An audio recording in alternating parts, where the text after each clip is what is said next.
Hello, Shadesy. How's it going?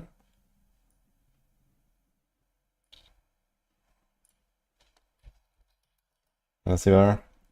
XYZ, Lama, Glimmer, Ardok, Dictate, Wizik, Artemis, Panda, Vienna, Nilroni, anyone who's here? Nikara. Nikara. I am still Barbarian, but not today, I think. Or maybe later I'll do a bit of Barb, we'll see. First of all, I have to fix my res. First of all, I have to open all these bags here. Oh my god, okay.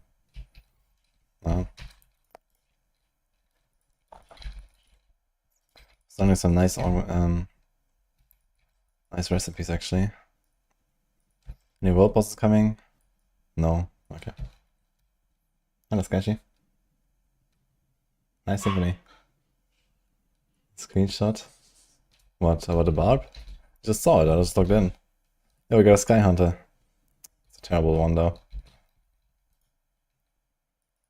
That's a lot of stuff. Dude, it's so fast to get a season wrap this season, it's insane. I have the entire thing done. This character is like 6 hours or something.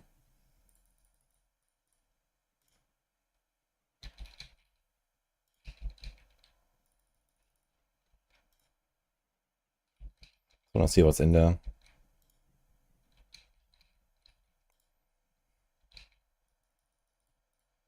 So, sound.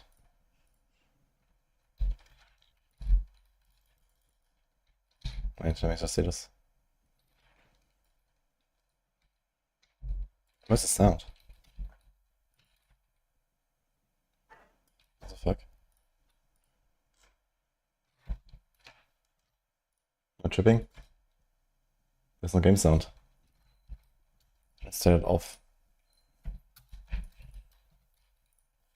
What? Enable sound.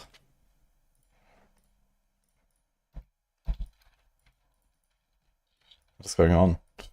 Where's my sound? Yeah, there's no sound.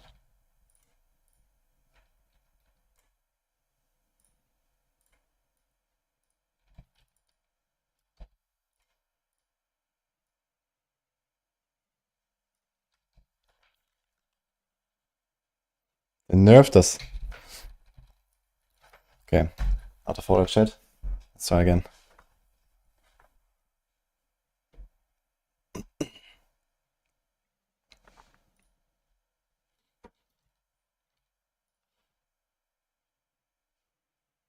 You can't loot a shard of a Raphael. Oof. It's actually very easy to get the Oh. You didn't know there were anything else, did you? No. Okay. Thank you. It's very easy to get the Infernal Horde uniques from just like farming bosses now, in compared to farming Infernal Hordes. Because Infernal Hordes you get like, I don't know, 2 unique items, and then, you know, like 5% chance for them to be ancestral or some shit. Better just spam bosses until you get a man drop.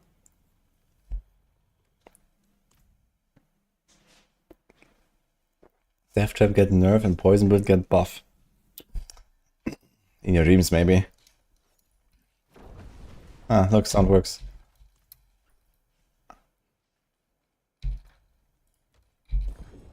The XP in Hordes is insane. Wait, what XP in Hordes?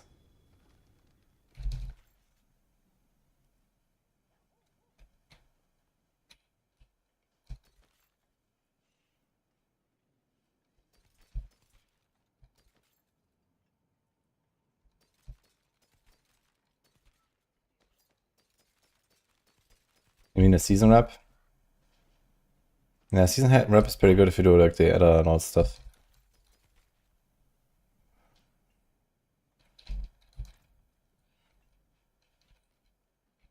How do you fill reps so fast? I mean, I was doing a bunch of bossing last night. But yeah, you can also do Infernal Hordes if you have keys. You can try to see how fast you can fill it.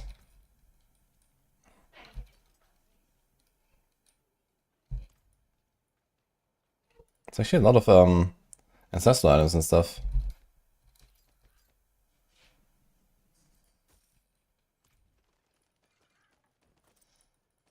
Yeah, these are all of the season caches. Bunch of uniques. And these Skylanders are not working out, dude. Unfortunately.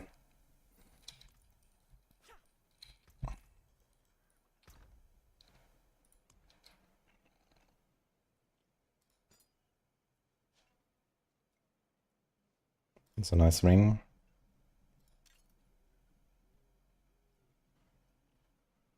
I don't need that many items anyway, I suppose.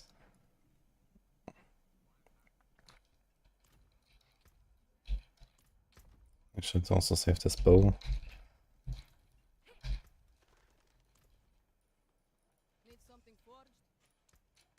Okay. Anything else? I have to do the Belial quest line.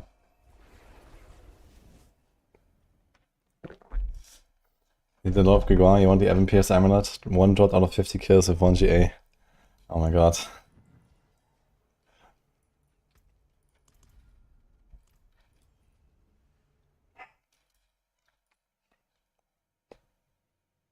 Yeah, in general, unique farming is rough.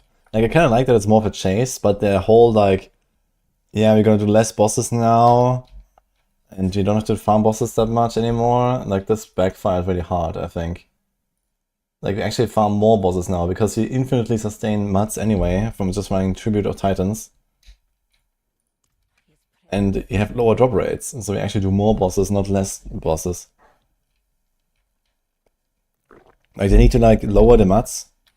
Also make the mats more target farmable, because most of the target farming you can do for the mats, like Helltide for Gregoire and whatever, right? Whispers for Vashan. Like, this is absolutely horribly bad compared to what you can do from, like, Titan tributes, right? And then I think that they just need to make it so that, like, all the items have, like, a very high chance of being accessible. And less boss mats in general, I think.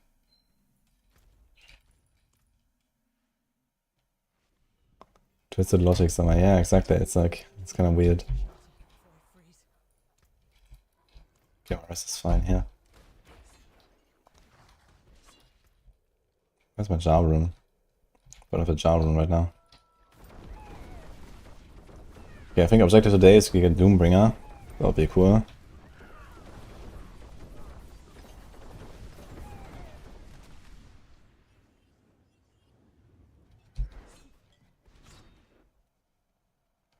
How's the season? Pretty fun.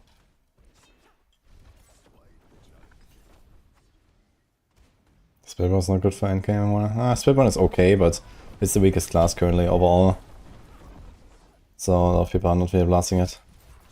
But their Quill Volley is still pretty decent, and Evade. At least for like farming and so on, like T4 farming, you can definitely get there. I'm not sure how it will be to the bosses, but I remember on PTR, before they nerfed everything again, like the difficulty, I was able to do T4 bosses as well, even with something like a Crushing Hand. Hey, Bile. You ripped 6 characters, holy shit.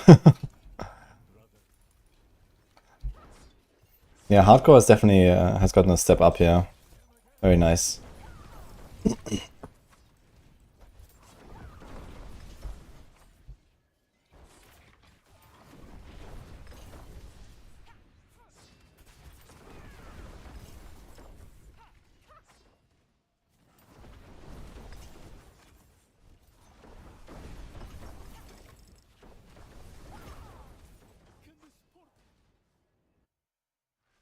Any boss fight disabled? Yeah, sometimes you don't get it for some reason. It's a bug, I think. You're supposed to get it on first attempt.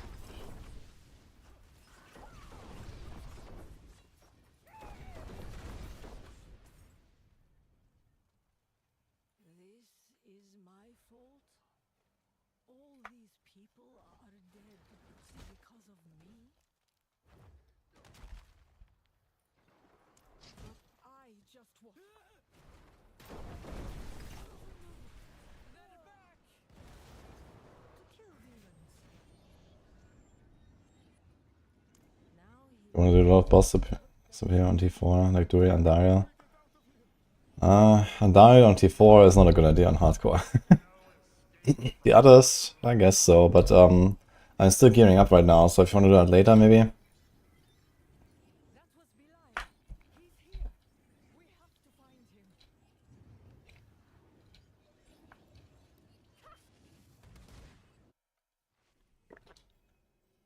don't have DLC, I don't know if the builds work without the runes. Tell me which build.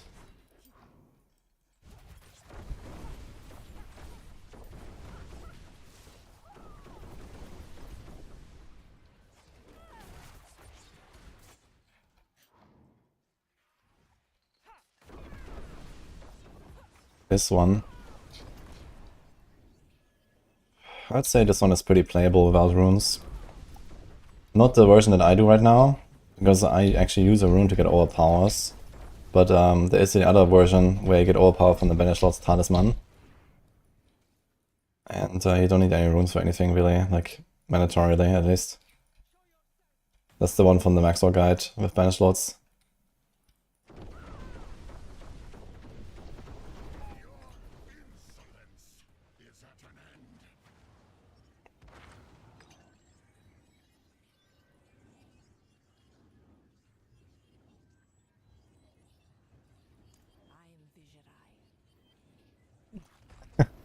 Rare crystals.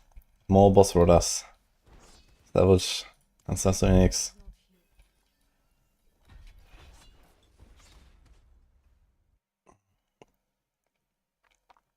You lose one extra item if you do solo bosses instead of party. So it's very little, at least on Torment 3 or Torment 4, it's, you know, 15% extra loot or so, maybe. It's not so big.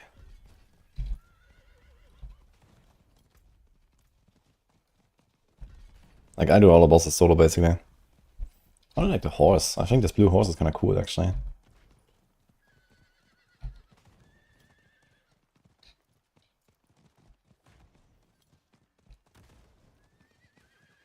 Maybe we should check out some cool horse armor, too. Well, basically, you lose more loot for not going in a party if you are in low torment. And you lose less loot if you're in high torment. Because it's flat one extra item for a party. In Torment 4 you get 7 items anyway. I think in Torment 3 you get like 5.5 or 6 items. And then you get +1 basically. So the party is not so important. But in Torment 1 you get like 1 or 2 drops and then you get 1 extra, which is kind of big. So.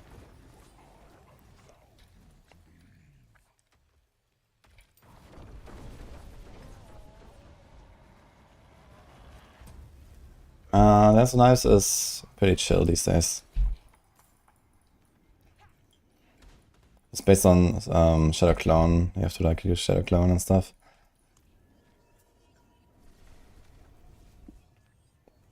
Is this build bugged or legit OP? It's legit OP. It was bugged and they unbugged it and now it's more OP than it was last season. Where it was already OP. So.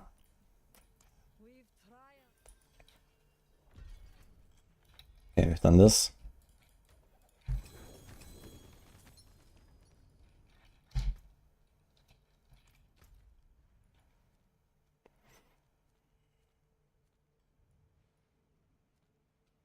What's the state of my gear and my temper manuals? Let's check that out a little bit.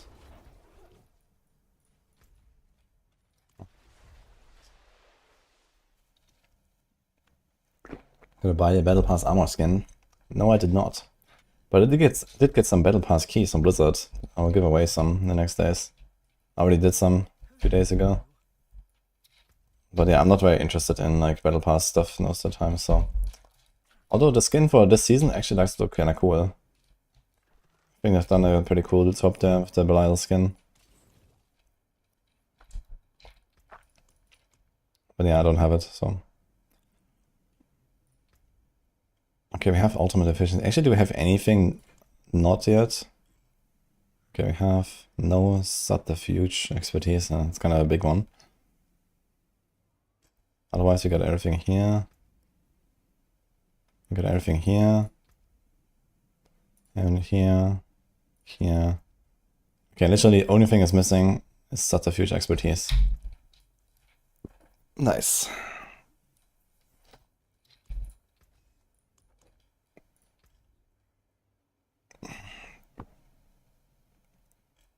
Thing has 5 timbers left, so we can do that.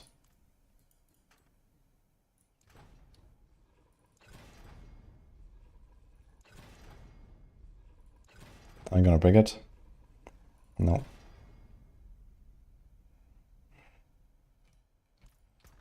Okay, what about some...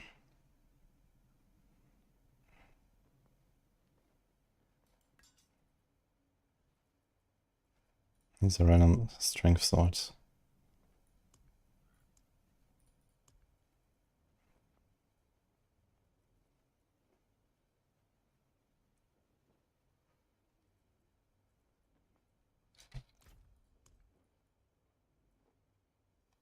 Damage versus close bonus.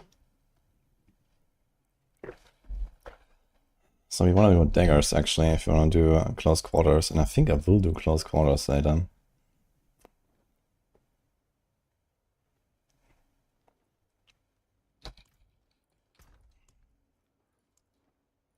Life, like that.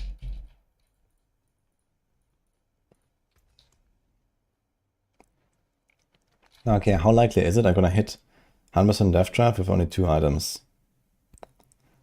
I think you don't have to hit any masterwork crit. It's fine to go 1 two-handed and 1 one-handed, and then the third weapon is free. But I need to put close damage everywhere.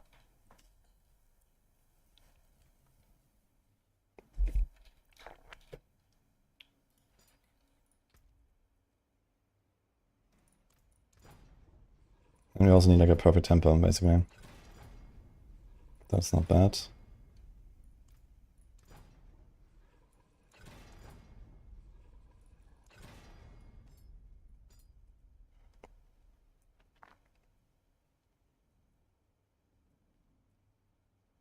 I got the wrong one.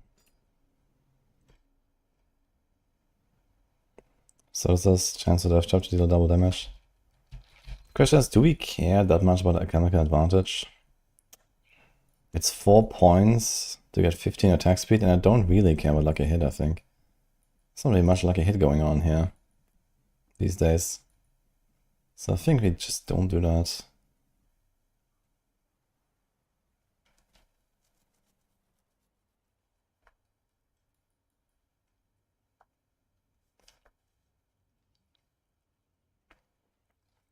I tended to temper some second wind.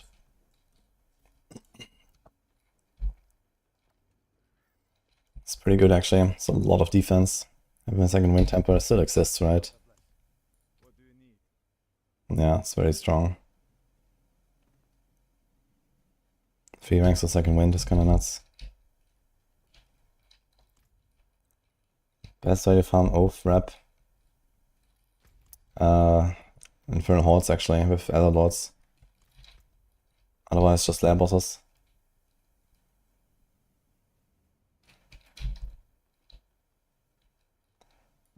LE and PoE smoother. Oh sure. Yeah, I think D4 does everything the best when it comes to smoothness. Maybe there's something going on for you.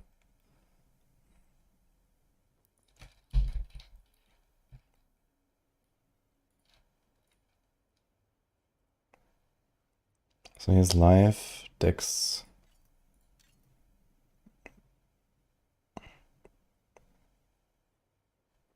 How's it without one of these? 13.3. Okay. But you have to higher. How high did it go now? I think 22.5. Yeah. Also, what about rings? We don't really want crit chance, right? This Xan rune gives us crit. Guaranteed crit and overpower. So you want dex, life, attack speed or rest actually. You want this.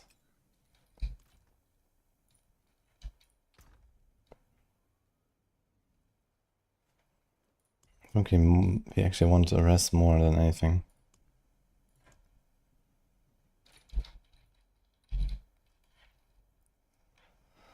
Big attack speed, big life,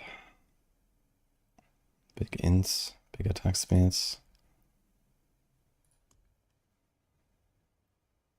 We also want... Actually, no. Do we? We can save 3 points by not investing into concealment. If I get a vulnerable roll, then I can put 3 points somewhere else. This might be a good idea. Because where do I want to put the points?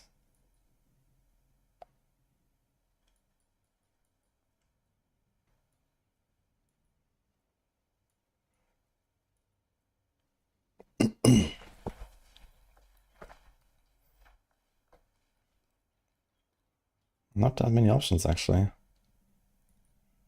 that we actually care about.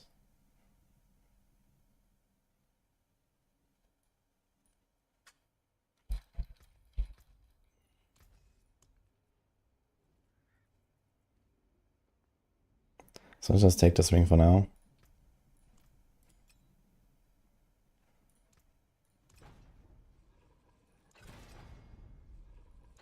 Perfect, ring of arrows temper. Cool. Maybe I should have kept it actually. Now I think about it. Ditch.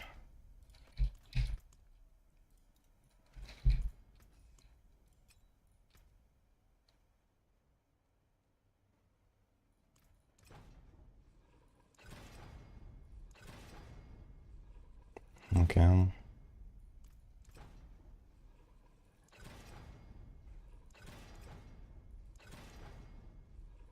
Okay, actually ditch. Unlucky.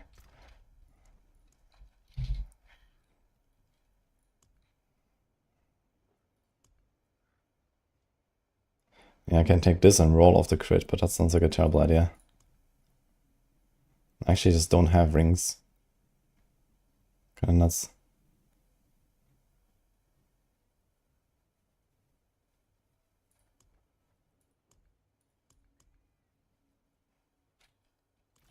So I guess I just take this for now.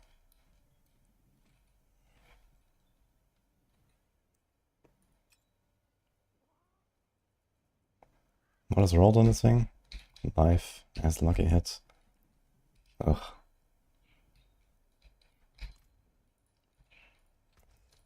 Okay, then we go here. Do Death Trap. I mean, eventually we want to get rid of the Shaco, right? Especially with a normal neck, I put armor on it. Then we can go Perdition at some point, some Giga damage.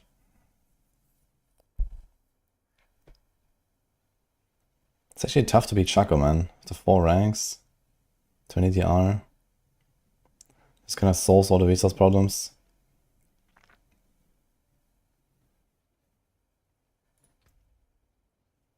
On the other hand, there's not much else to put. And then later we're gonna have a Starless, I guess. So that's kind of good.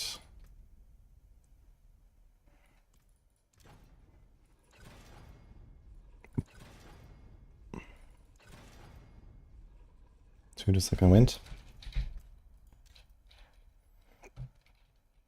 Okay, I still need another ring. Can we get some?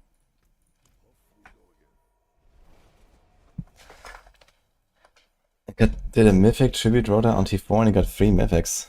Wait, what? Wait, from 1 run? I thought he can only get 1. It's 50-50.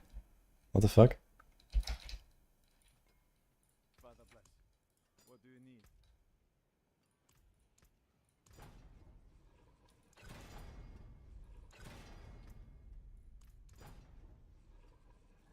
Okay, 24 Death Trap deal double damage. We do this. From all runs. Ah, okay. So I didn't get 3 from 1 run. Okay, then that's, I guess that's okay. You still have 60%. Okay,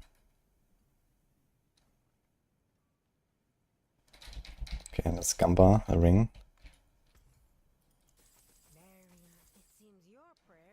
Life crit. Dude, we're getting too many good rings. Okay. 666 armor, nice.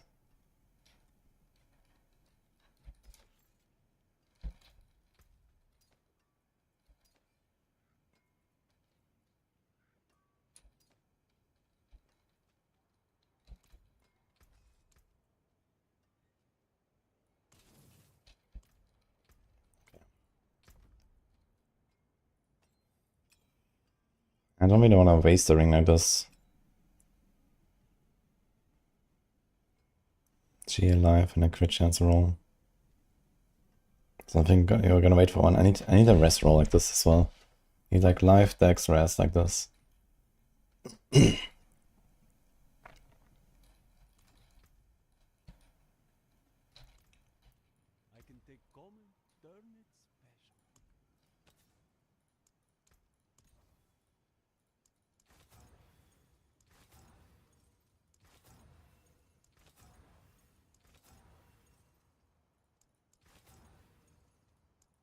That's a lot of movement speed. I don't think we need that. 170 in town. We get a Dark Shroud. Stutter Step. It's 15. 25, 40. I don't think we need the movement speed at all, actually. I just want armor.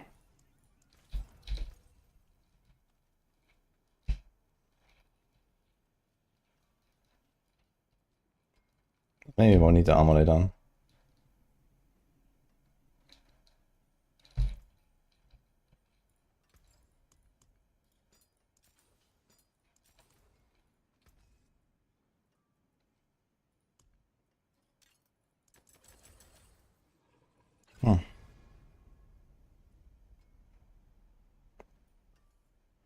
Not terrible, actually.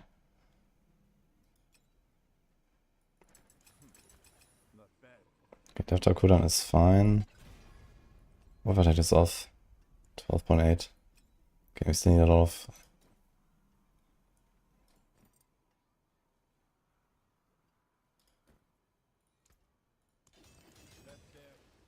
You don't have resources now? 146.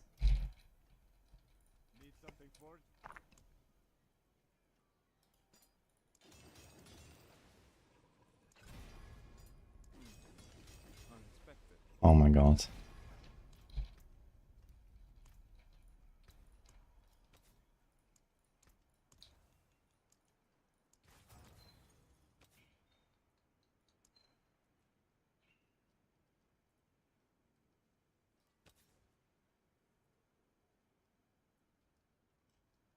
I think there's one temper left. It's already not looking that great. Okay, so if I go turn 4, I will have just a little bit of armor overcap. That's fine. Let's see the rest. We can add 2 more diamonds. Ding, ding. 5. So I'm gonna miss 10 rests here. Yeah, it's easier to hit the 10 rests if I go up. Okay.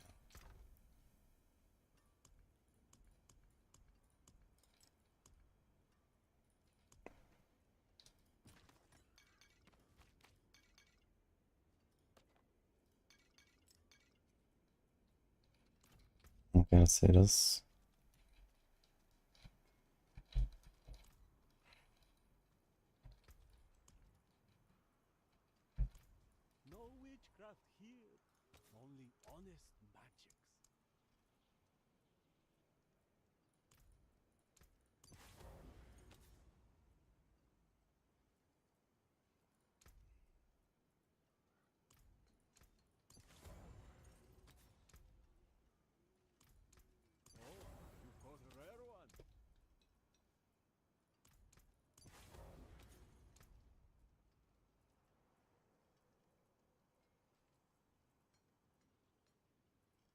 We're missing one of the grenade aspects, I think.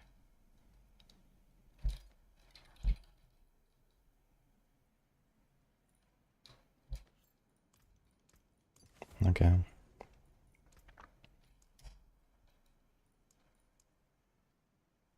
$96. That's still there.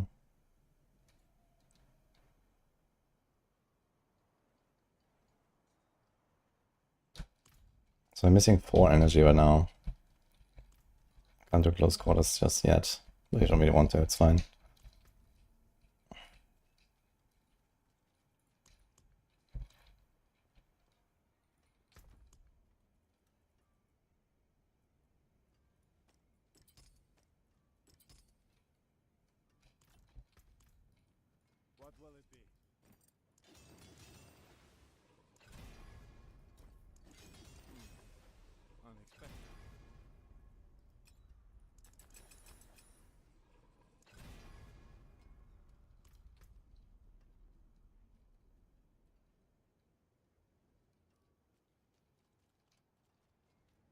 There's no shadow or fire res here, right?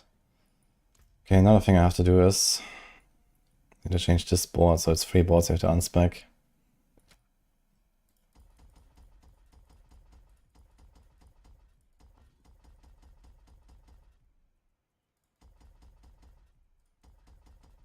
Would be nice if we could like actually get like, you know, Paragon unspecking similar to how it works on Maxwell Planner.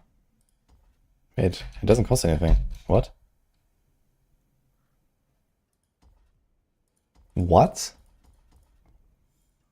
It's literally for free.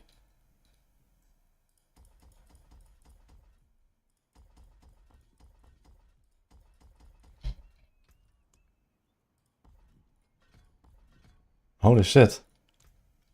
It's for free.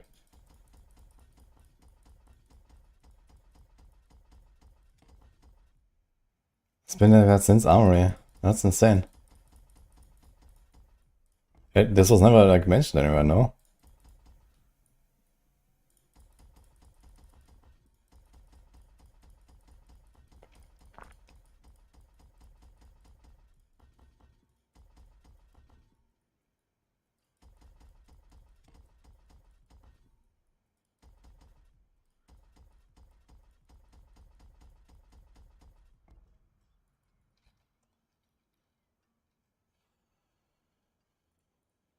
Okay, let's do this.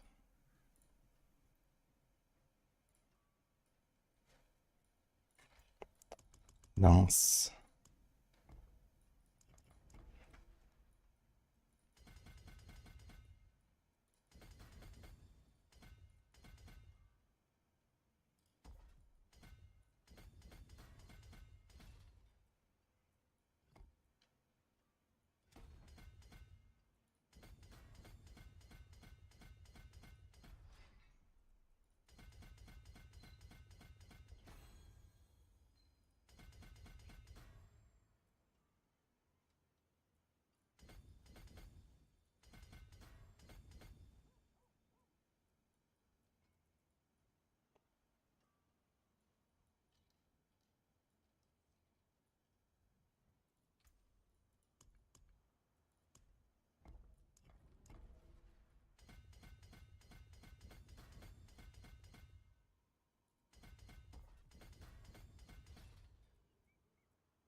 Actually, I have a little bit more rest now as well. Can I fix this? Last few. I got this, I got this, I got this. Okay, I have all the rest nodes. Fine. Let's do DR.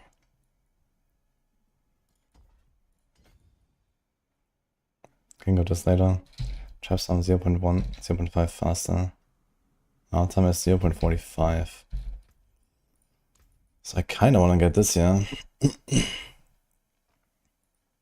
1, 2, 3, 4, 5, 6, 7.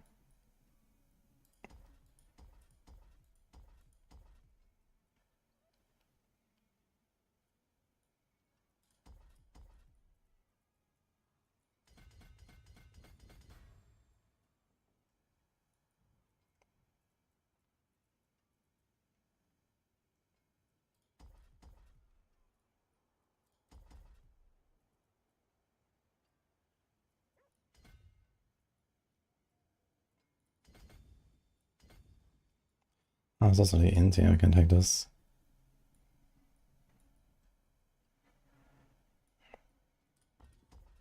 This has too much.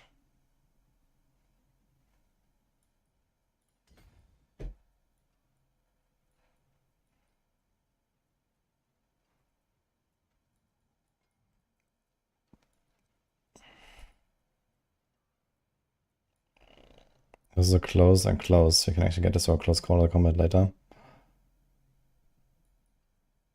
Kinda wanted the R here as well. 1, 2, 3, 4, 5, 6. Can I get that?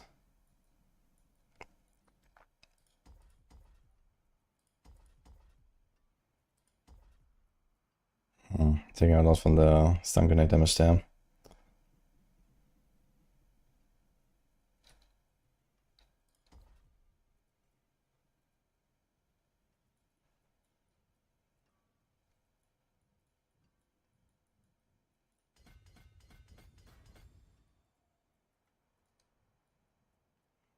Some of the R. So I don't get sniped by some random shit or something.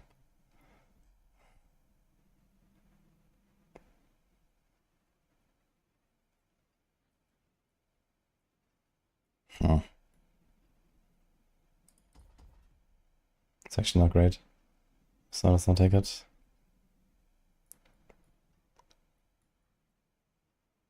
There's crit chance.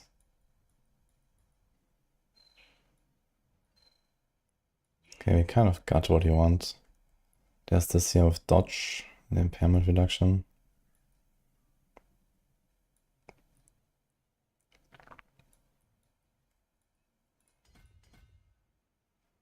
Okay, I get a few levels, so you don't take all these like explosive notes again. 1, 2, and then 3, 4, 5, 6, 7, 8, 9, 10.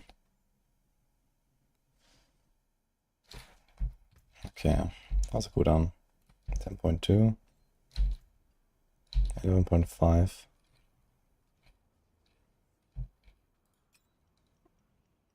Basically, it's just like slightly higher masterwork. You can just get rid of the ring entirely. And then we're chilling. And in fact, we can get rid of this here, I guess.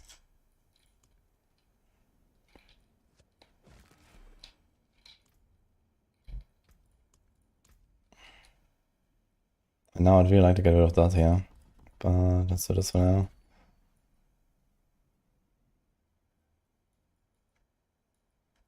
I'm not sure if I actually care about the crit there. Don't think so. We care about overpowers, right? Sun Rune, because that's the guaranteed crit.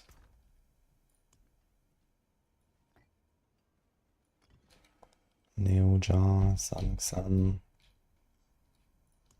Ding, ding, ding. 20k life. We are slightly undercut on Shadow and Fire Rush. Right, time to try this out.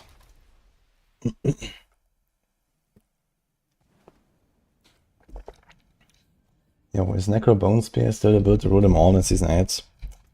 I mean, I'm not sure if it has pushed the highest now. There's like a bunch of builds that are like really close. So there's Death Trap. There's like a bunch of buff stuff. There's the bugged Sorc.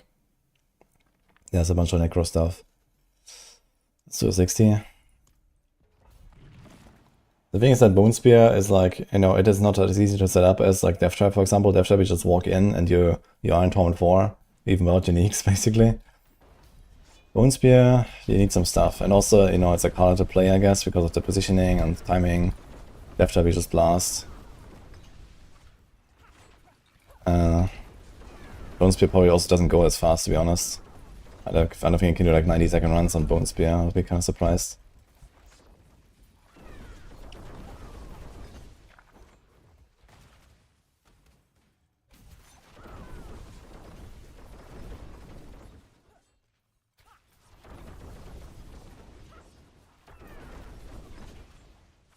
We go up another 5, let's see what happens.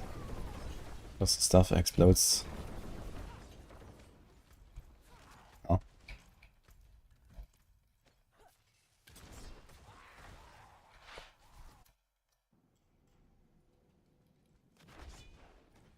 Yeah, Bone Spear is very strong. This was thought to be the best build this season. At least the strongest.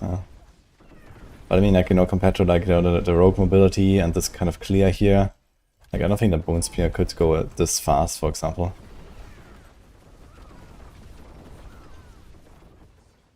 This sounds kind of nutty.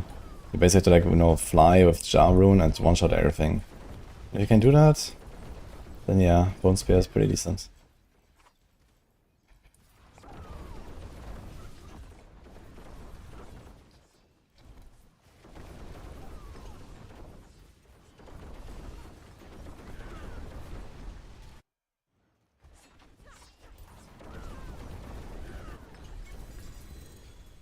Yeah.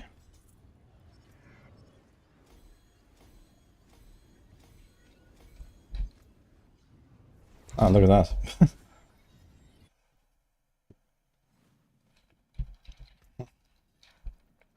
It's minus 10%. But I'll take it.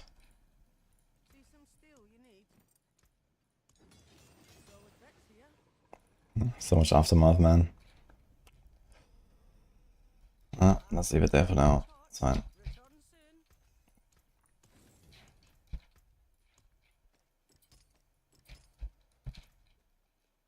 Got 65. Oh, 66, I guess. FPS kept on 60. That's a setting in the graphics settings. You can change that if you want. I always kept my FPS at 60 though in every game.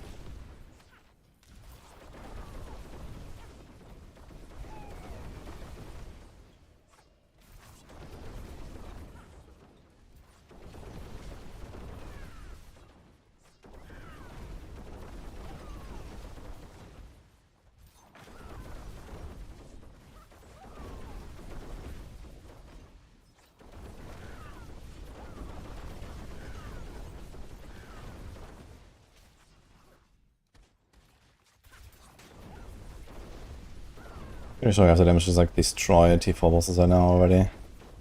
Oh, why not?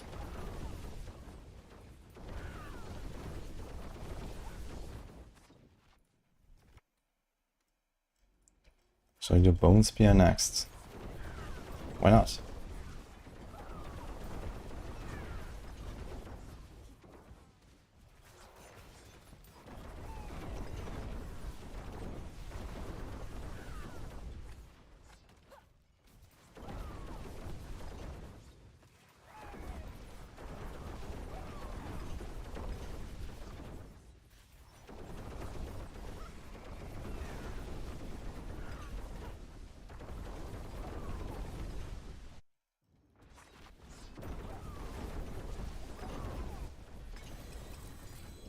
Okay, this cliff leveling will be a breeze here, I guess. And everything upgrades.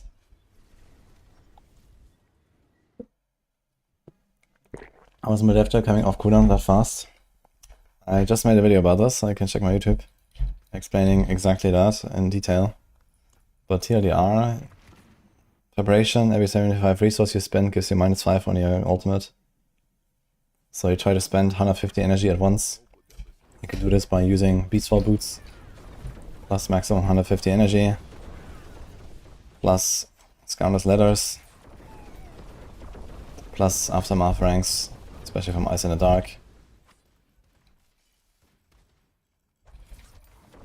In other setups where you go Banishor's Talisman, you have 275 maximum resource. You can also get away with a 15-second base cooldown. But you need to get your base cooldown down to like 10 seconds basically, and then you reset it by 10 seconds from preparation.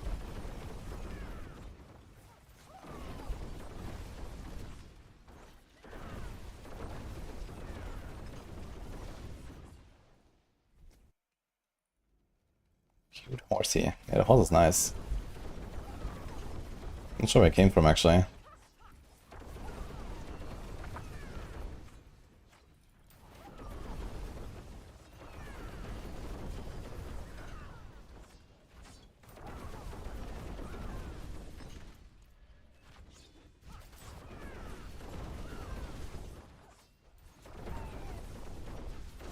Do I know where the blue horse is from?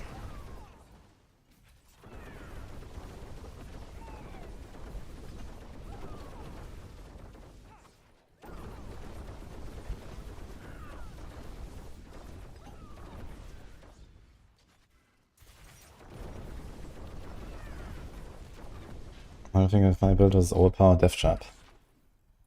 Well, look very closely. There's a sun rune.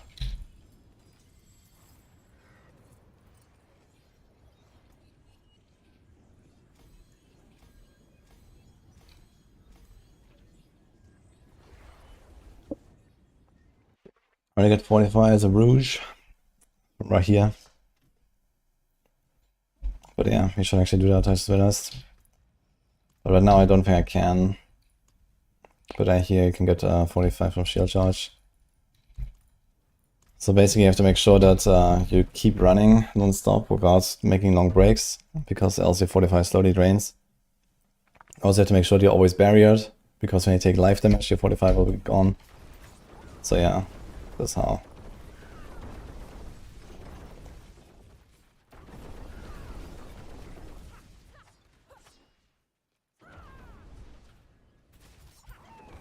Sounds like a lot of work. Yeah, it's very hard, man. You just have to go to the den and then click on right here, and then you have to do like actually 2 clicks for it, and then you're gonna be perma 45 forever.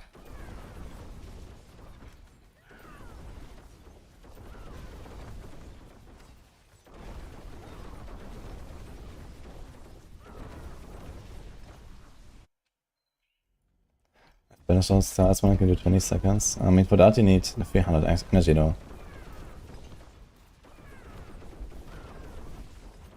Ah, wait, true, you get -5 from. This is like the skill thing, right? I added that at some point when you overpower. You're right, actually. Yeah, you can actually get away with like a very long cooldown then with banish lords. I totally forgot about that. Yeah, with banish lords you don't need much cooldown then, I guess.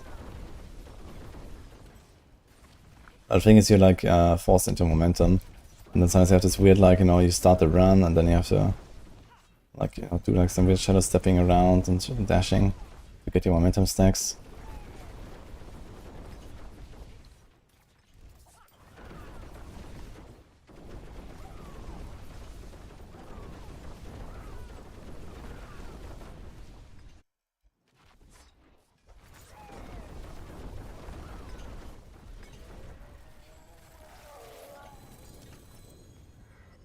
Ah, the last manual.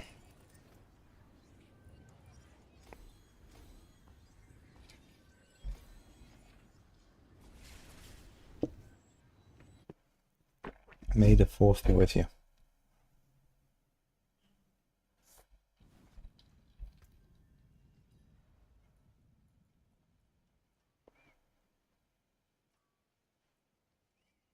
If death trap kills or overpowers enemy. What will I doing, Raise?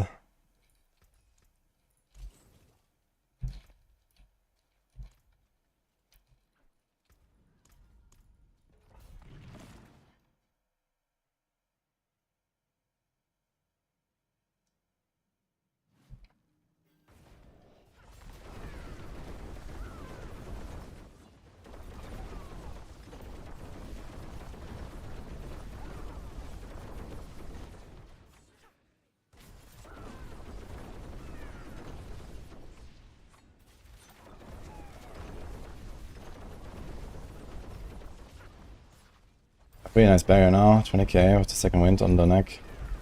Like that. I actually have a pretty defensive setup now. I could probably pretty safely do T4 bosses at this point. With that kind of damage and defense. Only thing I probably wouldn't do is like Andariel right now.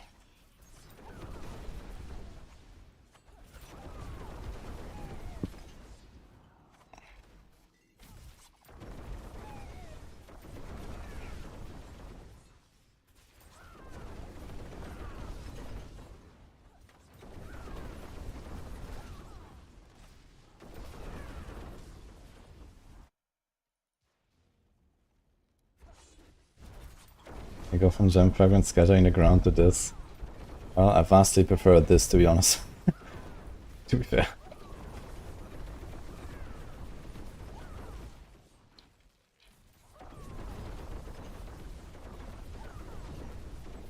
Last season wasn't that great at boss killing? What?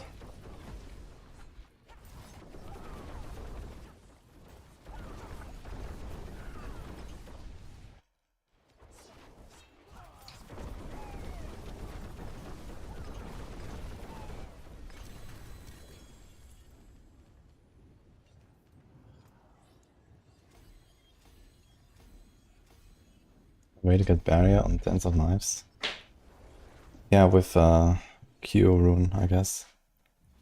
But you can't use second wind since you don't spend energy. Unless you spend energy with boss powers. You can do Avarice power to spend resources this season. This could actually be some funny attack you can do on Dance of Knives. You can get preparation procs. You can get barrier. So there's actually some stuff you can do.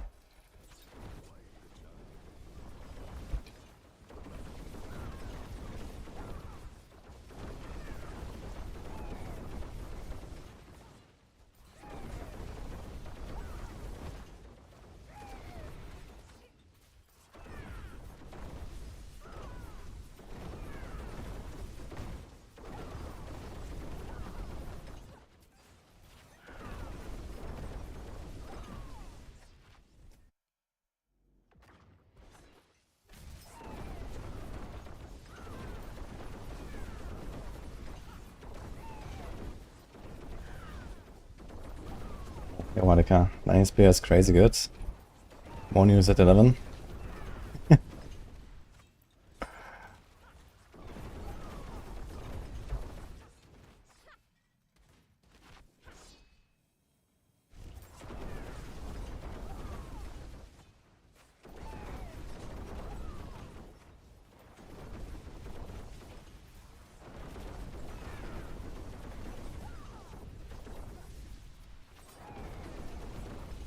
I have a Chakra. I think I'm gonna do a bit of Lightning Spear at some point as well.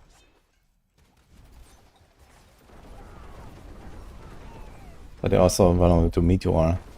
It's a good season to play Meteor because you get 15% extra cooldown from the Uriwa power. Which helps a lot to make Meteor work and feel smooth.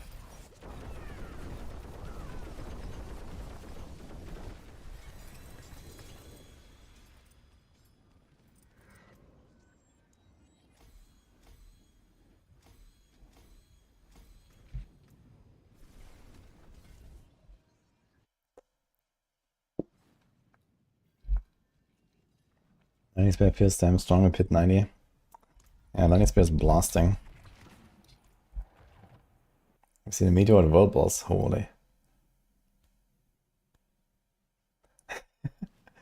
I know, right, Sun Zero? This is the objective of the gem cache and the ring cache and the emerald cache. Like, no way, dude. I think you just wait until last day of the season and then salvage your gems and then do it. So that's what I'm gonna do at least.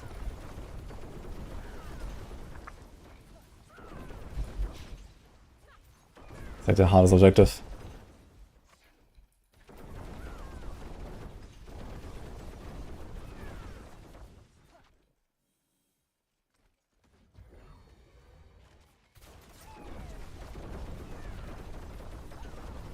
Yeah, it's optional, but you know, OCD, 100% completion. Hi, Cyrox.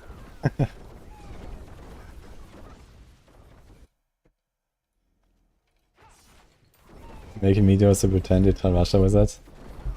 Dude, if you really want to pretend you're Tarasha Wizard, you play Lightning Spear and then put in the Meteor or Rune. Just for some extra little meteors. For flavor. Because then you actually play a good build.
We're gonna get a media Sorc now. Good luck, Josh.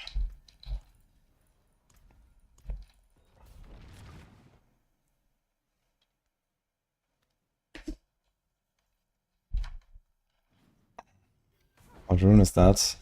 It's like a blue rune, I think. The meteor rune. Not sure what's the name. Ton, I think? Maybe Ton. Not sure.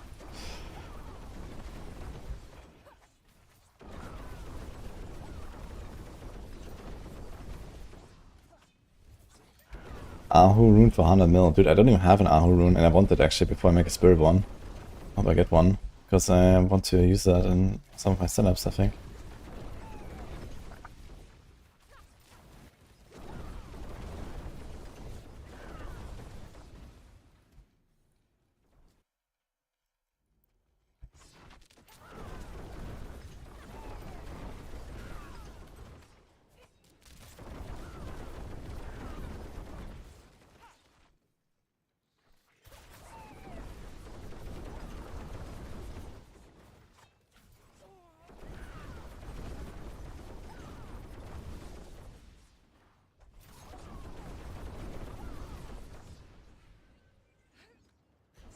Using Endurance Faith gloves right now. Although I don't think I need them at all right now.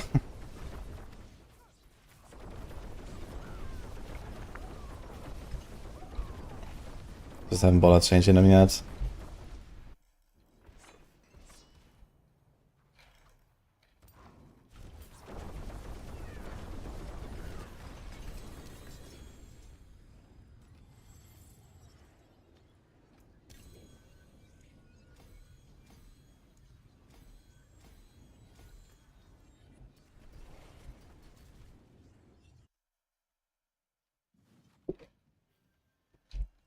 Wait, 900 million for Ahu. Which builds are running Ahu? I don't think there's that many. The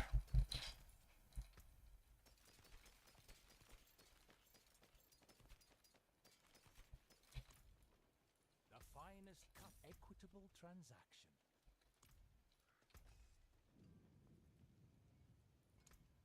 Sorc, Bone Spear.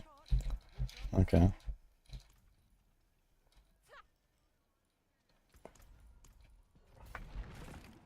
Dude, clip leveling is so fast when you have the 5 ranks, have 5 gem ups basically per run, and you go at the space.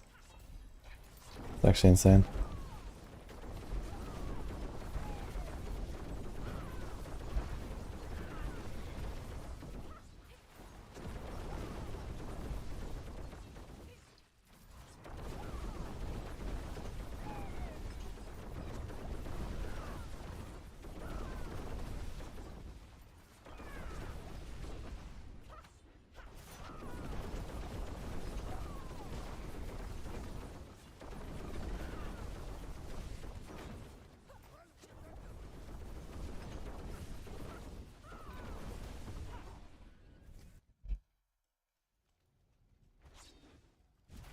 I also don't have a Vex rune yet.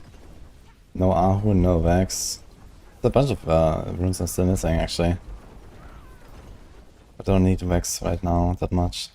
Could put it into this build though. It's also a way to solve the cooldown issue a little bit. The extra ranks with all skills is really good on Rogue. You also get extra ranks with Dark Shroud, which makes you kind of tanky. Plus the ranks with Death Trap giving you cooldown and damage. It's very good value. Going Vex rune.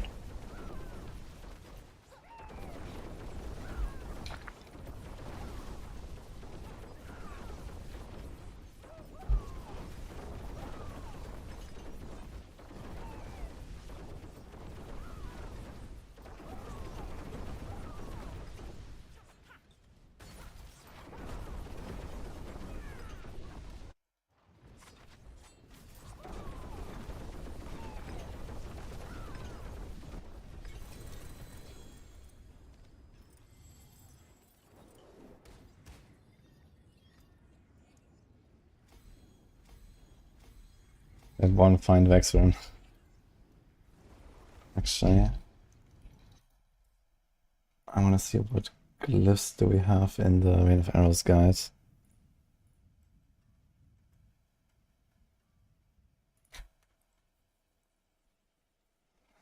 Control. Headhunter, versatility, combat, devious.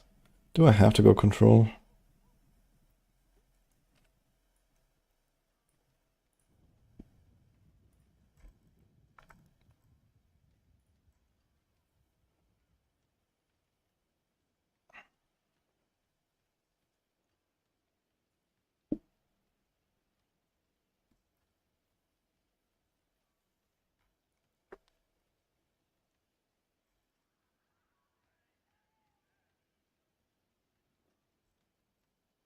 Okay.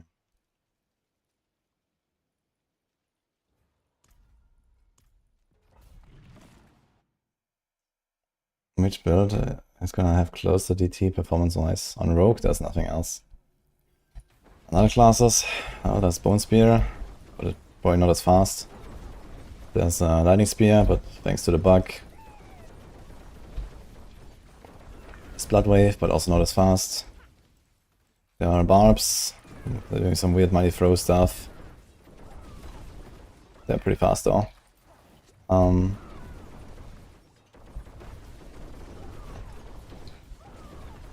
Paragon doesn't do it, I guess. They're also pretty fast. That should be it.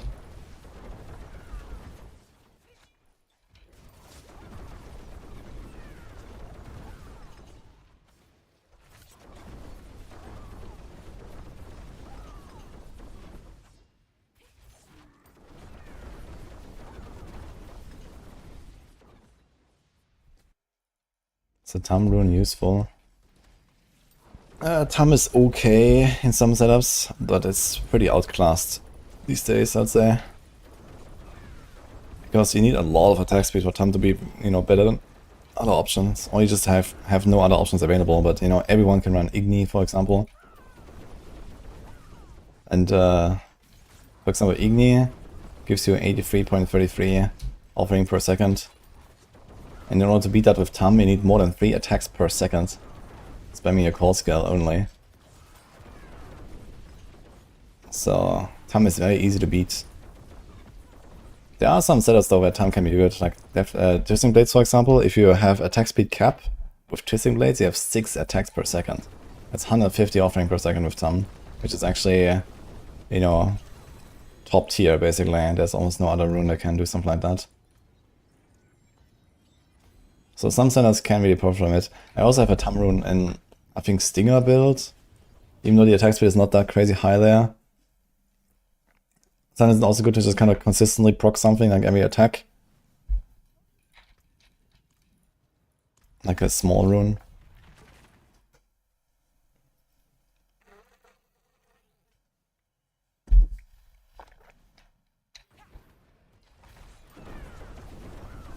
And that's nice. If you get lucky and drop this, you can use it instead of Neo.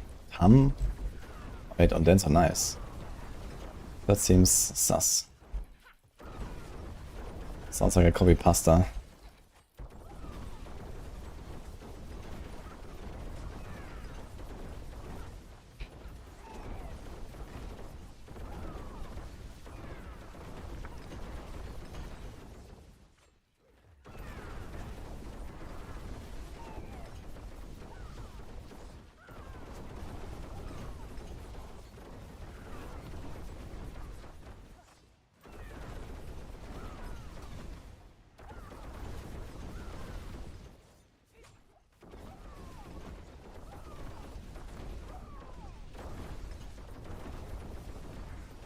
Eine fahren das Schako, mag sein, good luck.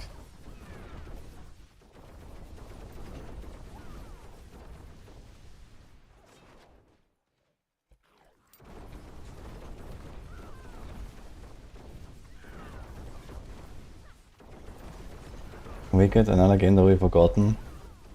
No, I don't think No Rest of the Wicked will be forgotten. I think No Rest of the Wicked is gonna have a pretty good future. There was a lot of hype around the new update now.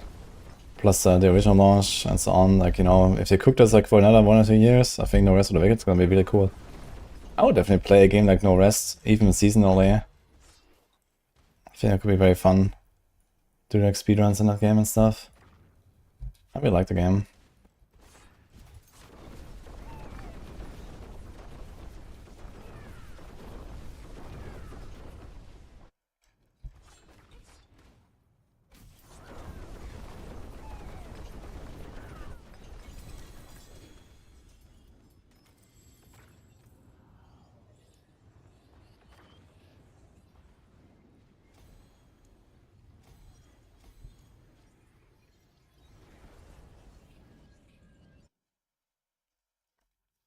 Gotten one scroll of escape the whole season. How to farm?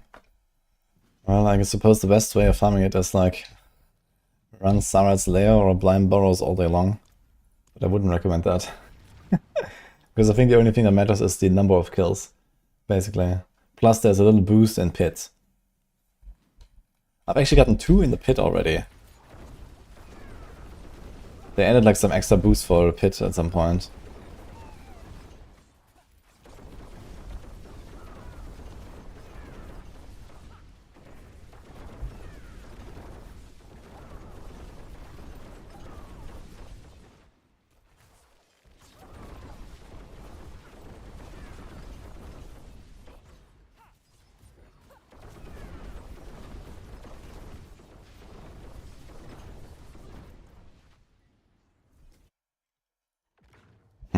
Not sure about hordes. I don't think I've ever got one in hordes. As I said, I think they just added a boost for the pit and not for the other instance. Like, not instance, but the, you know, no drop content.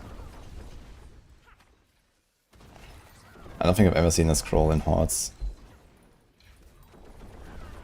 I mean, I do hordes much less than pits, for example, so I don't know.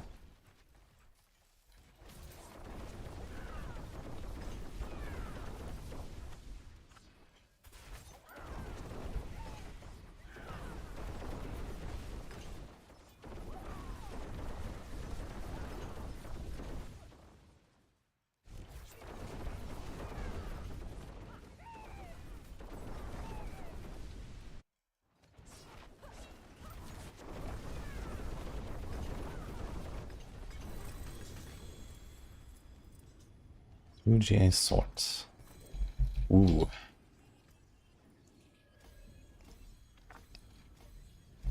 Does have the guide open? I want to see a little bit what is the gear here.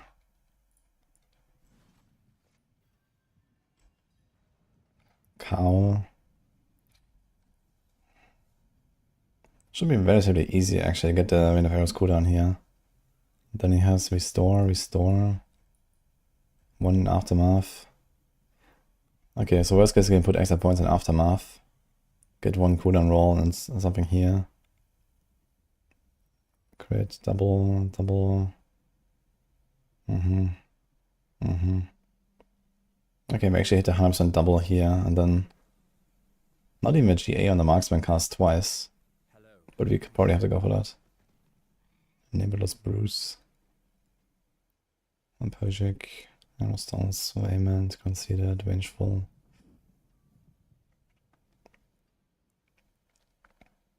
Daze, Barrier, Ambrose. Interesting.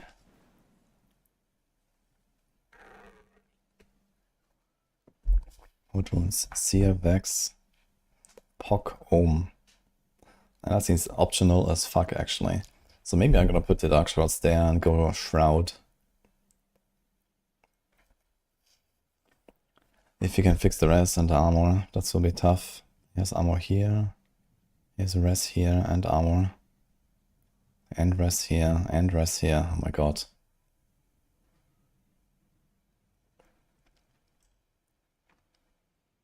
Okay, he has too much armor actually though. So maybe I can try to go Shroud and do Mod Rune. Or I put Shroud on a bar honestly, because who cares about smoke?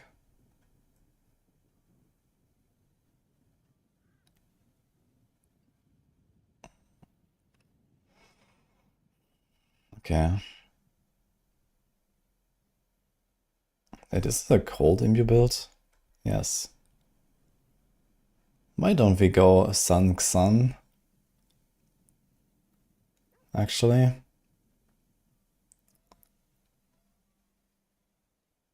I might try.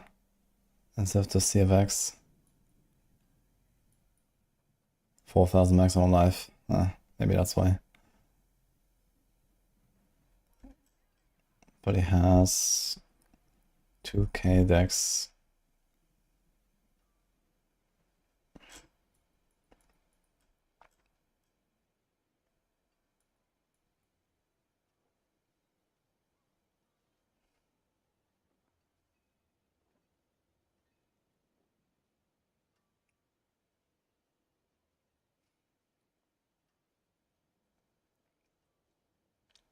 Where's the distant damage from? There's crit damage everywhere.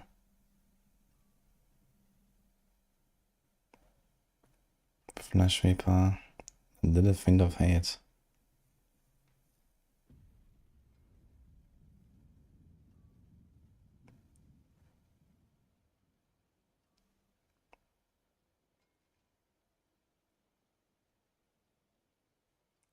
Okay.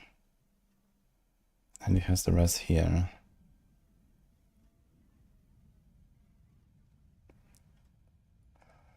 Alright. So I need a res, I need a big res rings, and then res life crit damage or res life dex. Okay, crit swords. Need armor, res, boots. Holy shit.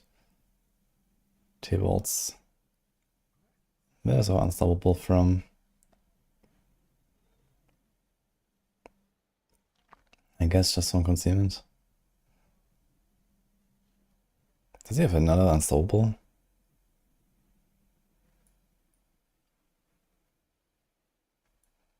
I don't see what.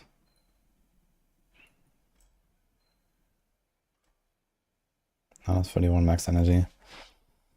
Plus potion, I guess. We need to run tables.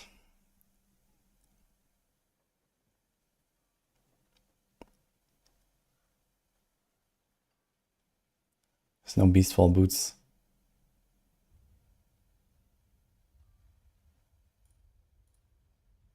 Ah, he has Shroud actually. I was on the wrong version.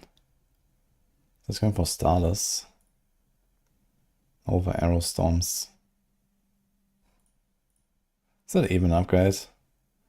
Attack speed. Seems like such a minor improvement actually, but it fixes some res, I suppose.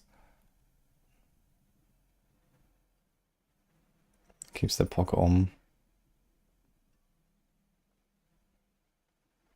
Okay. So 2 swords, ring. Maybe Starless at some point.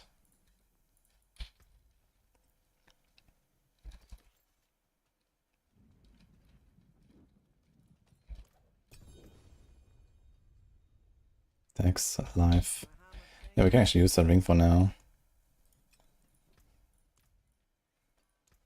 Yo, Valrus, thank you so much for the sub, by the way. How's it going?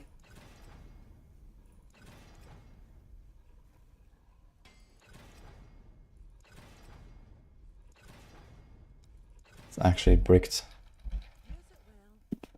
I'm gonna do it though.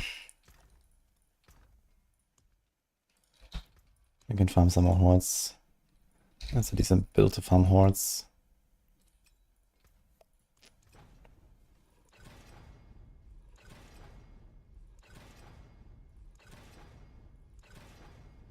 Okay, this ring is actually bricked. Fuck.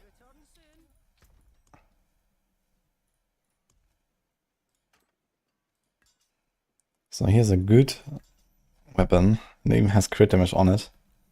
Can use that for the arrows.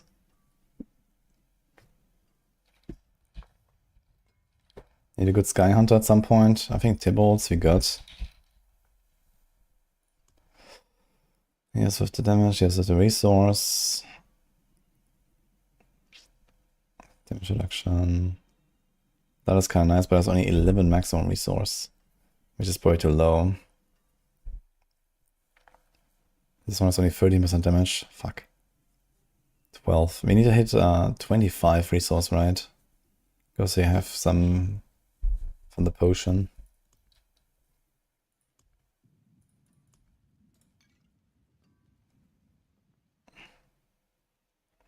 We need to hit 25 on the bolts.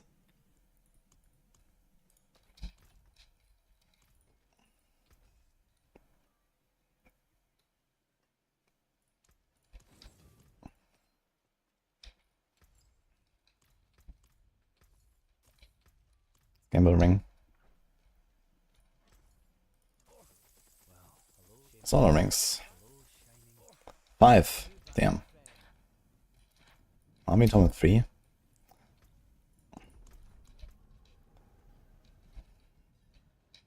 Crit 1. We'd only need one on like a victimized build or something. Ah, here. That's what I want. That's also a good one to keep.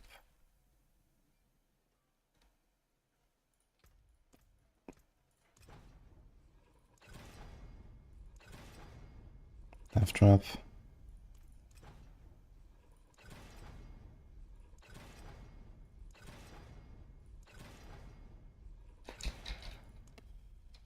I mean, for now, it doesn't matter actually. So let's just do this. How's the witnesses looking? Fine. How much ultimate damage do we have? A lot. We need 300, right?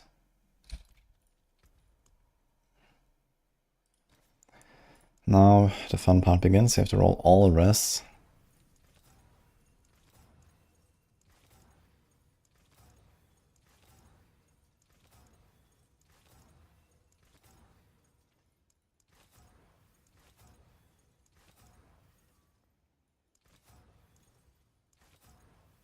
Pain. What the fuck happened here?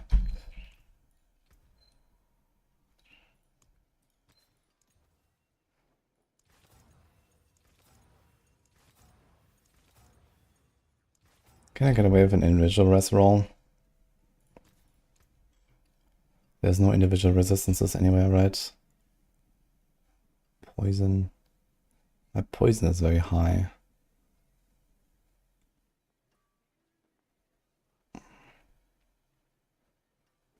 Maybe I can. May your road be filled with wonders.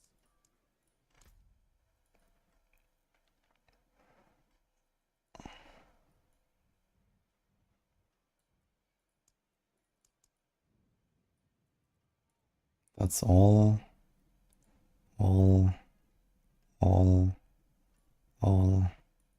They're all. Also poison that high though.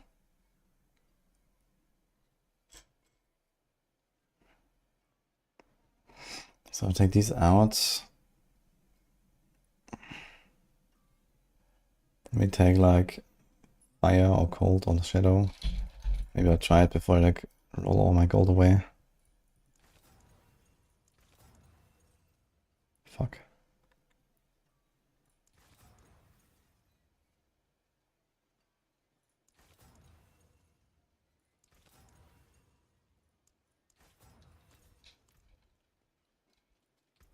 Bright aura.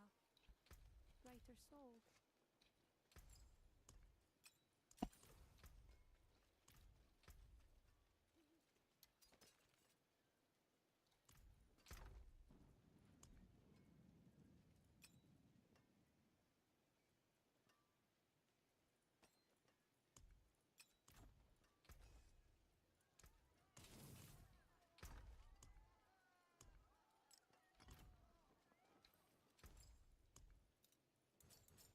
Stars guide you. Shadow.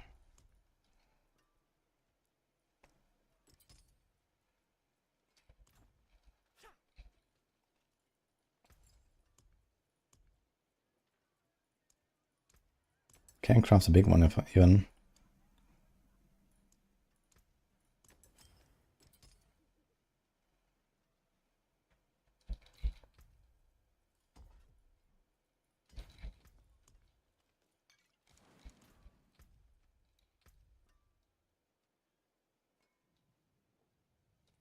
Insane.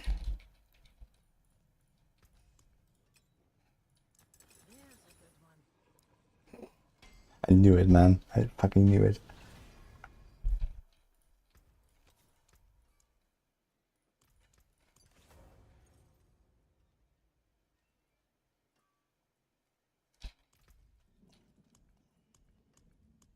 More loyal friends you'll not find.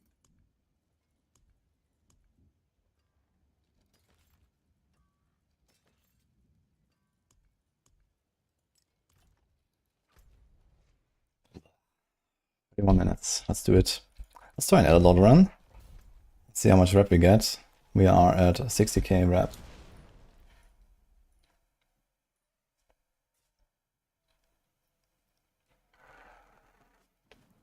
And the gloss I'm running are Endurant Faith. Very nice item for hardcore. Very overkill currently. But for bossing especially it's very good. Because bosses have a lot of big one-shots. They basically prevent you from getting one-shots. In most circumstances. Ah, look, the timer works. And the other count. Did he fix it?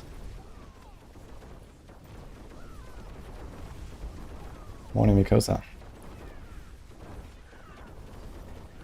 I don't know if web farm is legit. Yeah, I mean, let's say you get like 1 rank up per run, right? It's like 1 Ancestor Legendary and 1 Ancestor Unique, but the thing is it's like 1 random Ancestor Unique, right? I mean the cache always has 1 and 1. So I'm not sure if it's really that effective, but it's something I guess. But maybe get 2 per run on a good run. So not terrible I guess. But realistically I think you're better off just like farming tributes in Honor City and farming the boss you want. So should we do the Hellborn? Or do we try? Okay, let's try to do the full Elderlord. Let's do this, yeah. I'm waiting for the Elderlord stuff.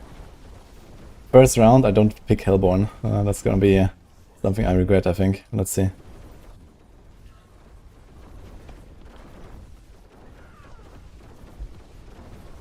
Imagine all those gem fragments you can farm.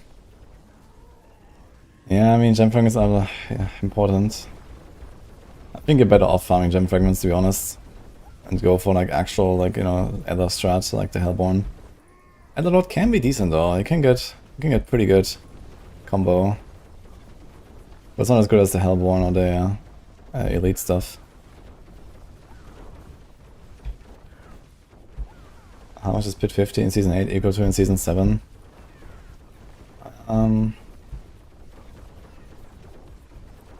I'd guess something like 70.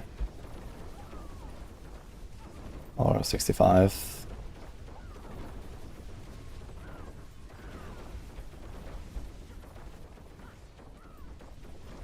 More class recommend for softcore players. Not Spiritborn. Okay, we are 100% faster now. Let's see. Any button?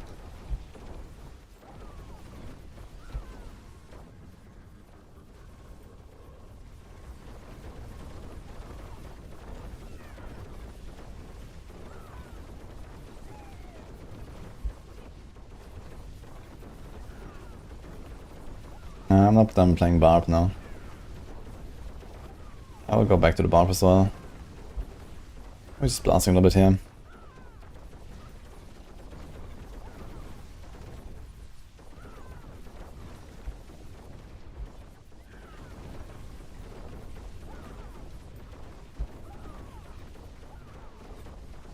There's that max, nice. What bit are you doing, pattern? Helltide is the best way to get efficient legendaries. Nah, Helltide is not great. Usually pits, I'd say. You can gamble. If you can farm something like 60, 70 pits or so, you get a lot of obols. A decent amount of ancestor drops as well. And then you gamble for whatever you need for legendaries. Since a lot of builds these days run out of uniques, there's not really many slots left where you have legendaries. So you can just gamble for those. Okay, Elderlords appear, let's go. Wave 4. Now we need the Masters spawn Elderlords.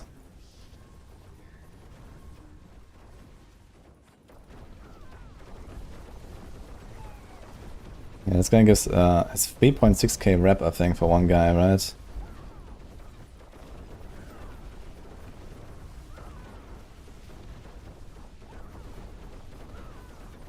You can redo the reputation on a new character. You can get another spark, yes.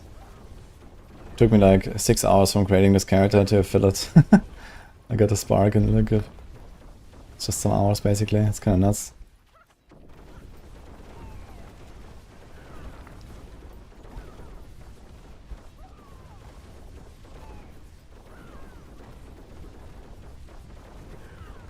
You can get mythics on Winder. From Gamble, yes, not from the Winder, I think. I'm not sure if like vendors can sell uniques. Apparently they can sell legendaries, but even that is really rare. Okay, we got 10k rep.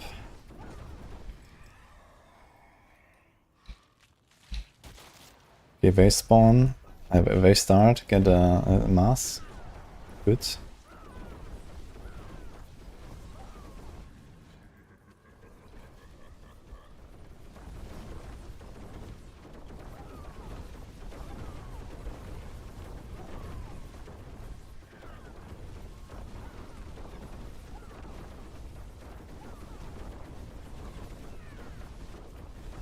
Funny, there's so many effects, the soul spy doesn't render the circle.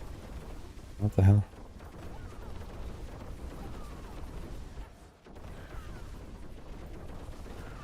That's a lot of Elder Lords, man.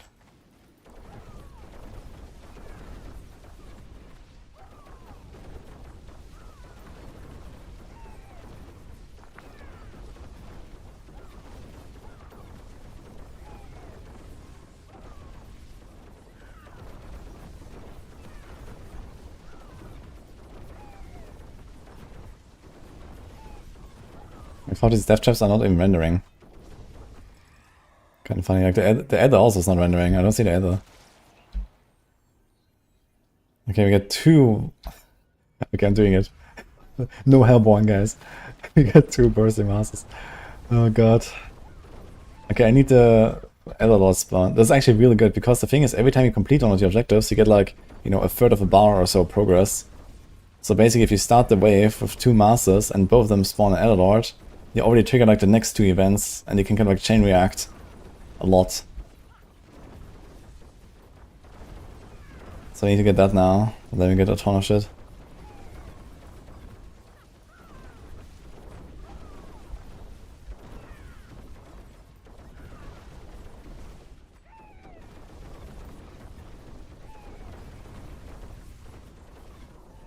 Earth Blast build, is it good? I'm talking about Stone Burst or what? Stone Burst is like relatively mid, especially for Druid standards, which has very high standards, as far as I know. But I mean, this season you get the Wandering Death Beam, which makes the power, which makes the build much better.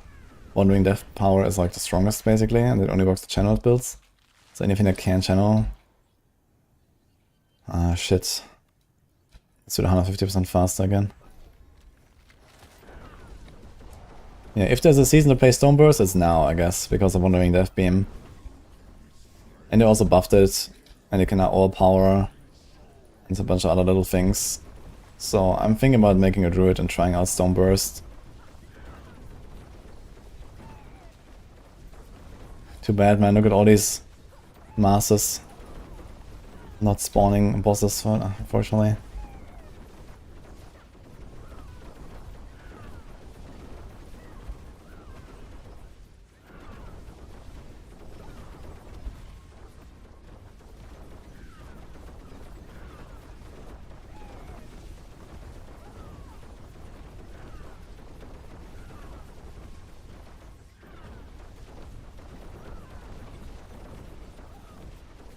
The builds that people played in patch 0.1 right after release, people are still playing them. Dude, I wish, man. But we have other cool builds these days.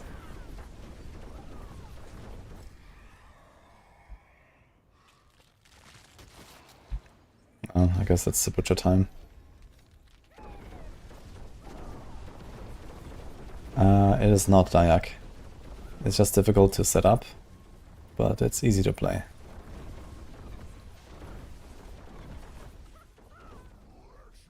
Fresh meat. Okay.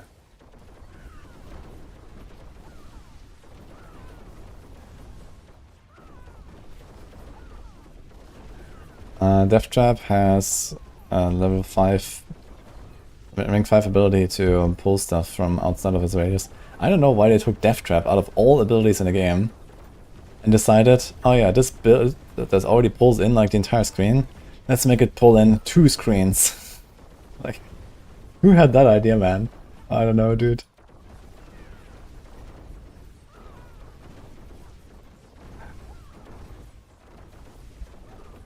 Weird. I guess realistically, if they want to bring Death Trap down to Earth again, they have to remove the extra pull at some point. Because this can never be beaten. Like, there's no builder can beat this. I hear Master Spawn Elderlord. But it's wave 9, let's see.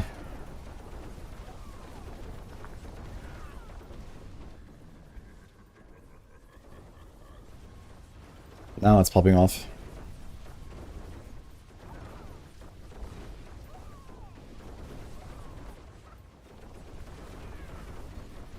So we got an entire turn in already.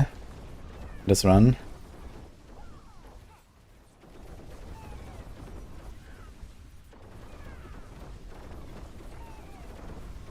Like the Austrian clear of LS. Yeah, it's fun. But it's also one of those builds, you know, you can't beat it, right? Even if it's weak, you can't beat it. Because it's just incredible for clearing.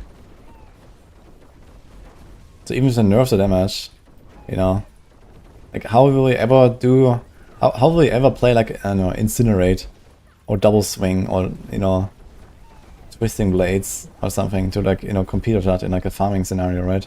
You can't. It's just like mechanically inferior by such a margin.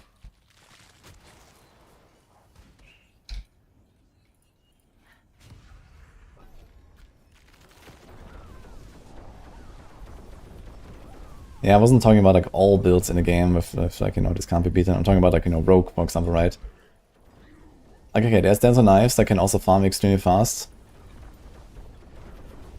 But at least it's weak, right? But Death Trap not only farms extremely fast, it has like insane mechanics, but it's also extremely strong, so. But yeah, even if they nerf the damage, right? You still have the thing that it's just incredible for like what it does, right?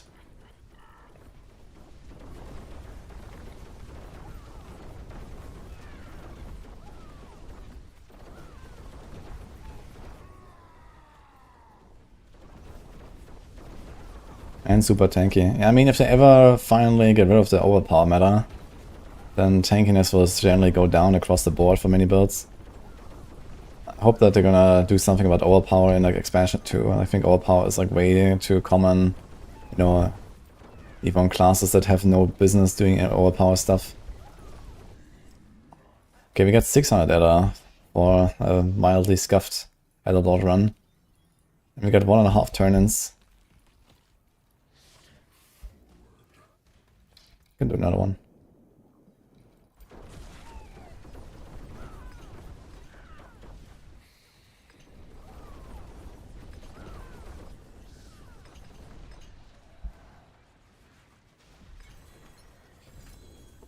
I have the Exile rune for overpower.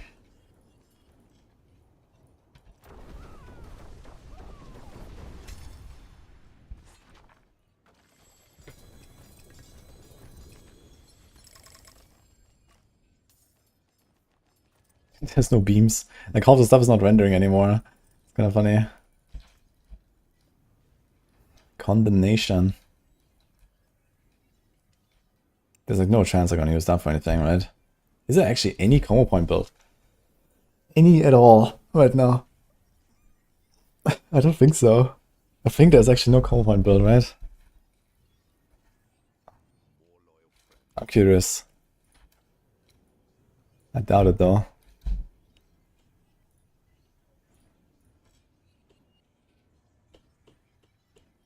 Probably not even pen shot.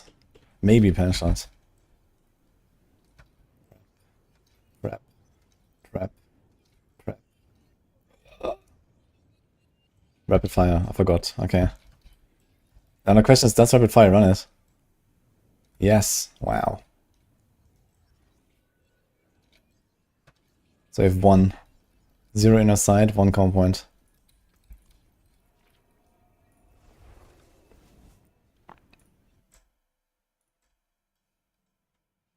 The power of combo point, guys. Okay. Incredible. Maybe sellable though. For some rapid fire enjoy, it's actually a good roll.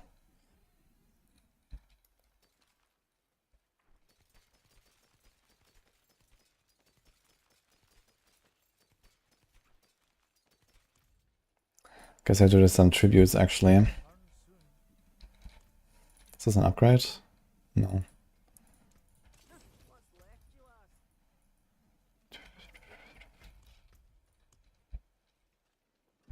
Tribute of Harmony, Refinement, Titans. How much Opticide do I have? I have a lot of Opticide.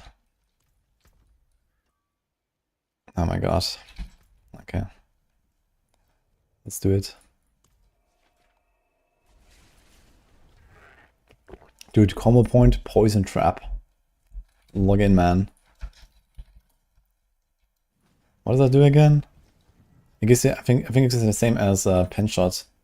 So you get like extra lucky hit on it.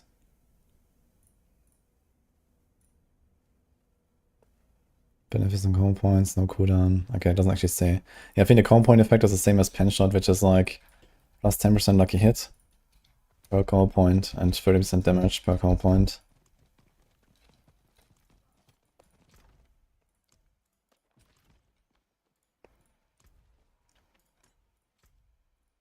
More weapons. Why can I not see my materials?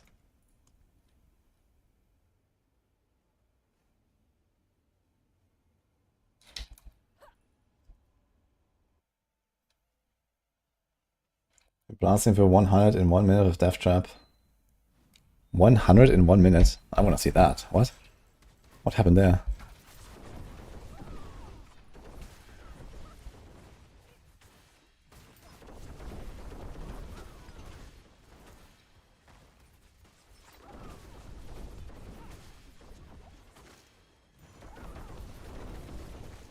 Actually pretty chill putting them all in here in the flame. Beacon, actually, they're called.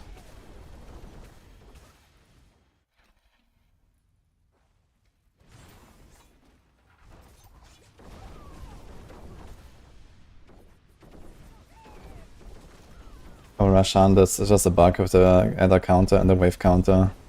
It's probably gonna get fixed on Tuesday or something. We'll see.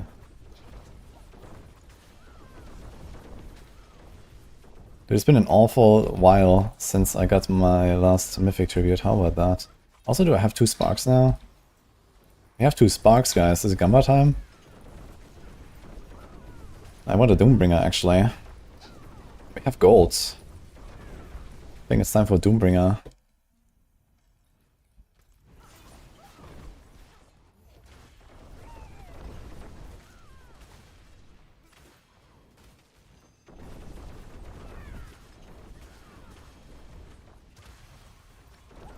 Shit. I don't think I have enough. I skipped one of the flames. Let's see. Maybe if I kill everything here.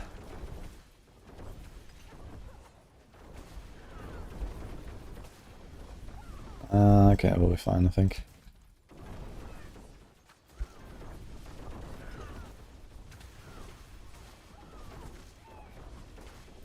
That's the fastest way to earn gold. Out on softcore, try to find some good unique item or legendary item, sell it to someone for like 10 billion and you're set. If you're playing without trade, then it's boss rotas and vendor normal uniques. That's by far the most efficient.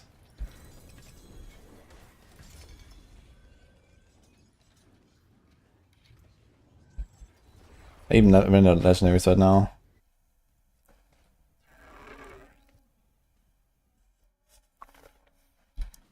How to get a temper that fast to start rogue? I used whisper caches to level my character to like 40. I had like 10 whisper caches, that gave me a bunch of recipes already. If you can do it on softcore, you can do it on hardcore. Your mate sold a 4GA necro ring for 50 billion to a Chinese level 1. Seems legit, yeah?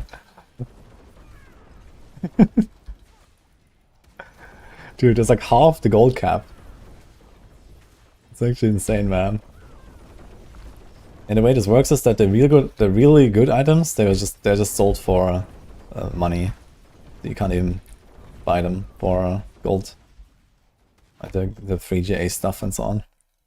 No one will sell them to you, even if you have 100 billion gold.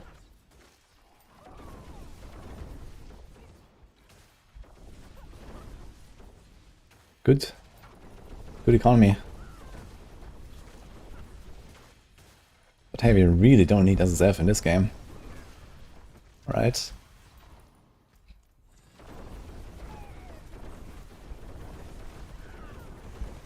Gold cap and boss mats. Oh my god.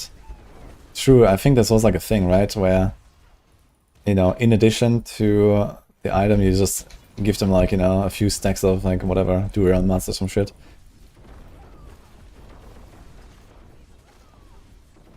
Dude, softcore is so fucked up. Actually nuts. Like nothing against softcore players, you know. I understand not everyone wants to do hardcore and all that stuff, but just like how everything works, it's just fucked up, man. Like at least when I play hardcore, I feel like I'm actually playing the game, you know, like the real game.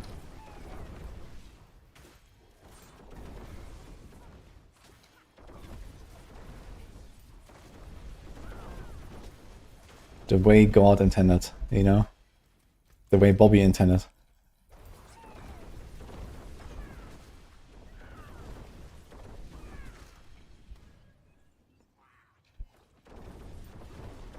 They use runes for currency as well. That makes sense, I guess. That's why Rob makes more money than me. Okay. Let him make more money than me, I guess.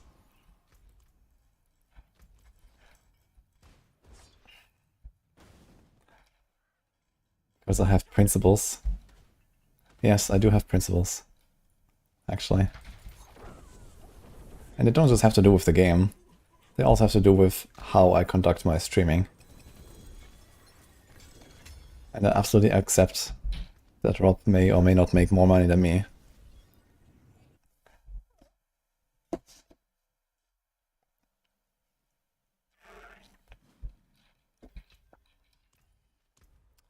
You know, occasionally I actually turn off my stream, for example.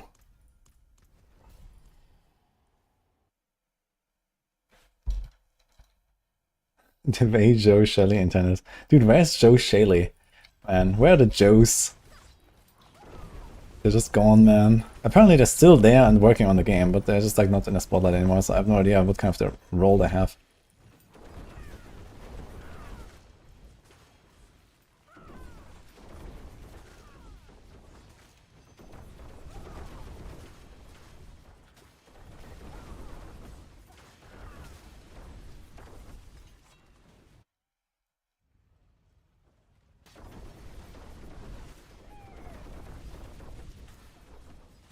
Rob was whining about how weak Spiritborn is.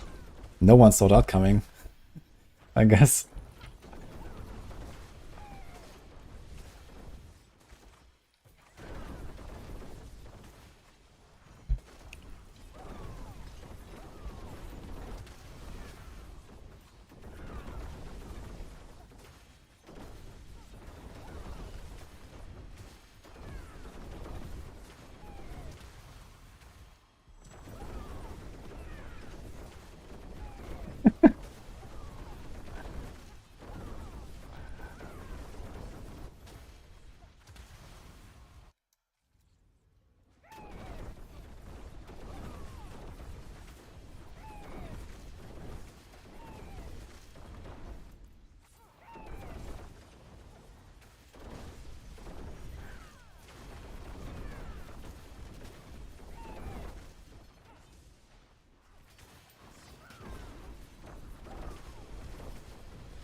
Play hardcore as well, but refuse to get all the region progress and little stats here.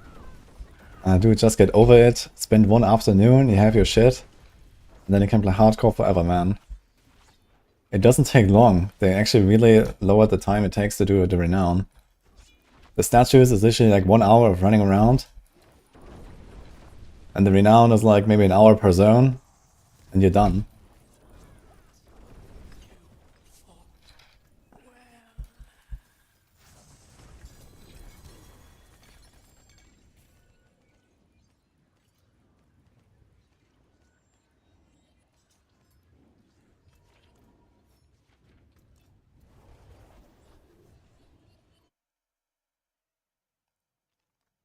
Yo, Zach, he's done with Fisto T3, Enduro T4, and Belial T4.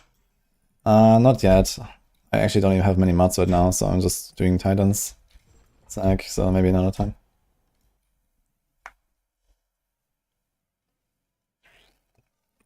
I have to say though, I find it funny that someone is...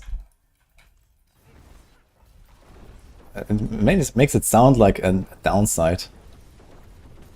You have principles. Holy. The world we live in, guys. Yeah, don't have principles, guys. I guess.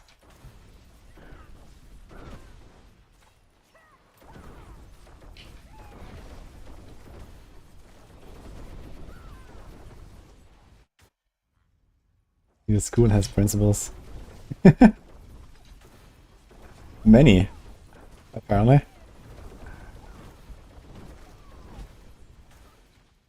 Well, that is written with an A though, no? Wait a minute.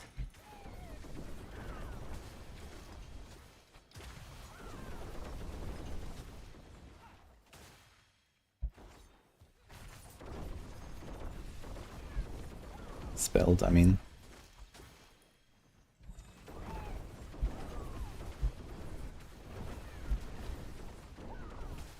Gonna push with this build? I mean, I don't know. Gonna at least do like 100 or something. Right now we're just chilling anyway, like my gear is still like... in a potato in some areas.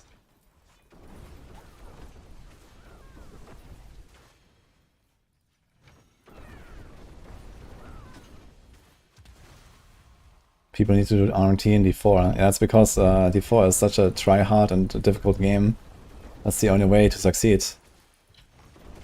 Don't you see? Do people do that amount of RMT in last Epoch or PoE 2? I guess not.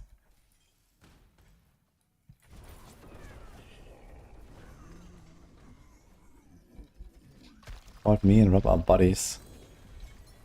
I mean, that was a long time ago. We don't really have much to do these days to each other.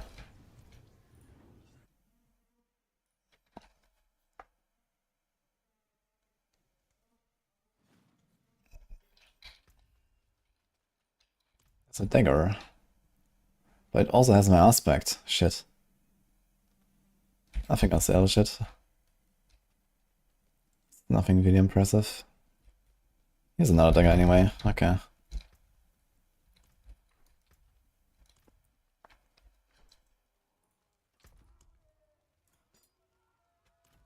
You look like you've seen battle.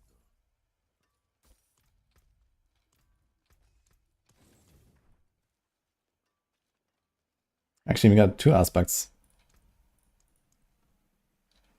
Surprise. Oh, that's plus 8% on that one.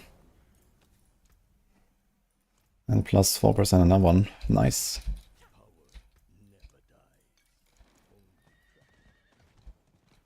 D4 SSF when, holy.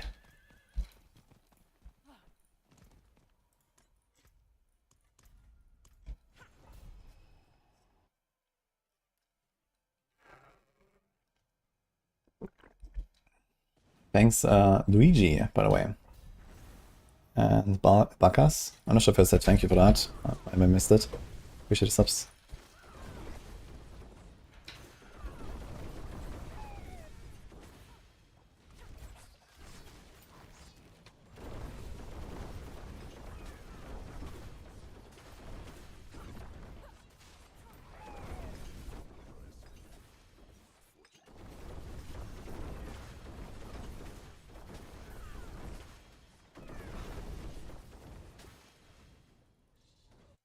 Imagine leaderboards without SSF.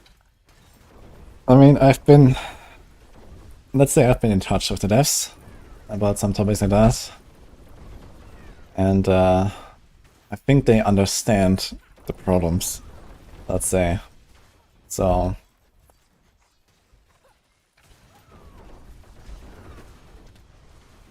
I am pretty optimistic.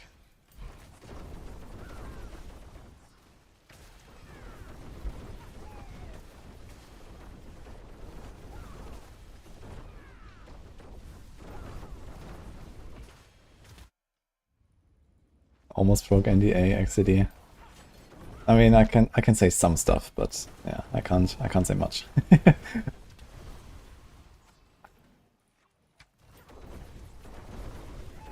But I'm trying my best, guys, okay? I'm trying my best. Let's say that. We all want fun leaderboards.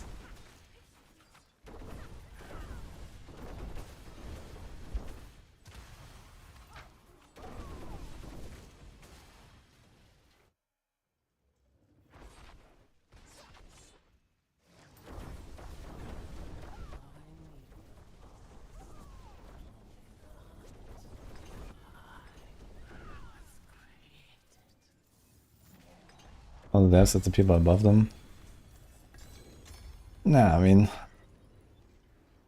people above the devs, they don't have, I guess, that much interest in like fine-tuning the decision-making in this game when it comes to stuff like SSF or leaderboards, I think. They just want to make sure the numbers are good.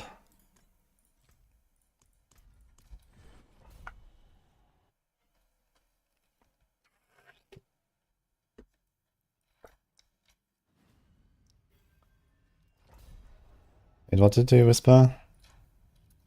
Pattern? SSF works well in PoE, and to be honest, SSF in D4 is actually pretty decent right now.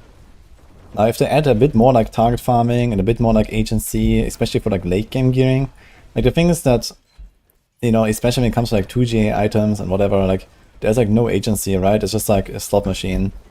There needs to be like something more with like, you know, crafting or, you know, kind of like late game progression. Like D4 has kind of like the last Epoch problem that now is mostly fixed, at least with the new updates, but they need basically an update like last Epoch just had. And where you can actually progress your gear after you have like 1GA stuff in every slot. Because after 1GA, you just get nothing anymore. You know, like going to 2GA even is just like, you know, slot machine, and most of the time it just doesn't work out, right? And we need like something else, basically, to kind of progress our gear from there. But overall, I think SSF is actually pretty decent right now in D4.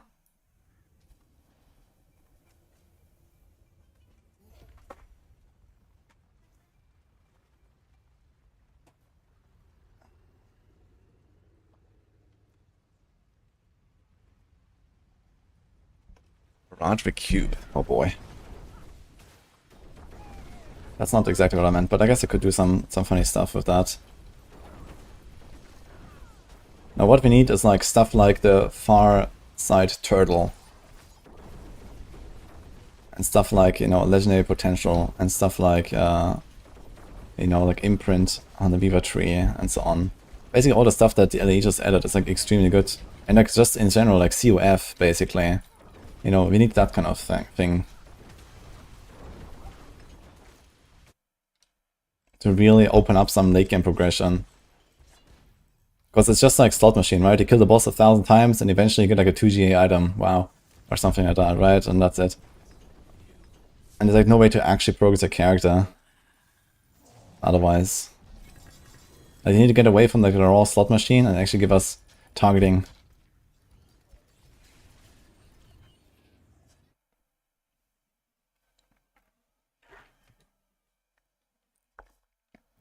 Even something like Recombinator or something, right? I mean, there's tons of things they could do. Bring primals to D4. Oh god. We actually have that, right? Pretty much, with 4GS. 3GS.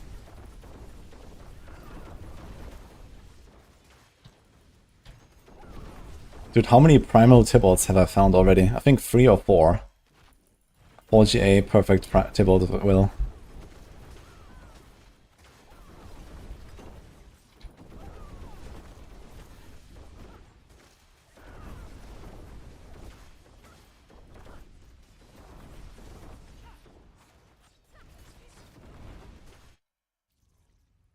Did Mythic honestly got 3 Mythics in one run? What? Oh my god, dude.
Okay, back.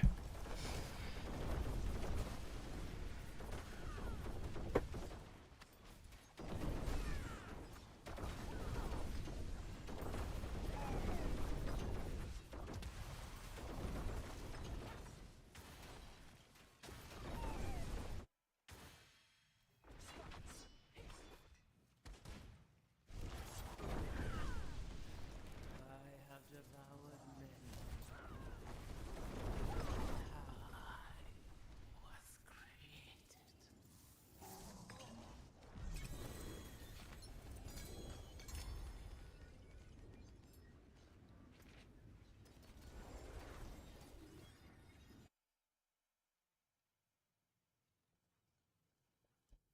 Yes, Colin.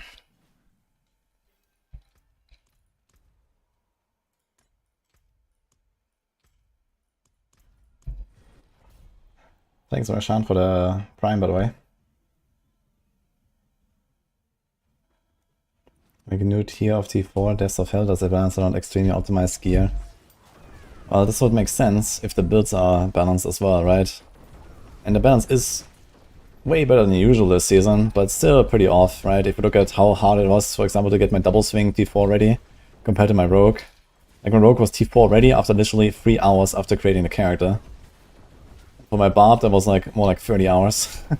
And even then, you know, the Rogue will be way more powerful than my Barb will ever be with double swing. So if they have like gaps of like, you know, times 10, times 20, times 30 damage between builds, then having such a higher difficulty will not matter, because a build like Death Trap will just walk in and destroy it, and other builds will just not be able to do it at all. So right now we have the advantage that you can play pretty much any shit build, and you can do Torment 4 content with it. And you can farm pits, you know, to a decent amount of success because, you know, the rewards don't go up anymore, right? But if you add extra difficulty after T4, or you strongly incentivize farming high pits or something, then the gaps between builds will actually matter a lot more. Right now it doesn't really matter if you play a weak build, right? You can play any shit build and it's fine.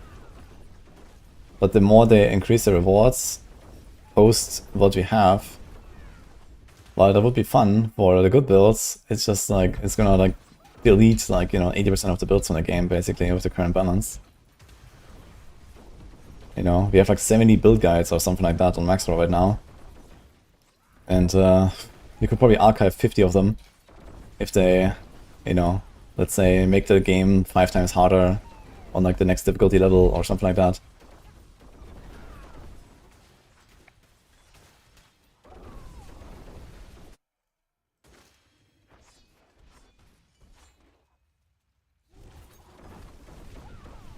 So, you know, the lack of rewards for high-end content is actually very good for build diversity. Until they fix the balance. And it doesn't say they shouldn't make something like, you know, beyond T4 or, you know, reward you for doing higher-end content. And I think it's fine that good builds are more efficient than bad builds and stuff like that. You know, this is okay. You just need to make sure that there's like not such a ridiculous gap, right? Because if you look at, for example, Diablo 3, if you don't play a meta build, and if I'm experienced this way, then you're not playing the game, right? You kind of have to play one of the top farming builds in order to actually get the Paragons, because it's so rewarding in Diablo 3 to go higher difficulty, where in Diablo 4 it's not rewarding at all to go higher difficulty, you know? So in Diablo 4 you can play any build and you're fine. In Diablo 3 you can only play the top few builds in order to farm, because else it's gonna lack so much progression overall. Because in Diablo 4, like, you get 1% more XP per pit. And in Diablo 3, you get 5% more XP per pit. And that's, you know, it's exponential. So, with like, you know, farming 120 GR or something, versus, you know, 100, you know, this is like a gap of like ×3 experience gains or something. Where in Diablo 4, this literally doesn't matter, right? You can farm 80, you can farm 60, and no one cares. It doesn't matter. It's like a tiny bit of XP.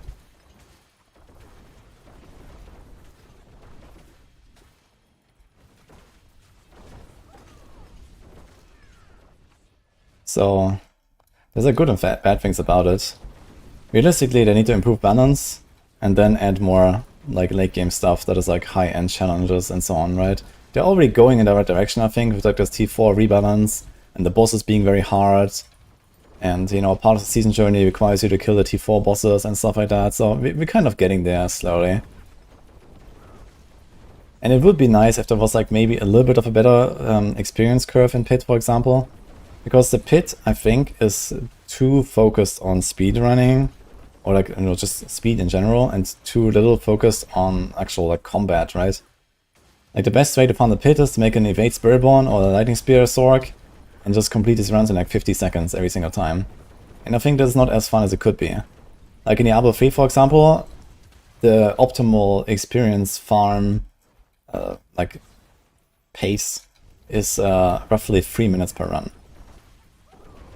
So you go as high as you can in roughly 3 minutes, or 2.5 minutes or so. There are some builds that go really fast, like, you know, Golden Age or Inner Monk or something. They do very fast runs. But they're also like at around 2 or 2.5 minutes anyway, when it comes to XP farm. Because the experience curve is like more tailored towards high tiers. And it's easy to go up, you know, quite a lot of tiers without going much slower, because you can include like, you know, some slightly slower mechanics, but very powerful stuff, right? Where like in D4, you just include all the speed you can, all the instant damage you can, Jar Rune, whatever, right? Double mobility skills on Rogue, and you just fly. And while that can be fun, I think there's just like no real like combat left, right? I think pit runs would be a lot more fun for a lot of people if runs were like 3 to 4 minutes. This would be like the ideal target to shoot for. I think 60 to 90 seconds is too fast. 3 to 4 minutes would be like really cool, because there's actually like, you know, something going on, right? And also like, you know, the dead ends wouldn't matter that much. Like right now it feels terrible to run to a dead end in pit because every second counts. But if you do like a 4-minute run, it doesn't really matter that much. And you would actually like see what elites do. You would see what the boss does, because you actually fight him for like 10 seconds or 20 seconds or something like that. So I think this is something that they should aim for, roughly. And not just this whole like insta one-shot the entire screen meta.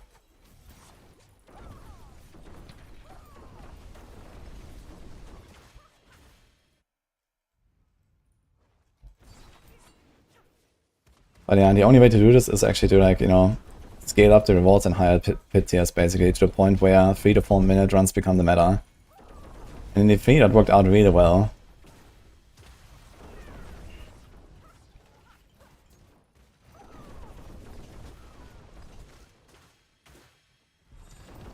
It's also part of the reason why Greater Rifts just feel better to run than pits, for example. Because you actually have like combat.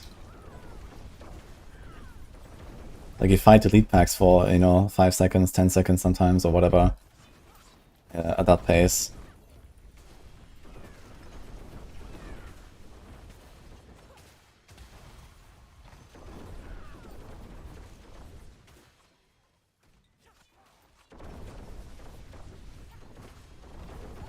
Did you forget to buff boss in another city? I'm not sure. I don't think they wanted to buff them. But they are definitely tankier than elites.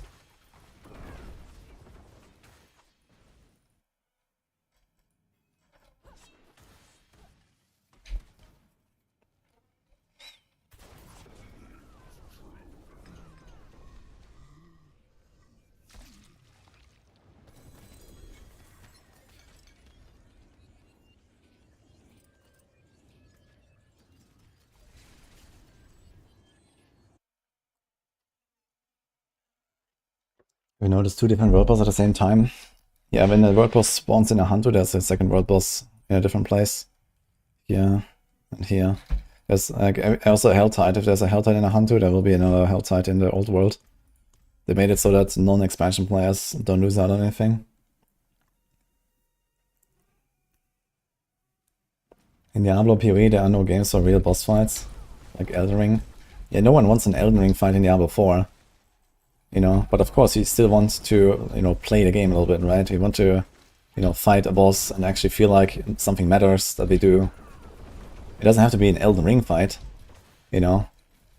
Polishing some mechanics doesn't make it an Elden Ring fight, but it still makes it more fun instead of just standing there and one-shotting the boss. And also all the other, like, it's not just the bosses, right? It's also the elites, you know? Elites should matter, right? At least sometimes it should feel like, you know, there's a tough guy, and now I have to pay attention, or something like that. But the thing is that, you know, the entire meta in Diablo 4 is just like, one-shot everything at all times. That's the best way to play the game. Doesn't matter if it's like, you know, when you're starting out at level 10, or when you go into Torment 1, or when you go to Torment 2, or when you go to Torment 3. All the boss farming, you know, you just do it always on a difficulty where you one-shot everything. Because the rewards scale up so little for going to a higher difficulty that it's just not worth to struggle at all. It's not just that it's not worth to struggle, it's actually a downside to struggle, even if you do it well. Like, even if I have no problems doing it, and I can survive on Penitent on my level 20 rogue, it's not worth doing Penitent because the rewards scale up so little. Because they scale the HP way more than they scale the monster damage, for example. You know?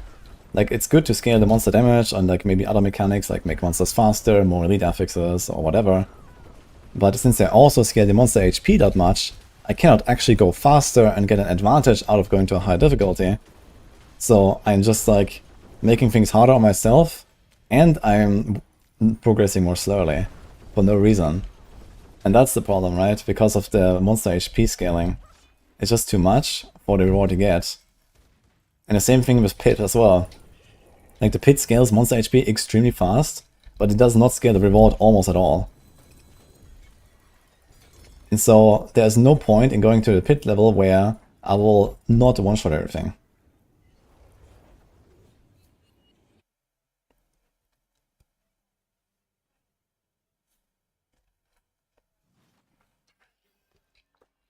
Good job, Embryo.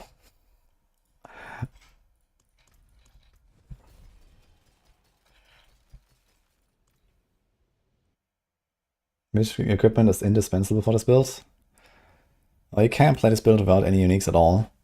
But what you do need is 150 maximum energy and a death trap cooldown roughly 10 seconds.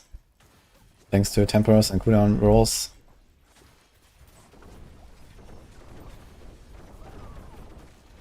But the uniques you want to have is Beastfall, Scoundrel, Eyes in the Dark, and roughly a 10 seconds cooldown on the Death Trap. I made a video on it, by the way, it's from today, you can check that if you want to learn more about how to set it up.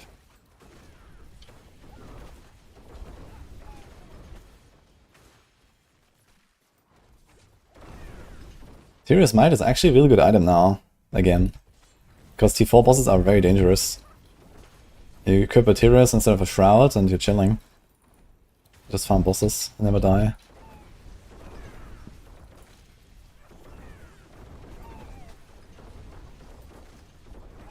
Cooldown on trap is 10.2.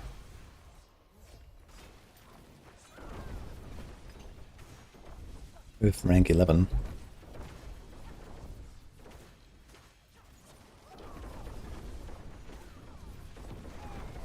You switch from Sleet to Bombs when you don't have enough cooldown reduction.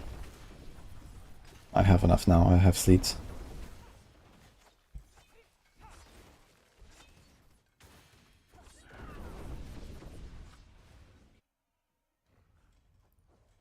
How's Rob doing level 95 pits with Rogue?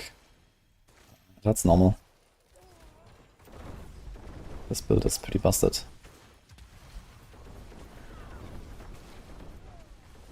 It's probably about to get better with more cooking. I think the guys are cooking.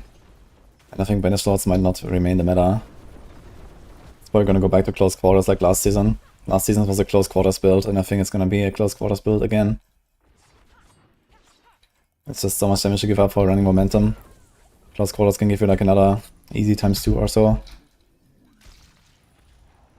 With this Xan Rune. I'm running Xan Rune for overpower instead of Banish Lord.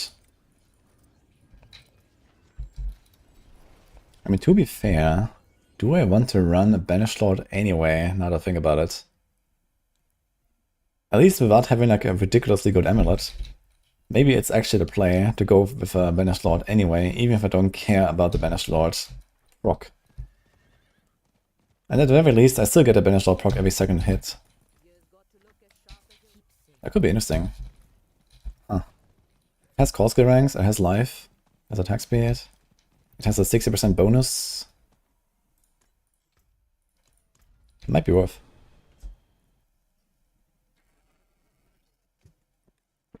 Banished Lord and Xan.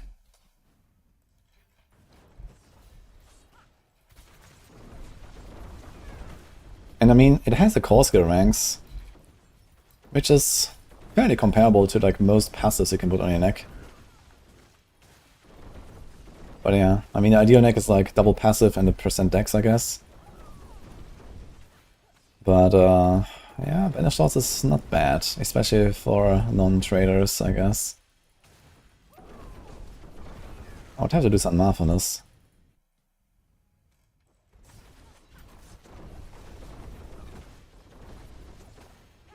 And it could also improve the consistency of clearing packs of the overpowers, because the Xan is not always active. I don't get overpower on every hit.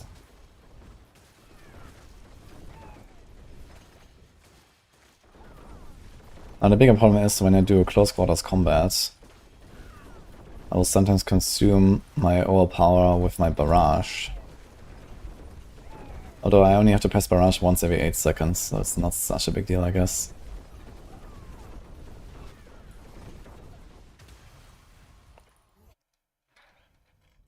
Would exposure be good? Yeah, exposure is how you start this build when you don't have uniques. That's what I did yesterday. You just load up exposure, barrage, and you reset your death trap that way. I mean, interestingly, actually, exposure also has a 100% extra trap damage bonus, so even if you don't care about the reset part of it,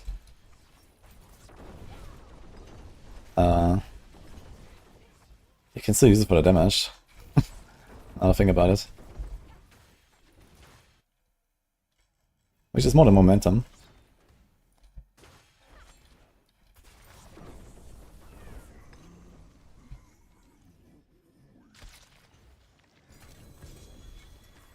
But yeah, I mean, close quarters is like roughly a ×3, or more even.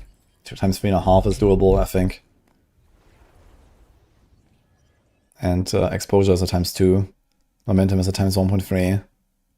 So, momentum is a bit more than ×1.3 because of the extra energy you have.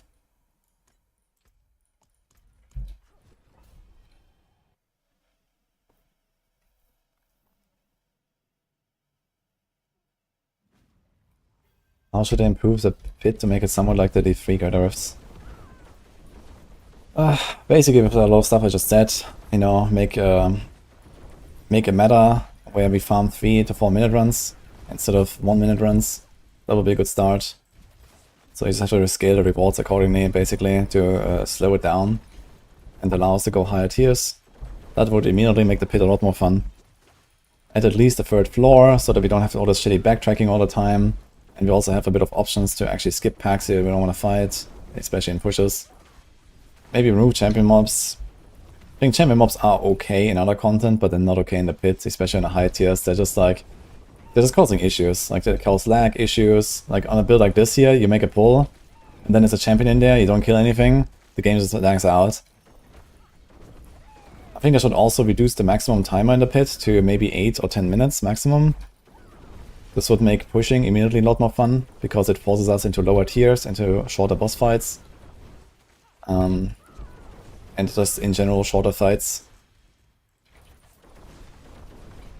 Like, I'm not sure why they even increased the timer of the pit. When pit came out on the PTR, it was 10 minutes, and then the patch came out and they made it 15 minutes.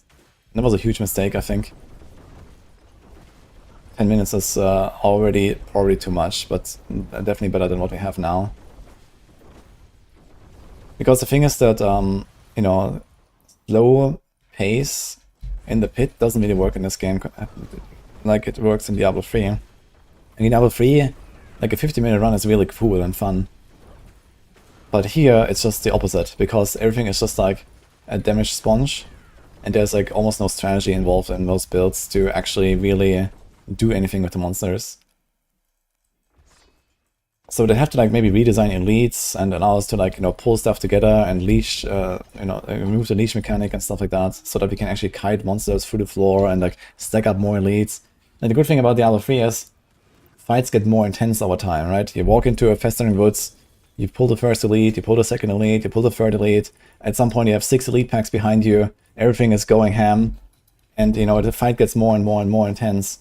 And then at some point you start killing off the elites, you click the conduit, and, you know, boom, everything goes crazy. And all of that is completely missing in Diablo 4. There's like no strategy. You just go from pack to pack. You can't really pull them. Because if you pull them more than like 2 screens, they just run back. And, you know, there's like no intensity, basically. They can also just like make it so that, for example, post pit 100, where it's like the kind of like the super try hard endgame push, you know, territory basically, right? There's no rewards for it or anything. I think it should just have a different rule set applied. Like pit 100 plus should just have a different rule set basically. That is like more tailored towards a fun pushing experience than it is to like anything else basically. You know, make it more elites, give all the elites more affixes, give the bosses affixes. Give the bosses elite ads. I don't know, make different shrines. You know, whatever, right? So you can do a lot of stuff. Where you don't even need to make like a separate game mode or like a new type of content. You just change the rules in like a pit 100 plus, for example. And this is like, you know, this is like the push area, right? And then this is where the leaderboards start, you know, leaderboards start at pit 100 or something, for example. So you could do a lot of fun stuff like this, I think.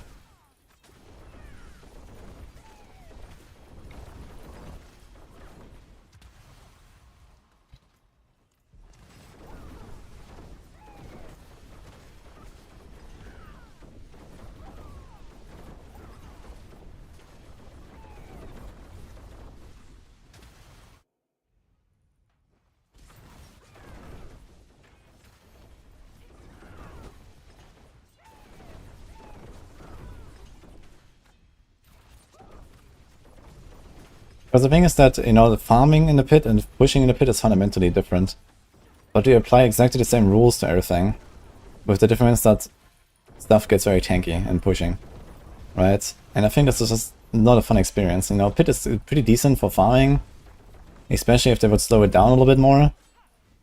But it's like just complete opposite of fun in pushing.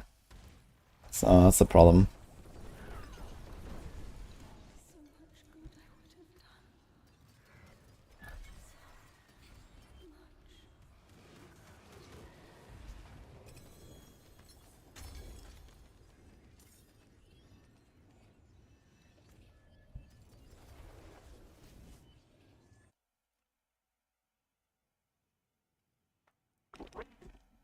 If you run out of energy, try to temper more innovation ranks, Gavin.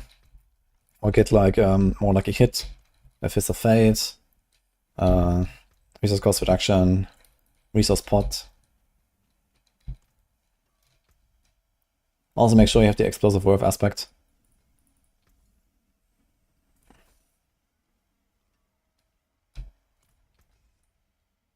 Fuck.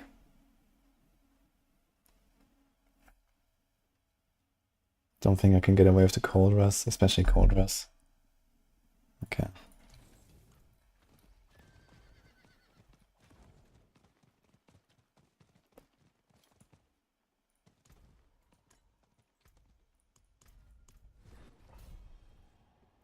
Spend 90% of your time fighting elites with 1 billion HP and then 2-shot the boss at the end. What build are you doing?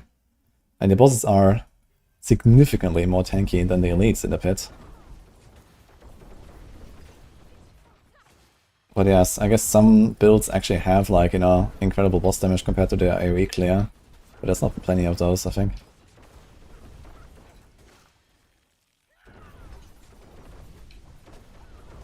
Yeah, the imbalance between bosses is also another thing that makes pit pushing a lot, like, very unfun. Like, the boss fights are actually kind of okay, with, like, you know, the shadows, and you have, like, a lot of dodging going on, and so on.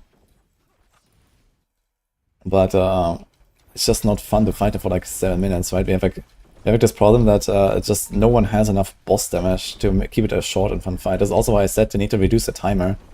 If they make the pit maximum 8 minutes, or maximum 10 minutes, then the boss fights will be, like, you know, 2 minutes or 3 minutes or something like that in most builds. Which is okay. But you know, having like 8-minute, 10-minute boss fights is just not okay. Or maybe also like, you know, some kind of like, you know, this could also be part of the different rule set of pushing. Maybe bosses just have like less HP scanning per tier, for example, after pit 100. Or they introduce like a stricken mechanic or something like that. So there's also ways to do this.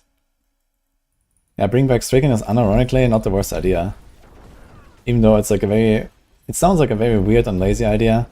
On the other hand, it actually did solve the problem extremely well and elegantly. Because it actually roughly equalized most bosses for most builds. While still having like, you know, some interesting gameplay component attached to it. And it just made pushing a lot more fun because you don't have bosses that just live forever.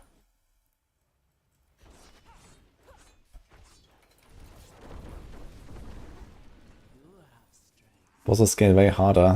They scale exactly the same, but that is the problem. Because basically when you go up in tiers, everything becomes tankier, but your DPS goes up. Right? Because when everything is tankier, you have more monsters on the screen, and you hit more monsters, you do more damage. So in AoE, you kill stuff faster than you do on the boss. Because on the boss, you can't improve your damage by pulling more enemies. There is no more enemies.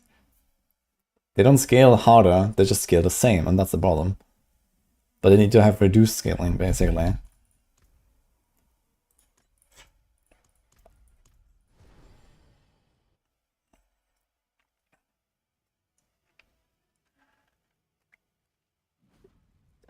Yeah, and that's another thing, the homogenization. True. Pit is too streamlined. Like the RNG of Greaterworks is a lot more fun. You know, sometimes you have shit maps, sometimes you have good maps, sometimes you have 3 elite packs in the same corner, sometimes you have nothing for a while. Yeah, Pit is like extremely predictable in every way, right? The main difference is that, you know, some of the types of straight up don't work for pushing, like, you know, knights and vampires and snakes are just like instant skip on every push. And everything else just doesn't matter, basically. You just go from pack to pack to pack. You fight 1 pack at a time, maybe 2 if you're lucky on like a big map. You know exactly if you go in that corner, there will be a pack in that corner every single time. So yeah, that is definitely a problem, I think, for Pit when it comes to pushing as well. It's like too scripted.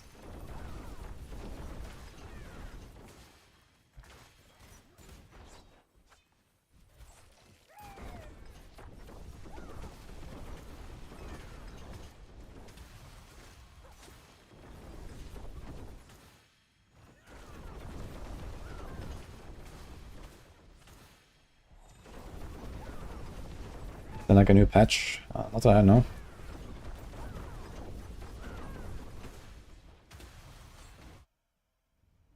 When you found Tribute of Titans, you do bosses. You just self-sustain Titans. You do bosses, you get Titans. You do Titans, you get bosses. It's an infinite loop.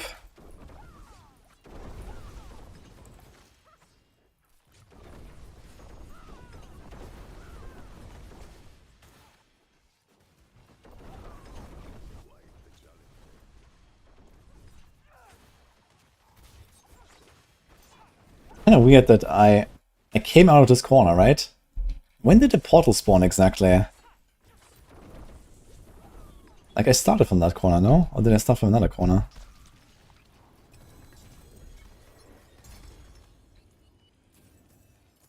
I want to see that again.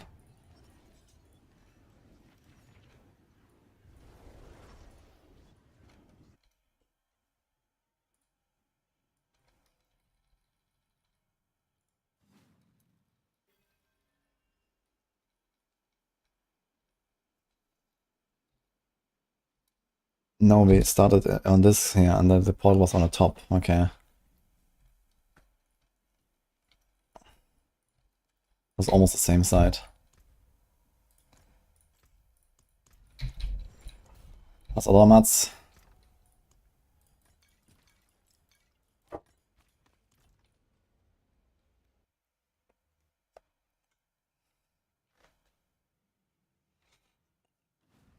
You should watch my videos, Suki. I released one today about how to set us up.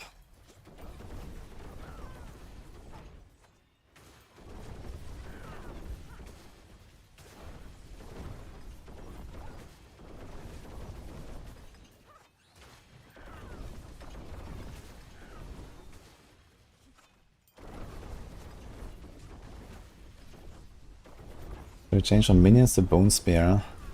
Minions is very good for early game. Bone spear pops off later when you have like all the uniques and stuff. You should not level with bone spear, I think, right now.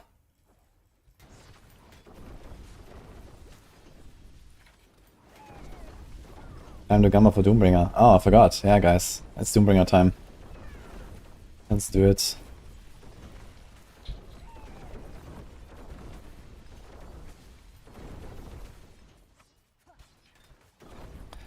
I mean, there's no way I'm gonna get enough runes to actually target craft anything ever, right? So, we have like, I think at most 2 legendary runes of the same type so far. So maybe in some weeks.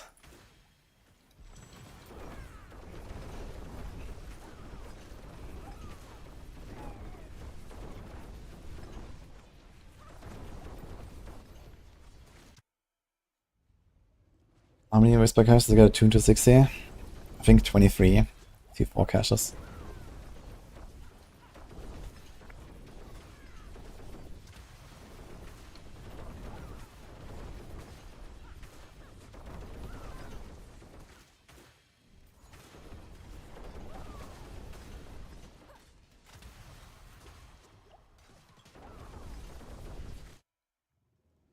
Heart of static time, holy.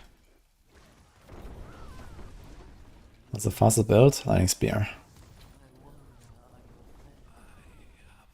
Lightning Spear, evade, Death Trap, I guess.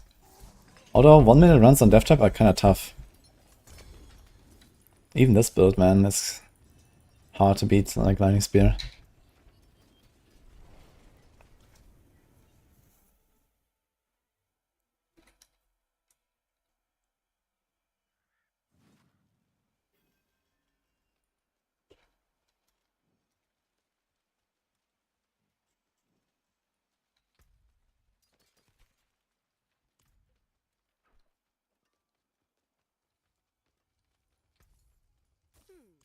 Not bad. Okay, guys. Doom. Oh! Oh! What? Shit, dude. That's insane.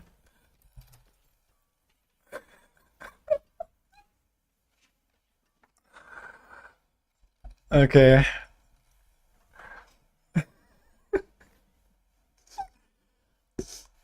Wait, I need to make a quick PayPal to Rod.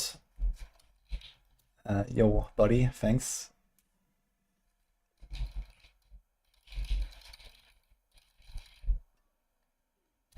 Okay. Nice. We got our weapon. Oh my god, dude. Let's go.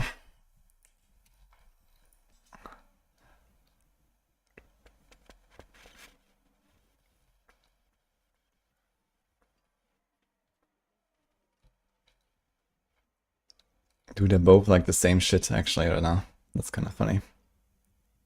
They actually have the same temper. Okay.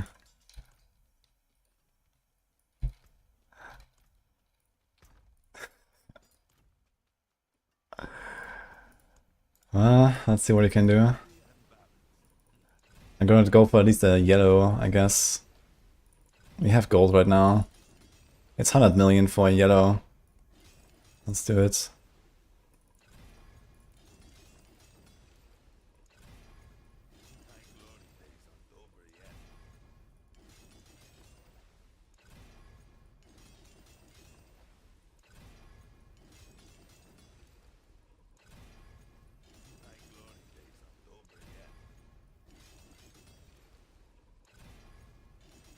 Really guys love the masterworking system.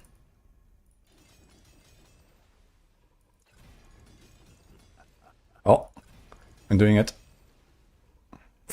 Okay, good enough for now. Now I have 37,000 life apparently. Okay. It's pretty good. I guess it's time to get out of this Endurance Faith.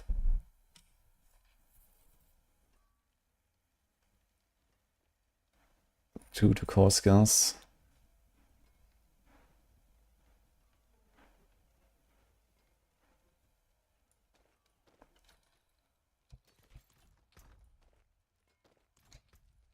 I wonder if this turns off some of my res. No. Oh, we have all stats actually. It doesn't turn off the res. Okay. So that.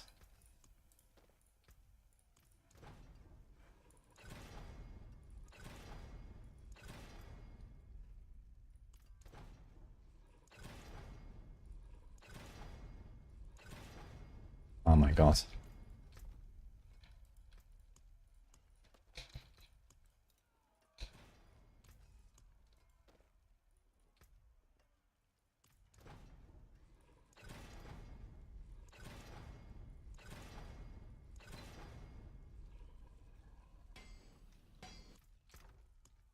What?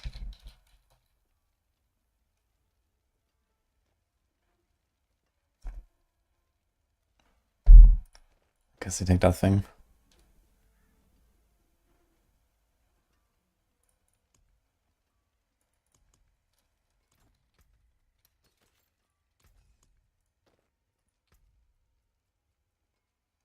I mean, don't really care much about the days, I suppose, since you have stun. But I mean, it's a scuffed. So. You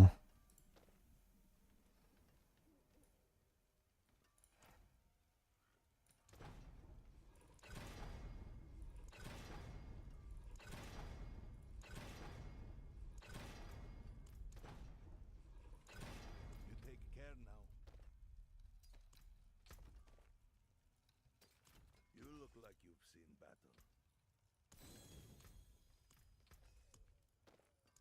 Earthy and balanced. Damn fine piece.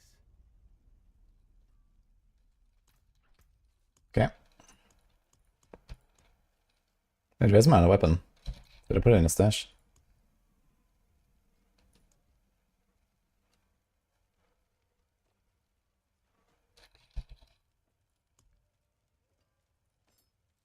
Okay.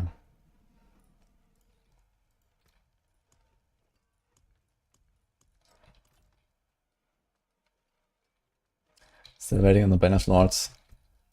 Yeah, the thing is, if I take off this armor... Oof. I mean, you can run the armor instance. But I already have the other armor instance. I have to go skulls at some point. We have to do like one skull and the armor instance, and I think we're fine. But that is like a while away for now. I mean, to be honest, with that kind of life, maybe it's fine anyway. There's no armor anywhere. Just those nodes here. Is this your armor? Yeah.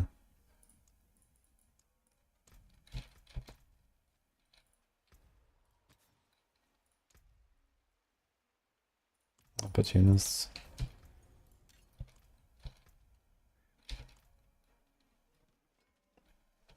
Save gear. I don't even know what's killing me. Everything. What a dial. Everything, man, kills you. Utterly timeless. Holy shit, dude.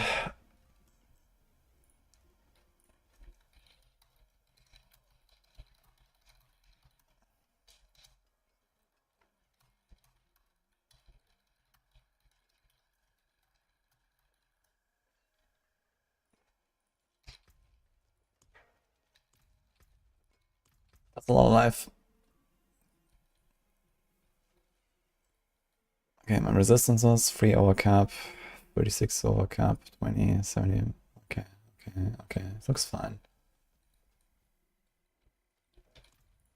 Now I do want to hit one of these masterworks though. Also, has this been scrolled? It has not.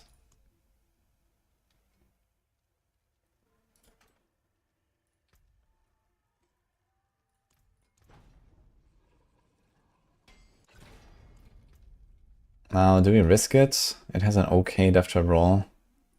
But I think I will try. Come on. It's 1 in 4. It's a pretty large range.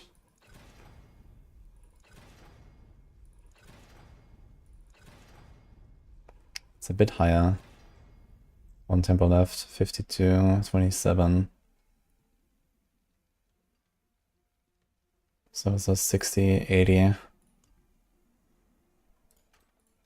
gonna try to hit it once on the two-handed.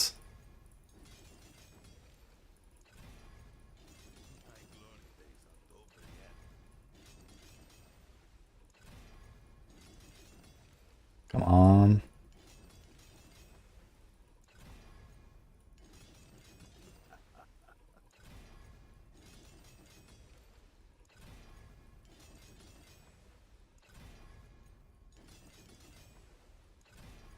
Sadness.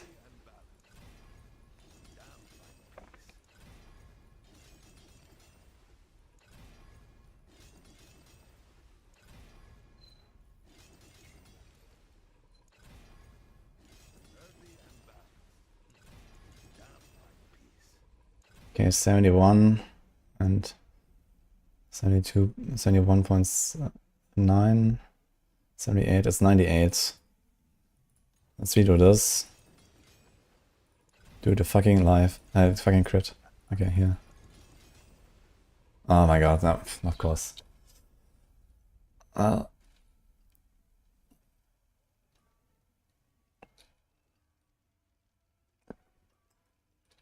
roll this thing. It has 50% chance to restore 22 life.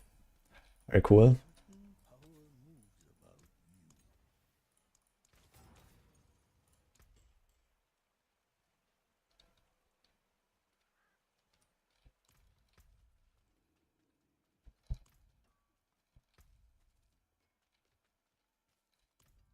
How's my cooldown looking? 9.75. 10.5. We actually don't need this temper at all. So we could go Banish Lord. Banish Lord will be a lot of damage. But we have to remove one of the grenade aspects, I guess. Or Vehement Brawler. It's probably better to remove this, honestly. At least if we don't need a cooldown.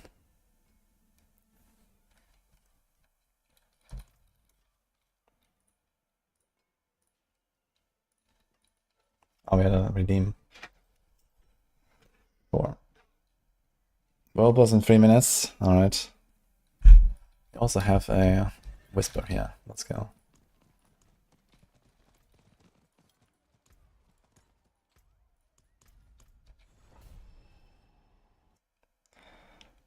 Wandering Death in Fractured Peaks. Aha. Shava in the Hunter. Armor roll and glove. Yeah, we could do that actually. This would solve some of the armor issues we have. Actually, wait a minute. We don't do that. We need a res roll on the glove because we need to remove right here res. I have right here on res right now, but it should be armor because the armor gives you the fortify from right here. I need to run right here and the fortify, which is the armor side. So we need to put res on our glove. That's what we have to do.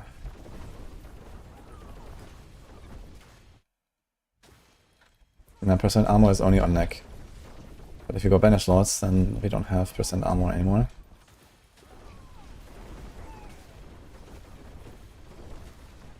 Yeah, so right here, armor, glove, res, to make up for the right here res, basically. And then we're fine. We get the fortify and we have a lot of damage. Basically fortify is nearly double damage. That's like probably plus 80% or something if you're fully fortified. That's a lot.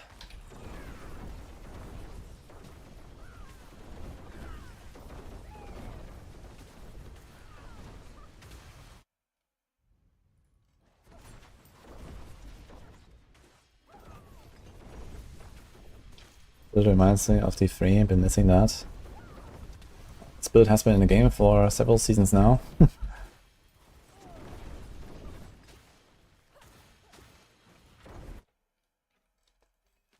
Dude, I just skipped so much in this floor here.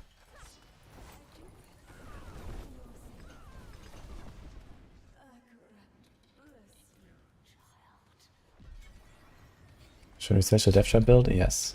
Know what you're playing? The answer is yes. Yeah, we got 2 goblins here. That's a lot of stuff.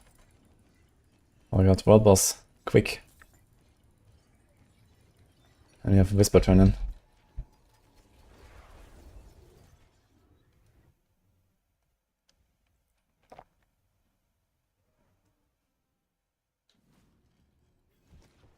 Oh. Wrong place. Wrong time.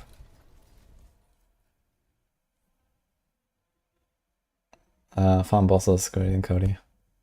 Lair bosses.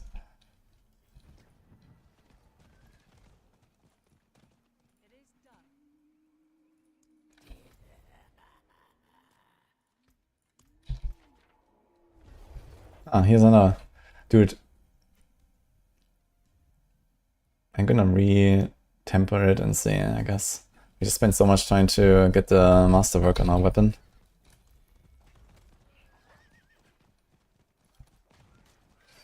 Do we top more per torment? I think Spectre Ash goes up, but there's not much between torment 4 and torment 3.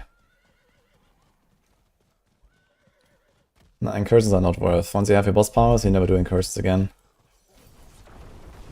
Oh, Gold Goblin. Yo. 50 mil actually. That's very nice. It's been a while since I saw one of these. Oh my god, we're fucking solo.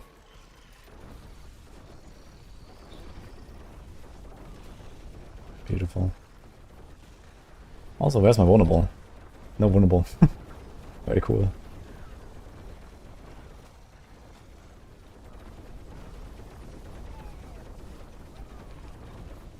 Pit 40 in 2 minutes of pen shot. Yay.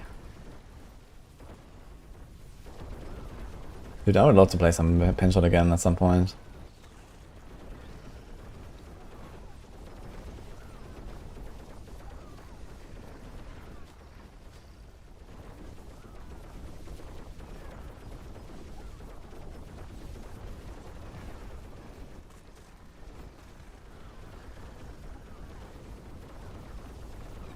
Incursions still worth doing after you get all the boss powers. Wait, it's all that. Yeah, the incursions, you just get like everything once, like basically while you're leveling up or so, just do incursions, get your boss powers, and then just like forget about them. Like the Ash, you can get from their bosses 1,000 times faster. You don't have to deal with the incursions later. That's kind of like a waste of time.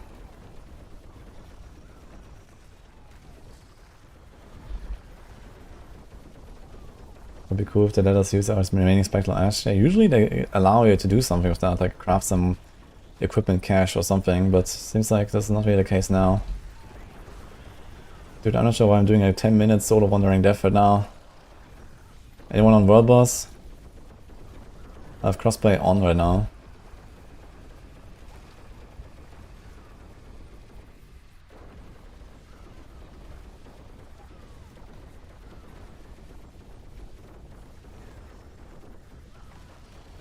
Did you remove Shadow Imbue from the game? Effectively, yes. Shadow Imbue is nowhere near strong enough. Even if you really try with like alchemical admixture and stuff like that, it can't kill. Like even last patch, it couldn't kill anything in Torment 4. Now it certainly doesn't do anything.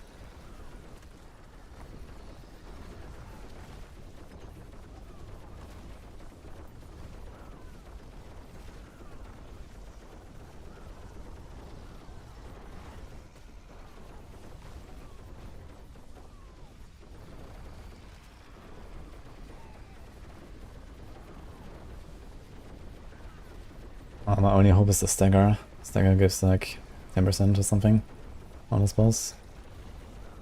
Let's see, where are the souls? Pop. Pop. You'll come and one-shot him. Okay, good luck.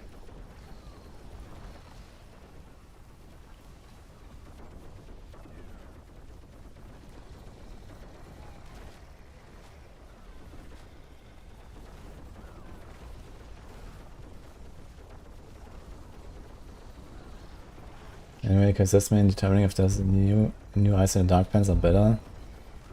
Well, the only thing I really care about is the unique effect. And maybe life.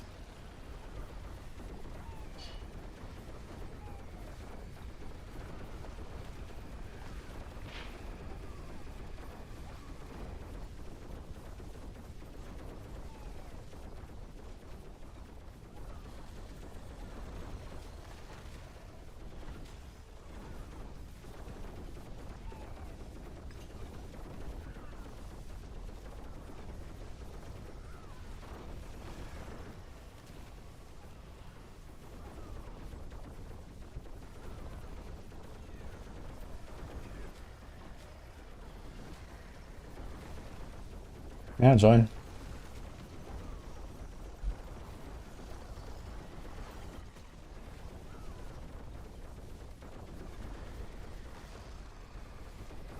Lilith modifier power doesn't work. Imagine you can just go to blood blisters. But I guess you would have trouble actually killing them.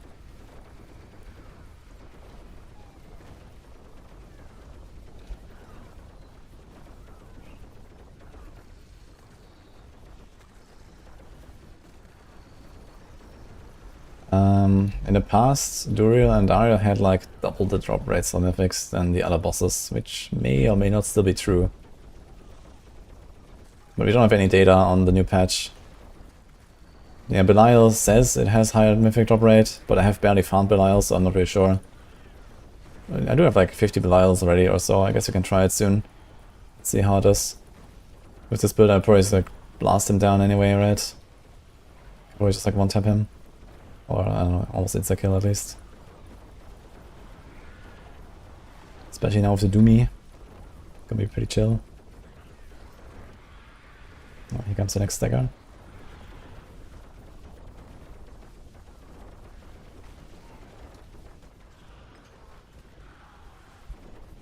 Oh, it's 3 souls, nice.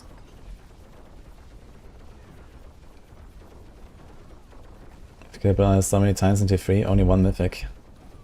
I wonder what his drop rates are. Belial is pretty good in general though, because he always gives you 1 guaranteed ancestral of the drop world that you're looking for. So even just for normal uniques, it's like very good to do Belial. You just don't have many of them. Because most of the materials for bosses come from tributes of the Titans, and you can't farm Belial much that fast. You just have to kill like 1,000 Marchants and hope for Belials.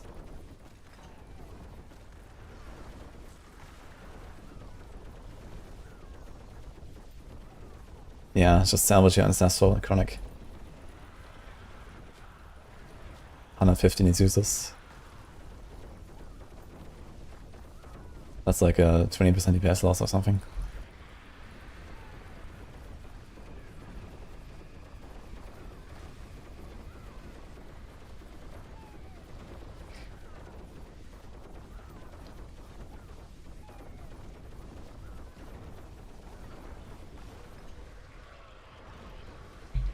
Yay, thanks for joining.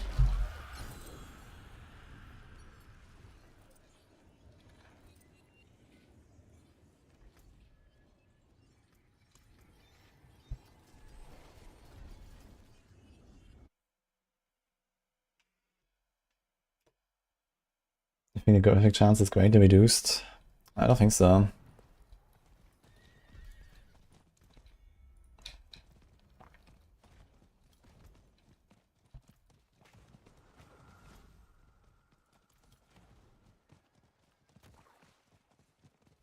I think persons aren't worth doing. What is worth doing? On the city for the tribute of the Titans, and then boss farming. That's kind of like the main gameplay loop in Endgame right now. And then the pit, I guess, for glyphs and XP and loot.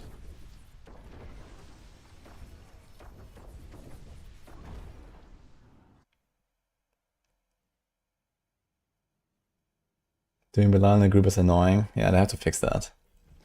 Sure.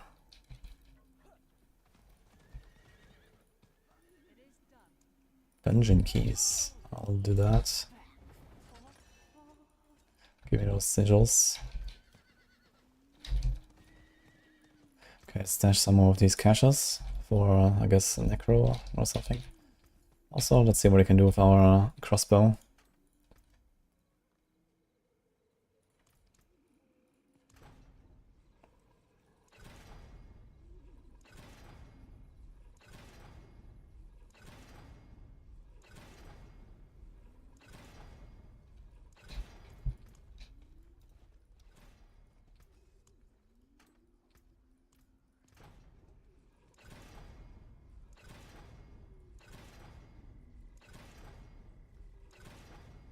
Okay, they can do absolutely nothing with it.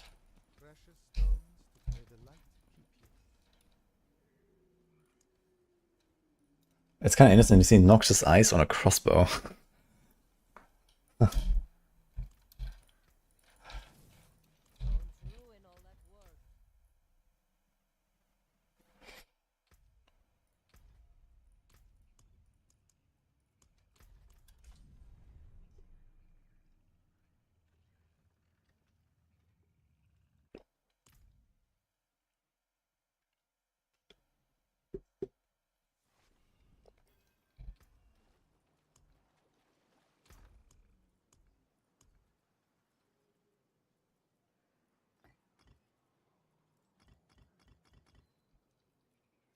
Dude, with Exile Rune, you get another 20% life.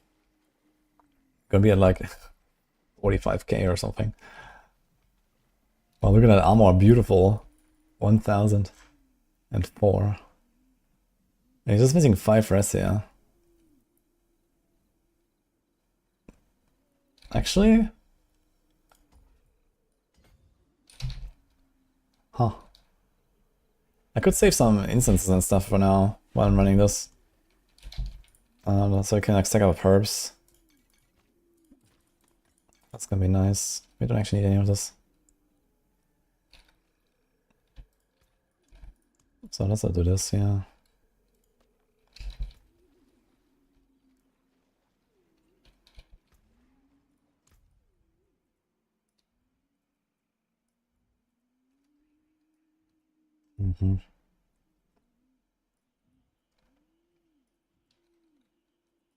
Do I really want Headhunter?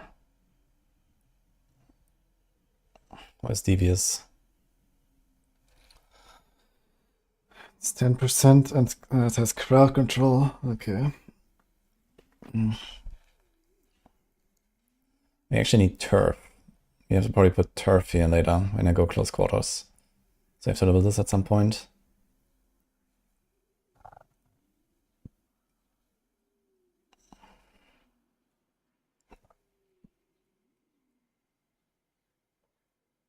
There's fluidity.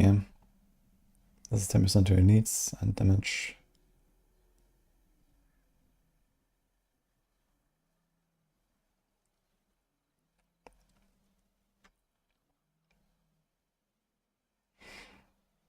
Yeah, fluidity would be the only option.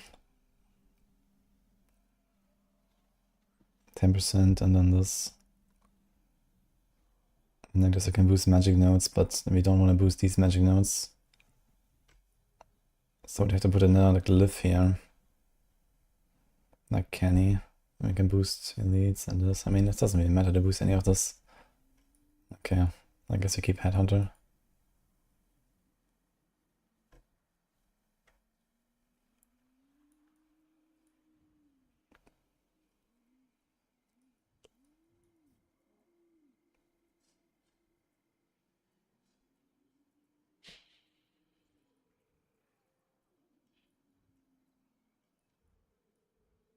This is our last board, and we actually have all of this online. 5:30, apparently. We have all the remnants. Doombringer are pretty OP.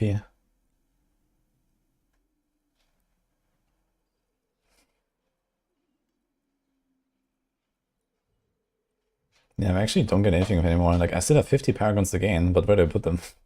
There's a bunch of decks. Yeah, decks. I'm not drinking any water. Yeah.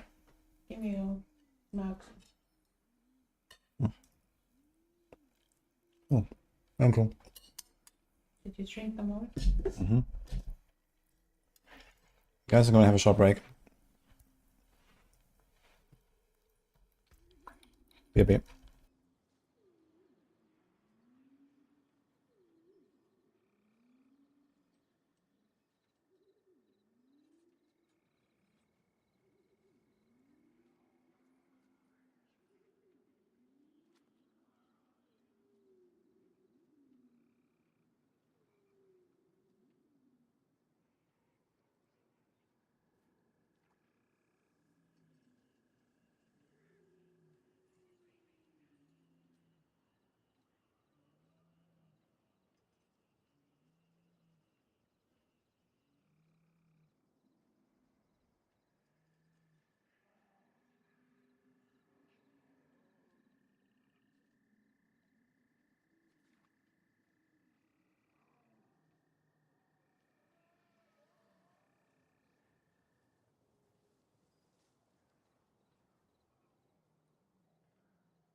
Hello. Just need to send a quick DM.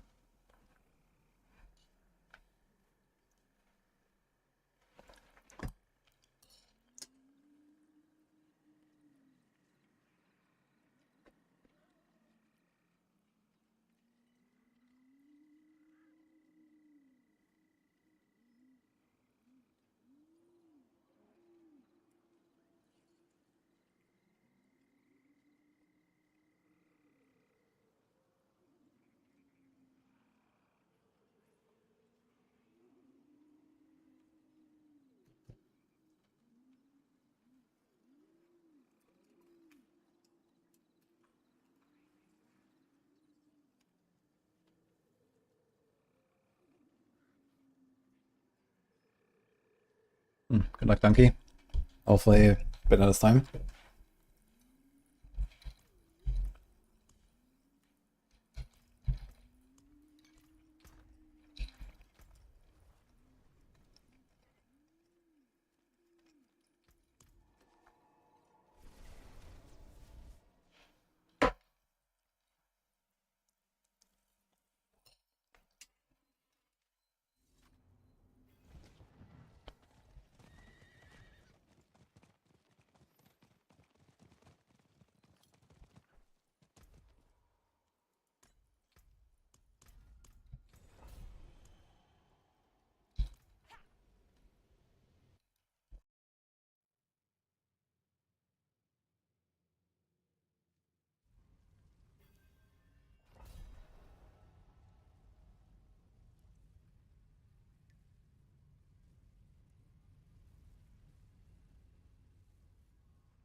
You think Alien Master is better than me at Diablo 4? Yes.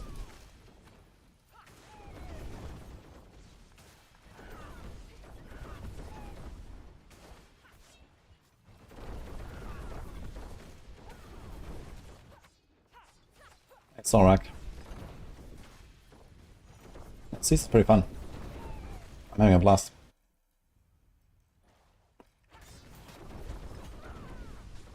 Every season you play, Rogue seems to be the most satisfying. This is not coincidence.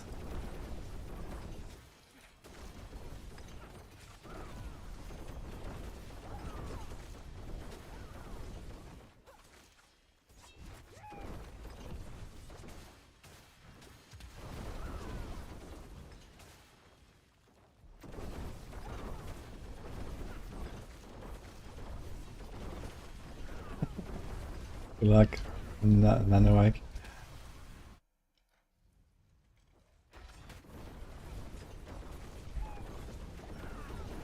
Cracking energy comes from various skills. There's a passive in the lightning cluster. There's spark, there's chain lightning, there's ball lightning. They can spawn crackle.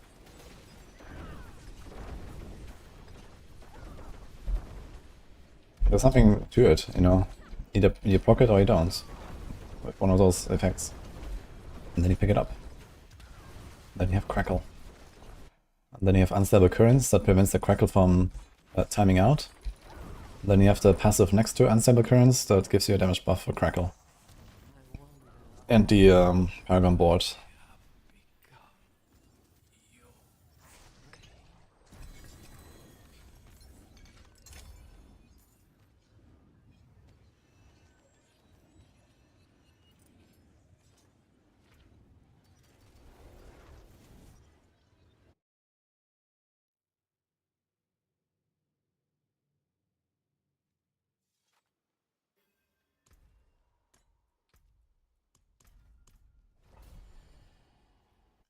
Yes, hello.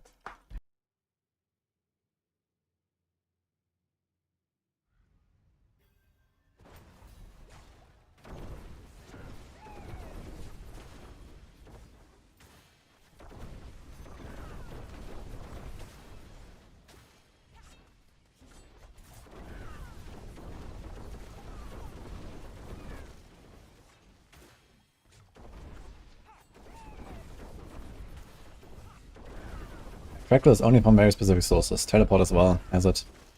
But teleport is kind of like a last resort option, I'd say. Because you give up 30% damage reduction if you use that.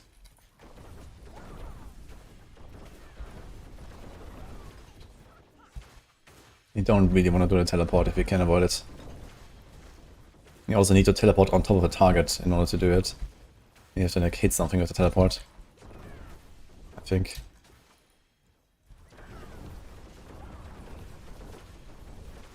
Is the season better than last few? Yes.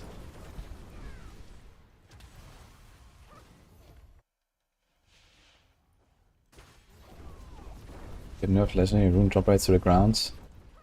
They definitely seems like they are lower than they used to be. But you still get them if you farm enough bosses.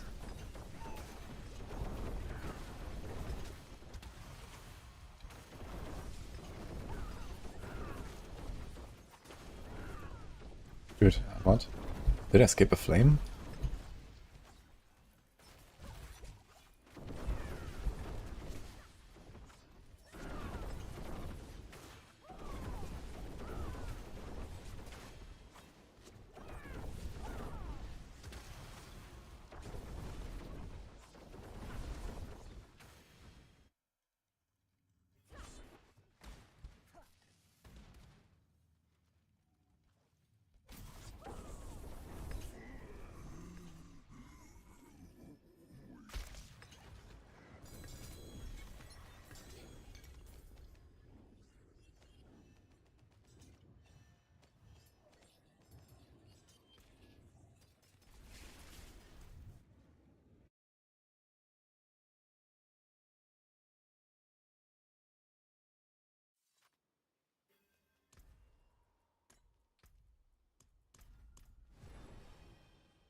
These gloves are awful, and I will certainly not pay 30 million for them, but thanks for the offer.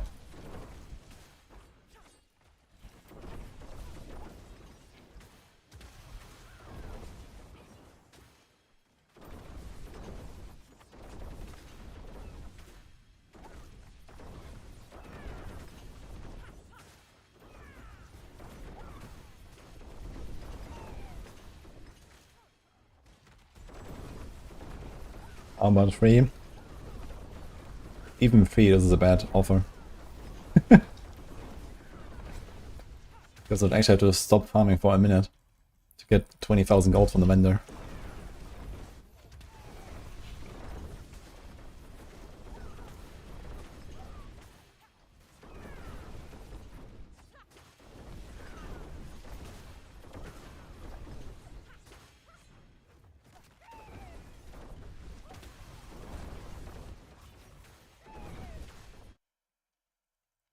The main damage of this build is Death Trap. You don't do more than 5 billion overpower. I mean, how many billions do you want to do?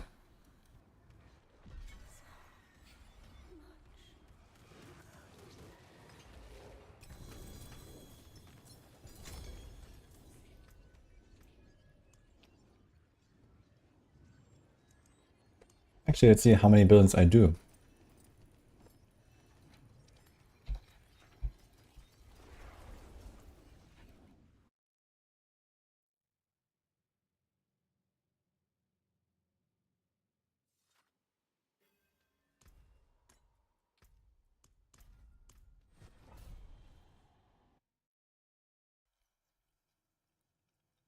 JKX is Lightning Spear. It's hard to go sub 90 seconds on Death Trap. Yeah, I'm doing like 1-2 billion here. I think I go to 5 billion. I mean, you have to see that you hit like, 10 times per death trap or something. You cast like 2 of them per second or something. So...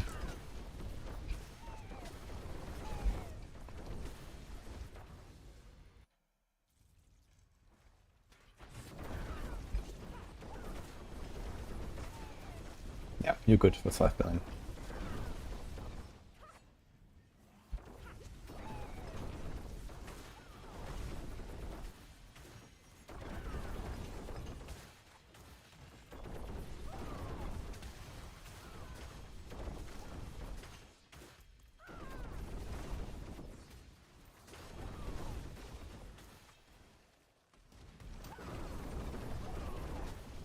The purple buffs. Purple buffs. I imagine you talk about my skill bar. That's Shadow Imbue.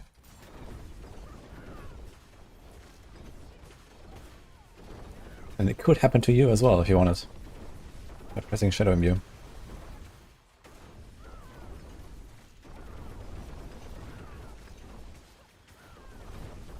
Oh, is this enough here? Oh, yes, okay.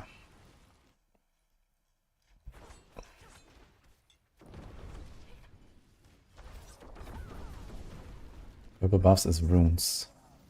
Ah, this. Yeah, these are runes.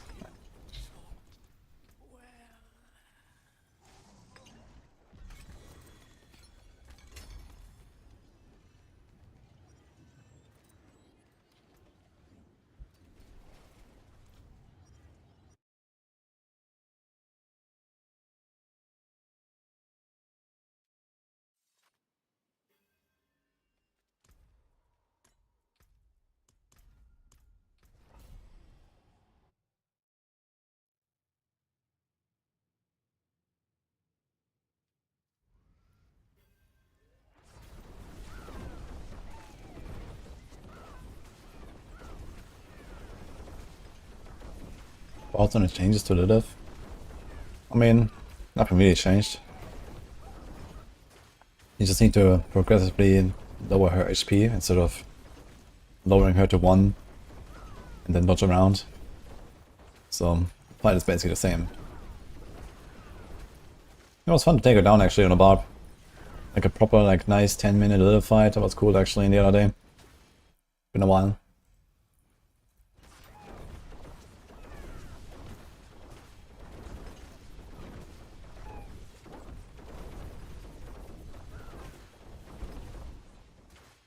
For Burning Man. Good luck with this trap.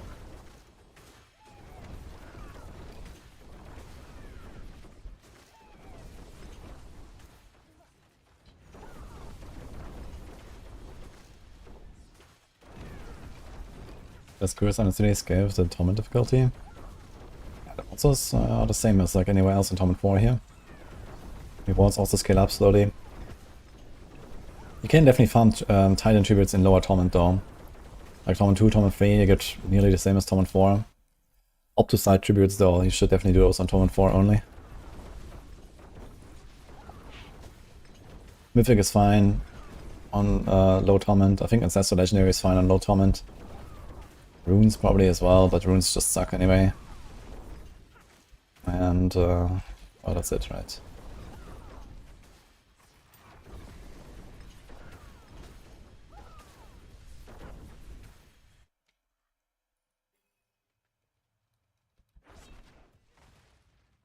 Which build I recommend for Spiritborn at 16 to farm endgame items? Quill or Evade.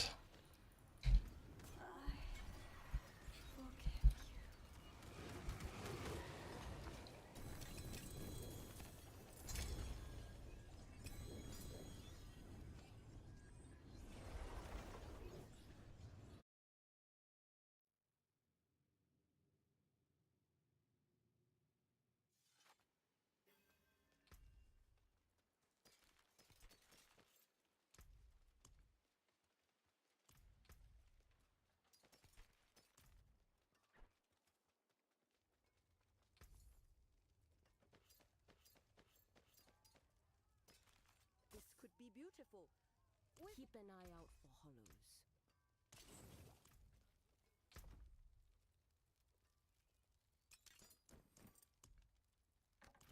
You look like you've seen bad material. Stick to the trees and keep safe.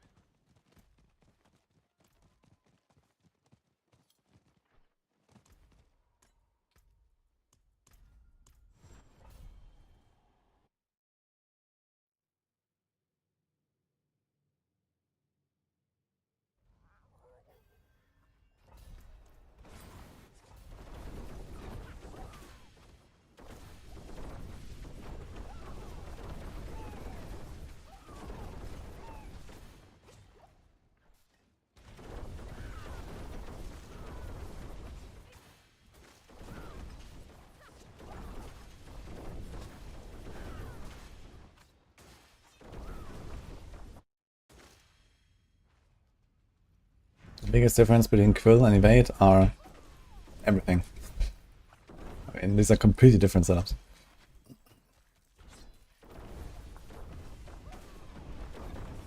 I guess Quill just has like a bit more of a natural progression than Evade. Like Evade either works or it doesn't. And I mean, Quill is also just like a stronger build later, while Evade is like a faster build.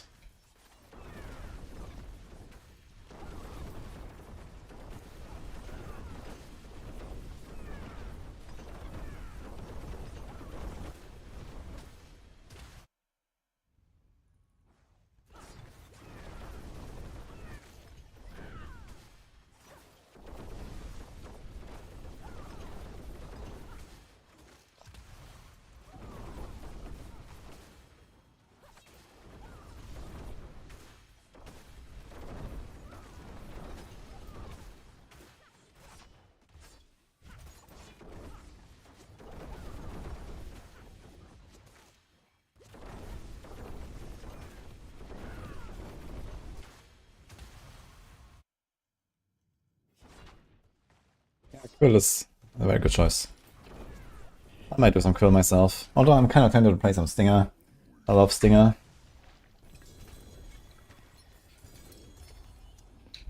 It can actually make Stinger feel very comfortable with the Marshan Leech power. So the Jackham Shell Drain won't really matter much.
It's not useful for this side, yes, Magi.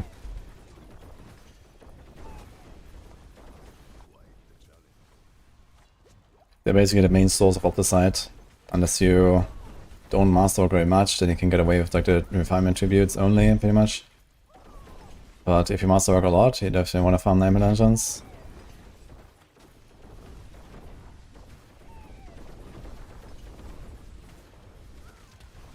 Oh, good luck, Cody. Good body definitely goes to T4 farming mode at some point.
I think it's almost guaranteed to be a Paladin for Kosian.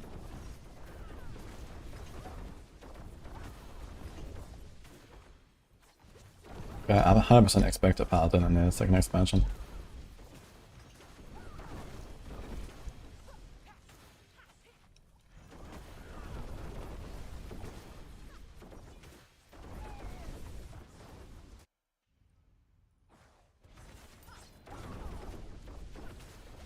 What point should you start worrying about getting the right endgame items and builds, level 60? Yeah, you go to Torment 1 with a pit. And then you start getting some aspects. Then you start getting some boss mods. Maybe kill a few of the bosses, get some of the uniques. You can go to Torment 2 very easily in most cases. Very soon. And then in Torment 2, you know, try to get your build online with the endgame items. Then you go to Torment 3, maybe get some Ancestrals. Maybe get a Mythic or 2. Then you go to Torment 4.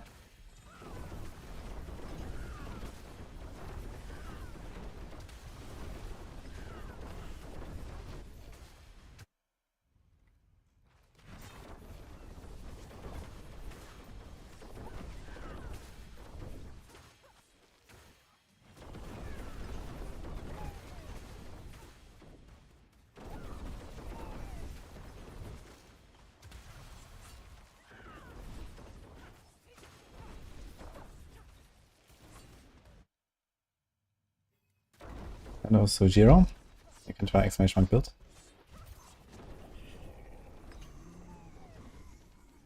It doesn't mean they need to introduce a new damage type like Holy, but they probably will when they do Paladin. And for example, the way they managed this in like WoW is that... Oh no, was it in WoW? Was it in WoW or in Diablo 3? Maybe in Diablo 3. Where I think Arcane Res also counted for Holy damage or something. You can do something similar here. Because I mean, it's unlikely that we're gonna see enemies that do holy damage to us. There's like the knights and stuff, and even they don't.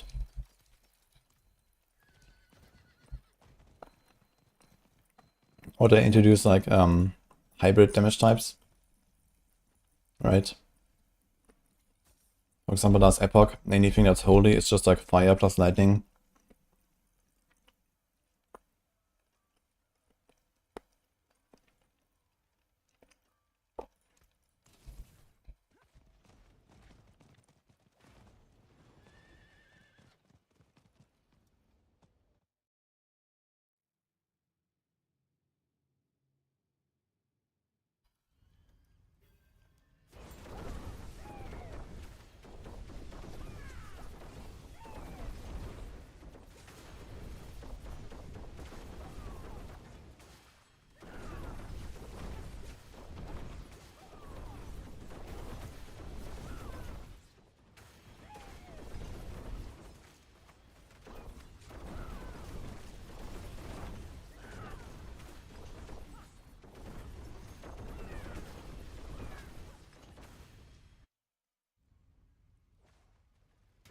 Biggest W of the season. New difficulty scaling. And biggest L. Oh, incursions, I guess.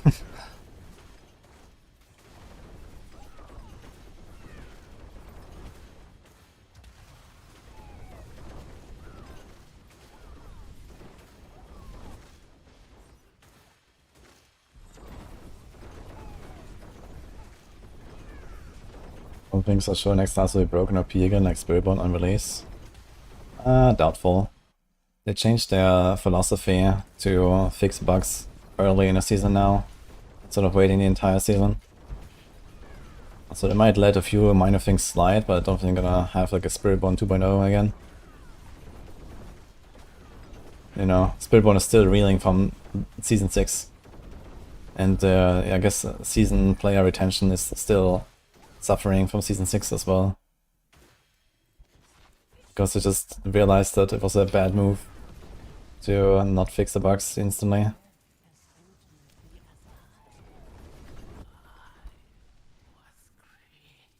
It's kind of funny because the power crept the other classes so hard that Spiritborn is the weakest now. And the funny part is that without the bugs in Season 6, Spiritborn would have been one of the strongest classes anyway. And they didn't actually touch the Spiritborn. In fact, they did buff Spiritborn in some minor ways lately, but very minor. They have mostly the stuff that was not meta on Spiritborn, like the basic attacks and so on, and the thorns, which remain non-meta, but have at least caught up a little bit to like the quill and so on. But yeah, after Season 6, they just like power crept everything so hard. You know, look at Sorcs now, and you know, look at the rogues and everything, right? It's kind of funny. The druids are just absolutely blasting, the barbs, everyone.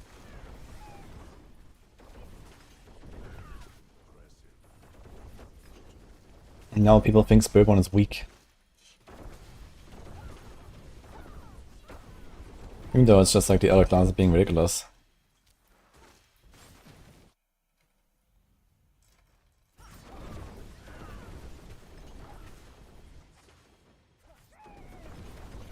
I mean, I think it's okay for incursions to be like kind of like a small thing. You know, at least personally, I keep complaining that they put way too much effort into their season themes and way too little into upgrading the game. And at least this time around, they did upgrade the game a lot, instead of doing a big season theme. So honestly, it's probably a W in my book as well. Because they actually did what I wanted them to do. And, you know, incursions is like a nice little thing, you do that a few times, and then you're out of there and you never touch it again, and that's okay. You know, as long as they keep upgrading the actual game. So maybe it's not such an L. A lot of people consider it an L, I guess. Because they think, oh, season fee needs to be something cool and whatever, you know. And compared to, like, for example, Witchtide, yeah, Incursions is definitely a huge downgrade. But I don't want them to make Witchtide and then delete it after 3 months. So... you know, Incursions can safely be deleted and no one will bat an eye. Because they were very low effort to begin with, besides making a few new bosses. But I really hope they don't just throw away all the bosses. They have to put them somewhere. Like, we can make new pit bosses out of them, or, you know, I don't know what. Or maybe some new content that has these kind of bosses.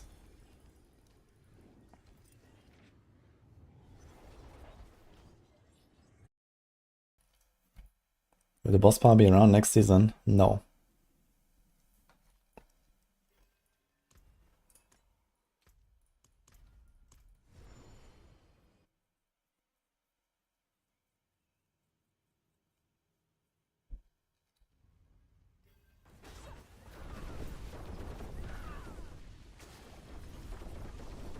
Barb leveling is not that quick.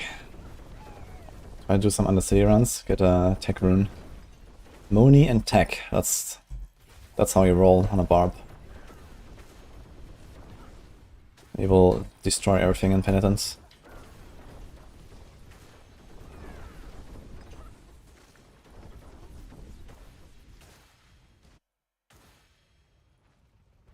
Yeah, I kind of doubt the season's only 2 months, to be honest. Pretty sure they're gonna make it free. The 2 months is probably just like they didn't update the timer because they extended the previous season by 3 weeks.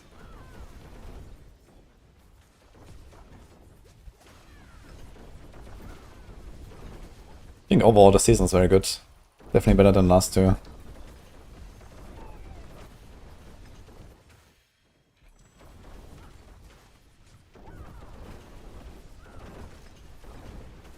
Everything makes a lot more sense this season, I think.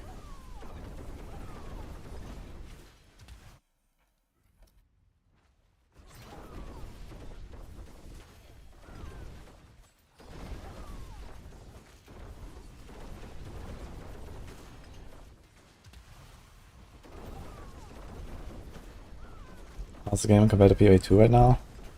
Well, I've not played the new loot patch. Everyone keeps raving about the loot in PoE 2. So we'll see. I'm gonna load up a hardcore SF and do like an arbiter playthrough or something in like a few weeks. But I mean, I really like PoE 2 overall, even before that patch, so... PoE 2, I guess, is like kind of my main game right now. What the fuck happened here? Okay, starts again. Yeah, PoE 2 is like my main game, I guess, for the next... Until... It's like an expansion, I guess. We're gonna be maining PoE 2, probably. But yeah, I mean, for now we're busy here.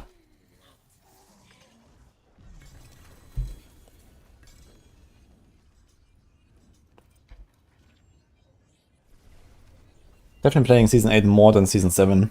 Season 7 I only did like maybe 250 hours or so, which is like by far the least I've done in the default season so far. I mean, if you say like 100 hours a week right now, I have around 2.5 weeks until, yeah, in 12 days. I'll be away for 2 days. So until then I will actually have accumulated like 250 hours. And I will probably continue when I come back for a little bit. So yeah, I think we're looking at like a 300-400 hour season for me for D4 right now. So that's a good amount of hours, I think.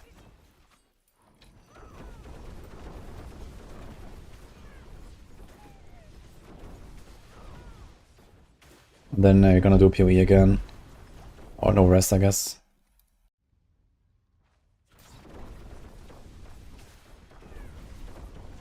Importanto.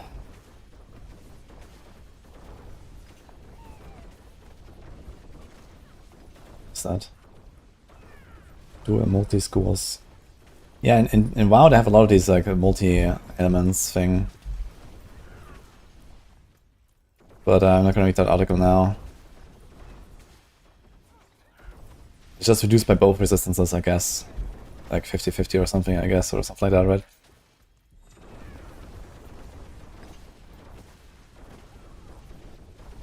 That's a good place to farm tributes. Titans and bosses.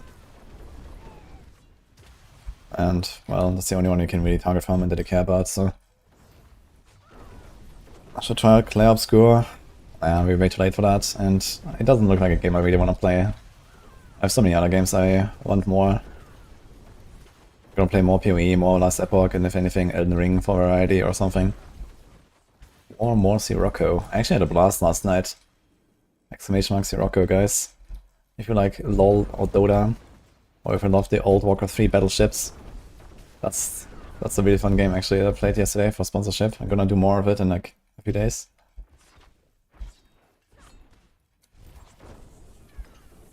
It was cool. But yeah, anyway, I have enough stuff to play currently. I don't need to do Clair Obscure. No rest is there as well. No rest is something I'm interested in.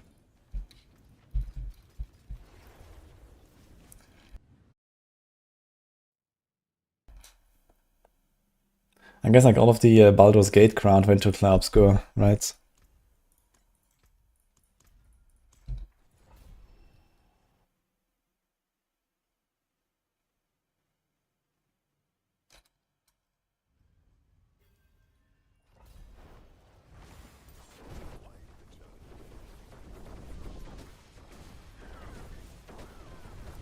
I don't need Vessel of Fate to get this build running. But you will have to play the Banished Lord setup for the overpowers. Because I'm using a Rune for overpowers right now that you cannot have without the expansion. So you have to do the Maxwell Guide more one-to-one.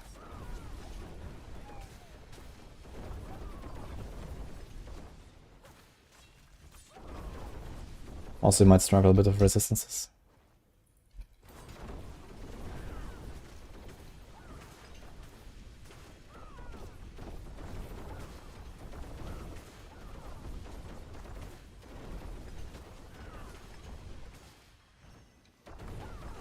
I'm playing Ice Shards. What gear progression did you switch from Avalanche to Enlightenment?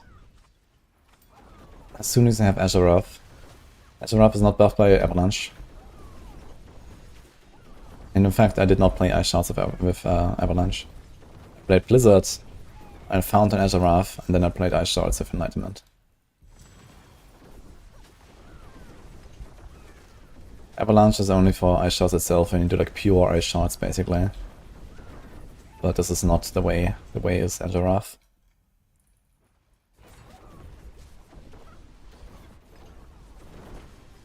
What do you think about PoE 2 in current state? Log in.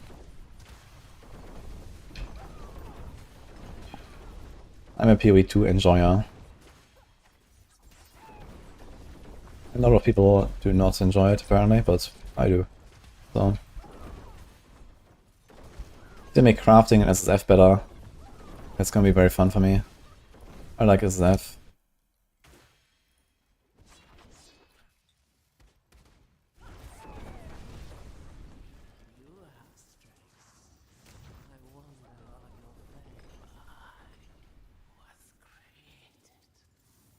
Next PoE2 is Druidia. Like, true, I'm gonna get Druid actually. Wonder how Druid will be. I think it'll be fun to cook a little bit on Druid.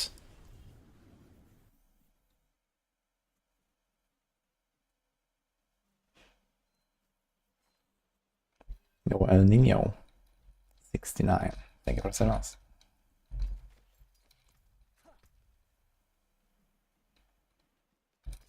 Here's a ring. With life. And a perfect trick shot aspect.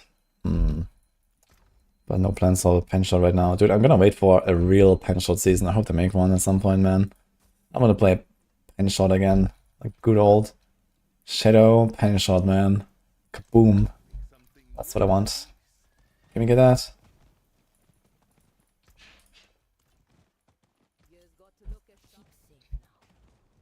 Isn't crafting kind of non-existent in PoE 2?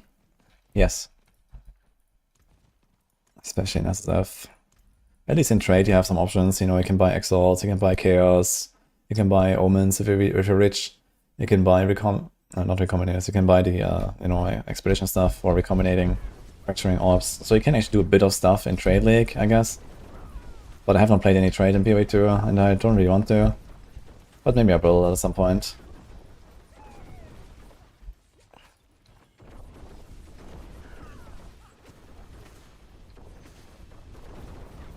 PoE 2 is the best.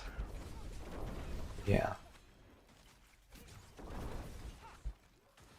I mean, in a year or two from now, PoE 2 is gonna be incredible for sure. But maybe D4 as well. We have another expansion in a year. I think expansion 2 is gonna turn around a lot of things as well. Last Epoch is in a good state now. Do they make like 1 or 2 more patches in Last Epoch, similar to what they did? And we're gonna have like 3 incredible games.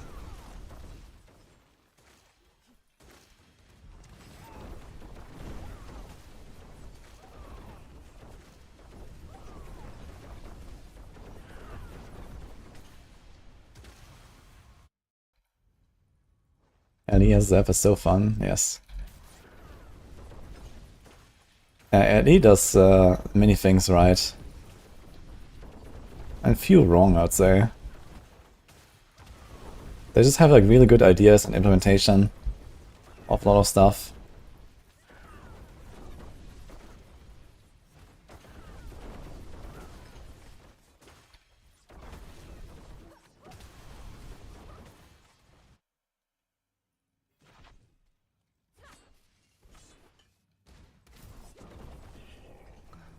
Two more patches of this kind of LE might become the best RPG on the market. Dude, imagine like LE Season 4 or something? 500,000 concurrent players. Holy. Everyone is logging in. I mean, it could happen, I don't know. This is Death Trap with ice stuff. Indeed. The ice stuff is the beast in the ice power of rigid finesse.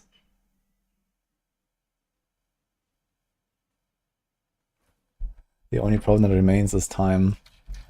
Yeah, dude, I mean, if they actually have like a nice release schedule and there's like, you know, 3-4 weeks between each PoE2, LE, and D4, then I'm gonna be very happy. And in between I might squeeze like some other small stuff, like a bit of Torchlight, a bit of D3, a bit of variety. And that would be ideal for me. I like all 3 games for what they are. You know, I like the speedrunning in Last Epoch and the SF there. And PoE2 is also going to become more competitive over time, I guess. You're going to get gauntlets and so on. So looking forward to that. I'd really like to win a gauntlet, or at least a class in a gauntlet. If not the overall. So that would be cool. But yeah, I guess gauntlets are kind of far away currently. At least you have to race this a little bit whenever they make them. They started doing races in PoE2, so that's cool. We got pretty close to winning a demigod.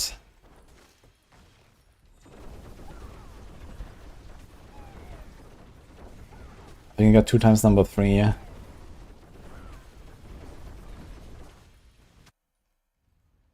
Did I just hear D3? Yeah, D3 should be in 2-3 weeks or so, I guess. But they haven't posted anything. But on console, the season has already turned off. Well, not exactly, the season theme has turned off. So, console players currently, in season 33, do not have an altar of rights. Or, what is the season theme again? The sanctified stuff? It's just gone. Because they didn't input, like, the right end date.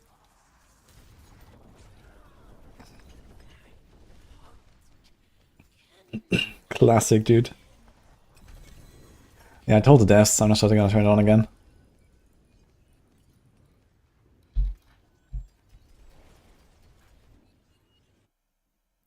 Is Torment 2 worth it? Well, you do Torment 2 until you can Torment 3. That's how worth it is. Oh, that was all there. That's the refinements. I'll be here.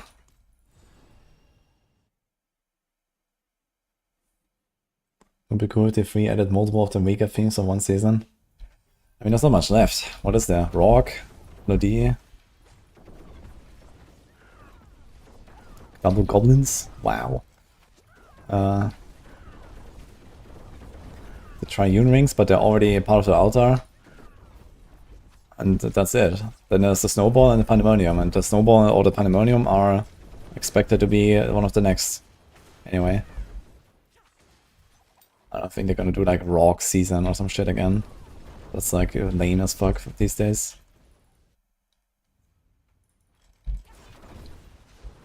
PoE2 needs more fun melee builds. Boy, do I have good news for you.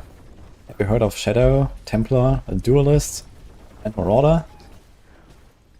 And Druid?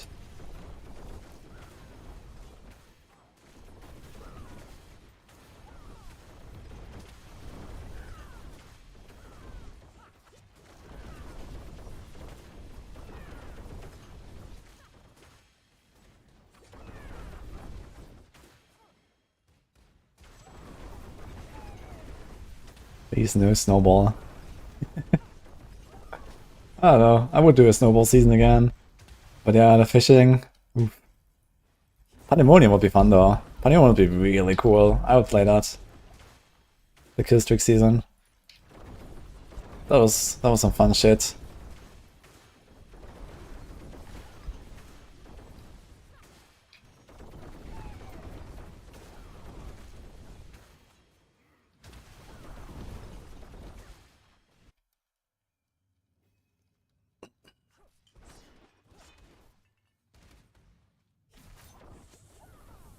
Wait for cycling in PoE2, requires 3 endurance charges to cast and lasts 4 seconds, only usable with dual wield axes. Yeah, I think you're pretty close actually. No, JT.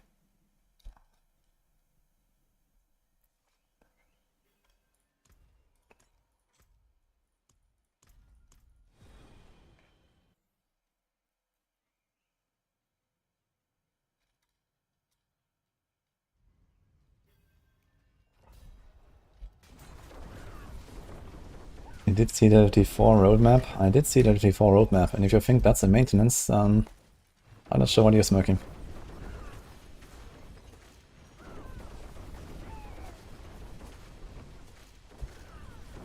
This game cannot be in maintenance. We don't even have Diablo. In fact, we don't even have a hint of Diablo in this game. I think it's gonna be at least 2 more expansions until we potentially might fight Diablo.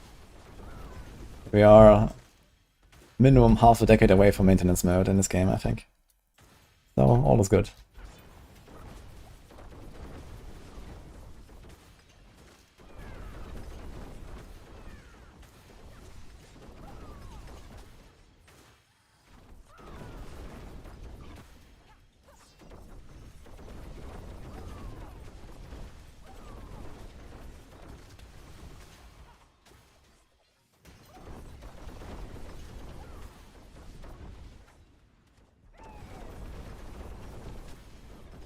Is the Dog of Diablo, Diablo. The Dog of Diablo. Yeah, I guess the next expansion is gonna be Mephisto, and then maybe there's gonna be, you know, the build-up for Diablo, and then maybe expansion 3 has Diablo, and there's build-up for the Baal, and then expansion 4 or something, it's like Baal. Something like that. They're gonna do exactly the same order as in D2, I think. Mephisto, Diablo, Baal. They already hinted at that in the original campaign, if you paid attention to the dialogues. There's like one scene where it says something like hatred begets terror, terror begets destruction, or something like that. So I'm pretty sure they're gonna do the Diablo 2 order.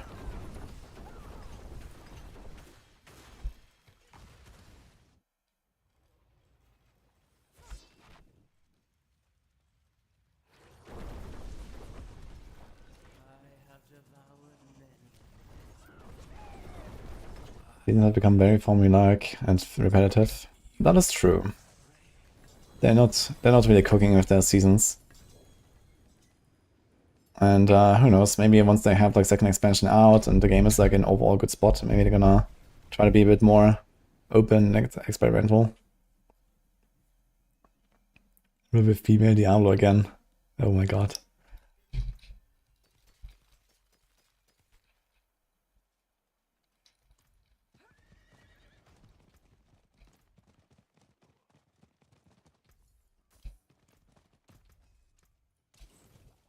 I mean, honestly, if the writing was better in Diablo 3, I wouldn't even mind. But the writing was just so terrible in Diablo 3, man. Like the whole like story. You know, if they had made it like more interesting, more like dark and you know, twists and stuff, that would have been cool. But everything was just like so obvious in your face everywhere, and it was just boring.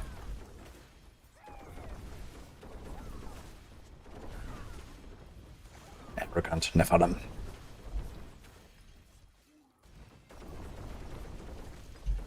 That was also a problem, all these like cutscenes and stuff.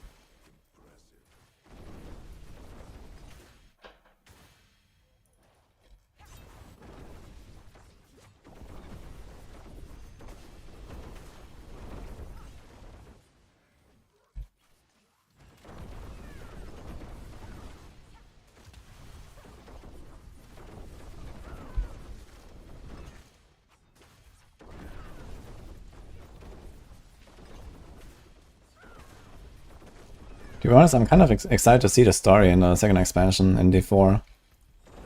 I think like the build-up with Mephisto is kind of cool actually. The way that it has developed from like, you know, vanilla to this expansion. And now he is like this, you know, new body from Akarat. I wonder what he's gonna do.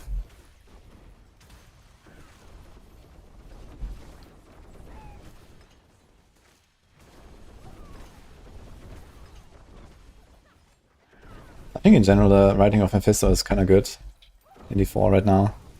He actually seems like a badass. A dark messiah.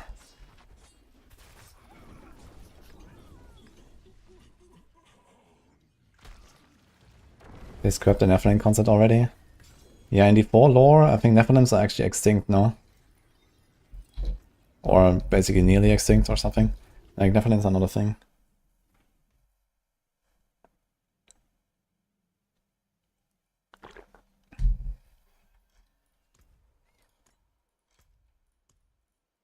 I think the Mephisto fight should have been in Vessel. Yeah, the ending of the campaign is kind of anticlimactic, I agree with that. Because you don't really have like a... Okay, you have like the doggy fight, right? And stuff like that. But that is not even the final part of the campaign, right? I don't remember exactly. Like, you know, you fight Mephisto's avatar basically with the dog, and that's a pretty cool fight. But then it's kind of like this sudden end, right? With the cutscene, and that's it. So that was a bit abrupt. On the other hand, it does, like, you know, build up to a second expansion, I guess.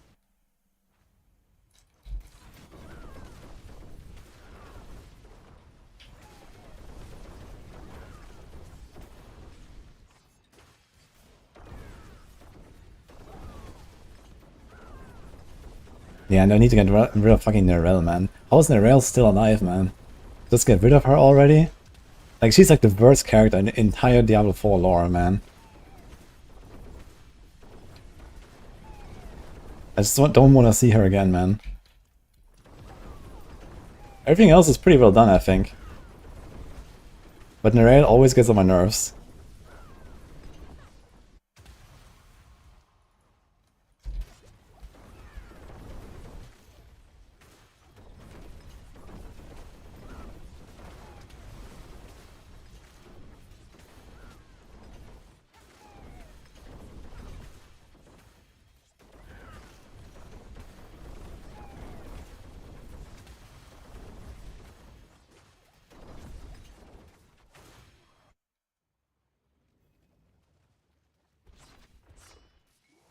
They killed her mom. Of course, she's gonna be a crybaby. I mean, that was actually a cool part of the story, I think. But Nerel should have died too somewhere. Oh God, may the fourth be with you. Yeah. With you too. Ah, Madeline, no. I'm making something very special. What is this fluff ball here? It's a very fluffy ball.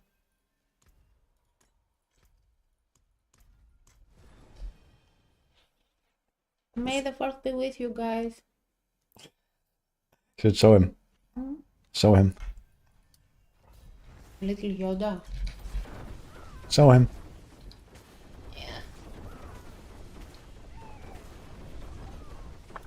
Oh, Hello, Melito.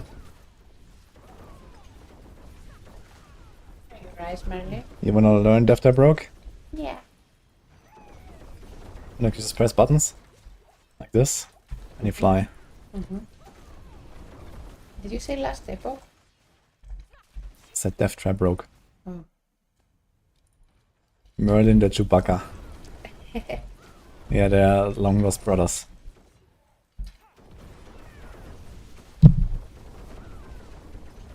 Yeah, he has eyes. Wait. Somewhere. Oh look, an eye. Yeah.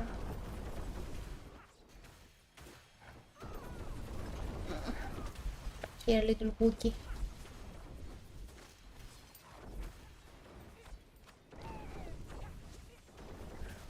That Mephisto Herald. Yeah, he's part of the Mephisto fight. He's our pet goblin. Yeah. He always finds treasures in our house. For example, my socks and my house shoes. Sometimes I come out of the shower and there's no pantoflas anymore. And you know where they are? Yeah. In his nest. Yeah. Buried under the bed.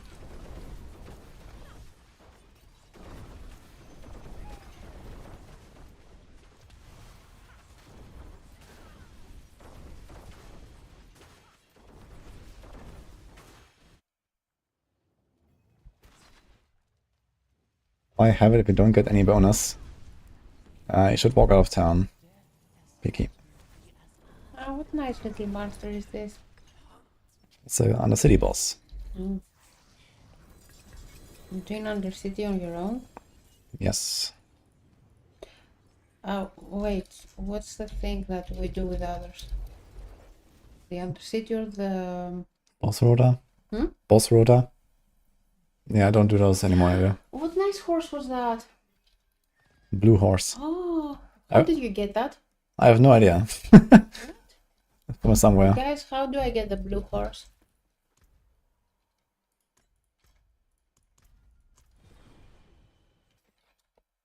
Does it drop from a Legion? No, Legion is a spectral one. Battle Pass. No. Battle Pass in the... is it from this season? It's maybe from this season, actually. Okay. I don't have the Battle Pass, so... It might be from this season, actually. Oh. Log in. I love the horse. It's a nice horse. He walks around and sweeps the floor. Yes. Liquor. Yeah, Reliquary is the new Battle Pass. They renamed it and changed it a bit. You didn't have it.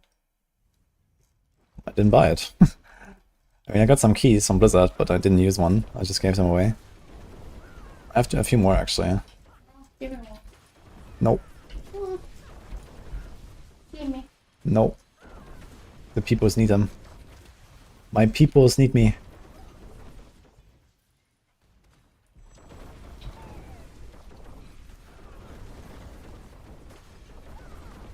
I can give you a battle pass if you want. I do. Okay.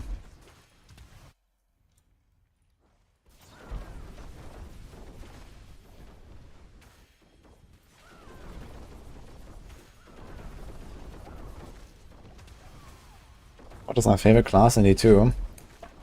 Druid. Necro.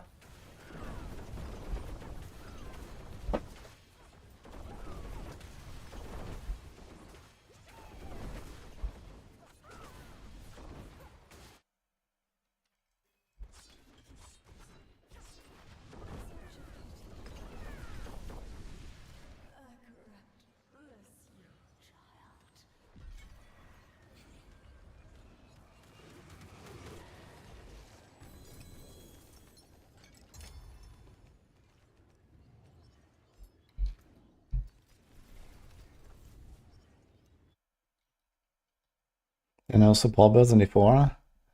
There is a support druid. We have a support druid guide on Maxwell. You can check that. It's very good, actually, this season.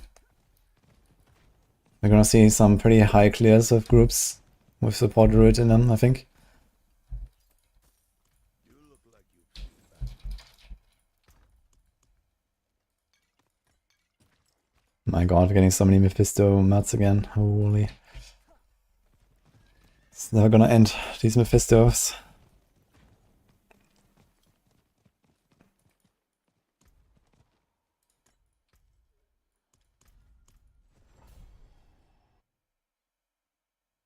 Summon druid any good? Kinda shit at clearing, but has good single target damage.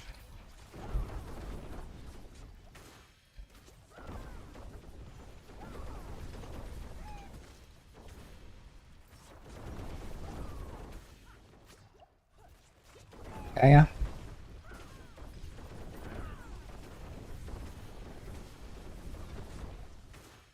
The Reliquary looks one step closer to 5-star legendary gems. Well, I mean, what they said, I think, is that basically it allows them to do these collabs, like the Berserk stuff, right? So whenever they do some kind of like special event or some collab or something, they can just add like, you know, one extra Reliquary for that you can open and get that thing. So I guess that is kind of like the main reason behind this system change.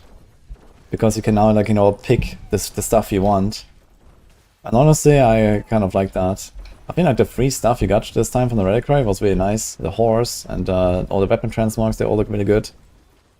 So for free players, I think this was pretty nice. It seems like for the people that buy the Battle Pass, it's like a downgrade, but on the other hand, yeah, you just buy it if there's something cool, and otherwise you don't get it, I guess.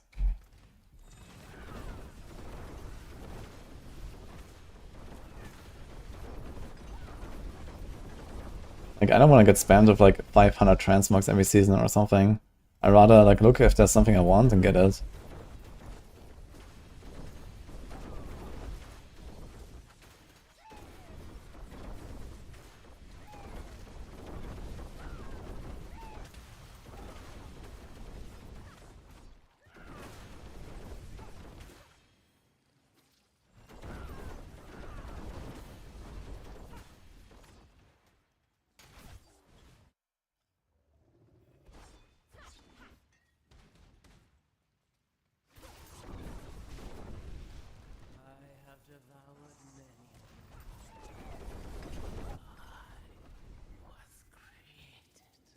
We need to switch to target farm back in hardcore.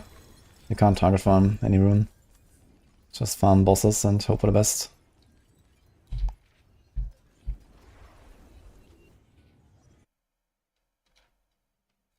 Yeah, P2 does have transmog, but you have to pay it.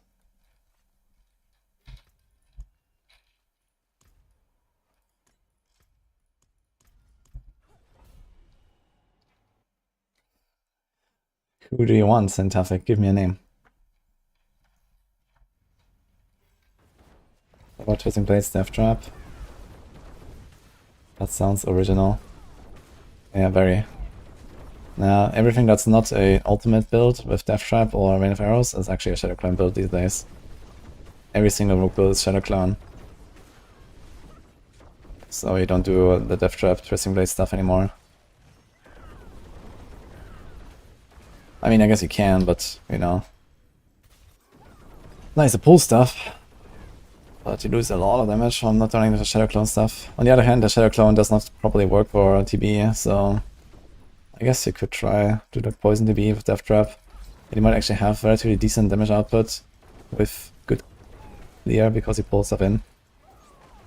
But it's basically just a shitty version of this build, because you pull stuff in, do much less damage than this build could. And here you pull more and you go faster and everything is stronger.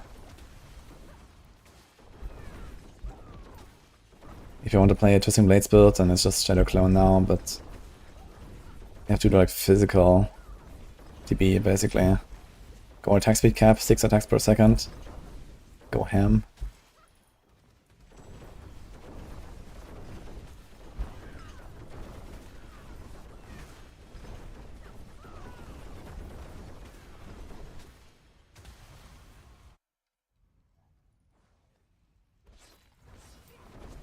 Dearest way in my life. Yeah, with Bone Spear, I think you lose 10% of your life every time you cast or something. You heal. Actually, I'm not 100% sure how you heal. Blood orbs.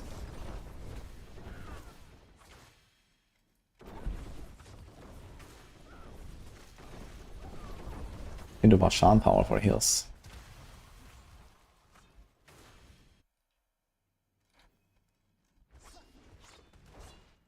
The overpower spear themselves heal. Okay, then easy.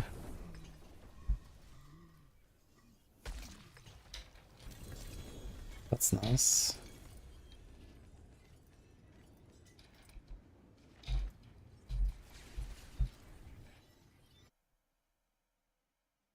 There's no way I'm defending this battle pass change. I'm not trying to defend it. I'm just saying for me it works. But it's mostly because I'm pretty indifferent. A lot of people seem upset about it, and okay, let them be upset, I don't care.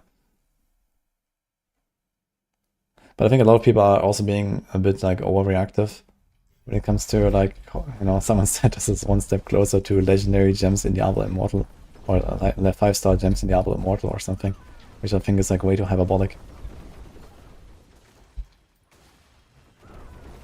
And if people are upset with the battle pass and don't buy it anymore, then Blizzard will change something about it and make it better. So I'm not very worried.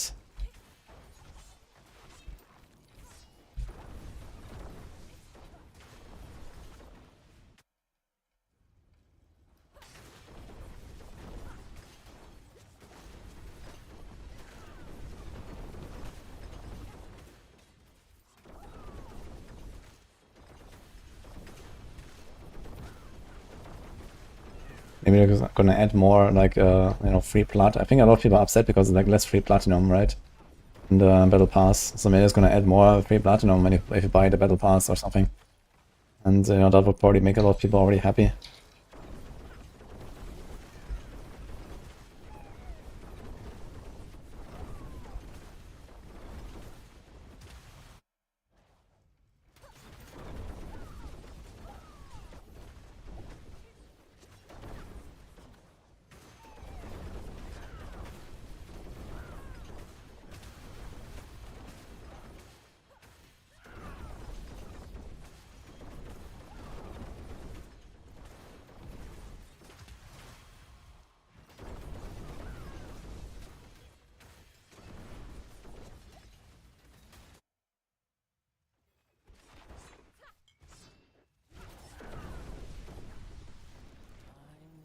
Versus putting one piece of armor set in each of the reliquary.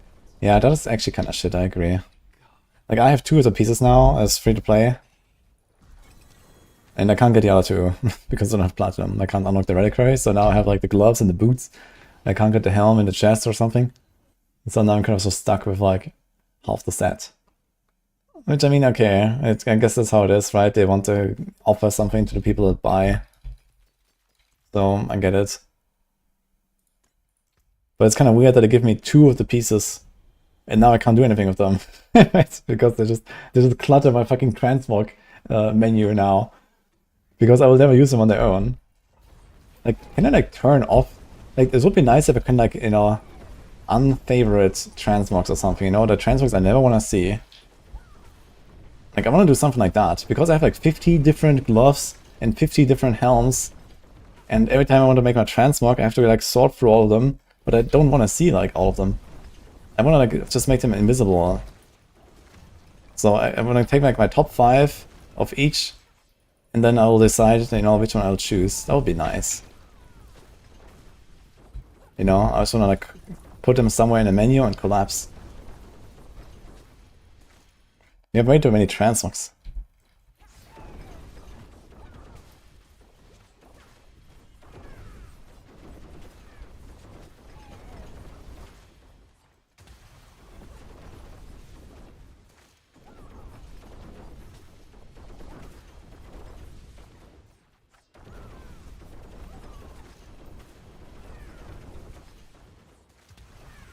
Can't even text search, oh my god. Yeah, and then some of the sets have like not even the same names, right? Like most of the time they have like similar names, but sometimes there's just like really random names.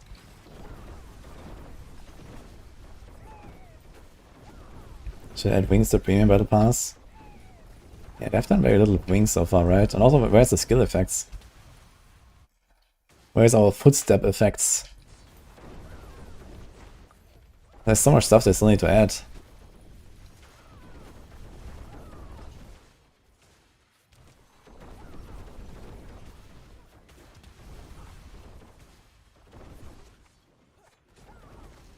Like even last Epoch has evade effect now as well.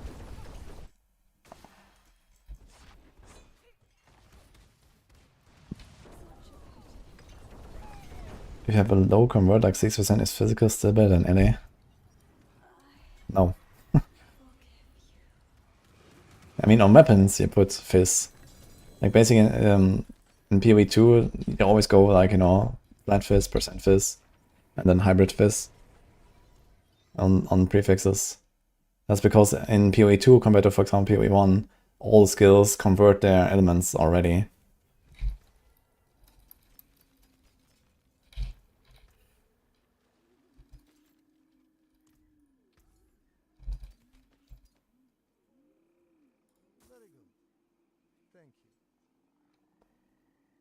Maybe he does pants, I'm sure.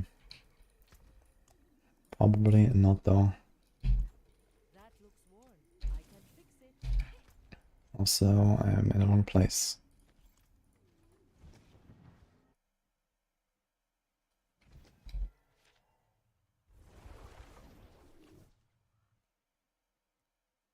You don't use a real core skill anymore because Beastfall Boots gets activated by Death Trap now. Yeah, I can leave out the core skill now, basically. Although, I think it's likely that the best setup will be close quarters, and you go barrage anyway to at least activate close quarters every 8 seconds.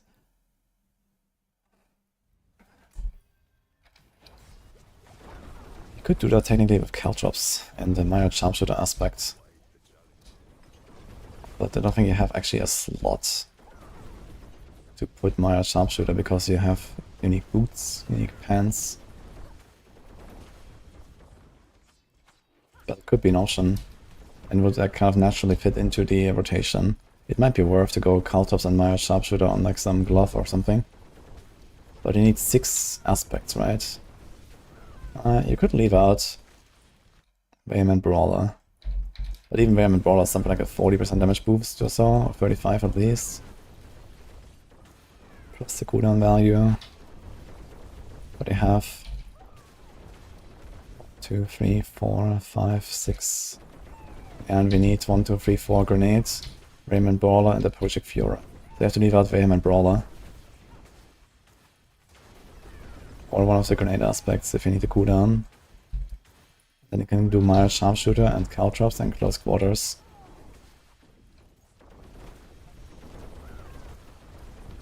The problem with barrage is the barrage will consume your resources. So one of your death traps every 8 seconds will not have resources to use with Beastfall and will be much weaker if you do this. On the other hand, you do a lot of death traps, so this is not a huge loss. It's probably fine to include barrage.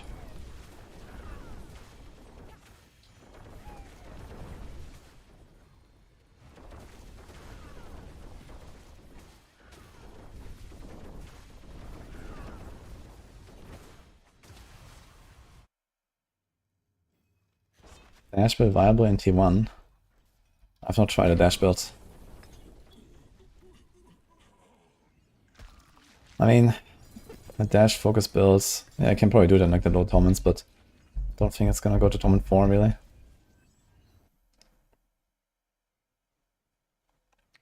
Stop saying that, we don't want buyable skill effects. I know, I hear from a lot of people that want that. And they're going really well in stuff like PoE, so I'm not sure why they wouldn't do it in D4.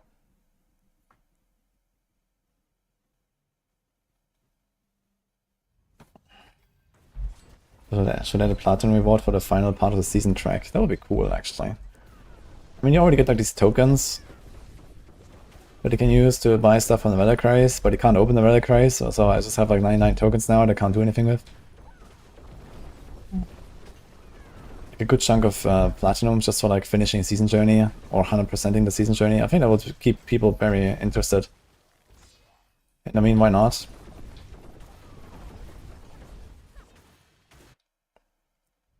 Like, you know, give us like 500 platinum or 1000 platinum or something for finishing the season journey. It's not a huge deal, but I think this would really motivate people.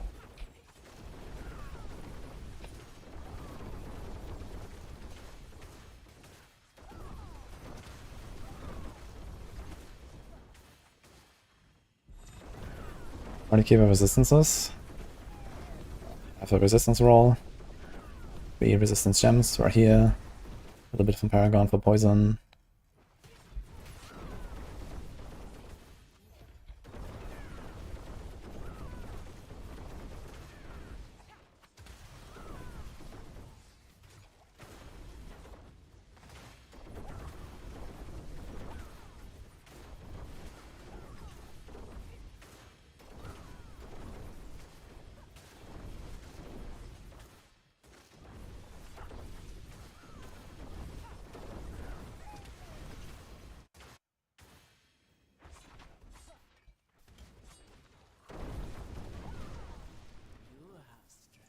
Nice rogue is pen shot for close quarters. Yeah, I guess pen shot is probably the better idea because it's a faster animation than barrage. Barrage was used in the past to also proc vulnerable, but we don't need that anymore. You get vulnerable from concealment. Unless you don't go concealment. Pen shot has a very fast animation, it's like pew. And you can get a knockdown too, actually.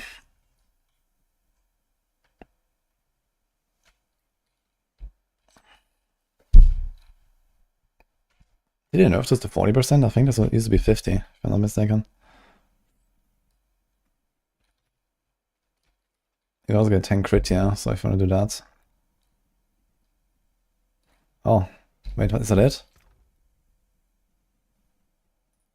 Dude, I have like fucking 50 of these. I just threw 100 of them on the ground yesterday. I have like 41 here. That's all the tributes.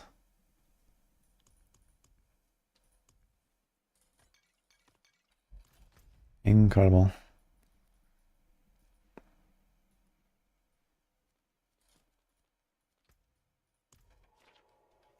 Not using caltrops. Well, have you seen any opportunity or reason to run caltrops so far in the last 5 hours? Hi, Ninbrain.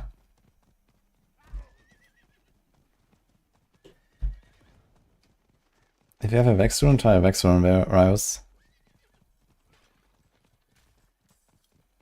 You need skill ranks in order to get that far. You need like core skill ranks. That helps you as well if you have like a glove with core skill ranks. If you have a Stardust, if you have a Perdition, if you have a Shaco. If you have a Banished Lords, there's a core skill ranks on many different slots.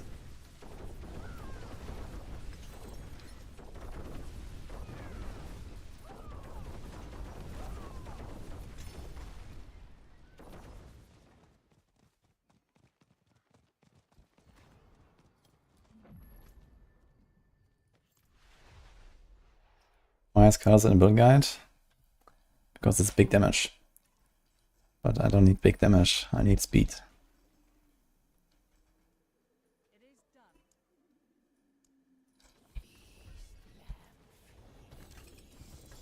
Ooh. Okay.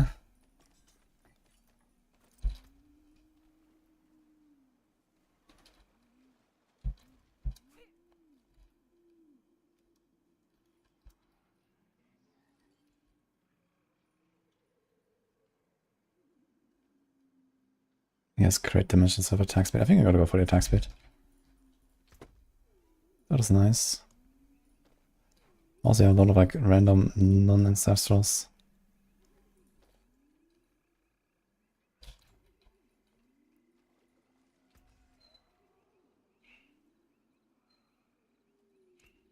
Come back if you need the forge.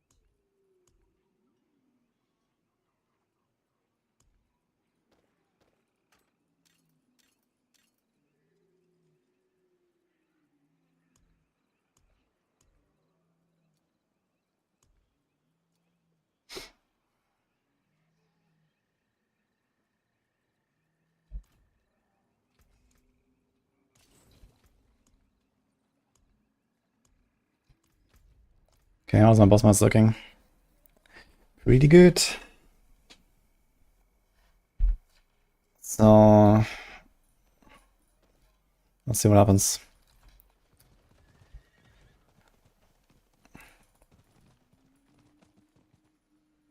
Boots are from Beast in the Eyes, Silly Conrad. But all uniques can also randomly drop from all the other bosses.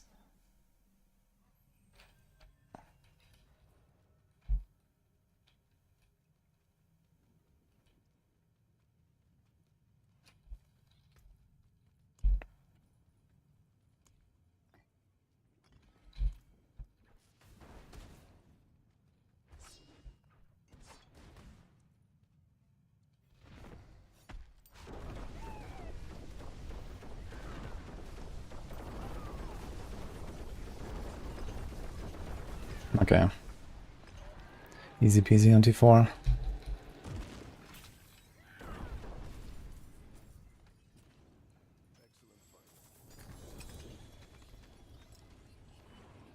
Oh. Fuck.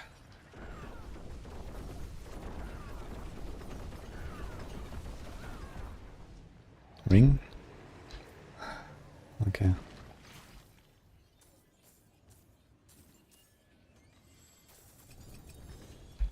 Bow? Yes, that's what I want. Okay, we got a bow.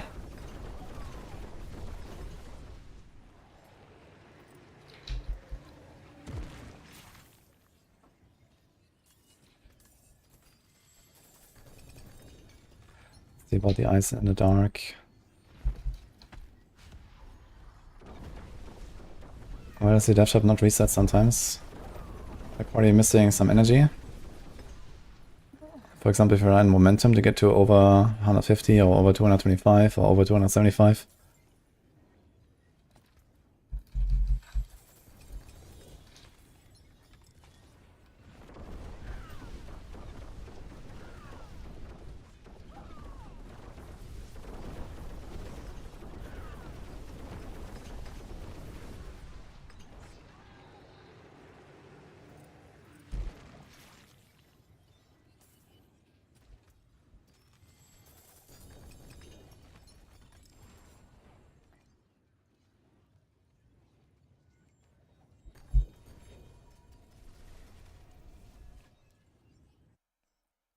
And Nightmares are good for up the side, and Helltides are good for Infernal Hordes Compass.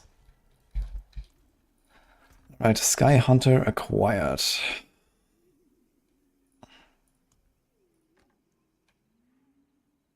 That's a very nice one.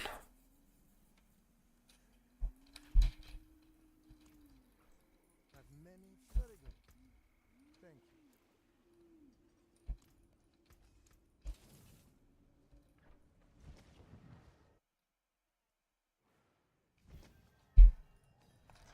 Actually, how much life do we have if I do this?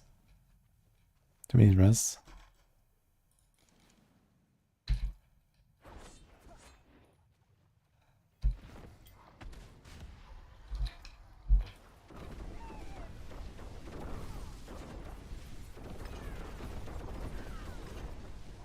Okay.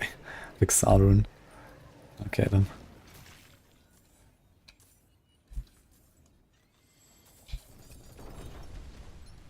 And almost the same barrier too. I have almost 100% barrier. Actually, can I put like a barrier generation? I'm not sure if it works with second wind. I'm gonna try an amethyst. I get to 43k barrier, so my one amethyst is probably enough to cap out.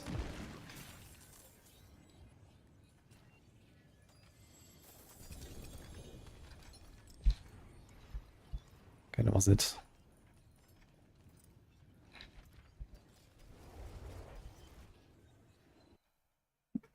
I'm gonna do RF with that Sky Hunter. No. I do have a really good Scoundrel's Ring though. I do like Rapid Fire actually. But I've played it a good bunch. I want to do Ray of Arrows. That is actually kind of interesting this season. The forge is always hot. Wait, what did I want to change? Oh. Oh wait, this is my jar.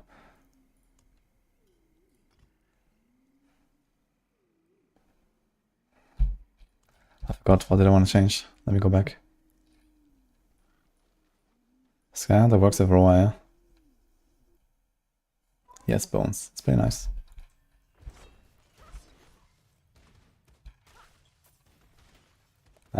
All the boss mods, we found them in the city with tribute.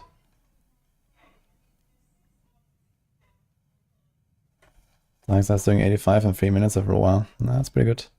Yeah, it's hard to go like, 90-second runs or something with Roa. But I will play it a bit just because. Barrier gen.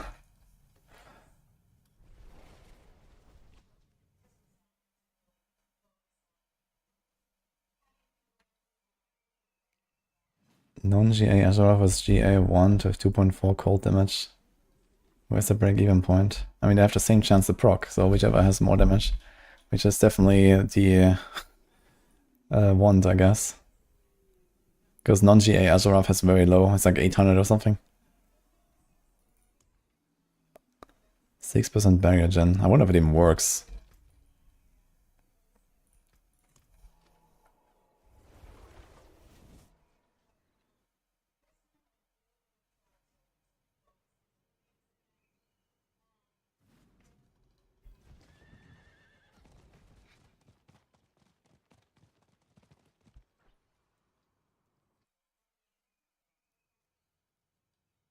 Both are really good. Joachim.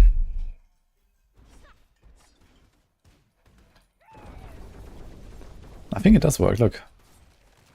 36, what? 45.6.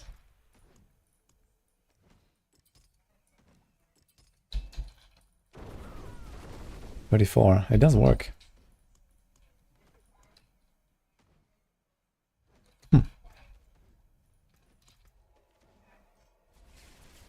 Can I craft another world? Condes. What about Condes? Yeah, I played some Leafquake Thunderhorns. I'm gonna make a video about it for tomorrow most likely as well. It was kinda nice. Ah, there's Condes. Okay, let's do this. Thank you, Condes. Big raid. Rogel power. How's it going, man? We're doing some boss farm here. Just did a bunch of Undercity.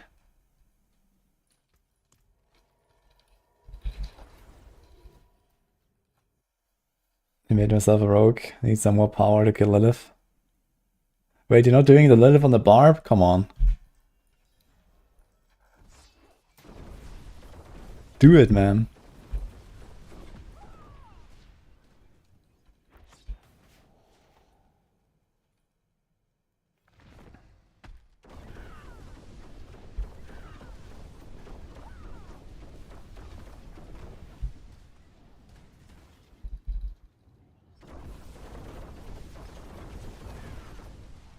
Good boss.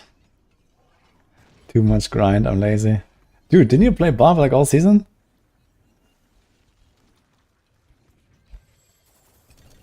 Do it. You're Barb, man. Do it. Certainly has no title for full completion. Yeah. Kinda sad, actually. I'm not sure why. Thought that was a kind of nice little extra. It's crazy how fast Grigor dies compared to Vashan. Like, Vashan was way slower.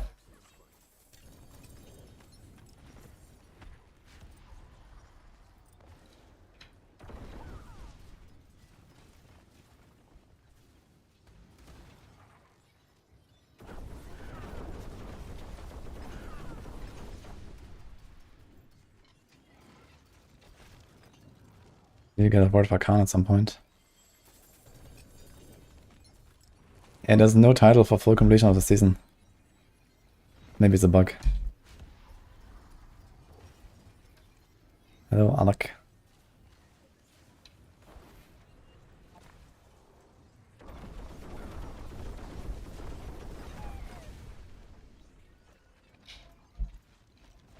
Marshan is a Giga Chat.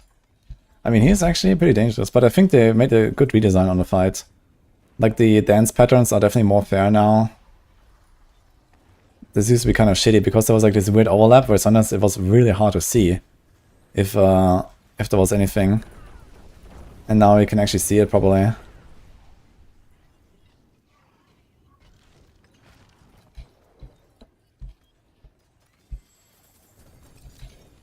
We need a Grasp of Shadow. You don't need Grasp of Shadow if you actually go for the Shadow Clone builds, right? What's the point of life if there's no 100% completion reward? I'm gonna get it anyway.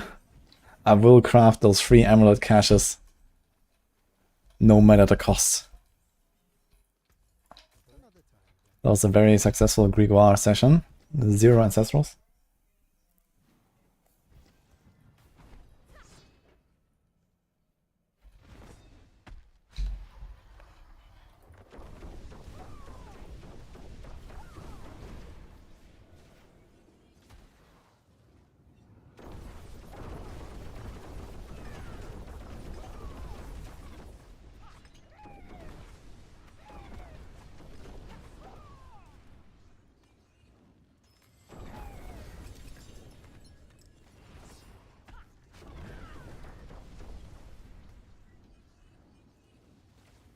Yeah, I think it's gonna wait until the last day of the season, salvage all my gems, and then craft the amulets and the rings. I think that's the easiest.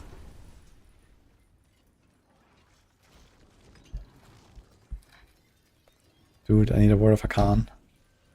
Also need Belial's, man. Where's Belial? Ah, here we go. Just complain, guys.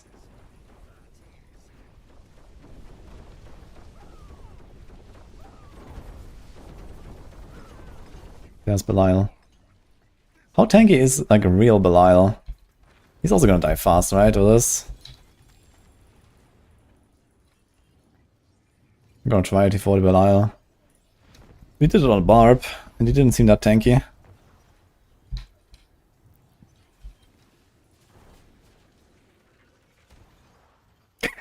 I see that's right here gets knocked down. You kill him before he does the first attack. Okay. Should be fine. Sounds on Belial. I need a word for Khan still. Do we have more?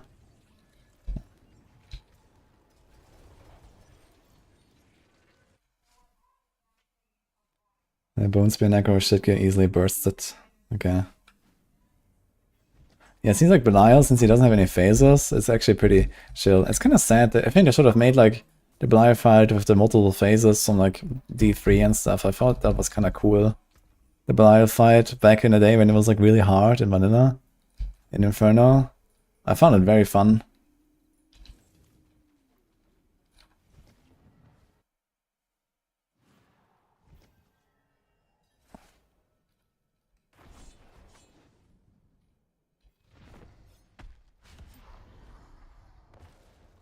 Is any major item or aspect required to play Death Trap? For the starter variant, no, but late game the build pops off a lot with a bunch of uniques, yeah. But I can get started with exposure. I should watch my video, I made one today. How to get started and set it all up.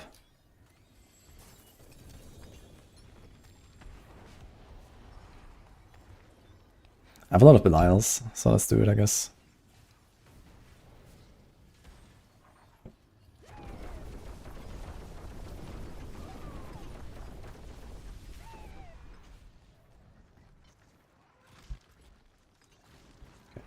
I'm not gonna go after this.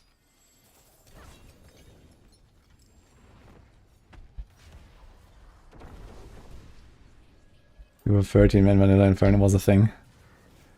I was. Dude, Condas is fucking young.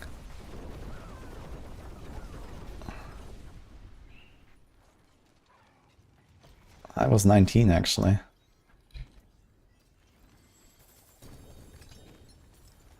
Yeah, I was blasting, man. It was like basically right at the end of my high school time.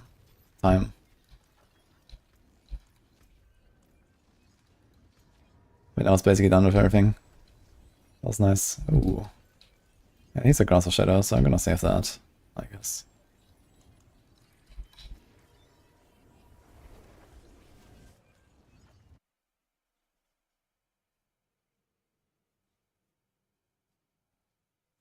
He came here because he heard he want more immunity phases. Wait, who said that? Anyway, welcome to the stream, Akira. Oh, we have a Grass of Shadow. Almost the same, actually.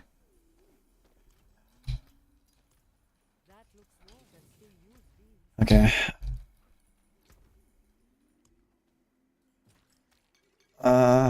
We have 58 Betrayer's Husk. I think we do Urivar first. Let's see if we can like kill Urivar before phasing, probably.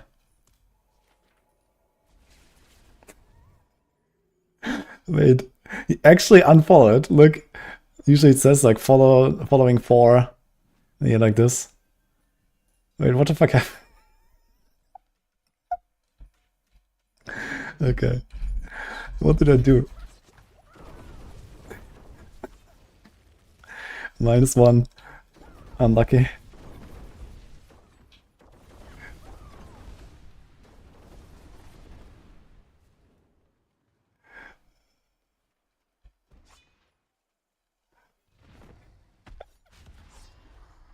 What will I do now? Oh no.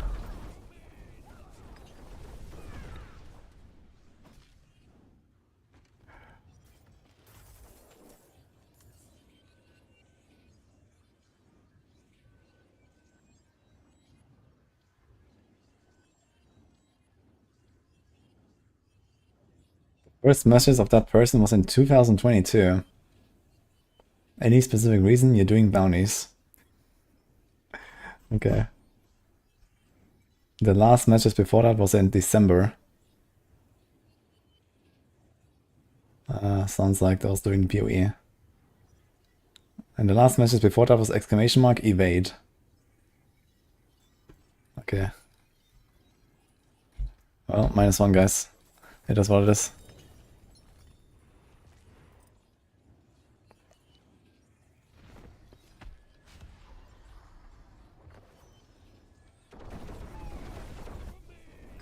+1, Pork. Oh shit, the guy lived. It's like 1 HP.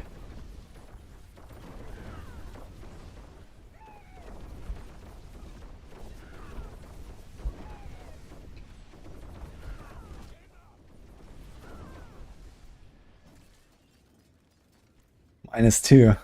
Let's see which side is gonna win, guys. The pluses or the minuses.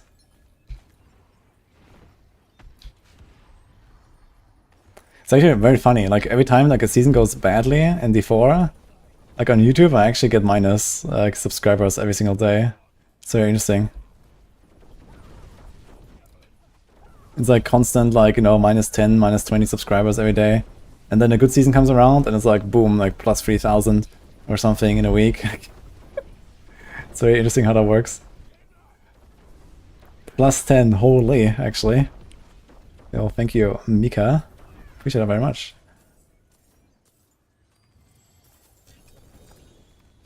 I need like a tiny bit more damage to blast down Urivor before he does the phase. Or I just get lucky for like stun procs, I guess. What if I just do this and press potion? That works.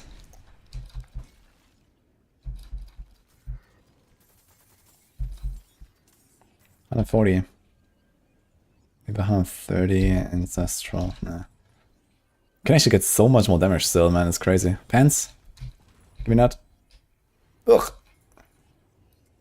Close.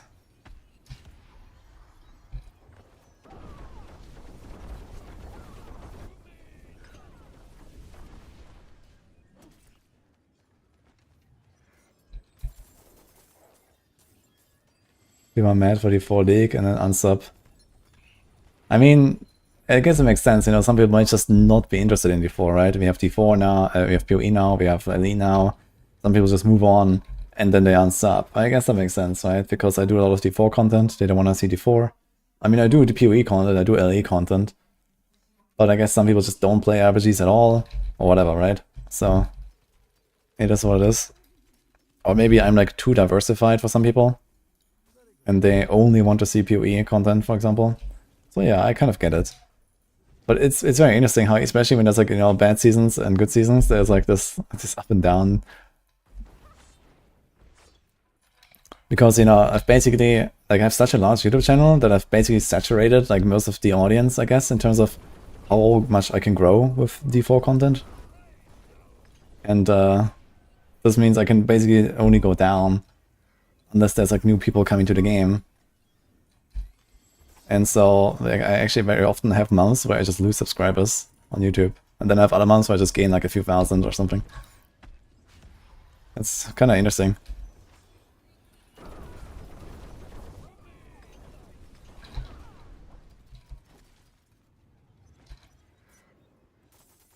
I only want to see D3. Yeah, D3 main creator. Oof. There's not many of those anymore, I guess. I will try to put out some videos though. I have been not doing much in D3, to be honest, and I think like a few videos at least. For like some of the good builds and the tier list and these kind of things. I'll do those when I can. Thank you, Alcoops.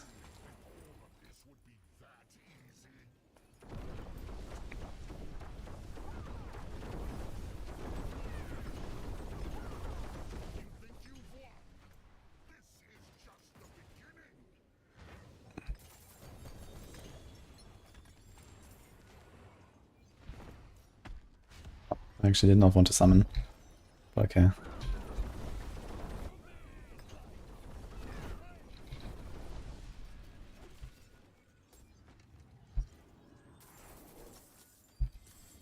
Reward earned.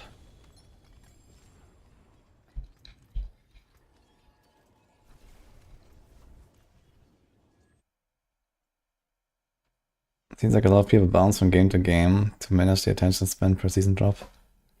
Yeah, I mean, in that case, I should not be losing subscribers, right? Because that's exactly what I do with my YouTube as well. I mean, I'm not complaining I lose subscribers. I understand why it happens. It makes perfect sense to me.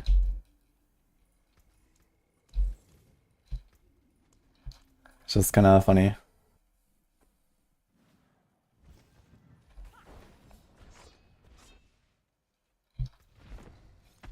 God, I have so much Uribar. Like from all these like under city runs, I get so much Uribar stuff.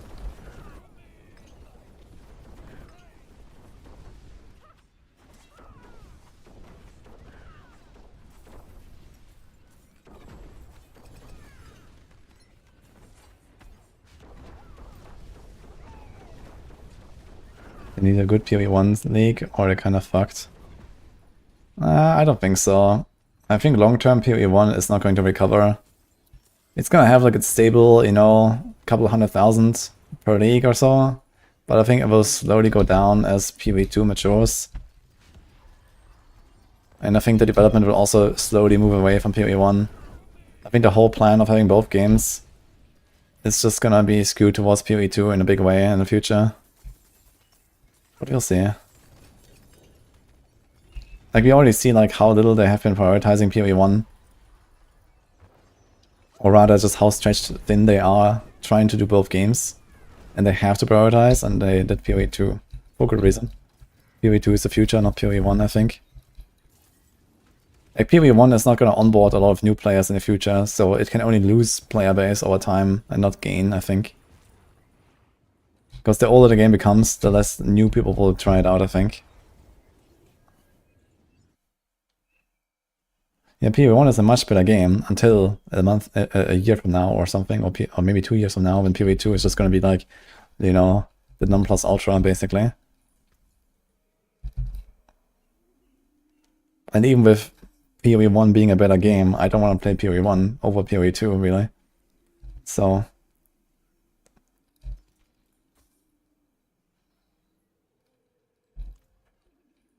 we did get a better Scoundrel's Letters, yeah. Miss Chippy, thanks for the raid. Appreciate that. How was the stream?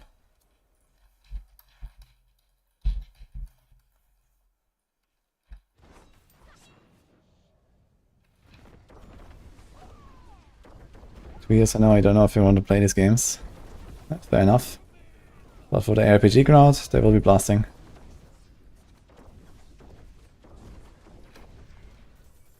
And we're doing some bosses right now, chilling.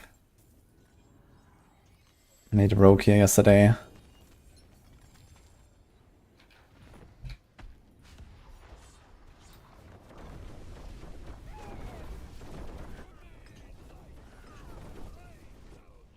Oh, he's like 1%. Okay, monsters be overpowered when they have a barrier. As far as I know, yes. In the past, I think it was not possible to overpower or crit or even apply any debuffs to barrier monsters. But I think they removed all of that, but instead they gave them some giga damage reduction while they have a barrier. So they take like 80% less damage or something.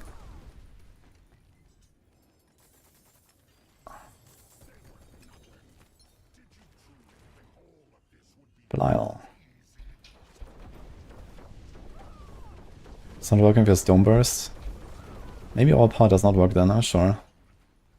It's been a while since I played with damage numbers. Might be a reason why they feel so tanky on some builds.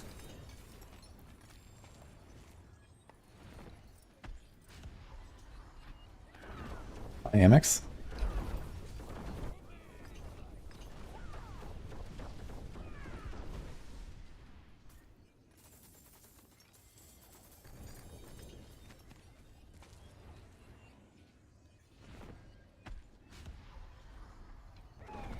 At this rate, PoE2 is going to take 2 years to release. Oh, I have no doubt about that. The goal of releasing it this year is not happening. Unless they really cut content. But then, how can they really call 1.0 1.0 when they don't even have the minimum content that they set out for, right? Which is like all the classes, all the acts. I guess it's not such a big deal to bring some classes later, but it's kind of weird to call it a full launch when not all the classes are in. So, I don't know.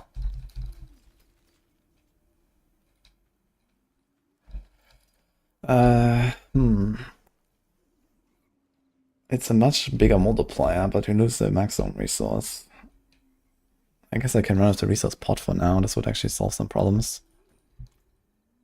We have enough cooldown.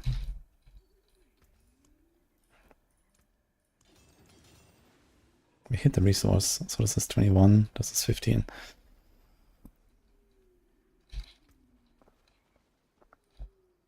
I need like 3 or 4 momentum stacks basically. Okay.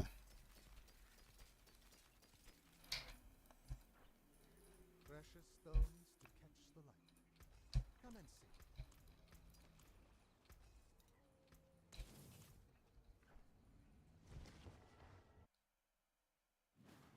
see. PoE2 full release will come as soon as its new sales dry up. It's purely a commercial decision, not a content completion decision. I'm not sure. I think GG is very conscious about community goodwill. And I think they will lose a lot of goodwill if they don't deliver their promise. I think it's better for them, for like goodwill purposes, to delay the launch and then come out with everything, than it is to rush the launch and not have the full complete game. Because realistically, the people that already enjoy PoE2 will just keep enjoying it. And it will just keep lasting, and for them nothing really changes, no matter what course they take. But there's a lot of people that are not playing PoE2 yet, that are waiting for the full launch. And then they come out of the full launch, and it's not the full launch because they left out some stuff. And I think that can really bite them.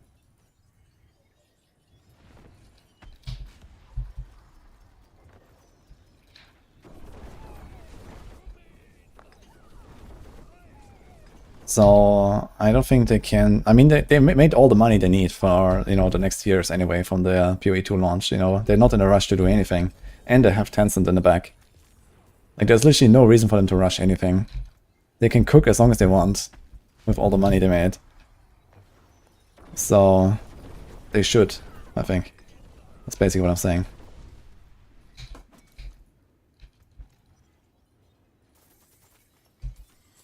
Like, they're not gonna run dry on funds.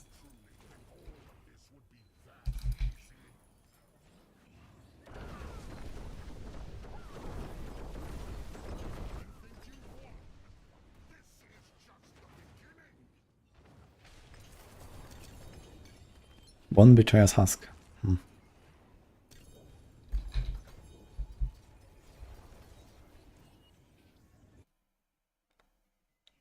It is super green. What's the best place to farm specific aspect? Just farm pit for obos and gamble for the right slot. Helltide is not the way.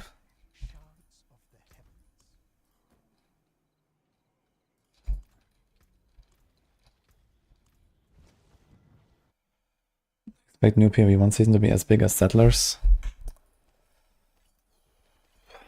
Doubt it. Because they're still doing a lot of PoE2 development, and even if they have like maybe optimized their processes a bit between the two games now and all that, I don't expect it's gonna be like so packed as like the whole, like, you know, Settlers mechanic. But it's fine, you know, if they have like a good creative idea, they don't need to develop as much, right? Like Settlers was like a very, like, you know, high intensity and development like theme, right? But with a good idea, you can get away with much less development. And this is probably what they're doing. They just need a good idea.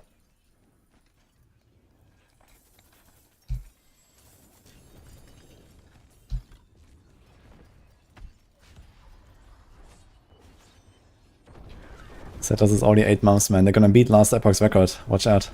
Actually, they will, right? I mean, there's not even an announcement for PoE1. When is PoE1 supposed to come out? Wait, it's more than 8 months. Yo, 8.5 now, right? It's rumored to be larger than Settlers. Yeah, I'm not really sure how, because when did they start development on PoE1 League even? I could imagine the numbers on players will be really large and so on, especially if they like kind of like make it like an easy season and you know, like, you know, very, very welcoming, let's say, after people have been away for so long. I guess a lot of them are itching for some PoE1 again. So I guess there's gonna be a lot of numbers no matter what. But is the league, like the mechanic, gonna be like as large or something like Settlers? I don't know. June. So in June is actually gonna be 11 months, man. They're gonna beat last Epoch. Last Epoch was 9 months. June is 11 months. It was like a late July, I think, PoE1, right?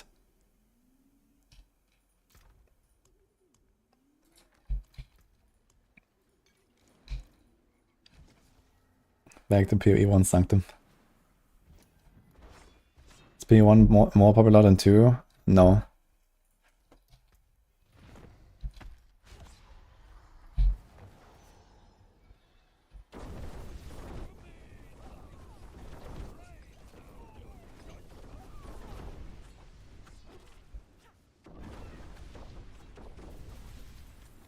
Oh.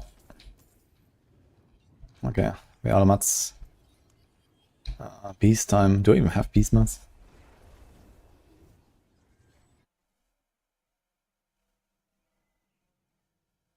It's gonna be a Affliction with Harvest.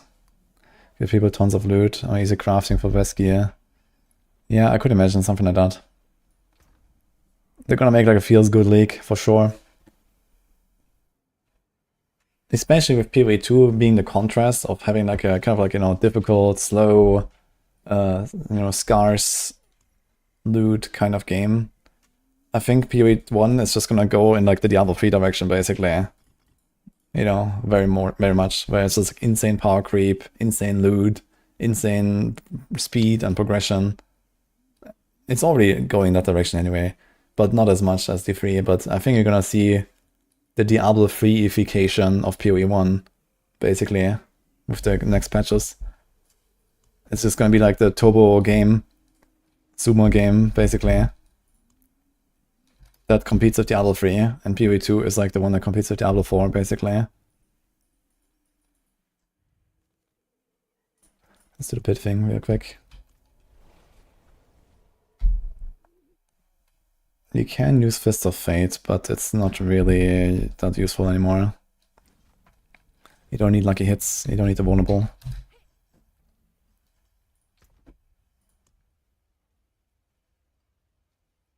Where's my jar?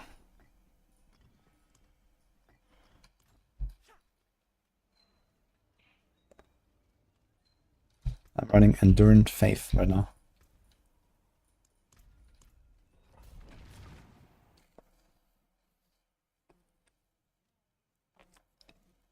You expecting something as strong as legendary potential for crafting? Yeah, who knows? Could be something like that.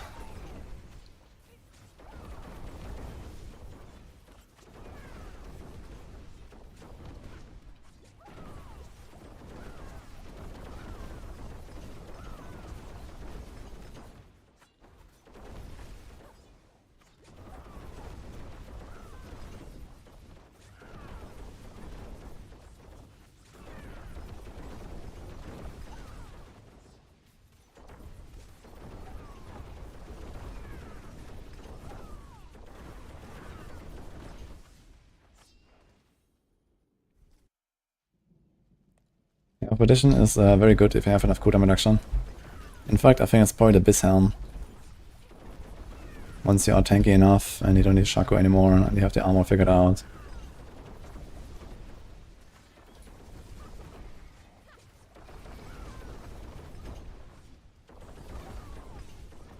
The cooldown.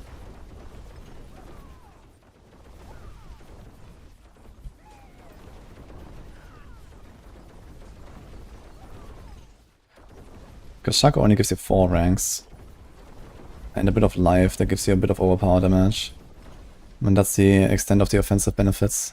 And then it has like the defensive benefits, but you're already super tanky anyway. 249.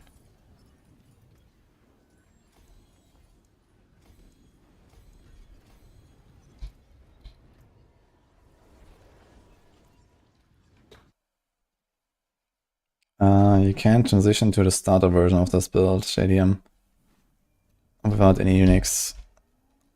And that is already good enough to basically bring you to Tone 4. So yeah, pretty good. You should watch my video from today.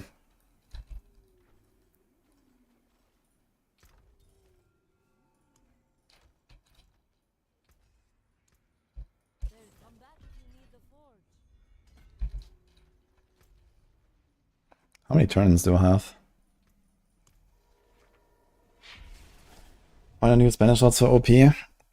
Because that mostly makes sense when you have 275 energy, which I'm far away from. I'm using Sun Rune. I have 9 caches, holy shit.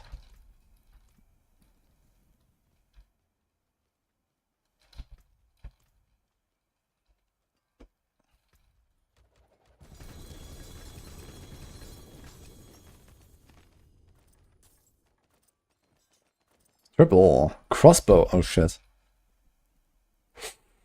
Well, it's a double at least. Okay. Let's check that out.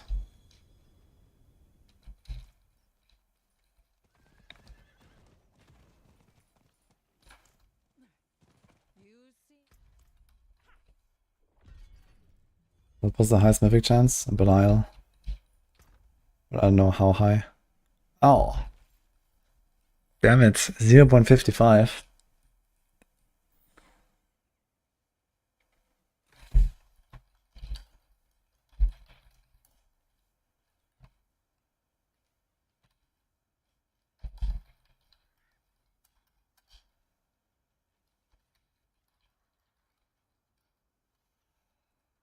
Hmm.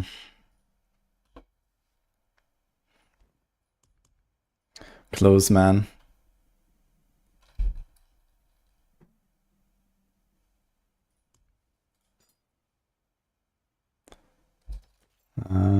We kind of want the... Do we want a double damage necessarily? I guess the 23 is okay. Save it.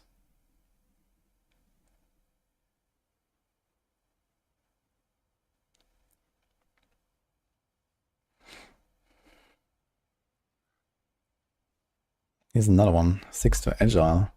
That's another Agile. Can we actually get 100% dodge with this? We can, I think.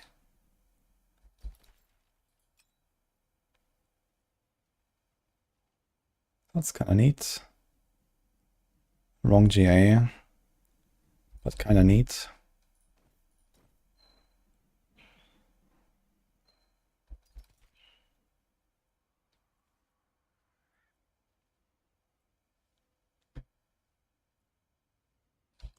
Okay.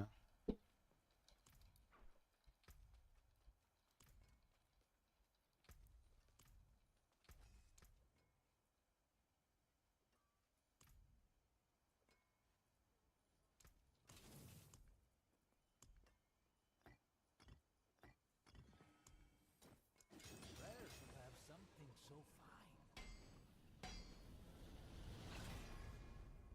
I think this is worth a reset. Okay. Oh god.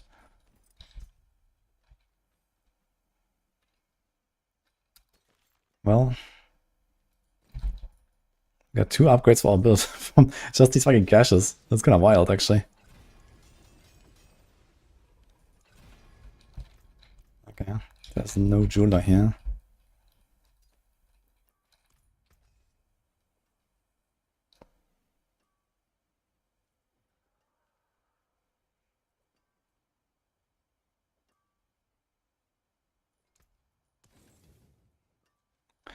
Alright, don't let me down. That's not enough.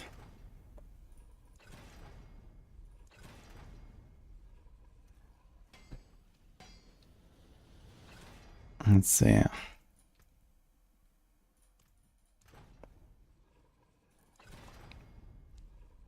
$98 close. We still have 12 tries left.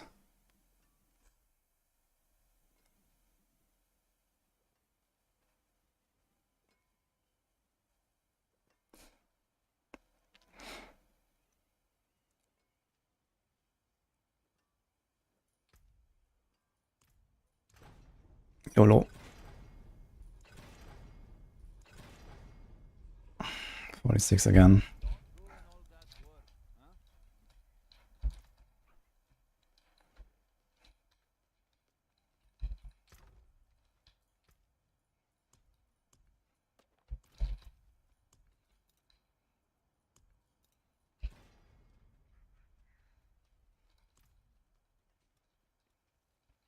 That looks worn. I can fix it. I mean, you can just go for one of the hits, I guess. Because I'm probably not gonna master to 12 anyway. You kind of need to hit it once. So 46 is fine. I'm gonna try to up the close.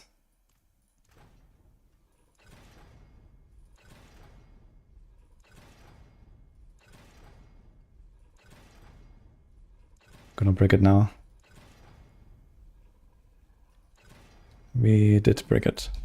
Okay. We can upgrade on our aspect though, that's funny. Yo, and Slain. Thanks for what's up. I'm running Neo, Jar, Sun, Xan.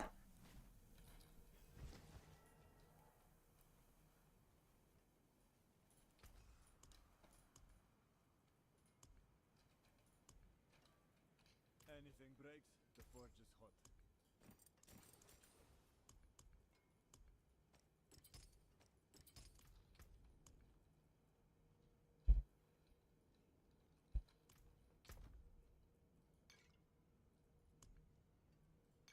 Oh, here's more stuff actually.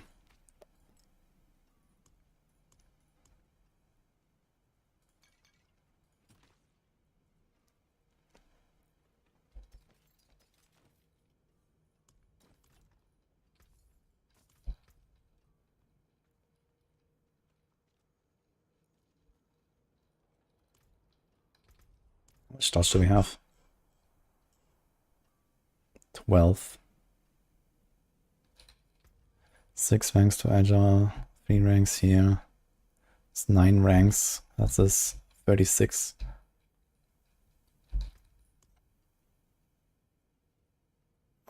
%40 here, 76, 88. Need like one good dodge roll. Or masterwork the Agile ranks a little bit on the boots. And we can actually have 100% dodge with just the durable power in these boots. Seems balanced. It's pretty good for bossing, I guess.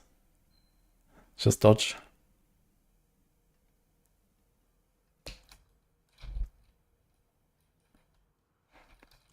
Okay.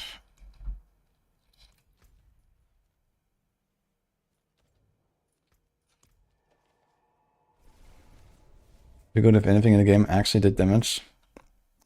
Have you tried doing T4 bosses? Hello Yana, by the way. He played Death Trap, or maybe he has +7 core skills in his gloves, but he has no core skill. Yeah, you should look at the chest.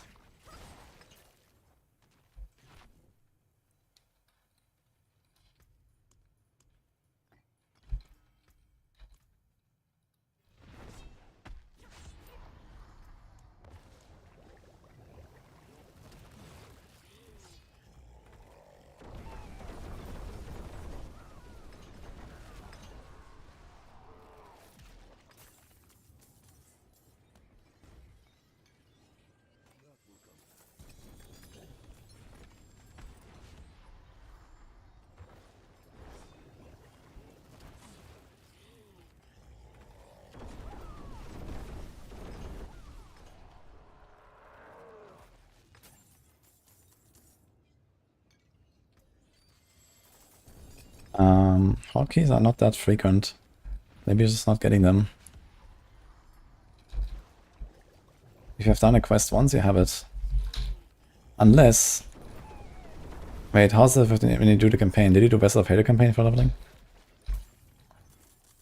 There's like the Deeds of a Champion, but I think it has nothing to do with hordes.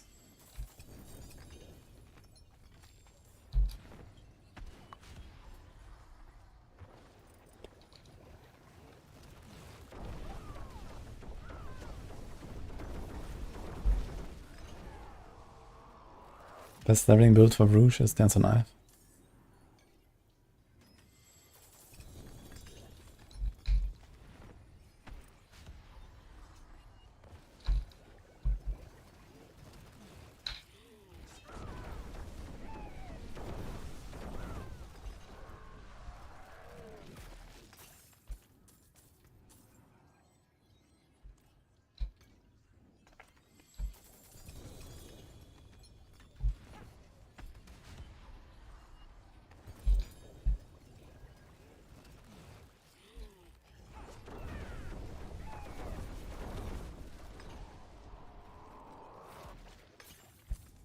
Let's see how much life he has, actually. How much life do these guys have?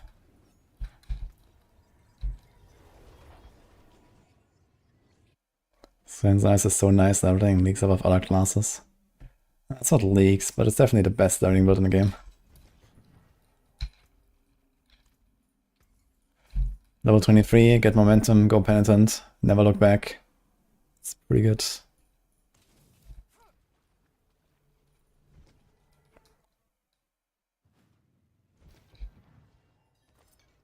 I wish you know how to do Paragons or pen shot rapid fire with poison. Pen shot rapid fire with poison, oh boy. I guess you can take a look at the Twisting Blades Paragon.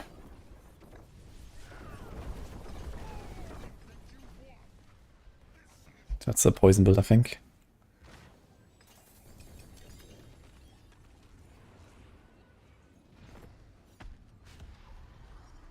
Hi, Ma.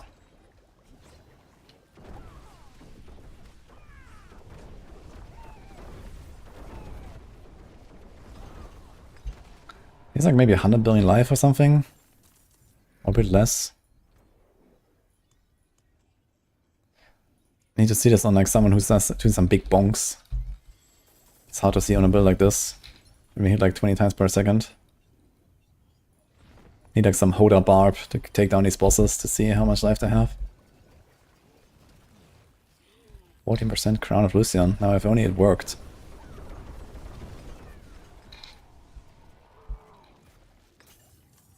I would make a Barb guide, yeah.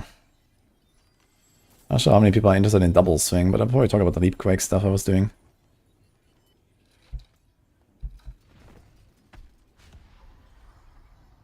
And double swing currently doesn't work because Crown of Lucian is off. I play on 1080p.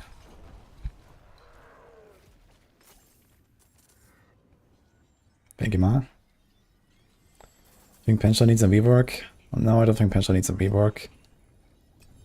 It's just that we have kind of like a bossing meta, and Penshot is like, you know, one of the weakest things for bosses.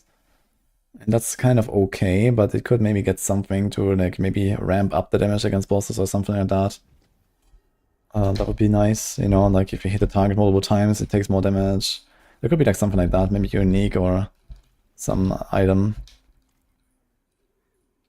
And other than that, they need to do like a general game rework, I guess, where, you know, stuff like Shadow Imbuement can become viable again, which is like completely outclassed these days.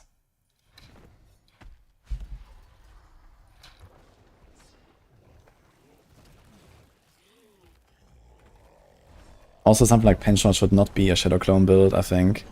They need to give us ways to play without Shadow Clone again in the future. Like Penshot and Shadow Clone just doesn't really, you know, fit, I think. Because the Shadow Clone just like, you know, like it's all about positioning and like, you know, going in the right place, shooting in the right direction and so on, and the Shadow Clone just doesn't do that, right?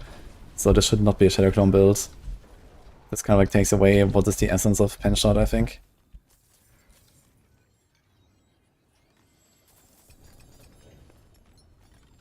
Actually, Penshot does have a unique. The Eagle Horn. It just sucks. So they can do something there. Make it a homing missile. It should just like, it should always fire like a homing missile or something that like turns around and hits like 3 targets, and if it's, you know, if there's only one target, it hits the same target 3 times, and boom, single target is solved. And there you go.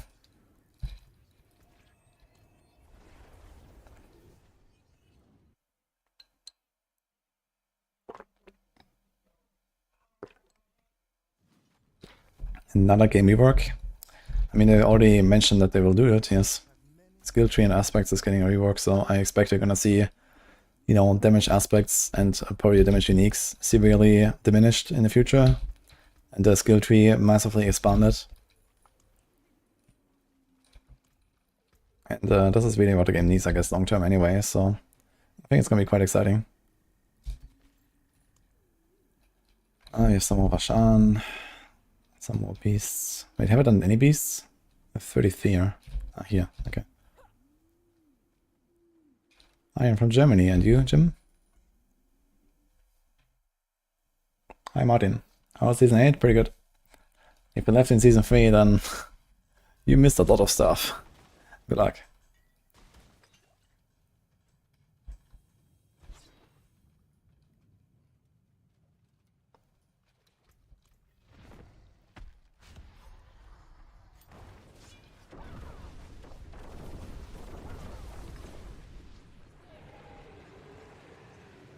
They add around a cube to each skill. What do you mean with that?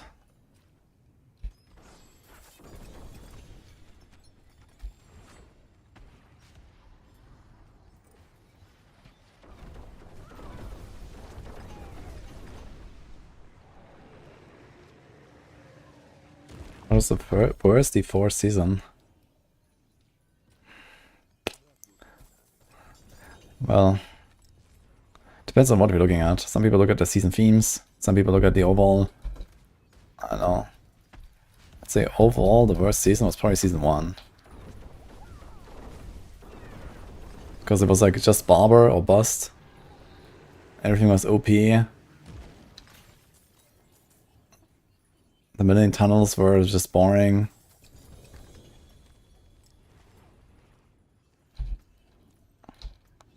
It also came too soon for most people.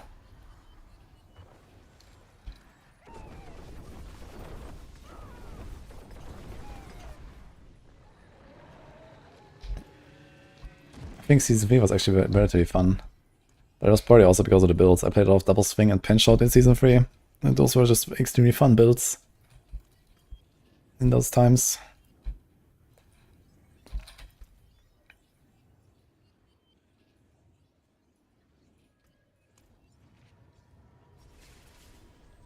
OGA saboteurs.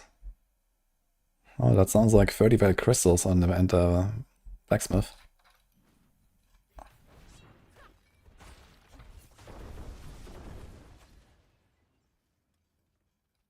You can get my build.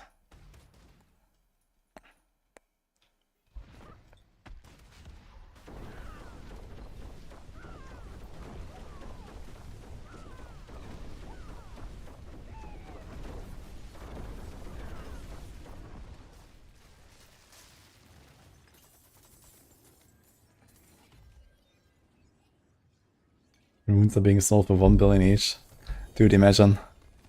I would like immediately stop rendering all these fucking uniques if 1 billion. 2 GA Sky Hunter.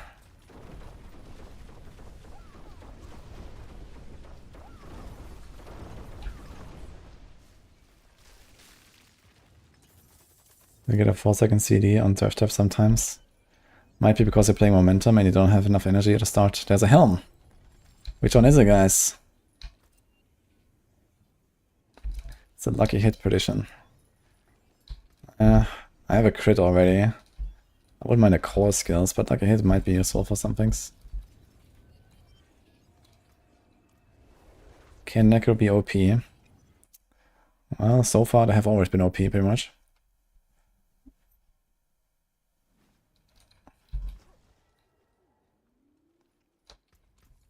Bless and thank you.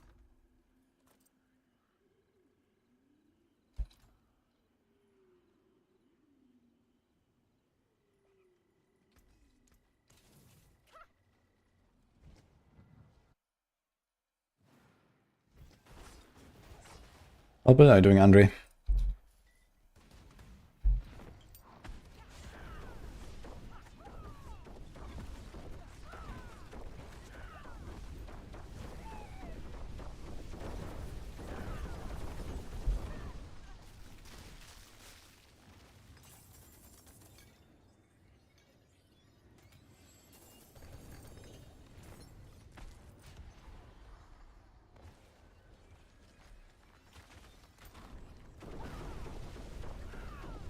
On that Noik. Oh no. It's my first one though today. I've been doing a lot of bosses. I swear. Well, we crafted this, but this was a craft.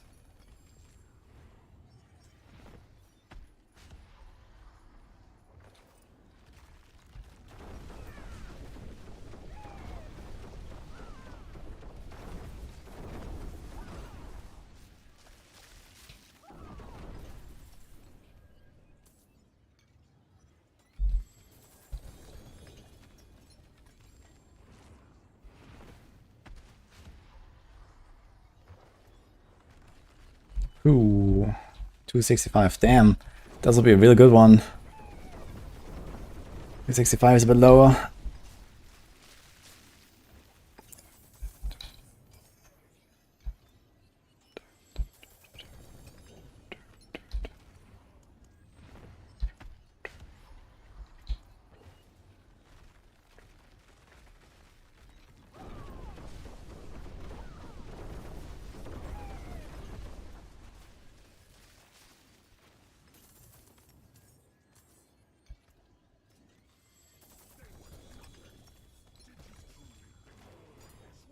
Bluff again. Oh.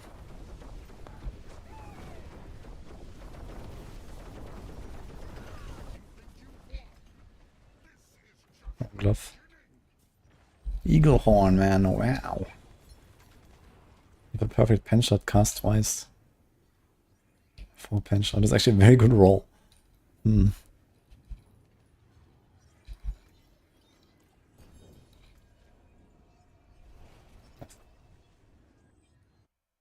Lion Durn favor legendary gloves. It guarantees you can't get one shot. Which I don't think is a huge problem on this build right now, since I have like 40,000 life and 40,000 barrier, but you know, apparently people get one shot left and right in this game right now, so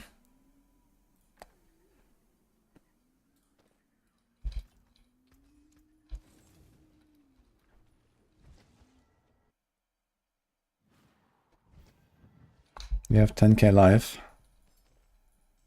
Yeah, on hardcore, that's very little if you want to do T4 bosses. That's for sure. Oh.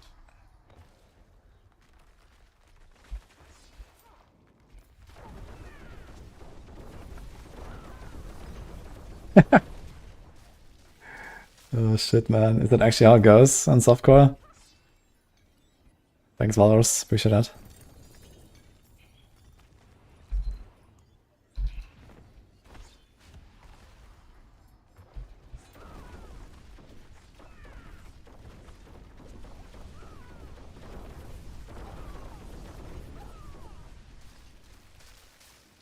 Here's the one shot my face off last night. Oof. Yeah, Mephisto with a jump, he hurts. And the wolves also hurt. Actually. The fucking wolves, man, they come out of bottles. Gotta be careful with those. Although I think they are a bit nerfed compared to PTR. The wolves are nasty. But the jump is still really dangerous.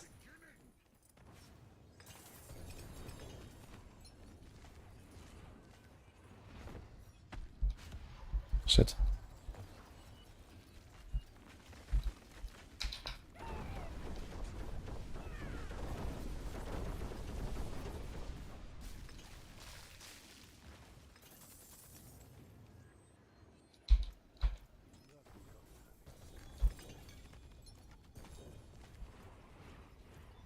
Oh my god.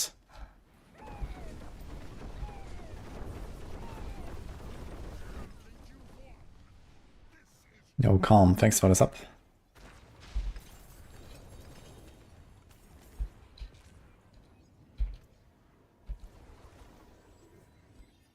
Jump at 0.5 reaction time. Yeah, but the jump always appears periodically. Like, you can predict it just based on a timer, basically.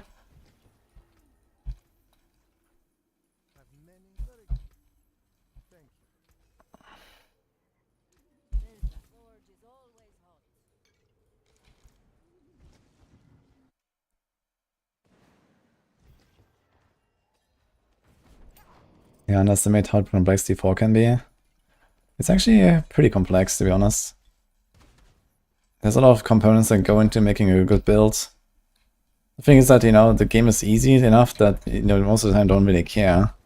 But if you actually want to make like optimal builds, and optimal like efficiency, you know, in terms of like, what you do and how, there's actually a lot of details. Oh, shit. Okay. What else? Do we do Andariels? Let's do some Belials, actually. I haven't done Belial at all.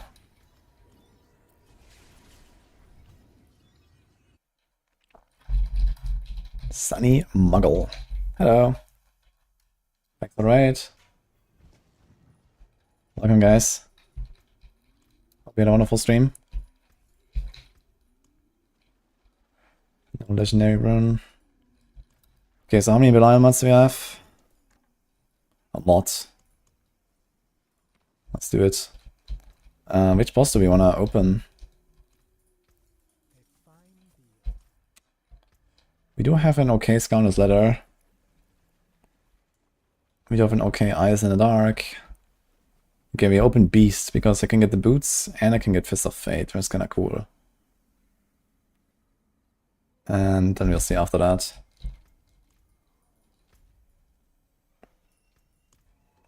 Hoo-hoo. What do you have him up to?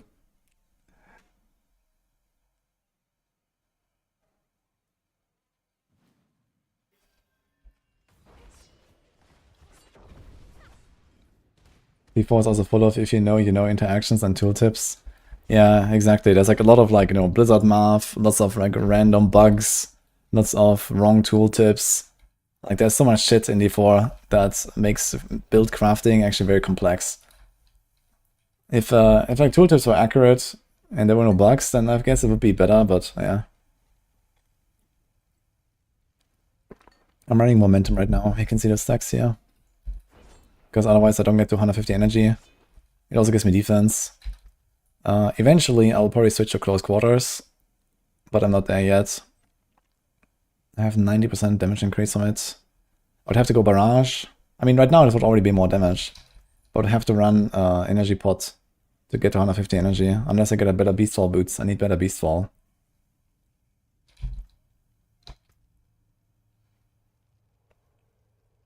But yeah, they're not enough. How did it rebuild a palace? Good question. Maybe it's an illusion. Let's see it. Belial.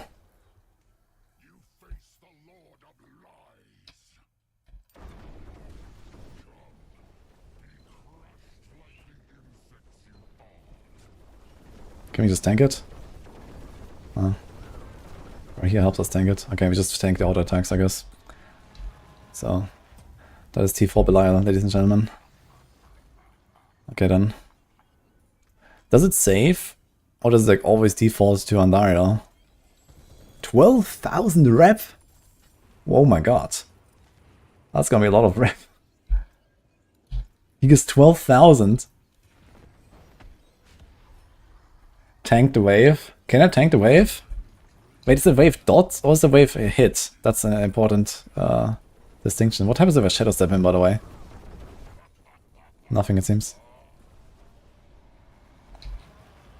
It's always Andy? It doesn't save? Oh my god. Okay then. It's not too bad, but slightly annoying. Rune. Oh. Close. Oh.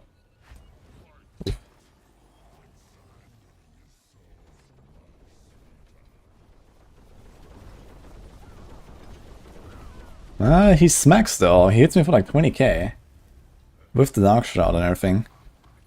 He does do damage. Which is that's the auto attack. If you're too squishy, you will die even from the auto attack.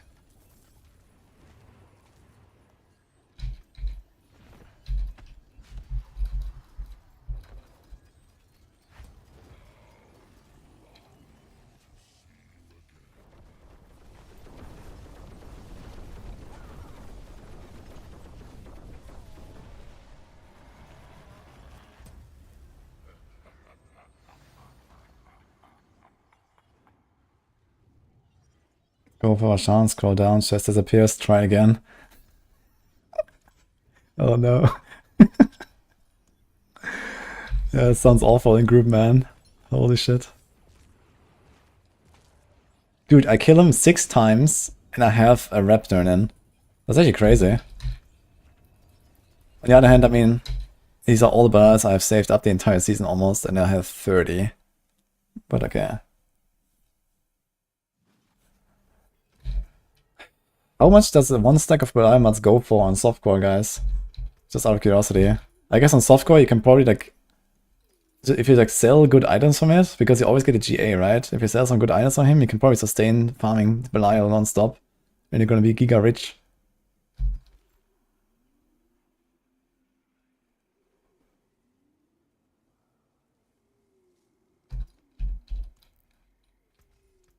Look how many GAs this is compared to normal bosses. 7 billion for 100. Ooh, 50 Belials. I think there's a pretty good chance to get that money back, right? Pretty good chance, I think. Plus, 50 Belials is like 8 turn-ins as well.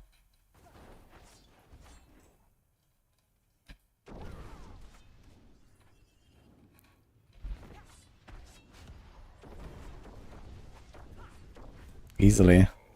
Yeah, so people always just like farm non-stop Belials, right? Because bot army just farms Belial mats, and you just buy Belial mats non-stop. It's actually crazy. You don't even have to do under city runs. And you get the GAs all the time. Like, you're gonna do this shit for like one afternoon and you have everything you want. Botch. RMTers pay $1. You don't even need the RMTers. You know, you just passively benefit from the RMT economy and the bots by buying the mats. You sell it to RMTers. Oh. That's what I'm talking about. Okay. Beastfall acquired.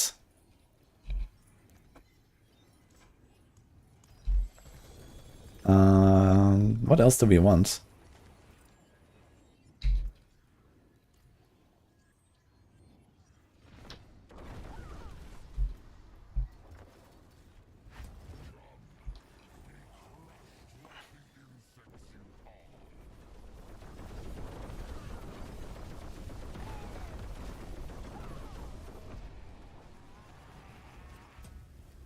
You can make all infinite gold this season. Yeah, exactly. This is insane. Like 7 billion for a stack of Belial mats in a softcore economy sounds like a fucking steal. Like, you know, an item like this, how much would this sell for on softcore? Look at these boots here.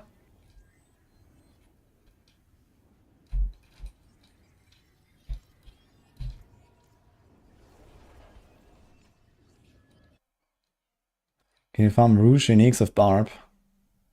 Barely, but you can try in another city with the unique, like, thingy.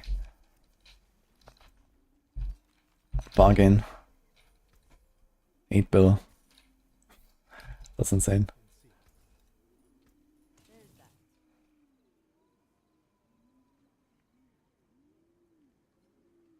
Do you want to save this? I don't know, maybe someone wants this. Wait, do I have 2 of them? Wait, what did I put in the stash?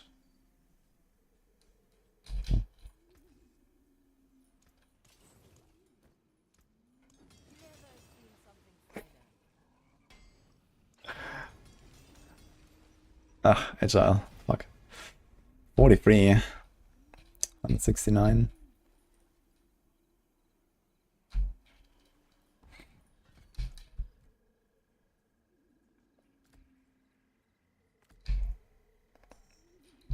Let's try that.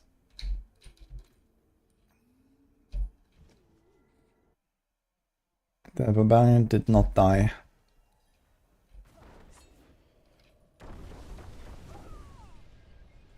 Okay, let's see that damage.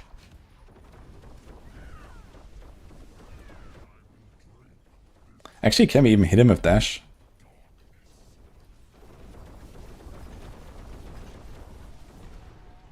Yeah, apparently we can.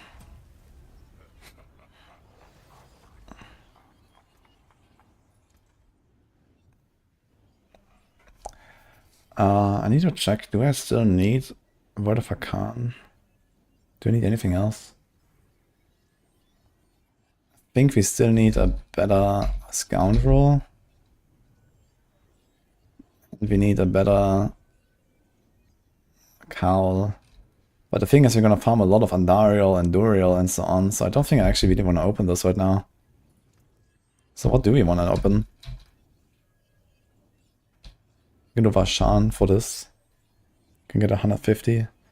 That would be still like a 7% damage upgrade almost. That would be nice.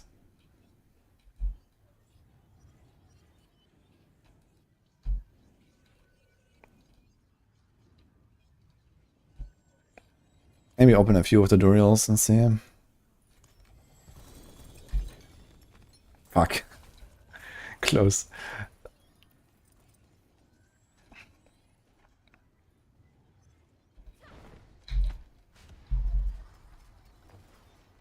Ah. Close. Fuck it. Okay.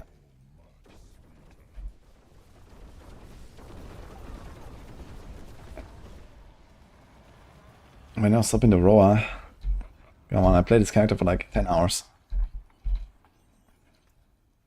But we have a lot of stuff for it already, so...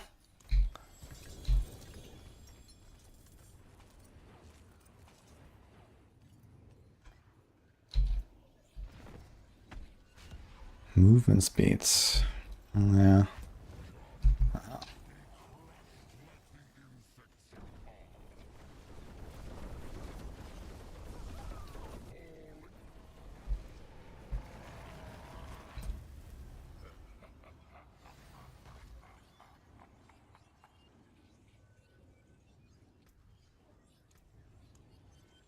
The guy said he got 400 billion offer after the trade. Got a GA int permafrost emerald. Okay. 400 billion gold, by the way. Dude, it seems like it's getting more and more out of hand. The question is, like, where do the bots actually get all this gold from? Like, last season, okay, I can understand, there was a lot of gold in the economy, thanks to the Witch Tide. But we don't have Witch Tide. Like, the gold is actually fucking scarce right now. Like, this is like the worst season for gold. Like, and the inflation seems crazier than ever. It's actually insane. Like, compared to last season, we're fucking dry this season on gold. So where do the bots get it?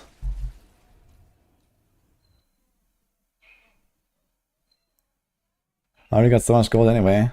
And because I killed 1,000 bosses and vendor this shit. Every time you vendor an inventory is like 2-3 million gold, or maybe 5. Yeah, 4, 8.5. 4, 5, 2.2. It's like almost 4 million. And you have a bunch of ancestrals that I didn't sell.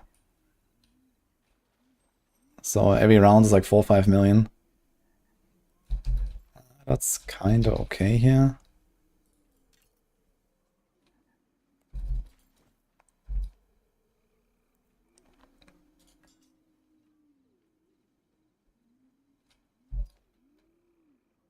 Yeah, this is like the worst J on the thing. Goblins. True, maybe there's like some insane goblin farm actually. Goblins are actually good. I killed one goblin and got 50 million gold earlier. From one gold goblin. On my way to the world boss. That was actually nuts.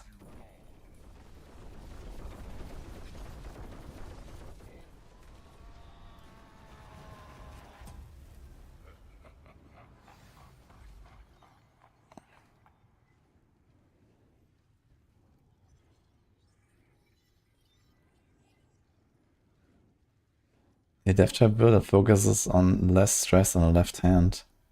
I mean, all you have to do is not run Dance Macabre board and put Exploit Weakness board.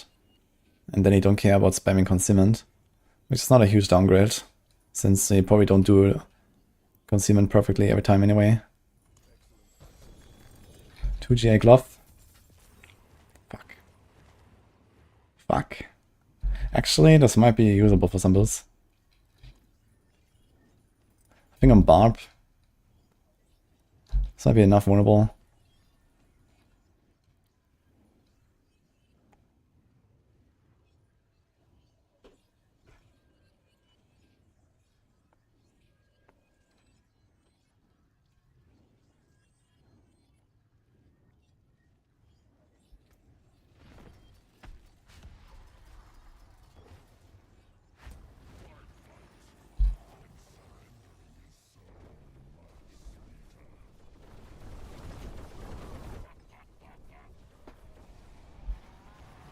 Do the forbidden tag with macro.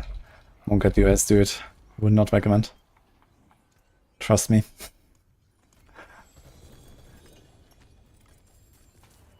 Source, trust me, bro.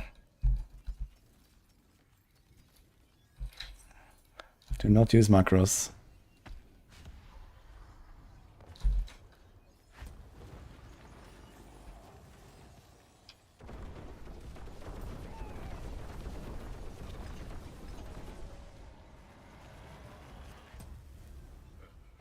Why is the cooldown for everything in Rogues low? Maybe you're missing some items. I'm not sure what you're doing.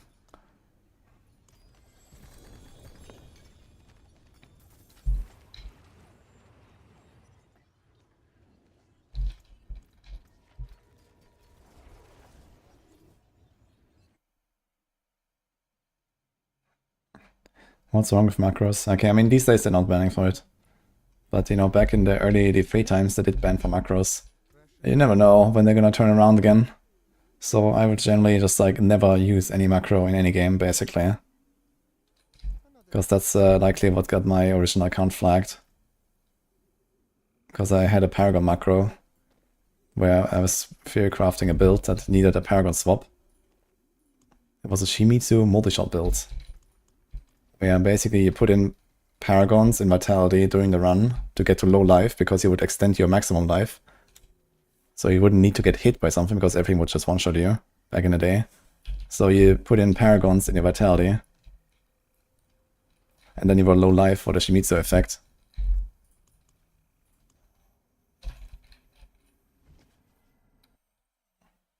But I mean, it was like almost a decade ago, so...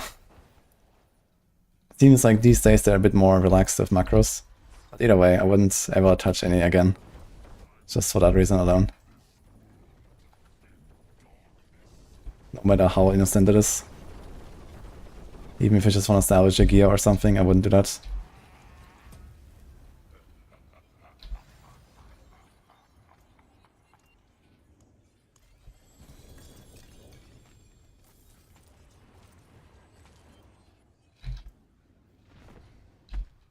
Yo!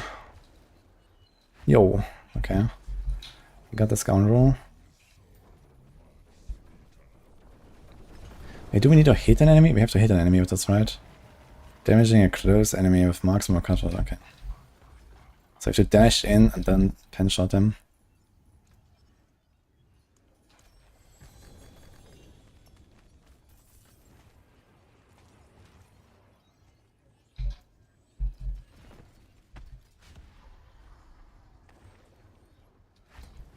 Yo.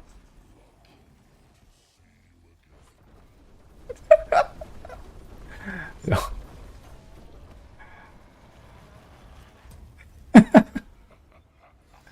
Thank you, Walrus.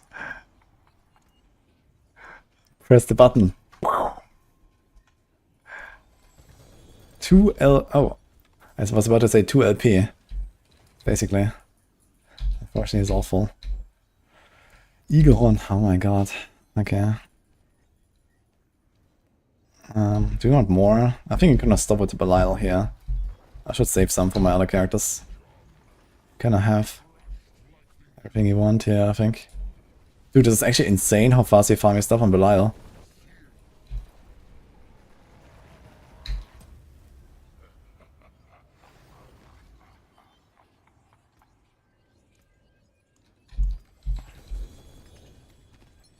Look at those 3 GAs. It's not bad.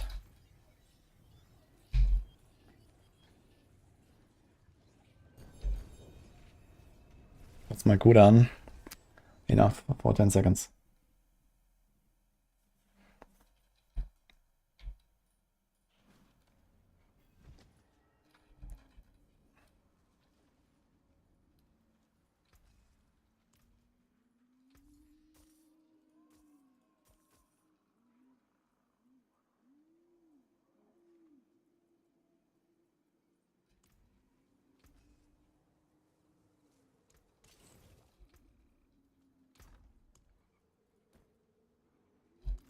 Let's do this.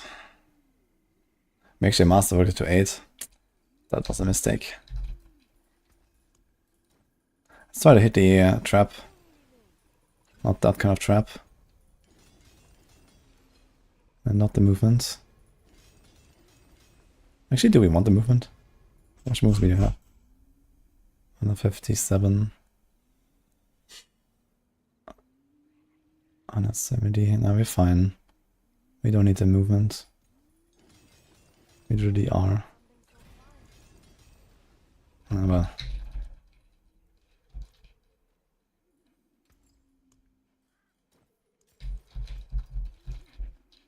How can I help? Can still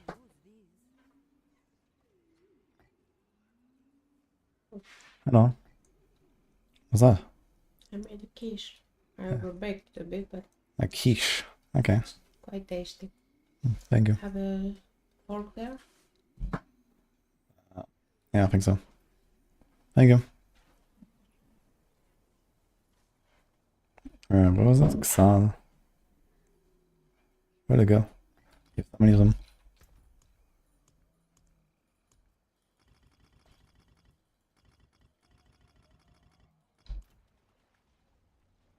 I need to do a seasonal quest on Alt for Belial. Yes. It'll take like half an hour or so. Okay, so far Belial didn't drop me any mythics. And I guess we still want a Starless at some point. To replace this. Yeah, Starless is definitely an upgrade, I guess. Since we don't need the cooldown at some point. We get more damage than this aspect. We lose a little bit of the close temper that I don't even have right now. The rest is gonna be fixed. We lose a tiny bit of life. And we gain big attack speed and lucky hit and core skill ranks. So we definitely want to Starless at some point. So how about we found some Mephisto? Woof woof.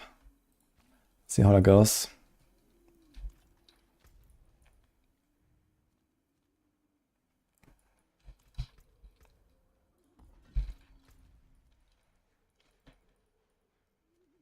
We also have Infernal Hordes. Maybe do that real quick. Oh, we have so many horde keys. What? Where did it look? What? 10, 7, 5? When did that happen? Oh, did you get them from the season wrap? You must be getting them from the season wrap.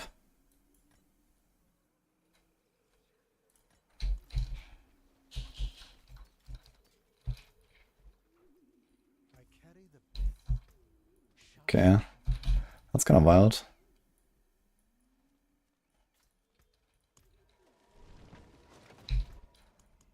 Jar time.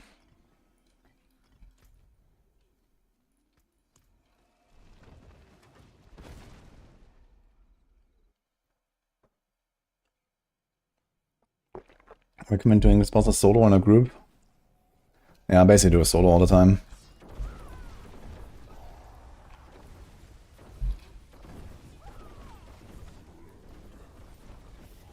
So do you try Elderlord strat or do you go Hellborn? I'd say fuck Elderlords. I go Hellborn strat.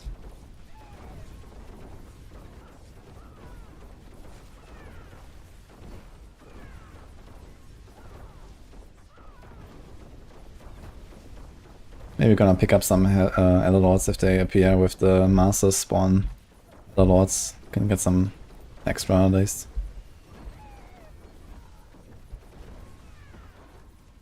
Doing this in low gear. Is it still low gear? I don't think so. What do you mean?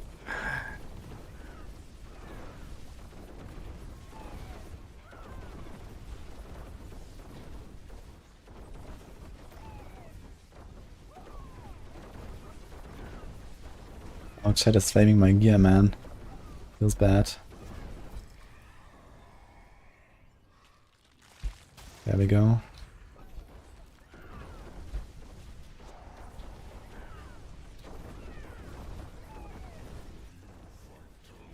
Was a far side to level this season? Exclamation mark leveling, calm.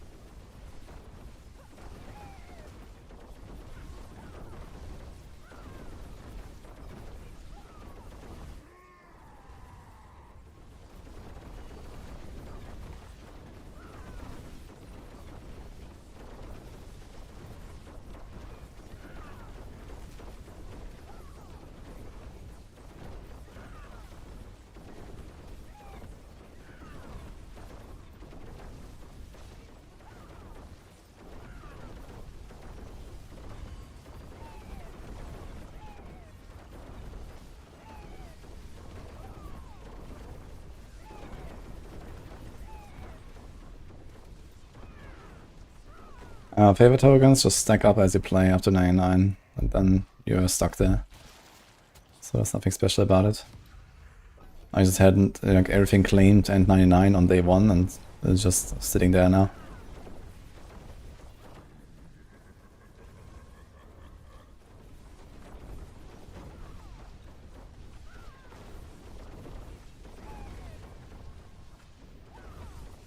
Okay, I need to check my gear for Rain of Arrows. I need to make some boots and some rings. The weapons are fine, I think. I need to check if my Word of Arcana is fine. Word of Arcana might be the one missing piece right now. Because I need to get the cast twice. And I need...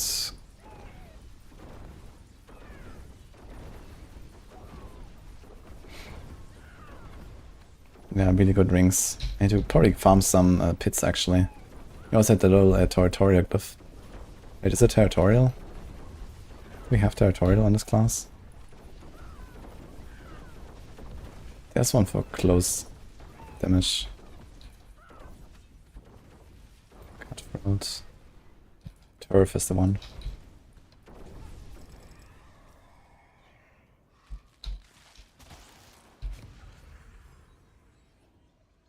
I'm gonna do the 50% faster. Let's go.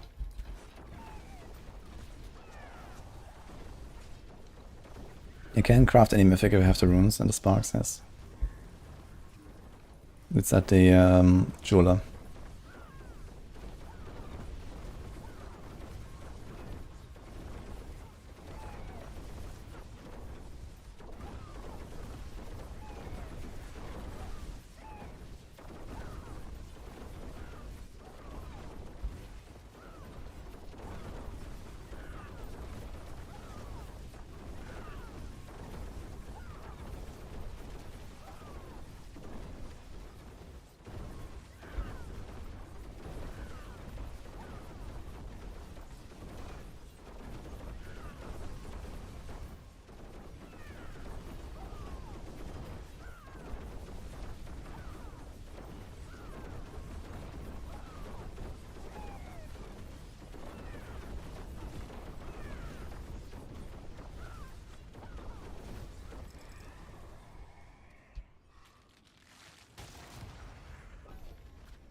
Does the +2 adder for my elites also apply to the hell one actually? I'm not 100% sure.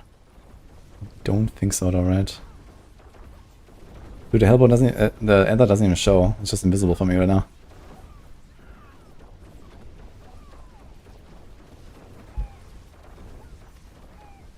Or you hear the circle for soul spires.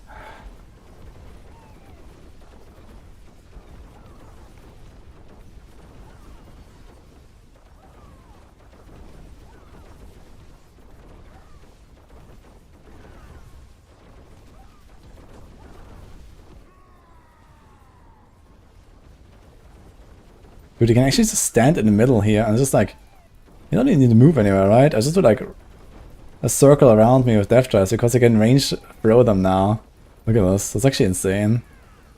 I just realized.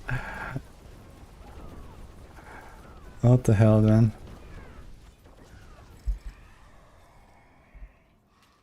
Chancellor, he just doubled. We do that over the butcher, I think. That's more. I mean, the thing is, like, soul spires, you still have to move. That's the problem. Or you just ignore them. I guess you can ignore the soul spires if you really want to chill.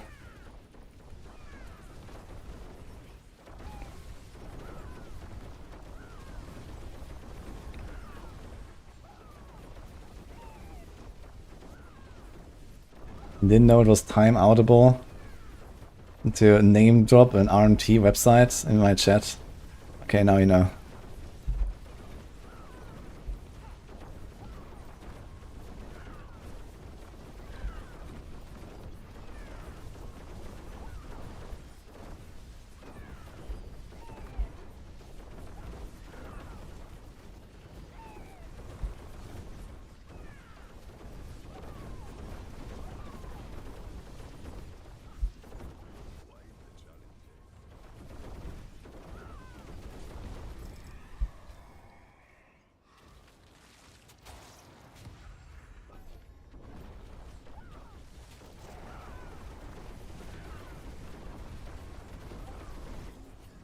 think there's a Don of Diablo 4 who controls all the bot army and has perfect gear and tempers.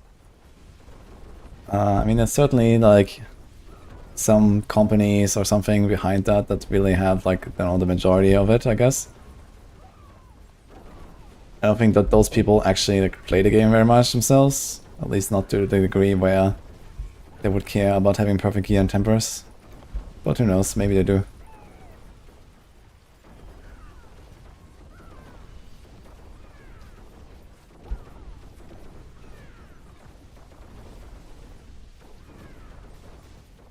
Soul Spires were a mistake.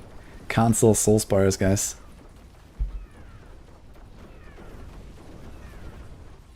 Manifest, Hellborn.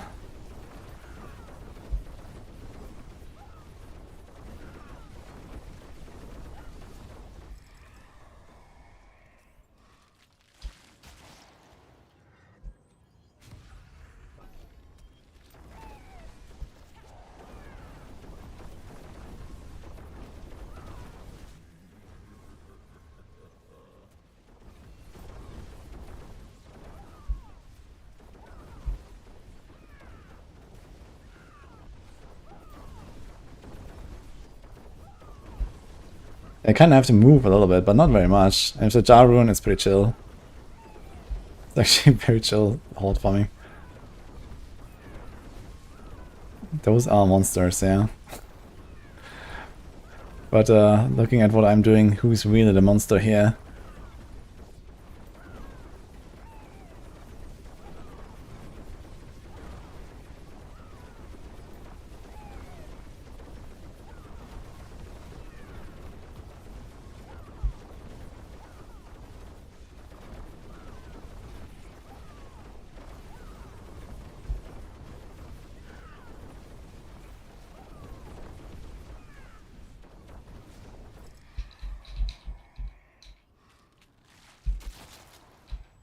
Move. 9, I guess.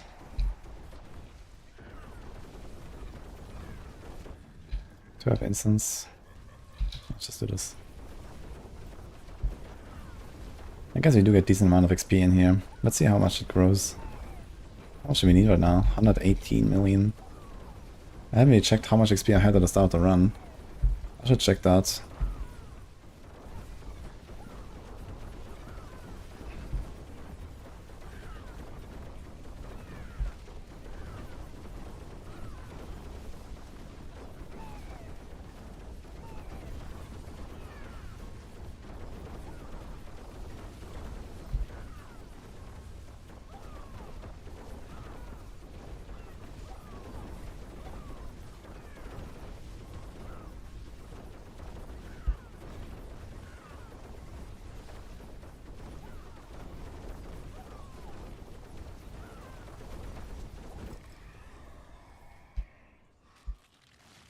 Yeah, here. A lot, it's a bit late. I'm not sure which one is better actually. All of these were actually insane now, but it's wave 10, so...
It's actually kind of okay to farm this right now. I think I'll farm a bit to get fragments.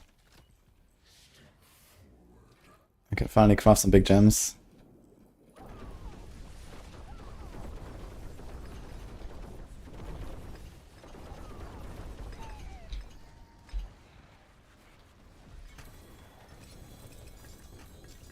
Crossbow, 2 GA. We picked our other one earlier.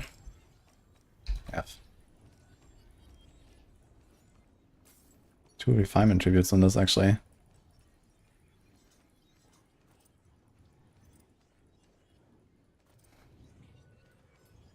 Wait, what? Somehow I had some adder left.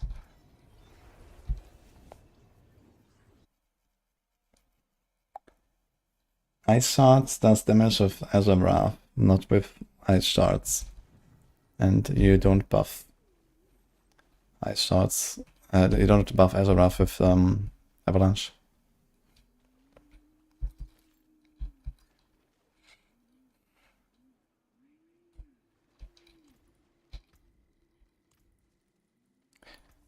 And Blizzard does work with Avalanche.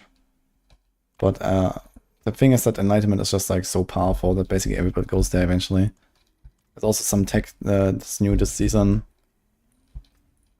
with putting Familiar in the enchantment slot and then using enchantment masterboard.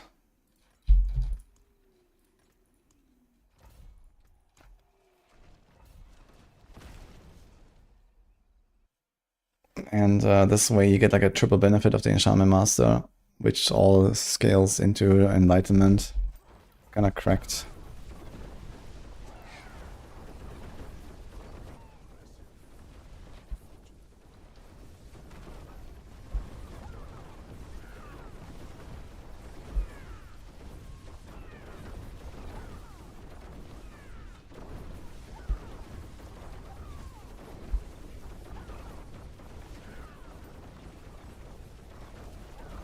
Yeah, Enlightenment is huge. When Enlightenment is up, you do like times 10 damage. And so I guess even stuff like Blizzard will go there eventually.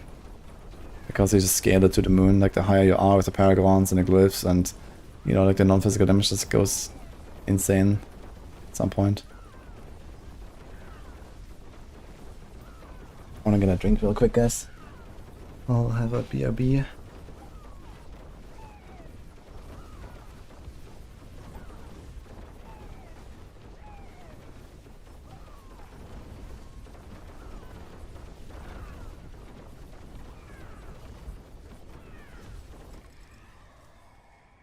One sec.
Okay guys, mission failed successfully.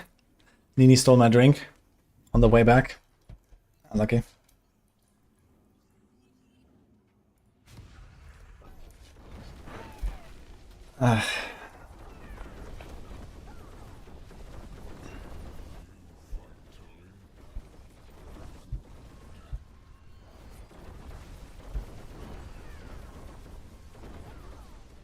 Okay, get 800 eye level. When in Torment difficulty, there will be the chance to get ancestral items that all are 800. Skill issue, it's true actually. Hello. Oh, thank you. Okay guys, we got a third. I was just explaining to them how I failed my task.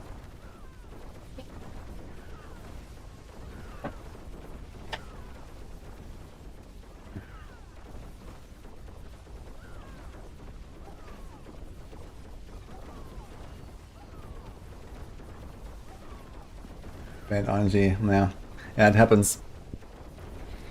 Like the thing is that Nini's, like we have like a corridor here that leads to the kitchen basically in a straight line. And on the left here, right next to my room, is Nini's room. So I always pass her room. And sometimes I open the door and say hello. But that was a huge mistake.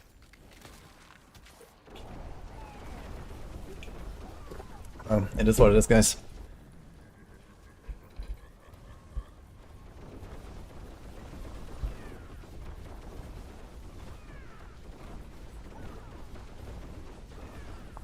True white.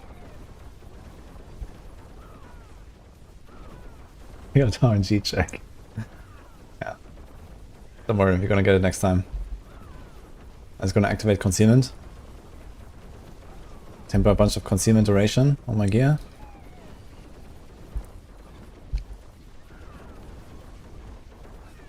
Or maybe I equip the shroud.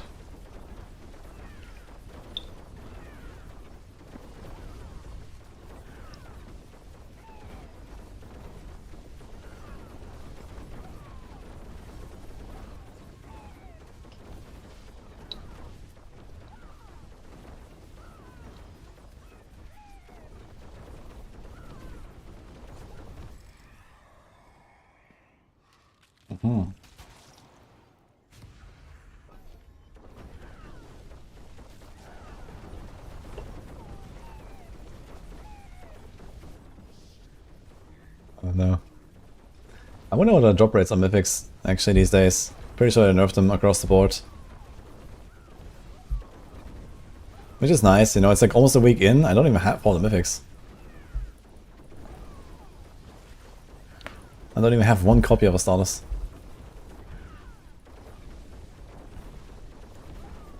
Or Ahavarion. Oh. Yes, Minmo.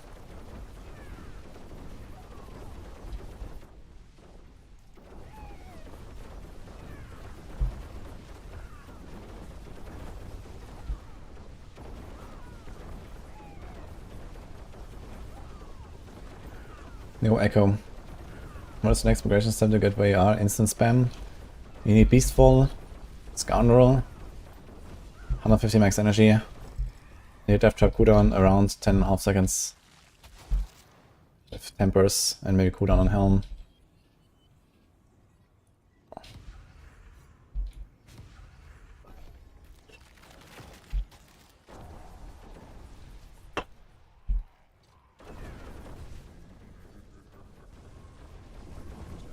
Need to do Radiance Rotas for Mythics. Yeah, just do that real quick. With all the Radiance tributes that I have. No problem.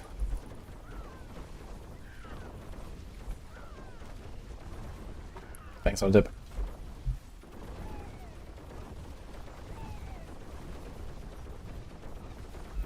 Yeah, they deactivated Crown of Lucian right now, fair enough. It's a buggy with Whirlwind. You can't see our adder. Yeah, they decided to add a new difficulty element to Infernal Hordes. They removed the adder counter to keep you in the dark. The things they don't want you to know, guys. Be careful.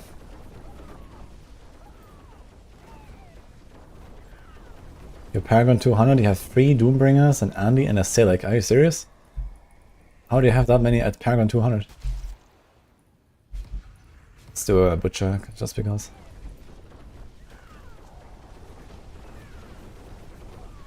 How does trading work here?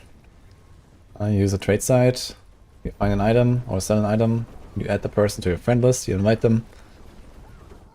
Make sure crossplay matches. Make the trade, delete them from the friend list. It's awful.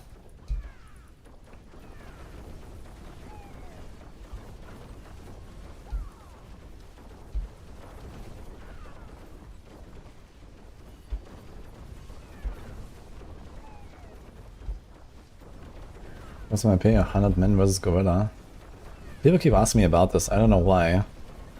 But I think it's obvious that 100 men would win.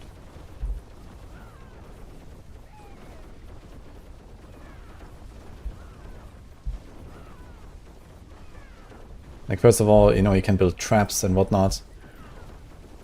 And just you can just overpower with like raw strength as well. There may be some casualties, but you know, it's like when there's like 1,000 ants, you know, fighting like a larger animal or something like that. That's basically how it is. And the ants always win. So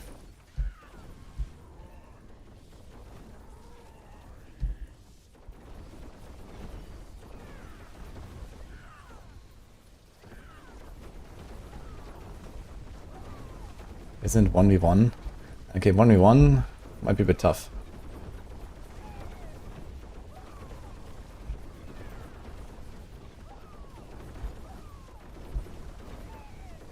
Average man or weak gamer man?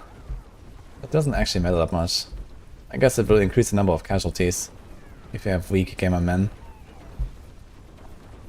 But I think the outcome is ultimately the same.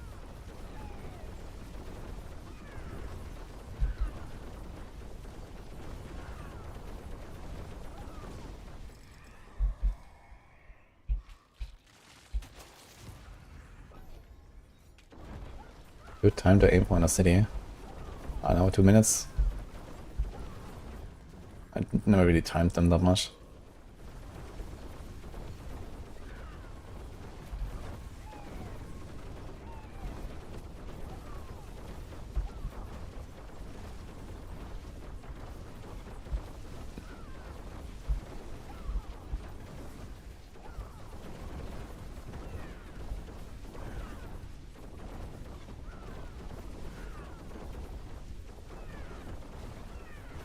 Uber Gorilla.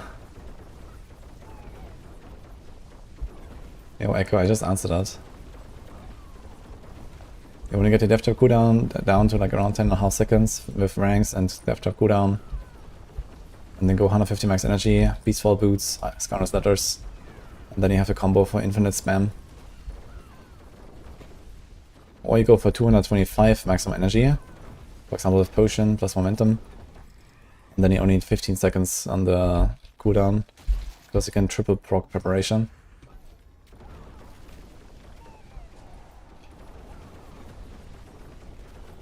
Can I ask Blizzard to fix the UI for Infernal Hordes?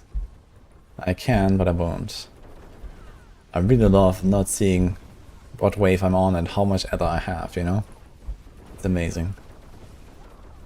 Or maybe it's because like 2,000 other people have already reported that. Why is the PoE2 emoji? I blame Nini.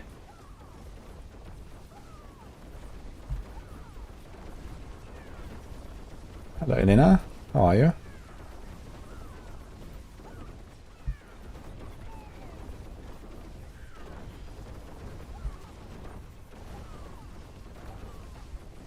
Sheesh. Yeah, not even 300 yet. He's probably get to 200. How's the season going? What have you been playing?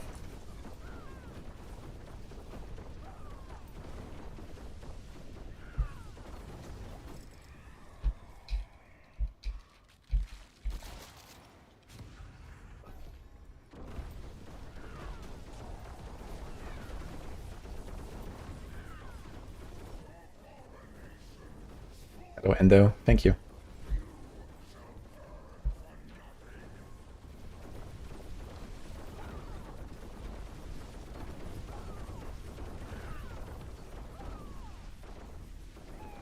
Playing Bone Spear. Nice. I almost started Necro, but so far I haven't made one. I'm excited to try Bone Spear. Last time I played it was in Season 1. That was before all of the new stuff. Actually, I tried it briefly on the Season 4 PTR, I think, when they brought out the skeletal mages shooting the Bone Spears. It was kind of funny, but I mean, it doesn't really work well with like how Bone Spear is played with the positioning. Yeah, well, Echo Hein. Thank you for the sub gift.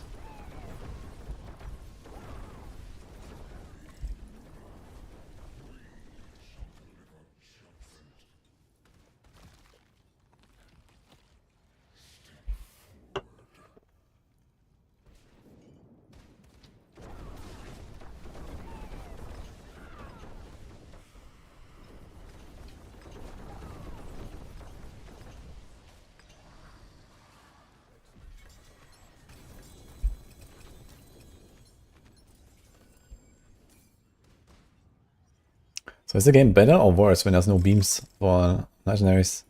Like these glow animations are missing, right?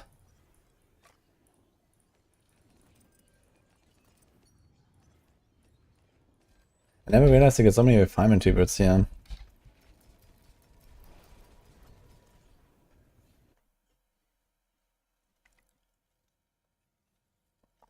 I missed the world boss. Oh shit, is that world boss right now? Maybe you can still try to ninja join someone. It's an Caldera, is that? The Cauldron.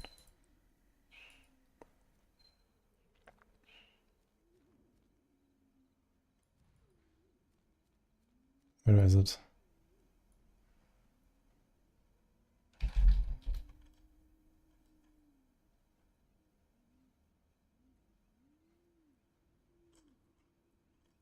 I see no one on the wobbles. Is there wobbles right now?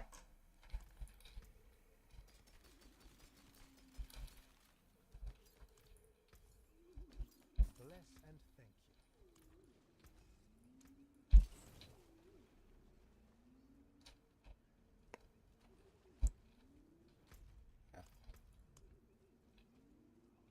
It's fine.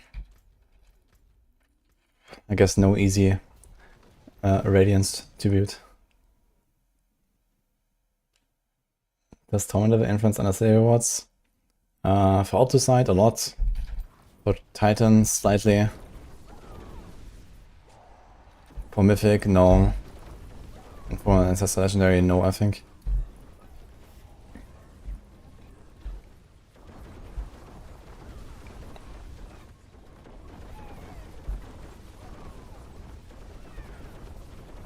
See you later now.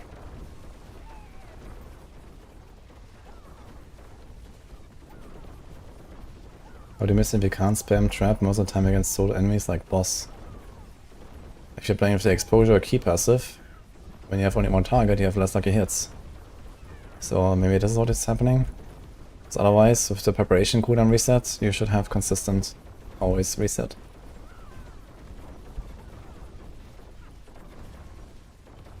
Maybe you are teleporting into a new zone and you don't have momentum stacks.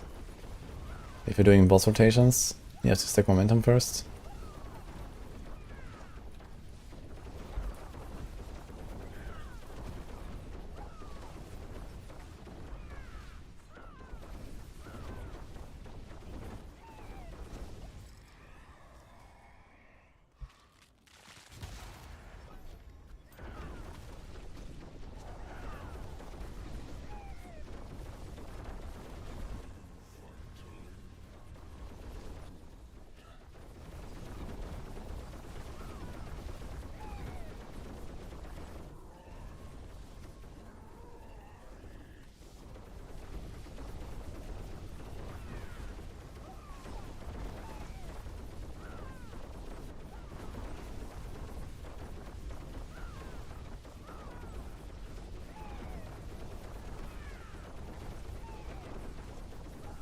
Aftermath level 10.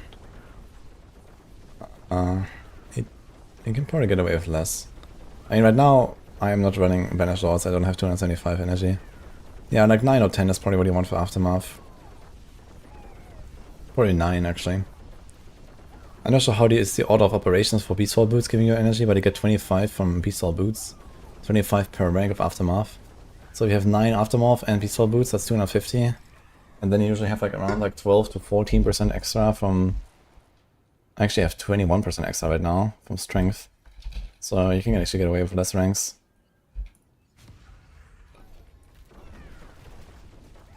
See you, Endo.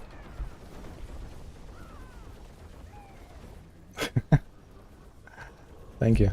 Have an amazing day too.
A playthrough you can follow. I mean, you can just watch my stream from like 3 days ago or 4 days ago or something when the season started at some point. How I did the progression. Or like yesterday I leveled as Rogue, you can watch that.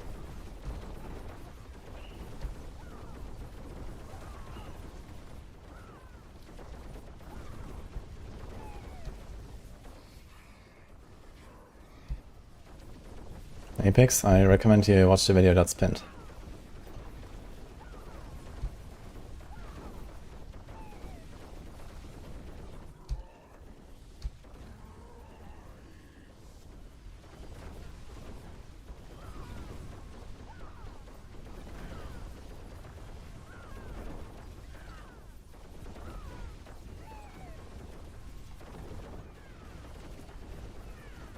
World bosses take way too long. Yeah, if you solo them it sucks, but if you like 2v people, then it's kinda chill.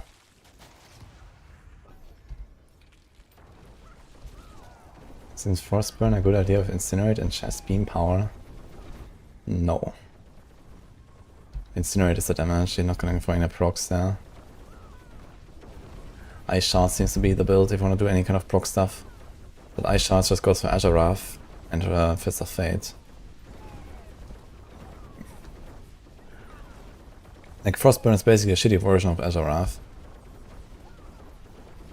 And since Fist of Fate exists, you just go for that most of the time to boost Azure Wrath. Instead of going for both, for example.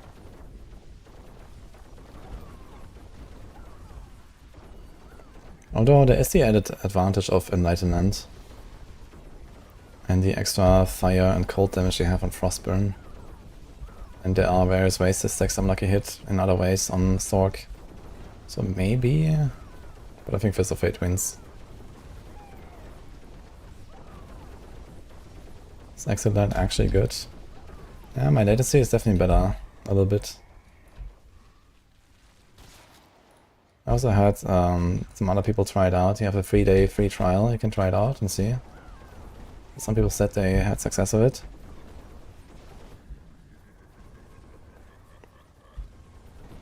I'll be running right now.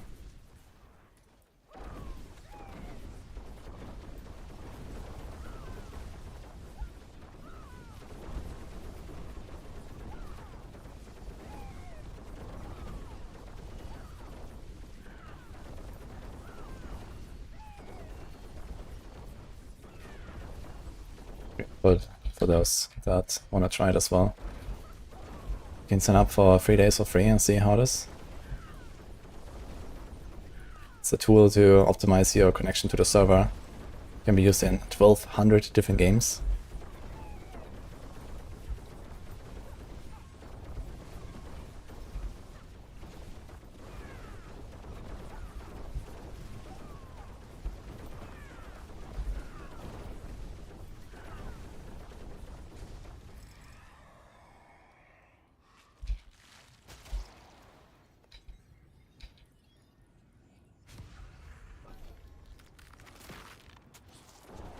How do glyphs work now?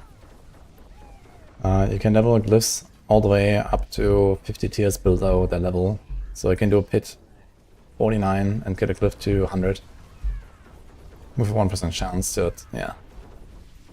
Realistically, you're gonna just stay on 70% upgrades until you can't anymore. Then you go down, you know, like a few tiers to like, you know, 20% upgrades or something, and then eventually you're gonna go down to like around 20 tiers lower. At which point you can get 8%. So with tier 79, you can do 8% upgrade chance per run, giving you roughly 1 upgrade every 2.5 runs. Farming tier 79, you can actually farm XP in tier 79 and get your glyphs to 100 basically. If you just like, you know, every hour you're gonna get like a few gem ups, basically. Just farming XP. You don't even have to push. You can just completely ignore pushing.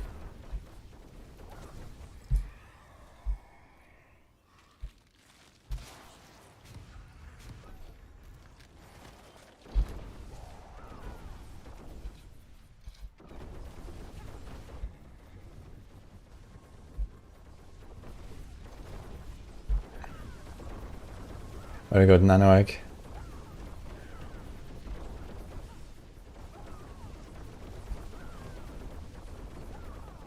What more fun?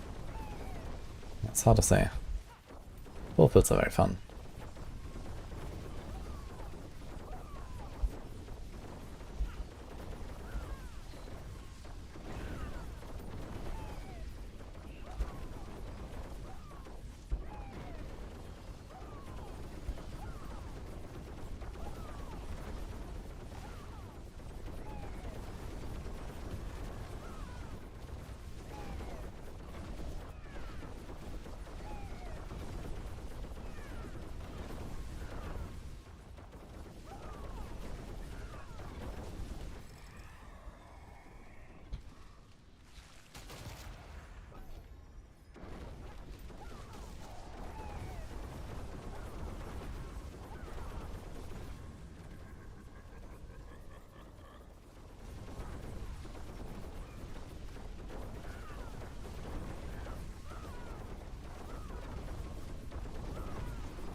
You can die very easily.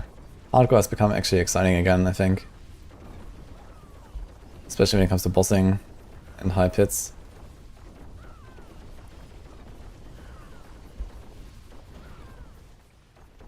The other day we had a boss rotor and half the team died. I remember it fondly.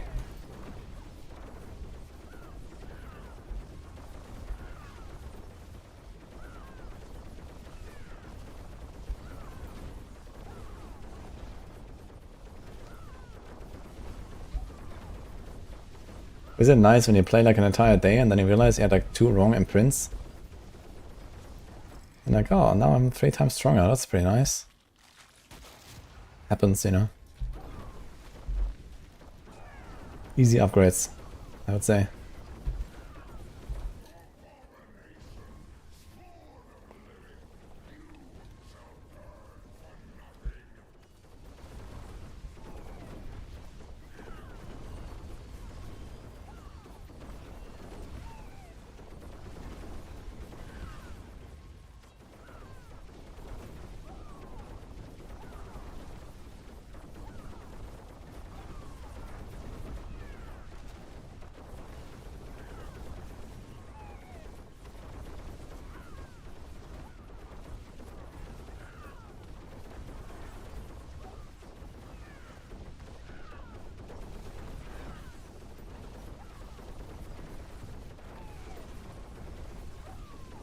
BT is kind of busted.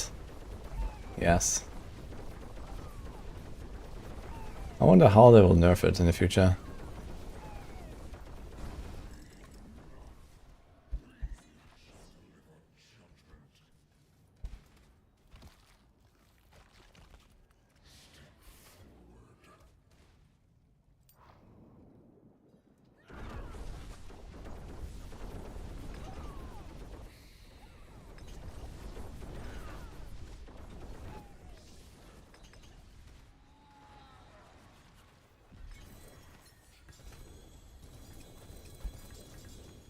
Yeah, 97, 140.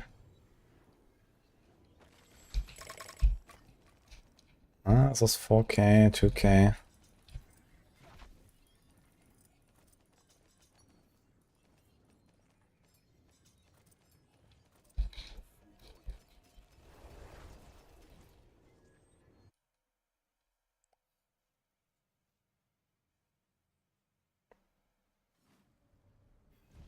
You get it, Momo. Just need to spec it. Precious stones to catch the light. Come and see.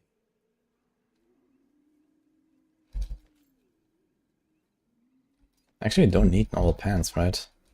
If I say dark and Tibalt's on the Rain of Arrows build, I'll save one pair anyway, I think.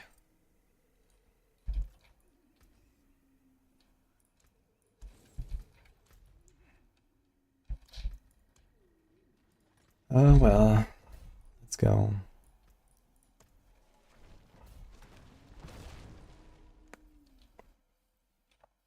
Do you have like any feedback, Rise?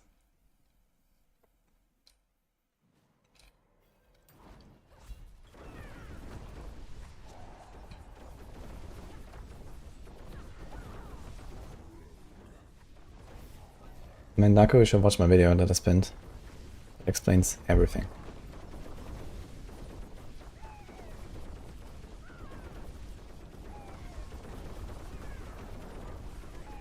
Thank you, Carmel. Appreciate the plan.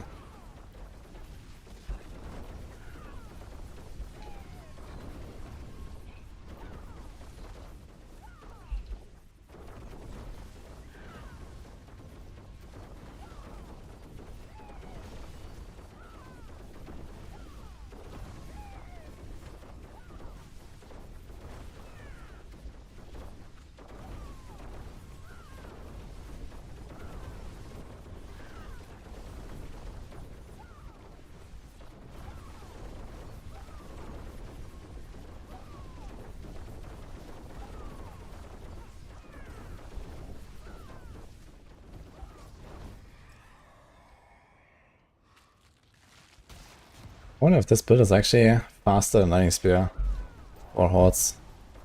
I guess it's comparable.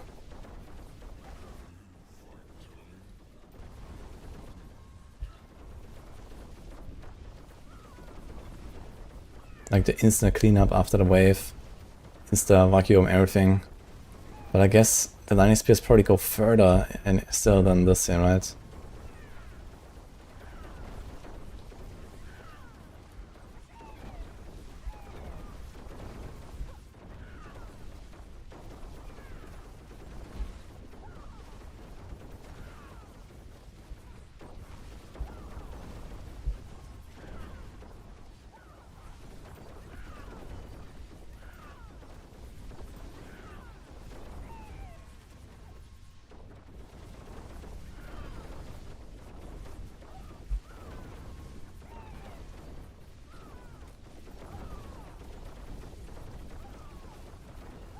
Split top 1 and non-season.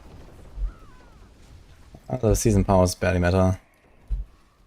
In fact, this build it loses less than other builds for not having season powers, I would say.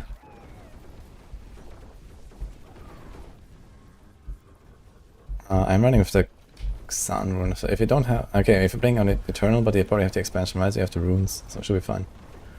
You can play this build without runes and without season powers, just fine.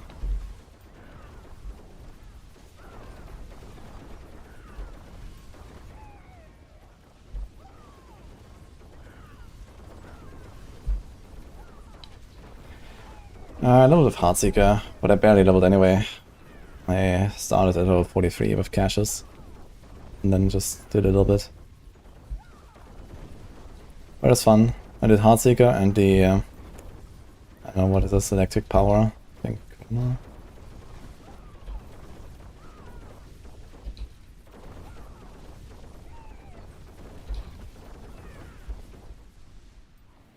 Oh, I like power.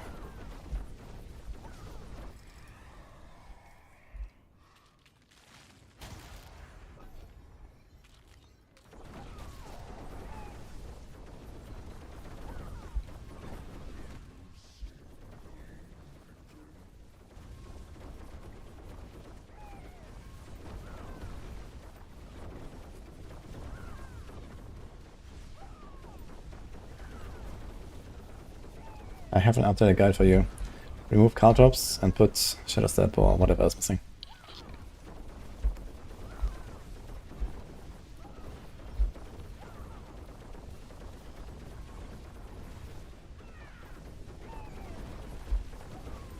Didn't level up the ice boss attack. Oh no.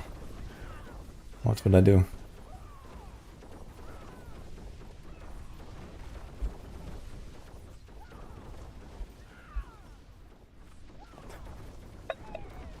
That's nice, okay. Honestly, there's a nice leveling, it's just kind of fun because, you know, it goes Shadow Imbue, everything goes kaboom around you. Kind of feels nice. And it's like one way to play Shadow Imbue once at least. That makes it fun, I think.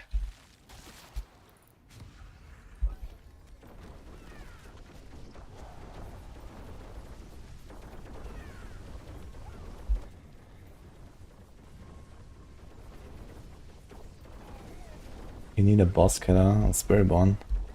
I mean, if you have a good setup, you can kill bosses fast with Spiritborn as well on T4 with Quill Volley. I think Quill really got to the point where you basically insta-kill them or nearly as well.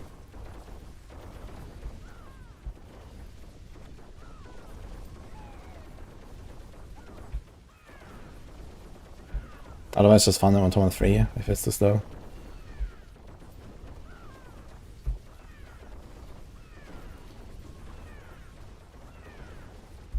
Live radius size increased to 6, that doesn't exist.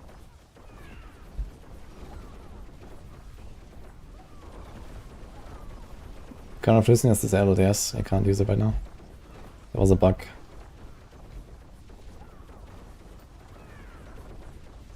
Noxious Poison Spiritborn is supposed to be very good. I wanna see proof. And then you'll get a guide. I mean, I can give you the planner if you want. I have the planner. But I wanna see proof.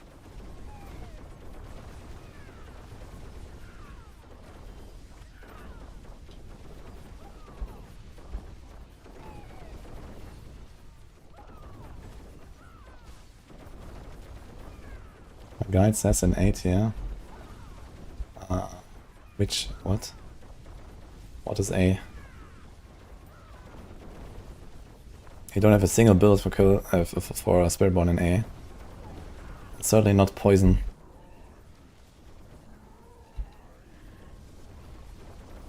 Let's see S tier on Warhead or Mobilitics. Ah. Yeah, about that. Try this.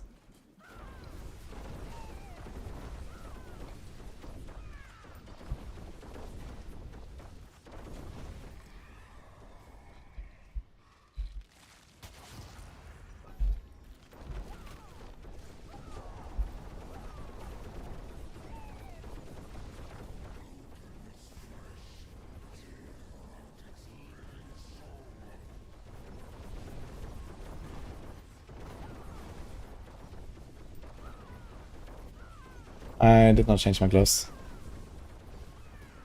I just don't like Headhunter and these like main stat buffing gloves, but most overpower builds end up using them. Like Challenger on Barb, Headhunter on Rogue. It's just like an okay glyph, but I don't really like using it.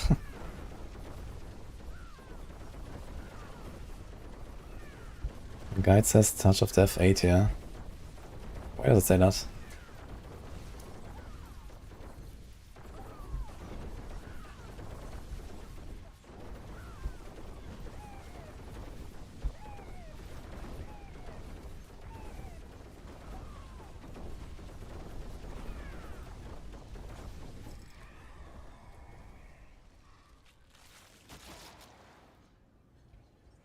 Is there a cap on damage while berserking for Barb in Season 8?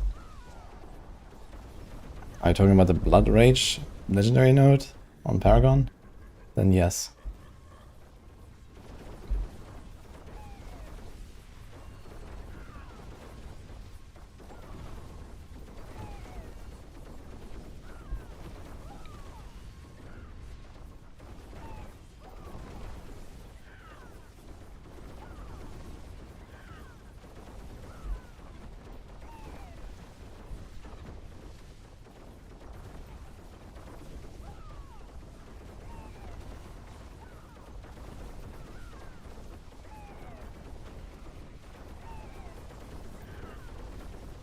I can't tell, Panda.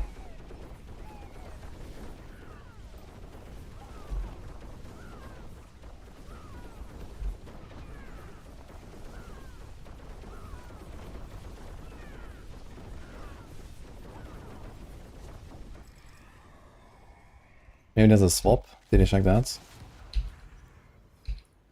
So that looks like almost the last wave anyway, right? 9. Oh, mercy. Thanks for the prime.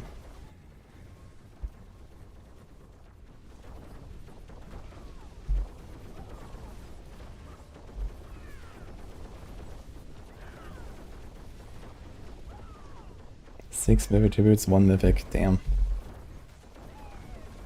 I did one and got one, and I did another one and failed it.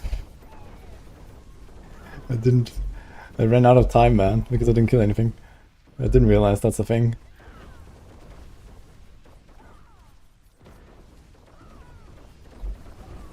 What would I use overhead hunter? Nothing.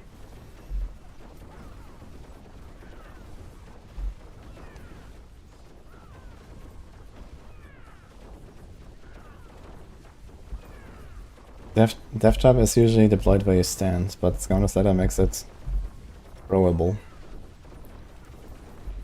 Well, they say throw, but it actually just spawns where you click. There's not actually a projectile flying there.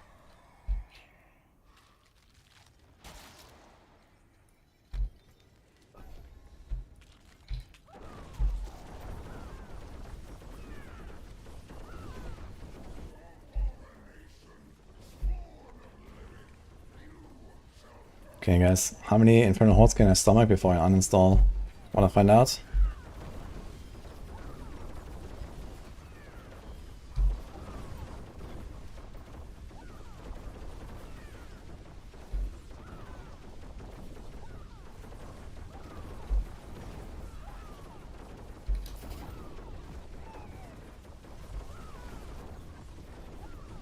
Three. Holy.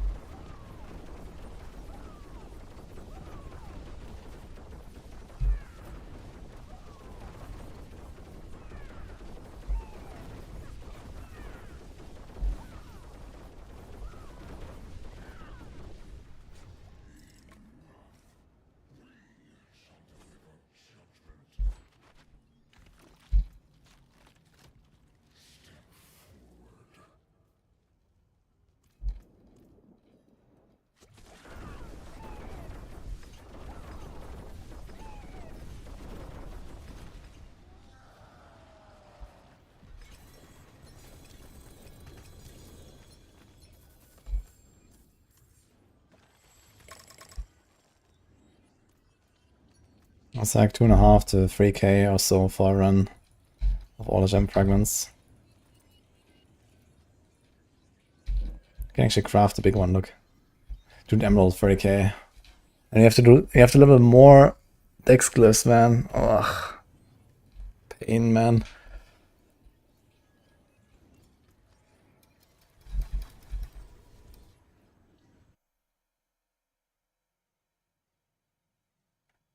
It would be nice to see how much ether you have in the wave. No, man, it's the suspense, man. You know?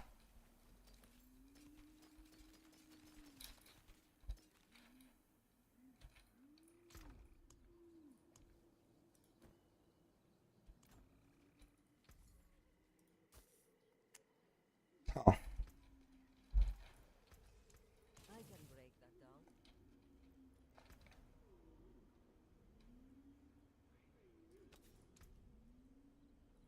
Nice upgrade.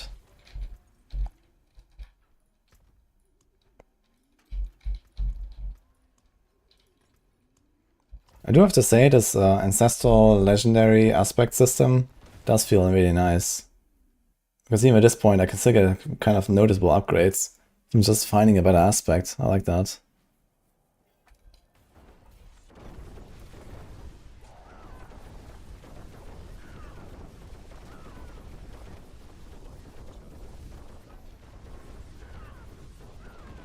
Do you bought a master in a gear 12 out of 12? Not anytime soon. Things I'm playing so many different builds, like, you know, I can't do that. I have not enough gold for that. I mean, okay, if I never reset my items, there's like, you know, a bunch of pieces where you don't really need to reset or so, but most of the time you also need to do some resets and all that stuff. So, no. I'm gonna build like this, I mean, who cares? So I have like 4, 4, 4, 4, 8, 8, 8. That's it. Maybe gonna go a bit higher on some pieces, but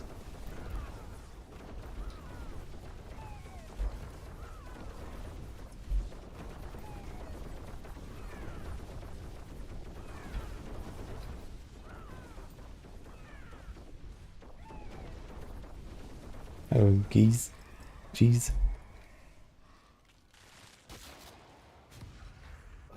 Okay, wave start, mass. This is a lot run.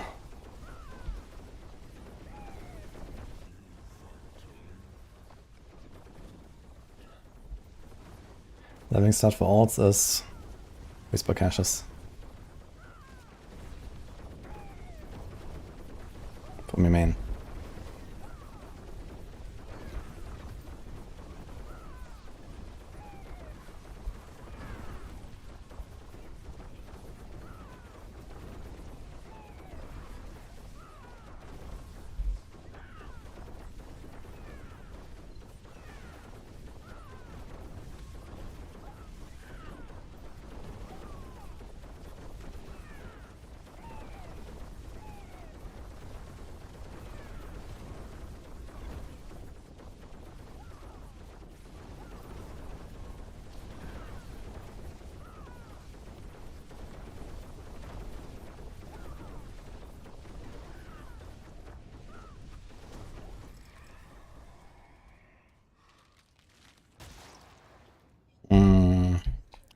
Two masses. I'm going for it. It was Hellborn, but let's try.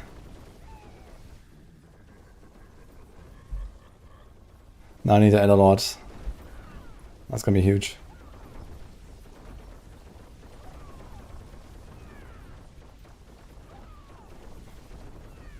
Oof, Slippy.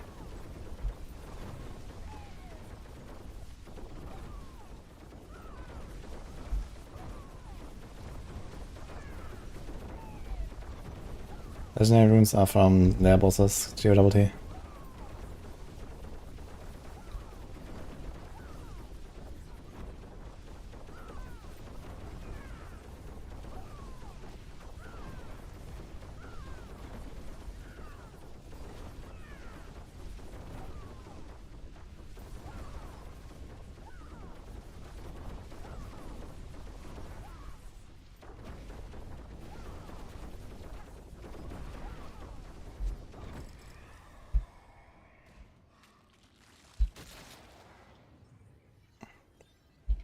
Okay.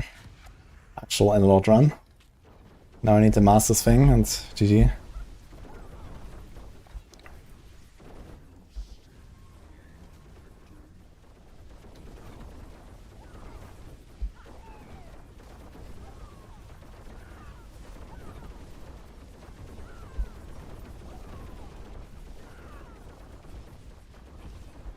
Stagger's not working for Shadow Clown. I think there's something with Weapon Master and daggers. Yeah, might be. Pretty sure it should be explained somewhere in the rogue guides. The mechanics maybe. But because the dagger weapon mastery relies on checking the target's HP, it could be that it doesn't work for the Shadow Clones or something.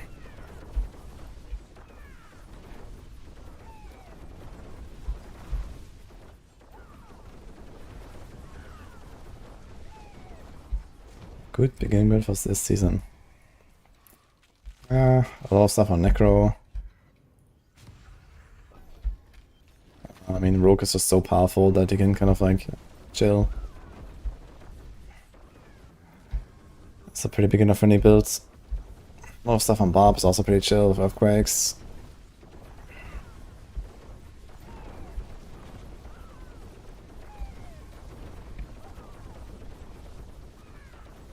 Yeah, I just tried to explain Lycan.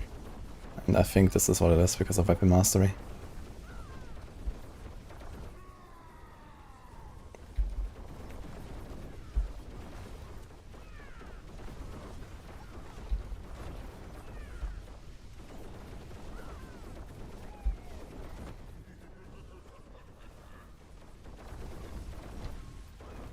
The Rouge build relies on a lot of combo items, but it can be played without items to go even all the way to Torment War. Or at very least Torment 3 very easily. Then you get like a few items and boom, you're done.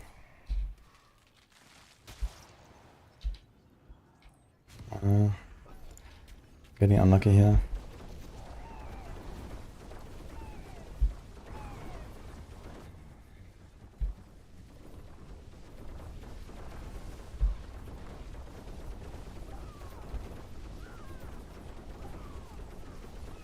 And Town Portal is T.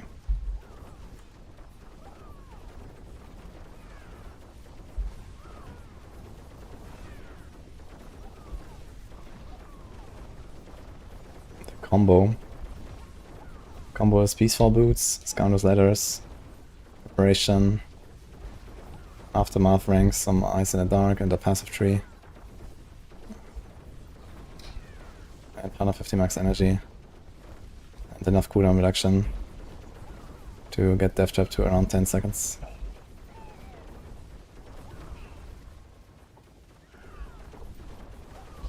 I have my Town Portal on Tree of Whispers right now.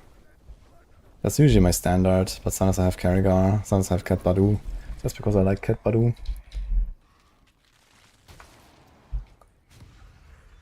Never lucky. This Elder Lord run did not pay off after all. Wave 7 already.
Okay, last ditch effort to get the Master Spawn Lords.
Then Tarsarak, Corsica, in Kyrgyzstan.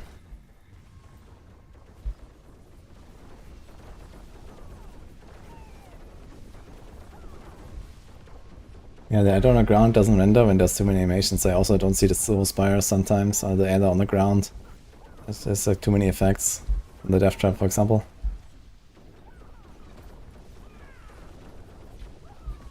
Is it a bug or intended to get 3.6k rep? I mean, realistically, it's not a very powerful way of farming. Like, you lose out on basically all the juice because the other lords don't give you that much. Though, I don't think it's really worth doing this. And very often you just don't get a good combo. Like, I got very little now in this run, even though I got like Elder Lord spawn on like wave 2 or wave 3.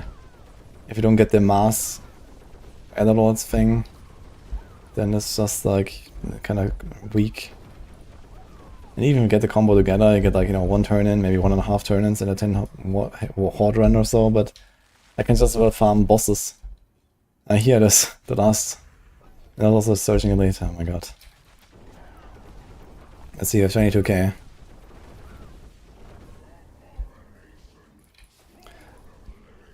Like, farming the rep of this is just like, you know, the rep doesn't give you that much. It's like 1 ancestral legendary, 1 ancestral unique. And that's basically it for what you get from the rep cache. Some change, I guess. I'm not sure about the materials though. Maybe there's like a bunch of materials in there. There's definitely horde compasses, so you can kind of sustain the horde runs, I guess.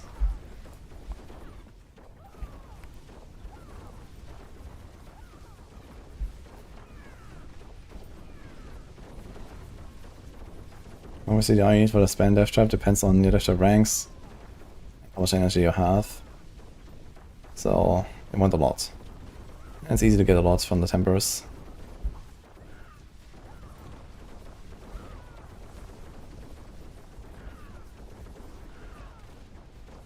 Yeah, this wave alone gave me 25k rep now. So that was nice.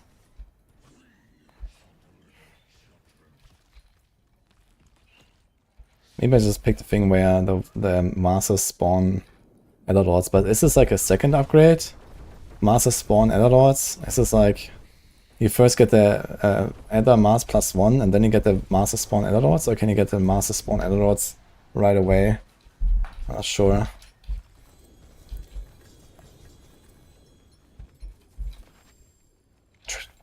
Triple?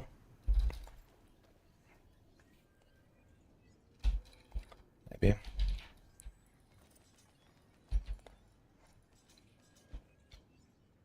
Paragon is in pit. I want to do like 60 to 90 second runs in pit non-stop. At like 60 plus.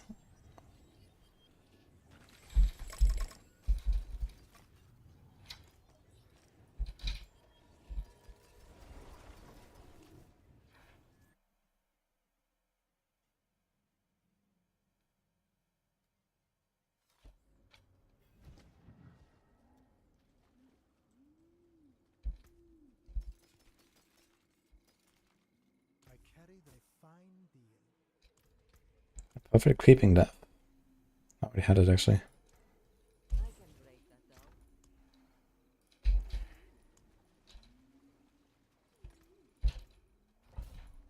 Let's try again.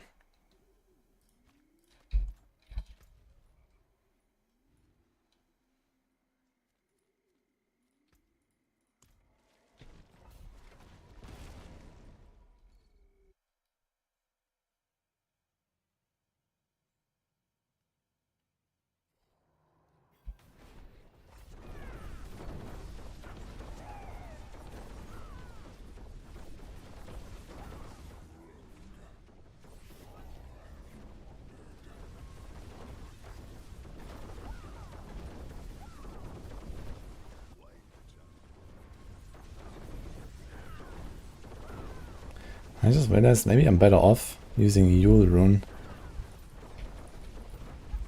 for more teleports now I think about it. Neo? I can probably beat Neo Rune with Yule.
By the way, Rice, I just checked the feedback you wrote about the guides earlier. It might be something to revisit for the living guides. Okay, we made the living guides originally, and a template for it with the assumption that people don't have any renown. At least these people have either 12 or at least 10 points to spend at the start.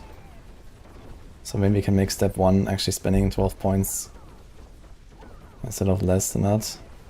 That makes sense.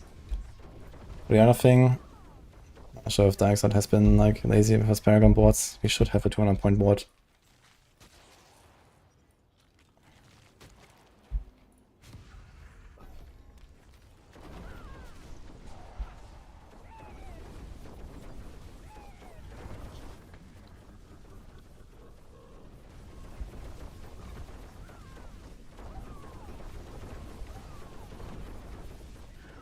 I guess you might do like a big template update anyway when the expansion comes around again in a few seasons. Especially when they do like a rework of the skill tree and so on, and then we'll see what happens.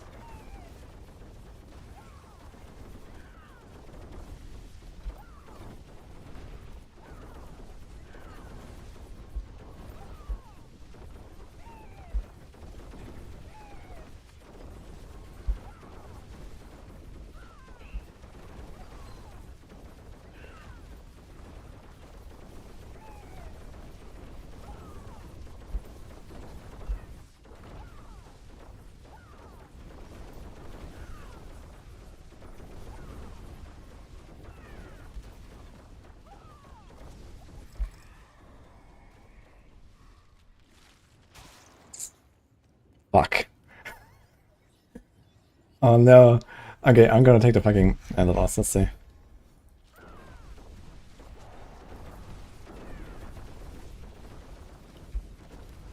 wanna check again, like how much do we get from the turn-ins actually.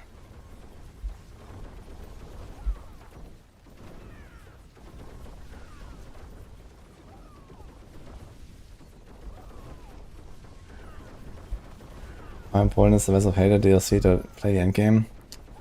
Depends on the build.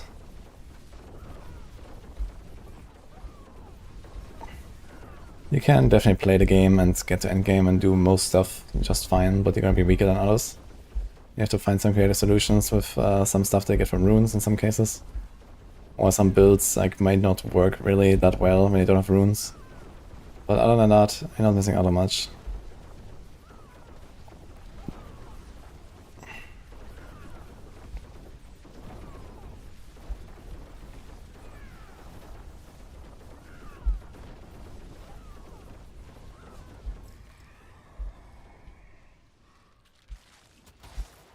Okay.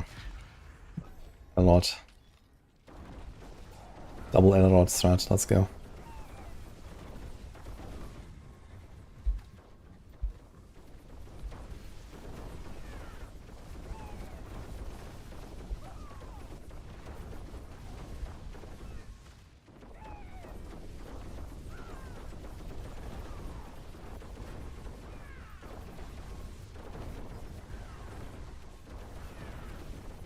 Dude, if you get boosted, a fresh character to pit, like, you know, Torment 4 basically, and then you just leech like 2 runs here or something, you can probably get the Refinement Spark in like less than an hour.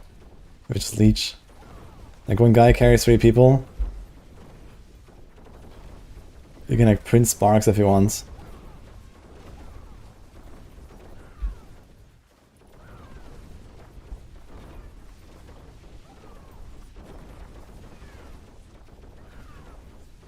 Hottest guess for new system expansion. Atlas Passatory.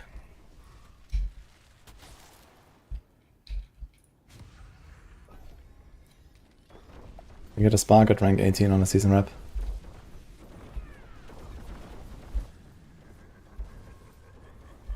Already got 275 energy. Momentum. Shaco. Peacefall. Pot.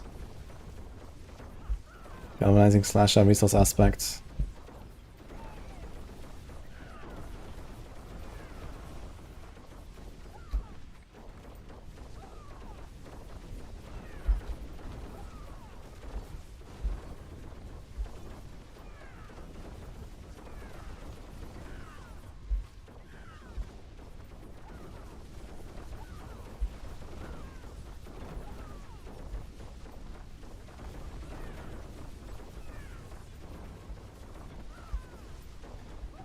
Was that the transfer to in D4 language?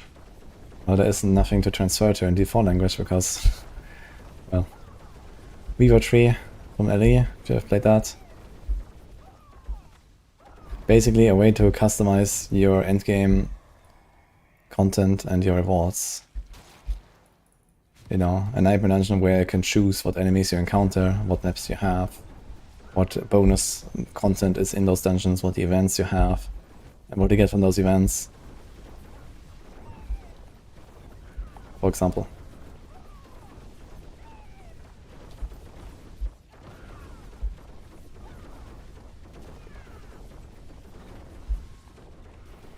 And then basically, like, you know, spread it out across the entire game, you know. Customize what you can get in Helltides, customize what you can do in, you know, cellars. Customize bosses, customize the pit. Choose it.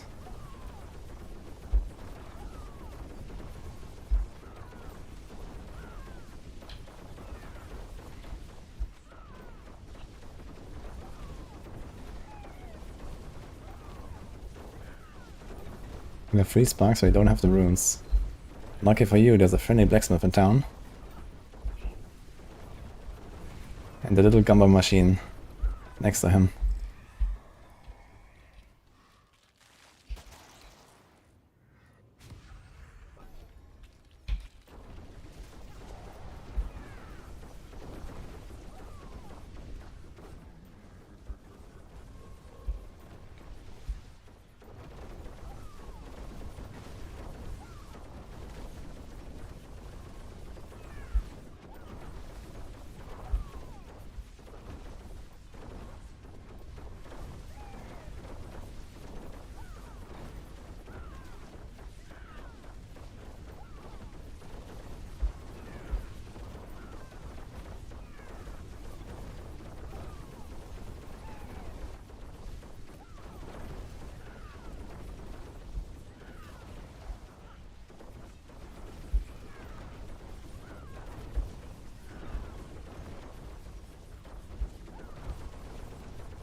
Do we get 1 rep turn in or 2 guys in this run?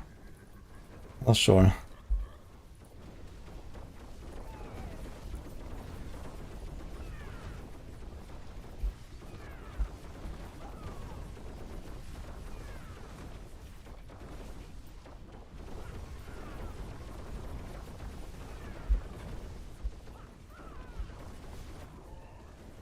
Which of the Mythic is the most important one? I don't know what you're playing.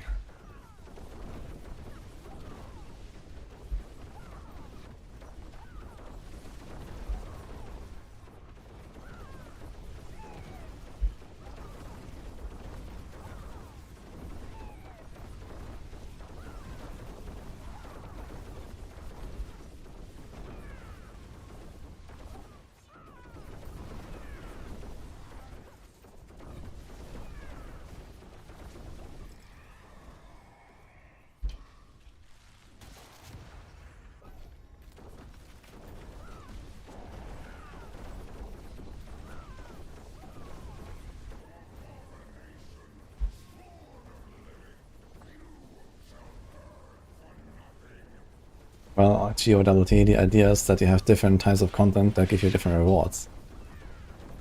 Right? When you have such a system. So you don't farm only one thing, that's the whole point.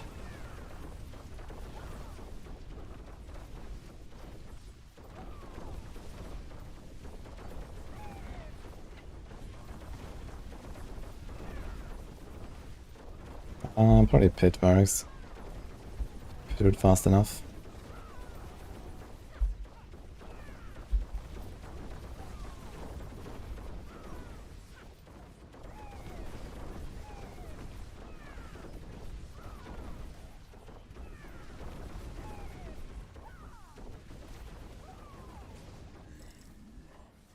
enough.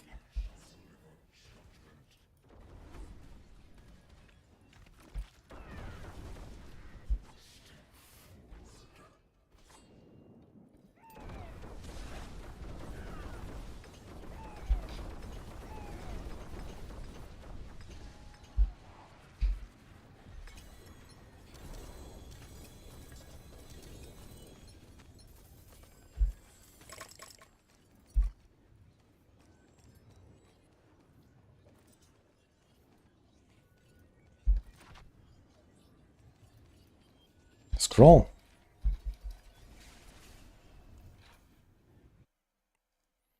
Shaco makes it very easy, get a bit going, Robin. How did I start as Skies? It's good damage. Doombringer is also very nice. Hard to choose really which one you want to go first.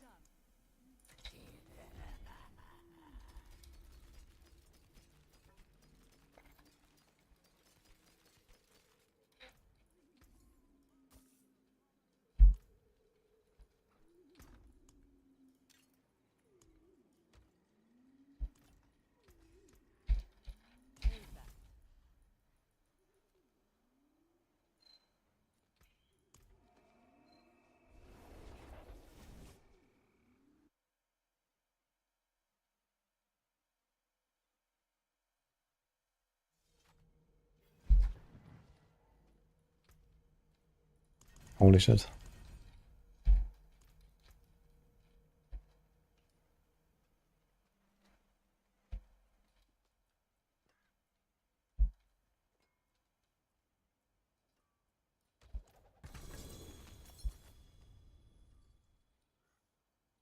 $160 rawhide, 100 bundled herbs. 520. Lots of... It's actually a lot of stuff in there. Lots of materials and also very crystals actually.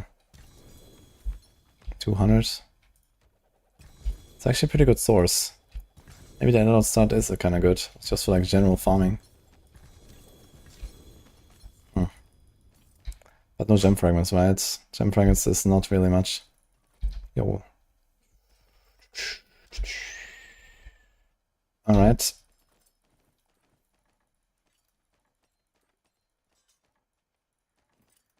I think we got our Word of Arcane here.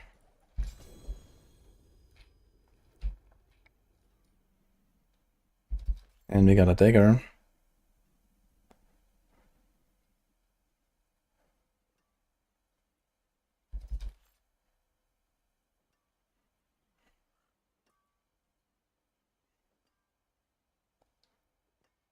I guess that is an upgrade, a little bit. A little bit, a very small upgrade. That's good.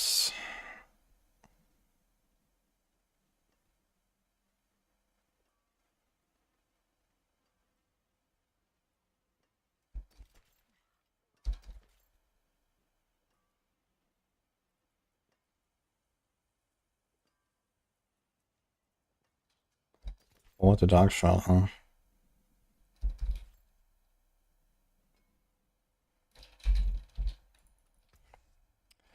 Actually, not bad loot, man, at all.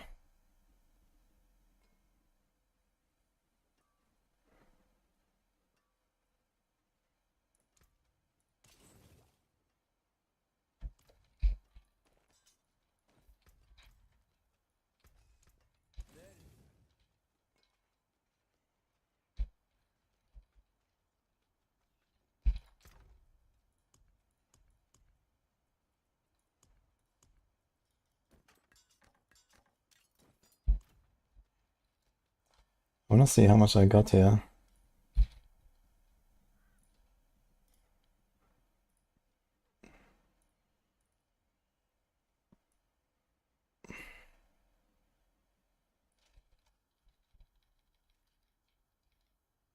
So we had 50k on the incursion rep. 1 turn in, 2 turn ins, almost 2 full turn ins. That was kind of nice. If we get the wave stuff early, the lot stuff early. Let's try this again. And the thing is, you actually get okay XP in there. Hordes is usually something like half of the XP of Pit, which is kind of acceptable.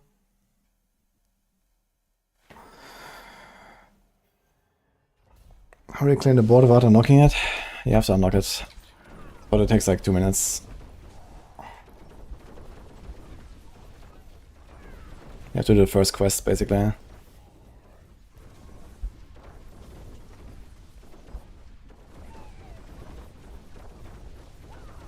I think ball lightning could get. I don't know how strong ball lightning is exactly. I guess it's kind of mid on Sorc. I guess most of the Sorc belts would probably cap out somewhere in the 80 something, 90 range or so.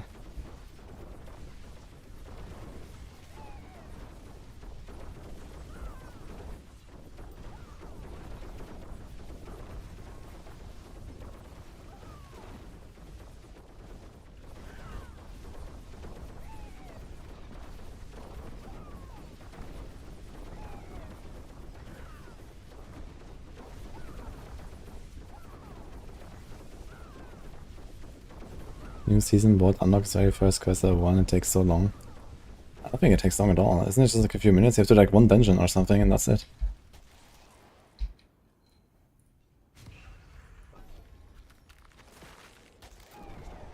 Yo, Iron Geeko, I recommend you watch the video that's pinned.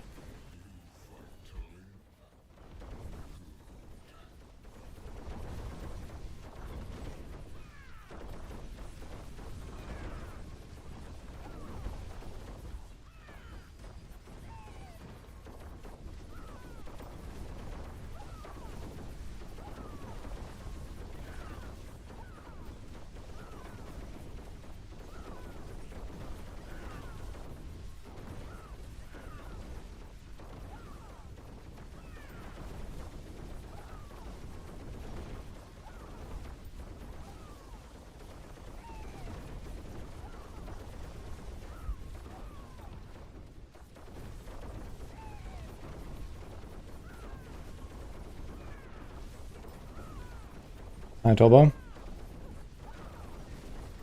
Hordes are okay to load up fast. Usually it's pits. And when you do pit as fast as you can, like 60 to 90 seconds with like a super speed build. That's the way to get XP, especially in a party because you only need very little keys to enter, since only one guy has to open. And you can also split farm and clear pits even faster, so that makes it even better. Hordes is like the next best thing for XP, but it's like maybe half as good on a build like this even. Like I have insane clear here and XP goes still kind of slow compared to Pit. Pit has this insane like extra XP at the end. That's like roughly 2/3 of the entire run that you get for free. And you don't get any such extra boosts when you do other content, so Pit is like by far the best for XP. Also plenty of elites in there and stuff.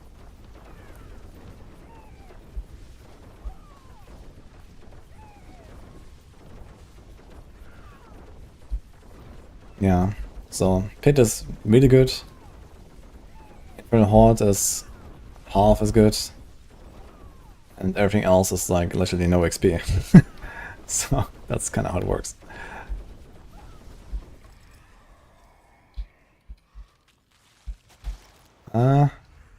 I guess Master Spawn Eldor is better than Eldor Spawn, right? But I had to, you get Masters very often. I think I'll take that first.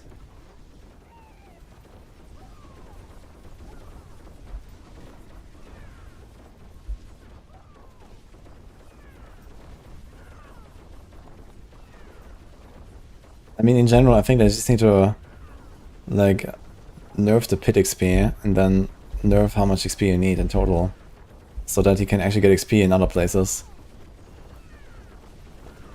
Like, people don't want to farm like 2,000 Pit runs to get the Paragon 300, because it just gets repetitive as fuck. You know, if I can like just play the game and slowly get levels, that's nice. But if I do anything that's not farming Pit non-stop in like 60 seconds, I don't get XP. So it's kind of awful.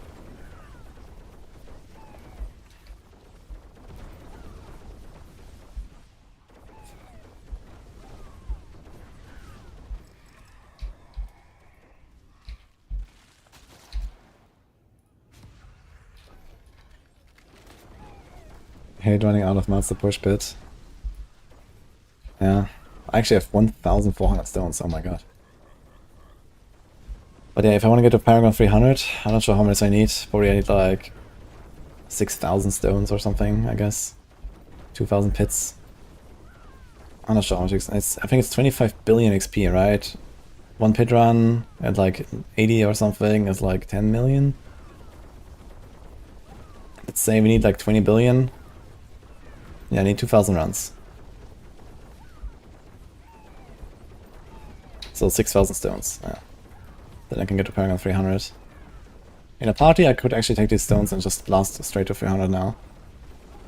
If I do this for like, you know, 2 to 3 days straight or something. I can be 300 if I just like blast 60-second runs in party now, non-stop.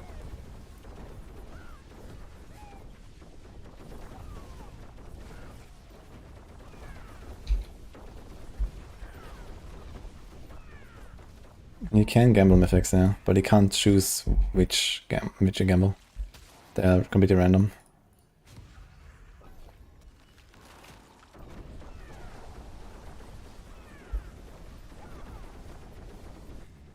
You get out of Paragon 130 and quit the season. You are quitting way too early.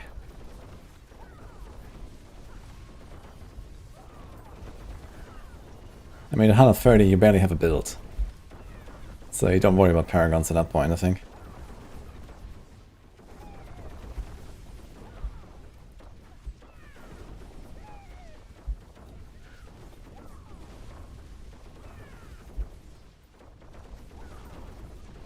Yeah, it's bugged woman.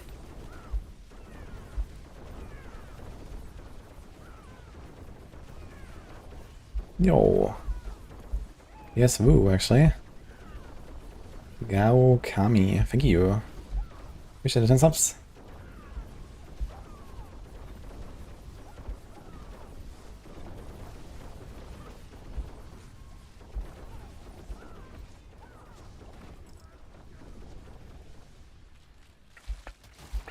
Oh shit. I'm gonna do double elite actually. It's wave 7, we're not gonna go for Hellborn.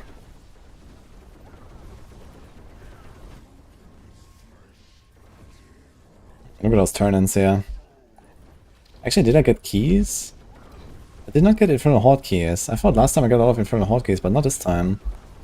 Did I get them from the original board turn-in? Maybe? From like making a fresh character? Seems like these infinite caches don't give you Infernal Horde keys.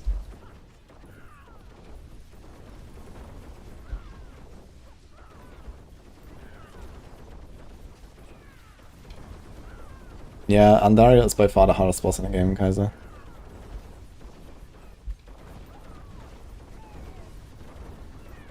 Paragon 130 is barely a build. Yes.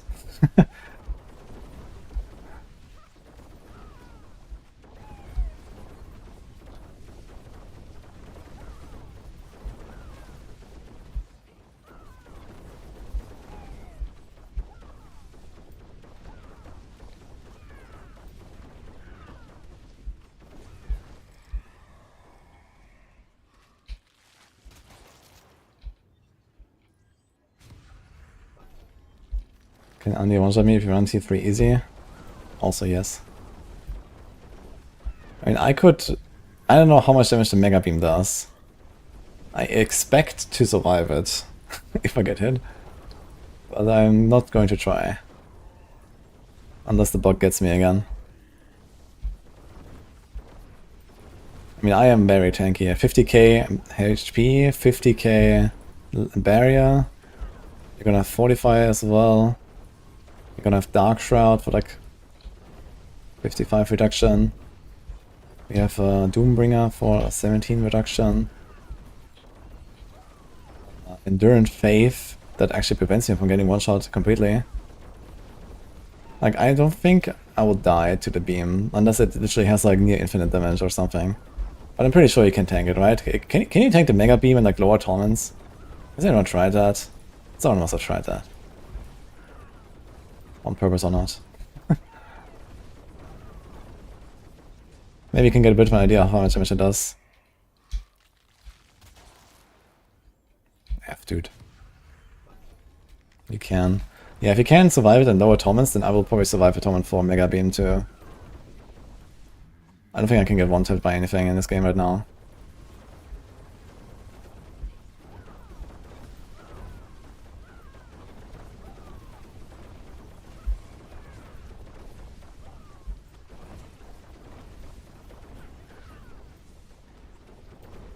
Now, good question is, can I die in town with Endurance Faith? And that, I don't know. I've never tried that. I think next PTR I need to try this. Gonna make my character kind of squishy, take a hit, proc Endurance Faith, and scroll into town and see what happens, I guess. I guess you can die in town.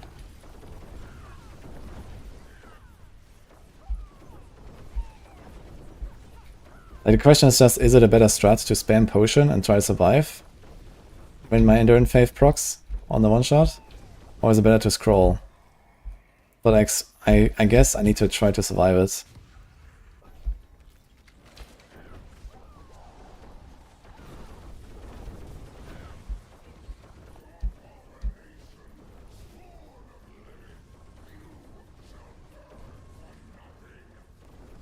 And it's kind of wild, my Sorc got one-shot on Torment 3 from the Mega Beam.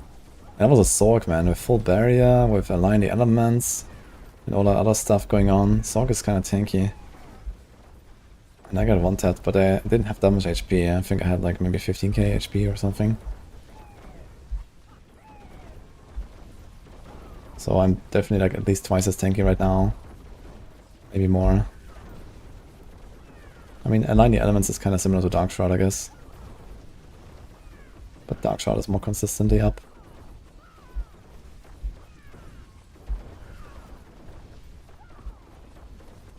When Neko died on Dural T1, he ate me. Unlucky.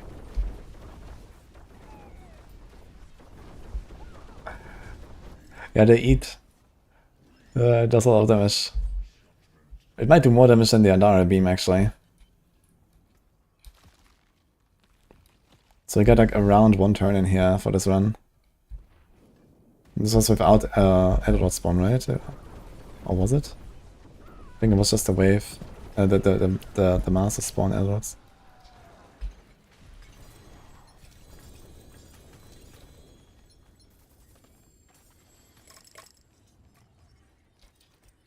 Crossbow. Close.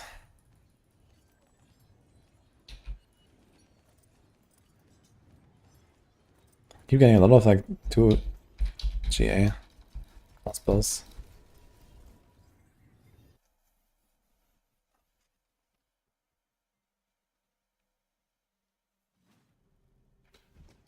The Horda Barb Eternal is 75k raw HP, can tank everything with challenging shout other than Belial Beam. So the Belial Beam does more than Andariel. Really? That's interesting.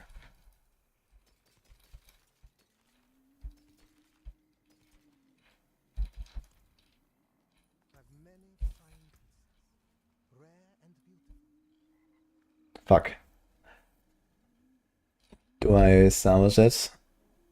Or do I keep it for Roa? I think that's a salvage angle. That aspect. Plus 4% on the aspect, yeah. Don't be a stranger. Come back soon.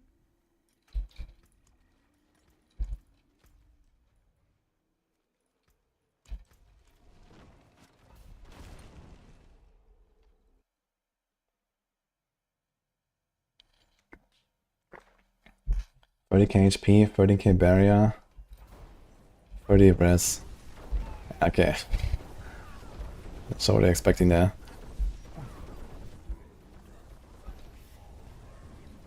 I mean, my Barb was really tanky as well. I also had like 40k life, 40k barrier. And I also got nearly one-tapped by Skulls on Lilith. With Challenging Shot, I think. Or maybe without, I'm not sure.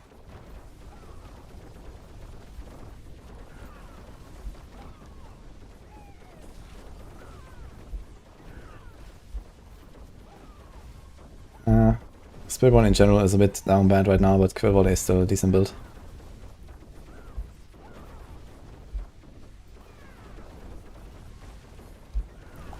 My new power. Here's my new power.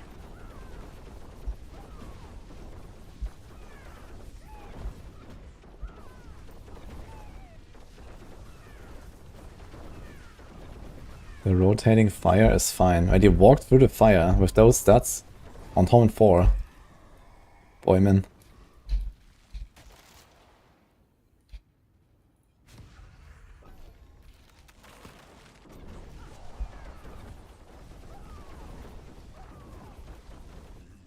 Are you farming gold in Infernal Horde? No, farming gold here sucks. Going for gem fragments and season wrap right now. And also scrolls. I'm just taking up scrolls because I'll need bunch anyway, I guess. You know, I don't have to think twice if I wanna scroll an item or not, so I'm just gonna get a bunch.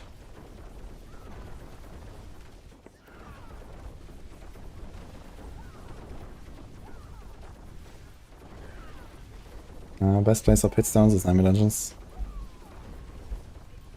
You walked through the fire beam with those stats on Torrent 4 and you survived that with 30 fire res. That's insane. Okay.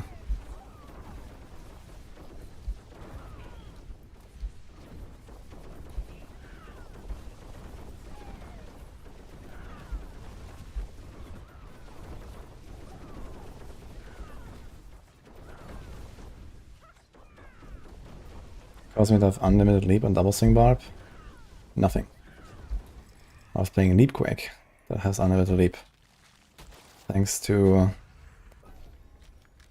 Giant Strides aspect, Bear Clan aspect, and leap ranks, and cooldown reduction, and leap cooldown reduction, temper on the boots and the amulet, and brawling cooldown reduction on the neck, on the ring.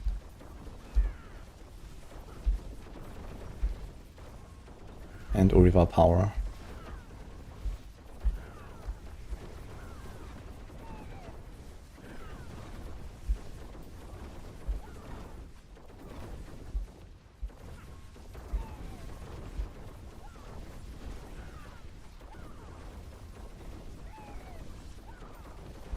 The fire on T4 is getting a Sorc of flame shit up. Oh. I know there's like a rare bug sometimes where Sorcs can die through the flame shield. But that's like a giga rare. I'm not sure how it happens.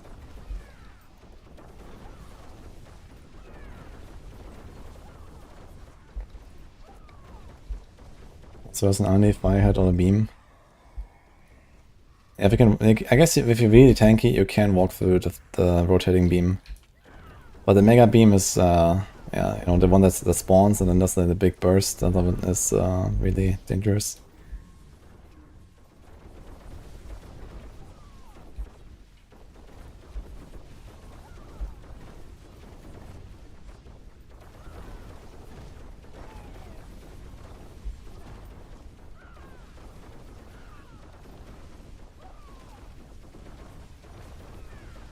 I mean, it has never happened to me that my flame shield didn't protect me.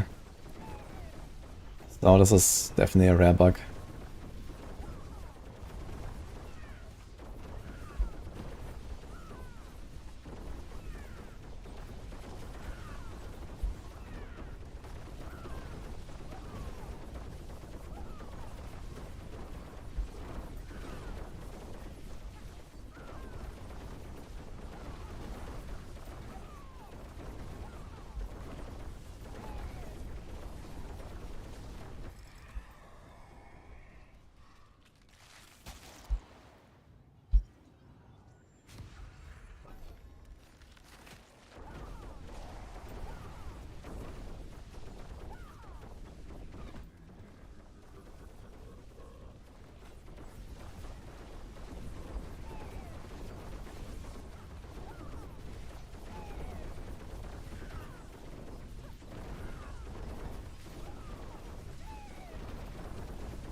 After temper goes to 22.5.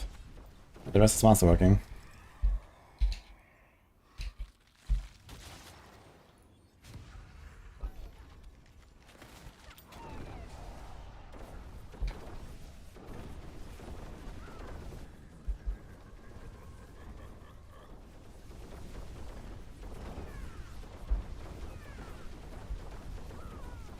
Agreed, Saldo. Now imagine the people that go to streams of that game and talk shit for no reason.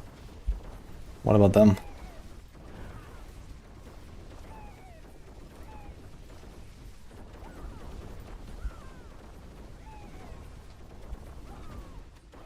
He did, actually. Brutal was.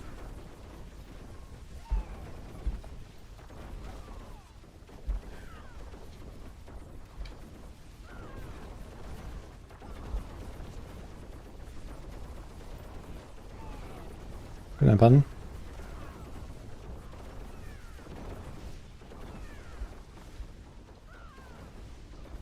Go rogue, stay happy. Good idea.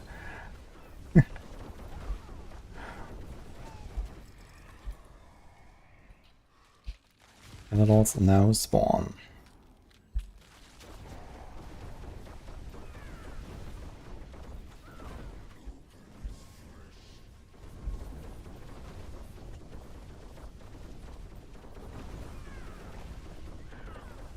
Nice, Tom.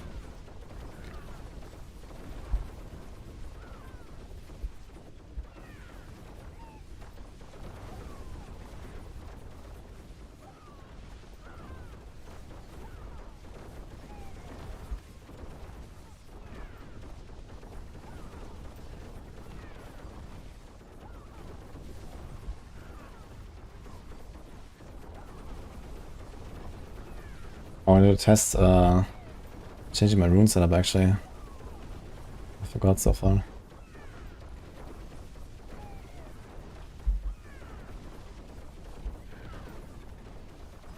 Wee.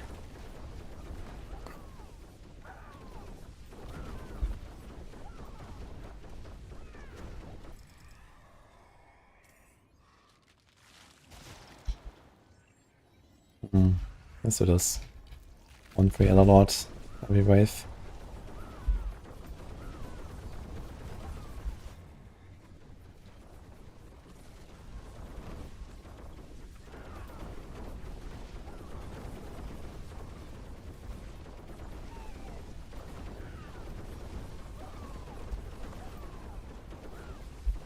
I think they're gonna fix that UI bug with the hordes there soon.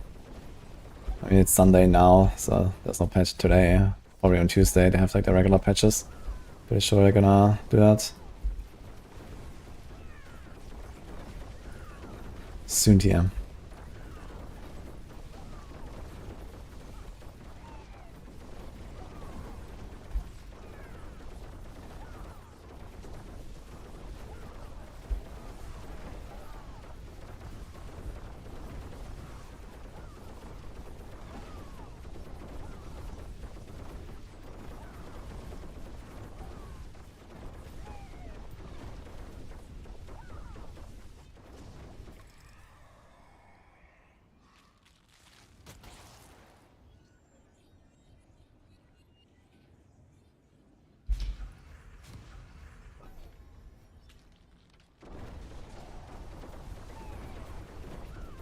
The no cooldown was probably because I was farming on the city to old man.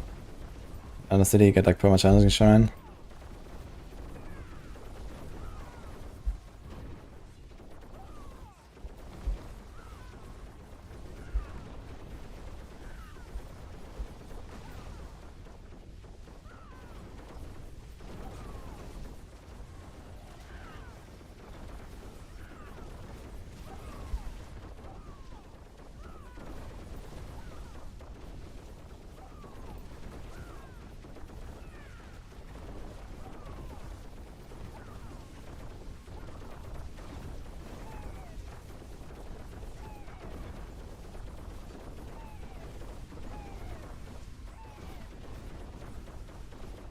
Okay guys, I think I'm gonna level some glyphs.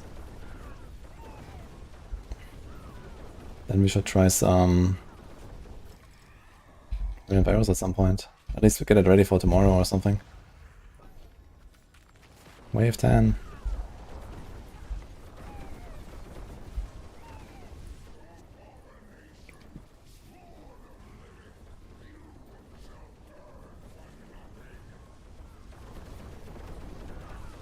Where my spawn airlords? Look at that. Let's go. Another one.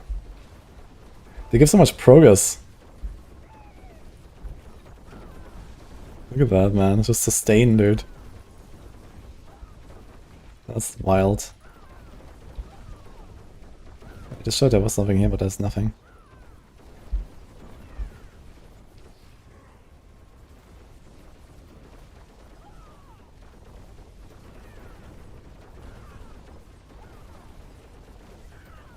Oh, is attack speed good on a build? Not 100% sure if it is. But there might be some tech behind it with like Xan Rune especially. Because you can get more offering and then get more consistent overpowers on the Xan Rune. So that would be a big reason to do more attack speed.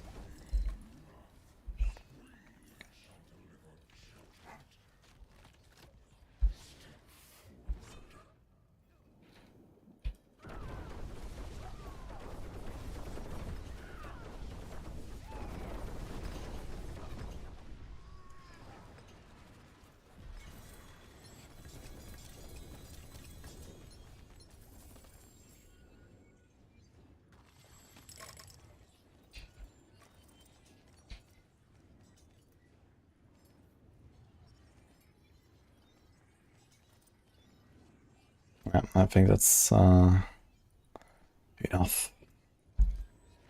right now. Oh, good pants. I reached 275 resource with Helm, Beastfall, Potion, Momentum, maybe Galvanizing Slasher Aspect.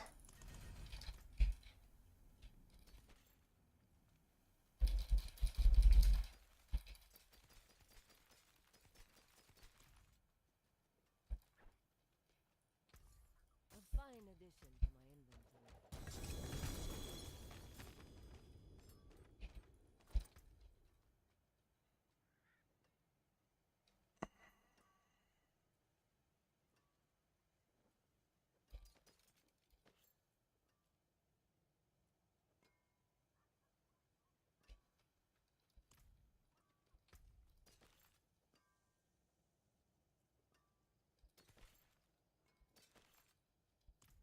The forge is ready for whatever you need.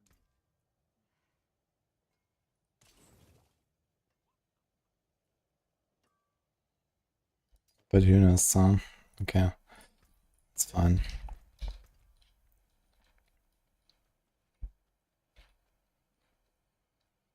Where is it actually? The glove I don't have equipped.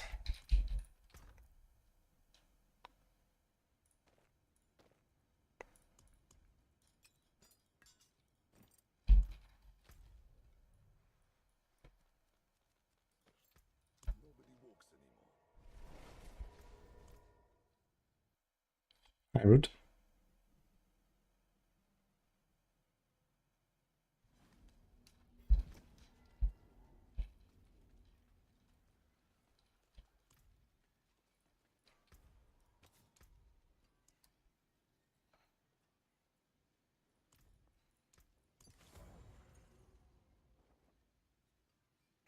Most of these aspects are pretty good now.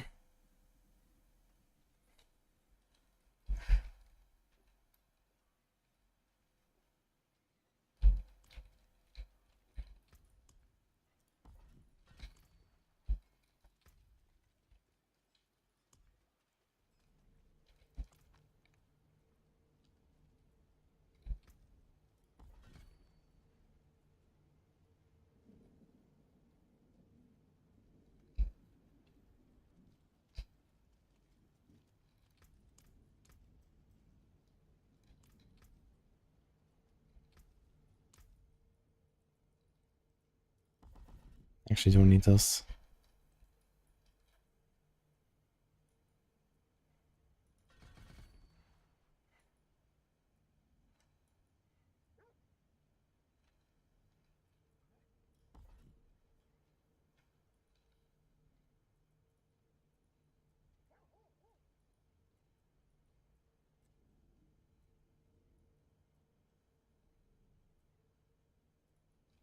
Does this work in town?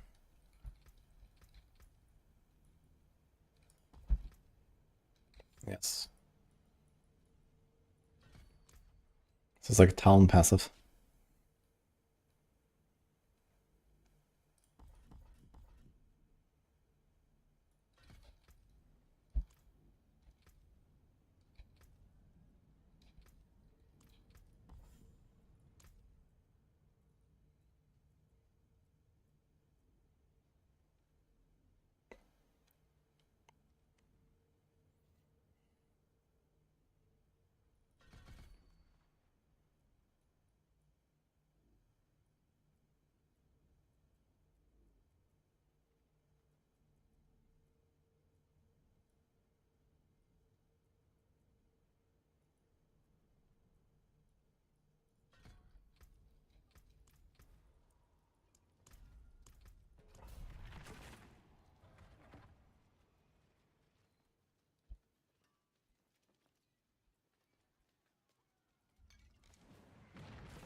I got an Aeon rune. Wait, where did that happen?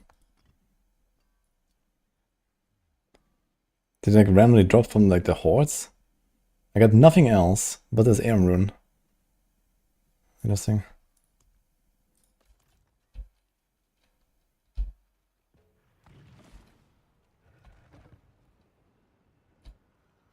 Ah shit, I wanted to change my rune to Yule. I want to try Yule instead of Neo.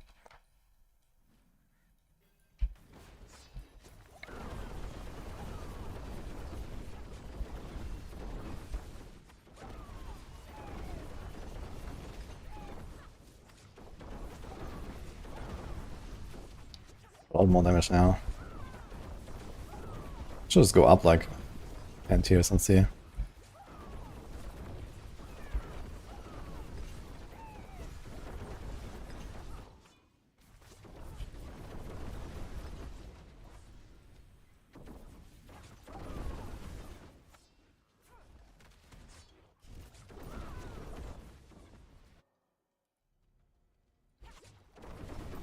Season 8 is on. Yeah, it's sauber.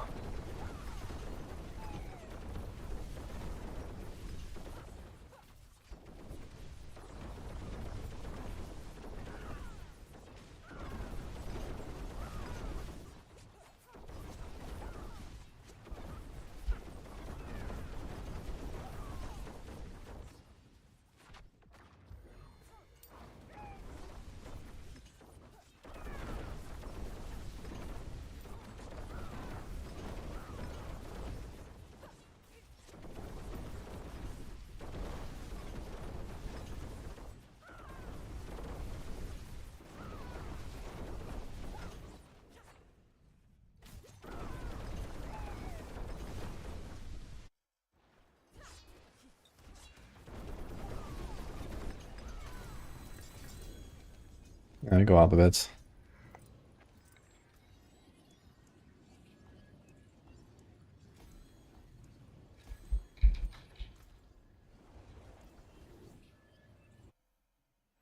Yeah, Shaco helps to get a bit rolling, Chris.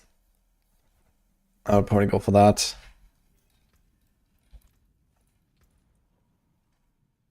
$74 is the highest I can open. Okay, let's do a Yule rune. See how that goes.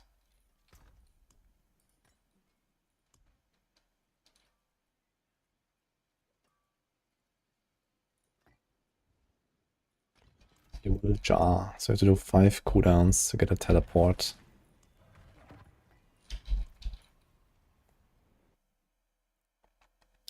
We can farm D4 and Dario, I think, pretty easily. I'll do that with this character, I guess. That's like a good character to do it and get rid of all of them Anti-Muds.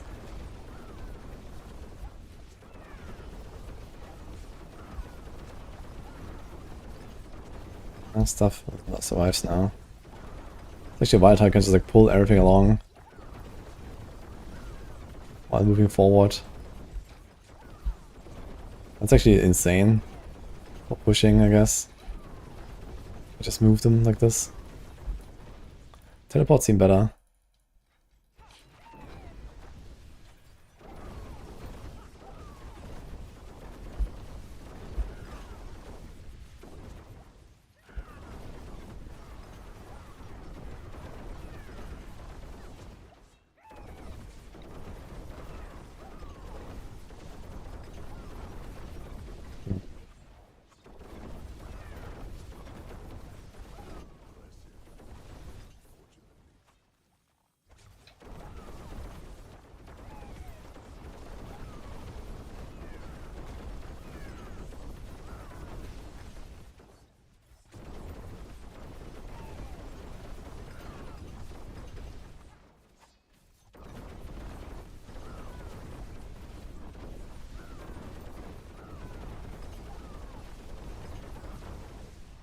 Really fast one despite slow kill speed.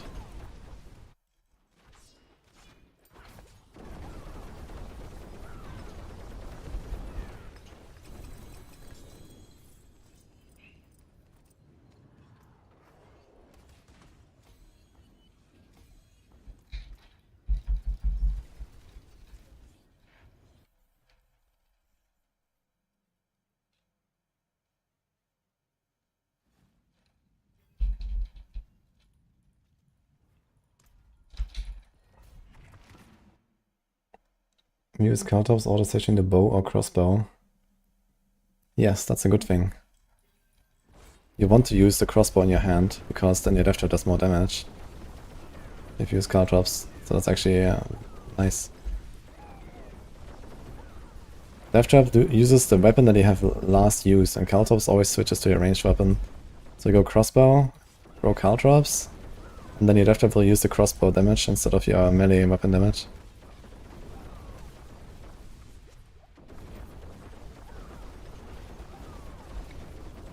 I just thought out rude, sorry. I remember you were asking about it earlier.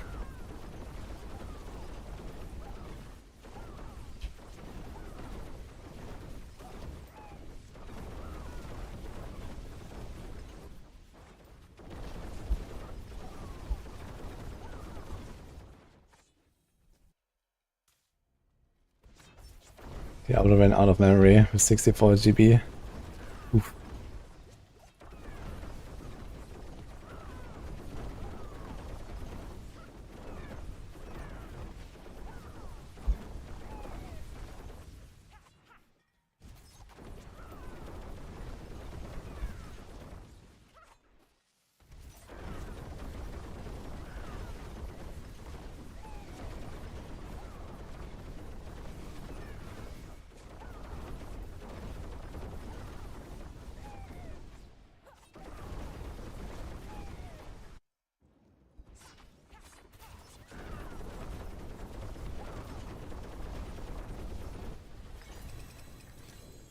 It's crazy as a rogue to just kill the boss of Heartseeker.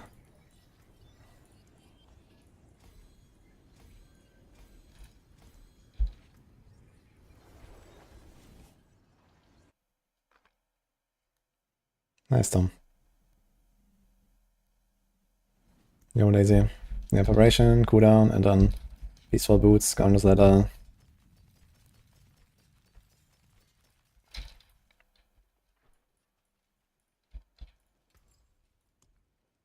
Beware the envious, my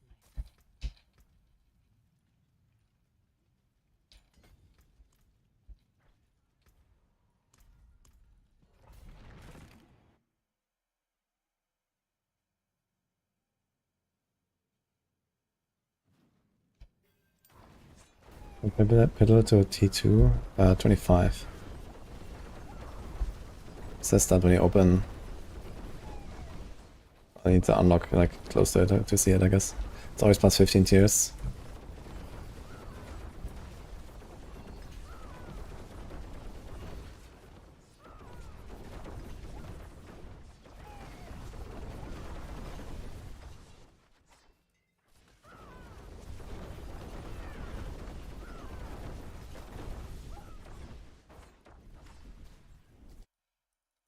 What's my overpower damage? It's a question no one should ever ask, but it says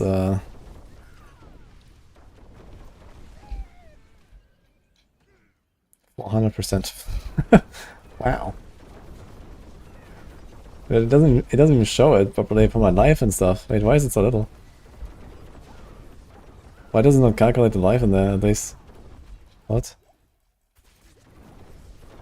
I don't even have Fortify right now, guys. I'm actually missing almost half of my damage just from not having Fortify currently.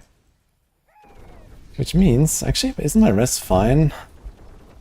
20 overcap, 8 overcap, 4.5 overcap. That's almost fine. If I do a bigger amethyst, this is fine. I can do some poison on the tree.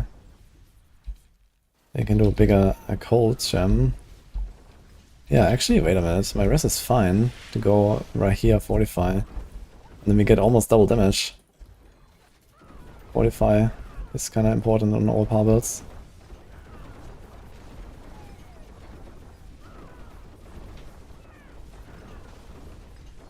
If right here ever gets to attack anything, I suppose. But it will stack up.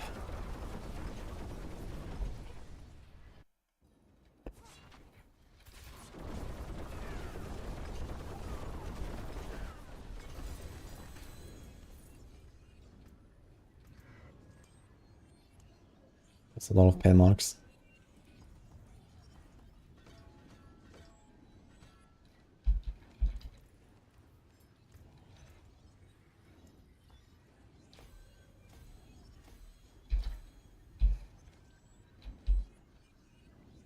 Okay, we are slightly undercapped.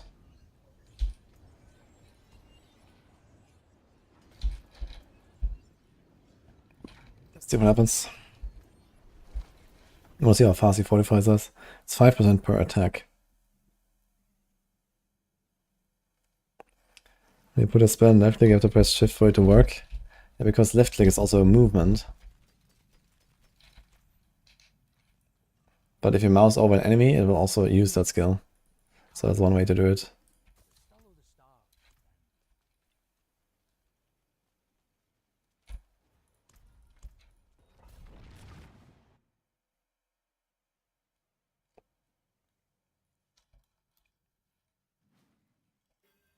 Or do you have a lot of opposite? I've been doing a lot of port and refinement tributes, and I barely use my opposite since I only masterwork to 8 and not to 12 in most cases. Okay, go right here, you got this. Give me that Fortify. It's slowly going up actually. I guess it will take like 2 or 3 runs and then we have Fortify. It's not too bad. Let's see if we feel our damage going higher. I think we will.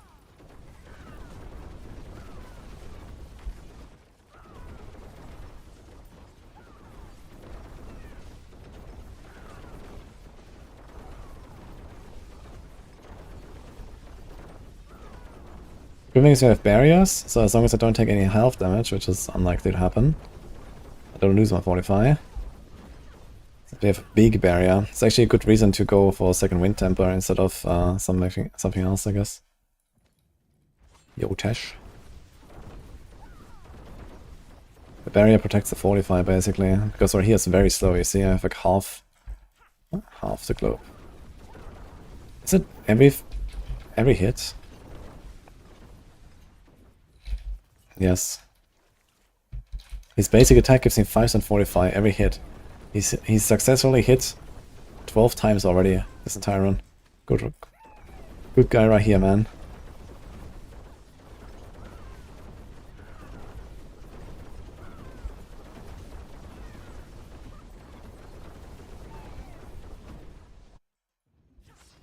Does it operate on T2 for Mythics? I don't think anyone knows that. I think it's tied to how many unique items drop from the boss, which means it might be higher when you're in a party, because there's +1 item.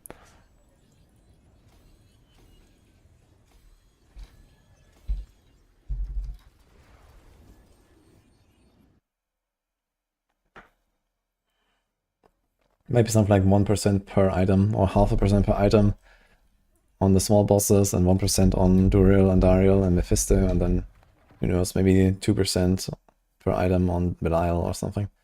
So far I've not gotten any Mythic from Belial. So, yeah. Belial is insane though for GA farm.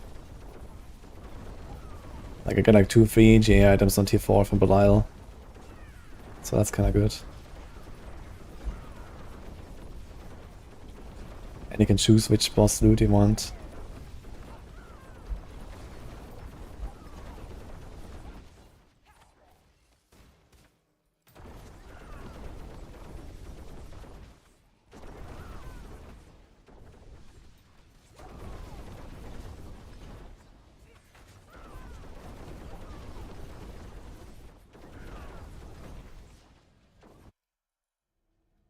Yeah, but now you can choose which of the other bosses loot table you want, basically.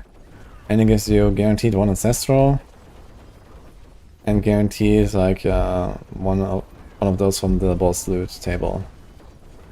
So you know, with like I don't know, 1 in 4, 1 in 5, 1 in 7 or so, you actually get at least the item that you want from that boss within a GA.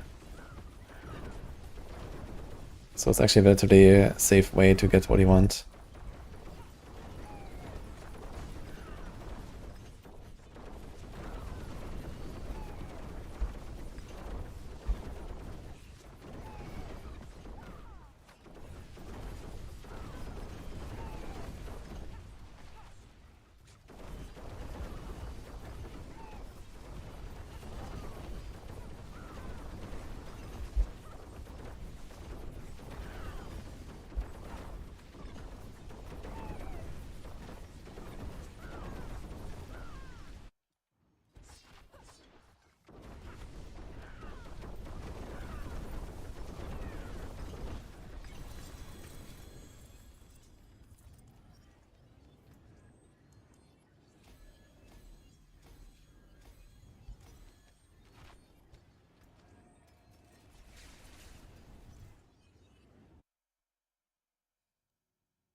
You don't have 40k.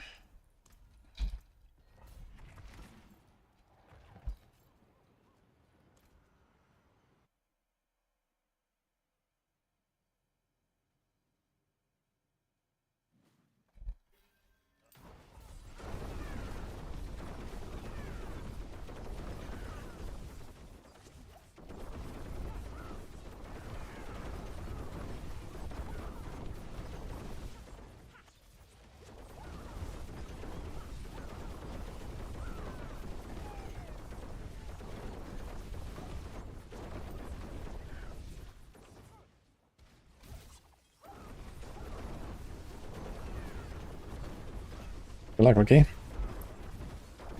Also like cooking my builds.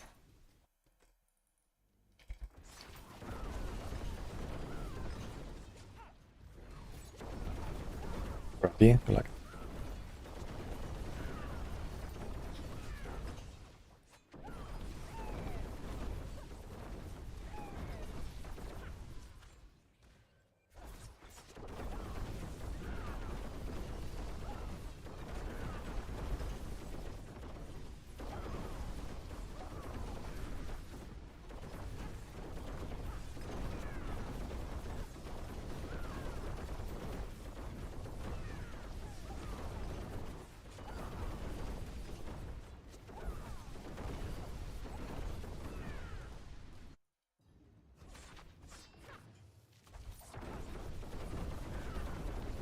Bosses don't drop specific mythics, they're random.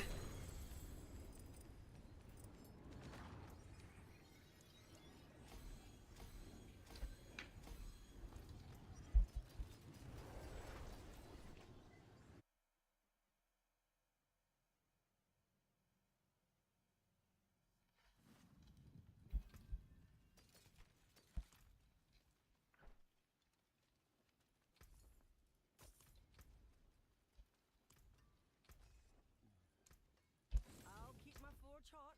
Return soon.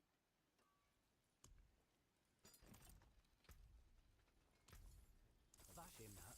Hello, shining beauty. Oh, batteries. Hello, shining beauty. All finished, are you? The finest cuts and clarity. What suits you? Oh my god.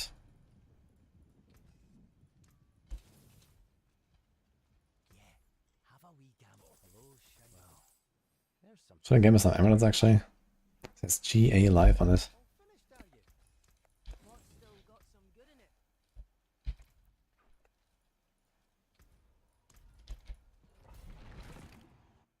Yeah, you can get on mythics, but it's very rare. Random mythic drops are like roughly 1 in 2,000 uniques. So if you gamble 2,000 uniques, good luck. I don't think I've gotten one from Gamble yet. Ever since they introduced that.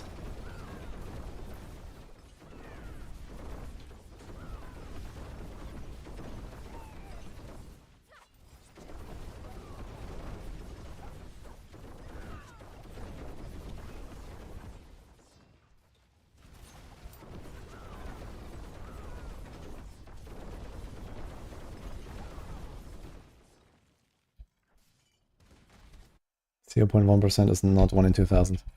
It's 0.05.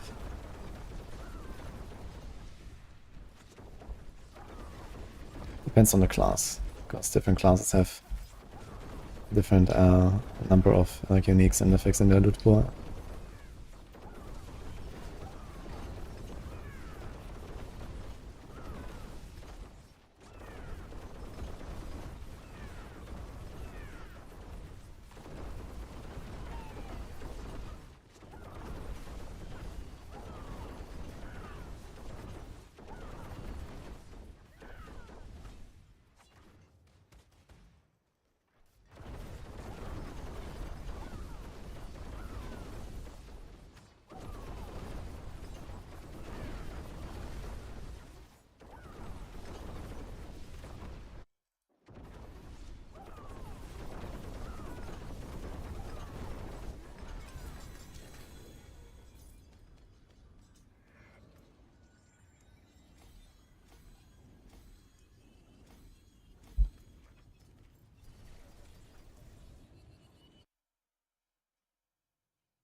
Yes, Sulfur. I said you gamble 2,000 uniques and then you get a mythic on average.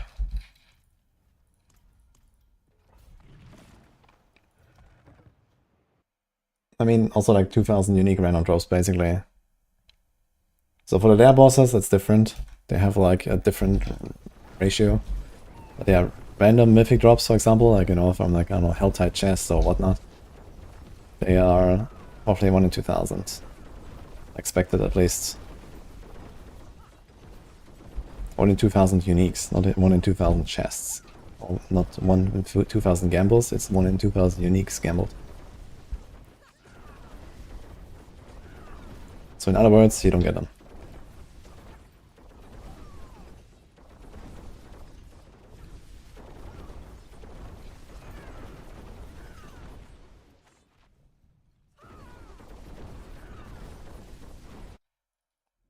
I am using Rune. Rune is the best rune in the game, man.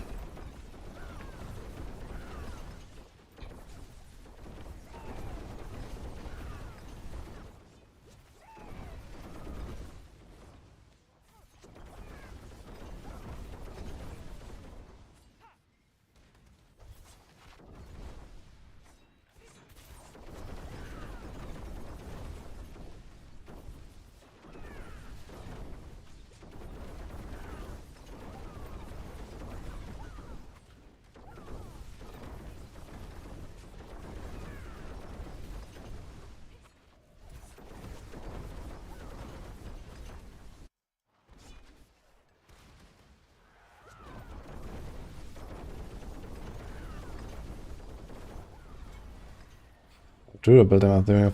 I want to try Stone Burst, maybe some Boulder. Maybe I'm gonna go back to good old Pulverize just because it's fun. I actually wonder how it feels now. Pulverize must feel really good these days, to be honest. Because you get these guaranteed overpowers every 6 hits. Plus the provocation overpowers, plus the Pulverize overpowers. Like, you're gonna get like an overpower every 3 hits or something. Kinda nice. Pulverize must be feeling really good these days. Greetings. How shall I guide my hammer?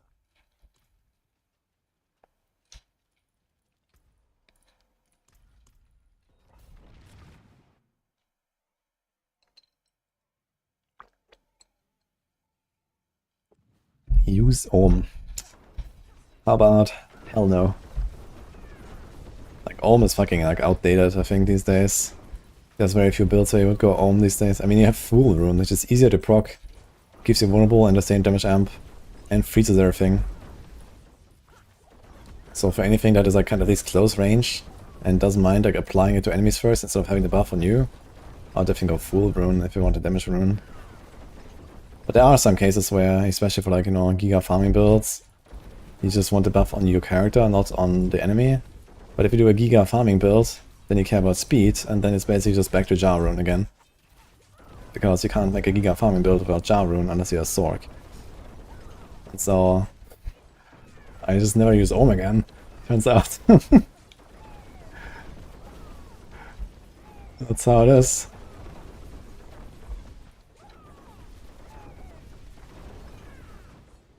There's no use case for Ohm Rune almost.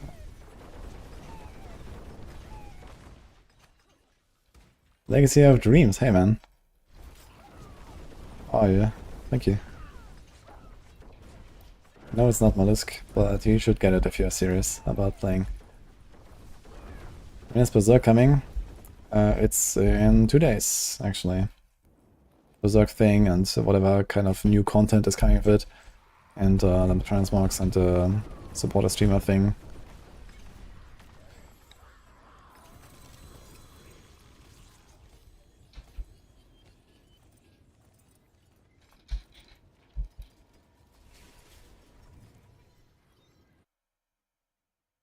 Left is not the fastest farmer, but it's pretty good. You do like 90-second runs with this build if you're fast. There's builds that go like 60 seconds, like Lightning Spear, Evade. You can definitely go faster than this.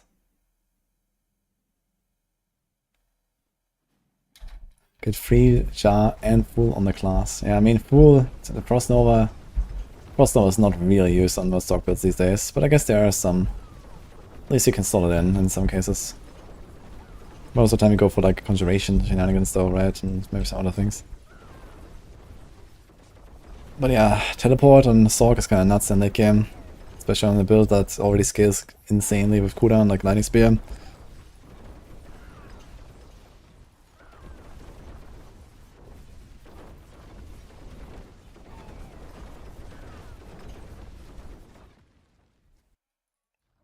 Haven't played Barb since D3.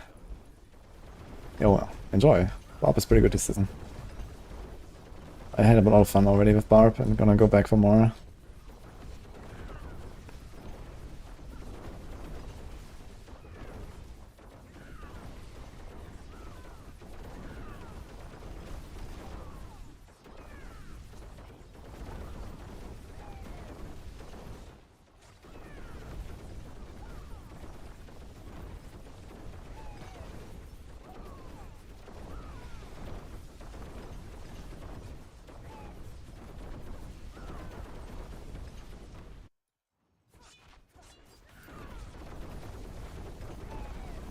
Travis Fun reminds me of Sorc.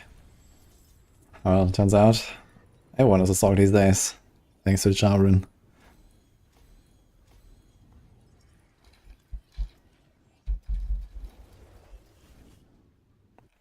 How gear dependence is built? Yes and no, I'd say. Like the starter variant doesn't really need anything.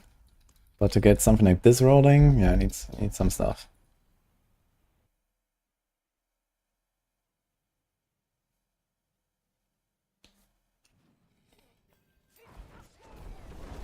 You can clear 105, which means you have one of the highest clears in the entire world currently. I think you're good. 150 or anything remotely close to that is not happening without an exploit or some giga bug or something. The highest clears will be like around 110, 115 or so. Outside of like Lightning Spear bug, which may or may not be fixed on Tuesday.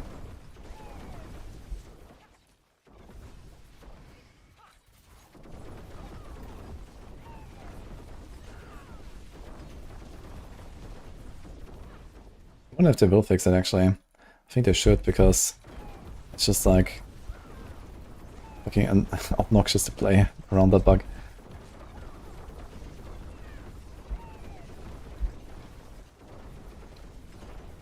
Can't imagine that's a good gameplay experience for anyone.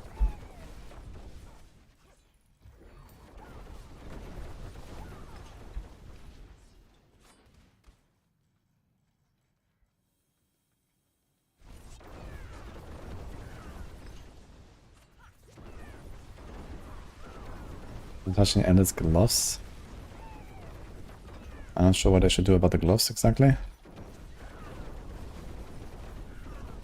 I'm talking about Sid bindings or what? I heard people are running that for the baronial binding ranks. I mean, that's not a problem at all. There's nothing wrong with that. Problem is the overpower bug.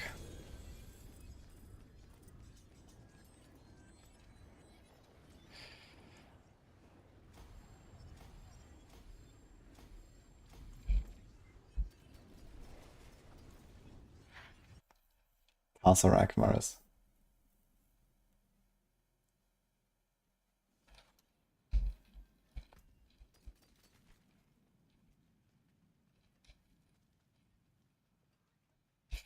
GA Resource Helm. Shine on, my friend.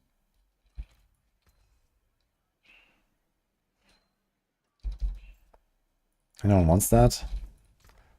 To try to get Death Trap online.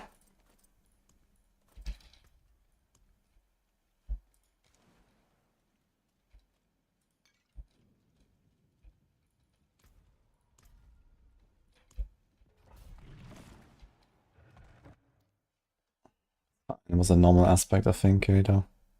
I don't care that much. So many aspects I actually need at this point, so.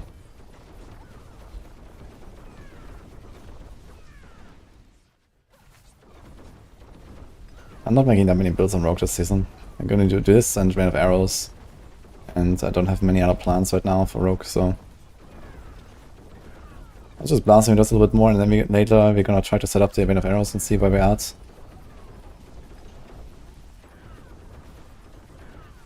Be interesting to see what's going on there.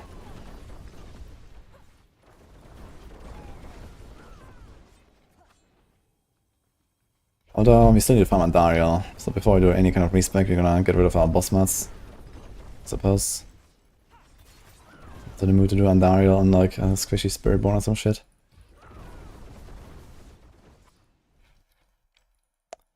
$74, why not 75?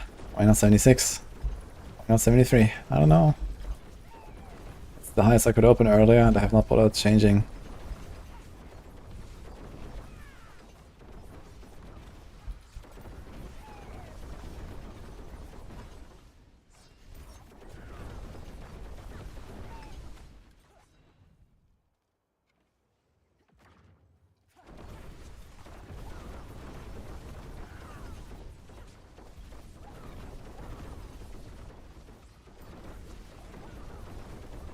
Actually, I realized I could very easily get away without Shadow Step here. I barely use Shadow Step.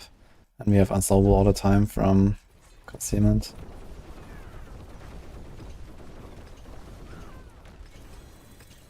Once you go higher, it's gonna be very easy to just include Close Quarters.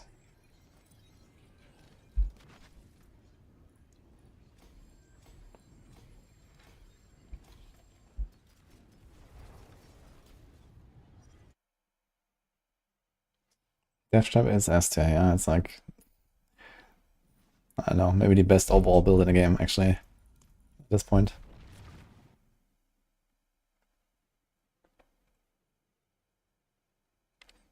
Does that intentionally make certain builds better, overpowered, to keep certain people grinding? No. I mean, the objective is to get a balanced meta, right, where people can play mini builds, because there are many builds, right? Well, Max Roll, we updated like 70 different endgame build guides. Made like, I don't know, 5 or 6 fresh ones and so on for the season. And there's a lot of stuff there that people want to play. And of course, the more balanced it is, the more fun it is, because you have more stuff to try and more variety and people stick around longer. There's only like one OP build and people are gonna play that for a bit and then they're like, huh, what now? Everything else is worse, I'm not gonna play more. And then they log out and then don't come back. So the more balanced it is, the more people will play. So it's kind of the opposite of what they should try to achieve.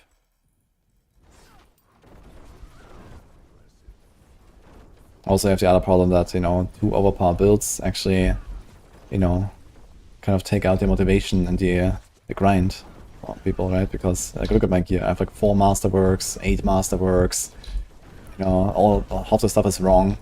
In fact, I don't even have the right amulet. And, I mean, this build can already get glyphs to 100, and, you know, what else am I gonna do? You know? So... this can, like, really... like, an overpowered build like this can just, like, shortcut the progression so much that people, like, quit too early. So, yeah.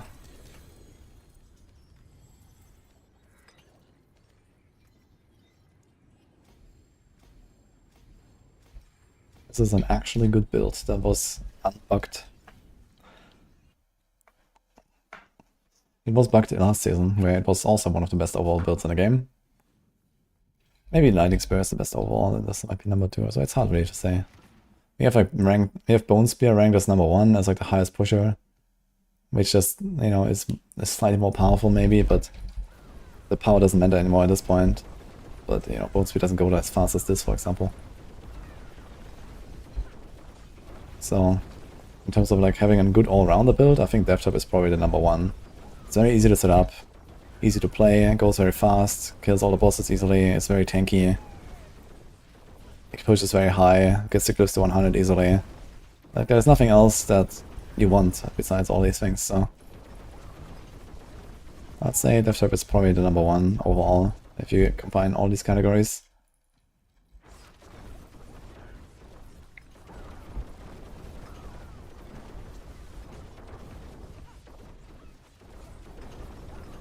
It was probably pretty close to that last season too as well. It didn't push to 150, but it was 140 clear with Death Trap already last season. And it was, you know, basically the same pace, survivability and so on last season already. So... I guess it was slightly slower last season.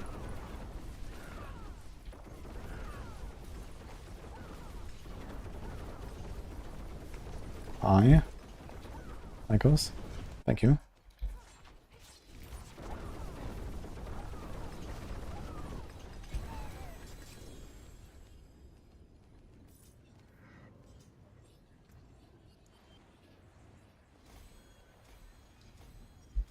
It was actually kind of hilarious how just not having gem fragments will make me not level up random glyphs. But I guess that's fine.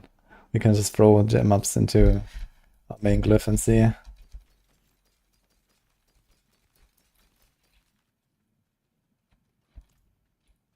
power. Shine on, my friend. Is it tanky than EQ Barb? Maybe. It's hard to beat a Barb. How's Heartseeker? Yeah, pretty mid. Too much density for Heartseeker, to be honest. There's so much density these days, and you know, Helltide, Pit, and so on. Even if we kill everything one shot.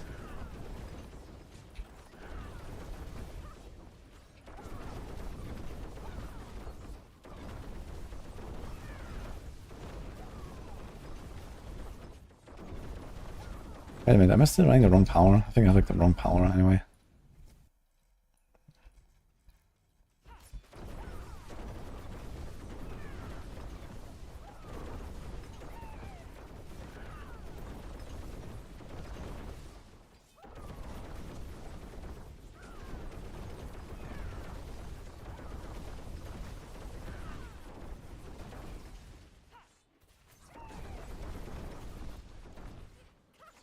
I'm gonna backtrack so hard in this dungeon. I already skipped 2 rooms.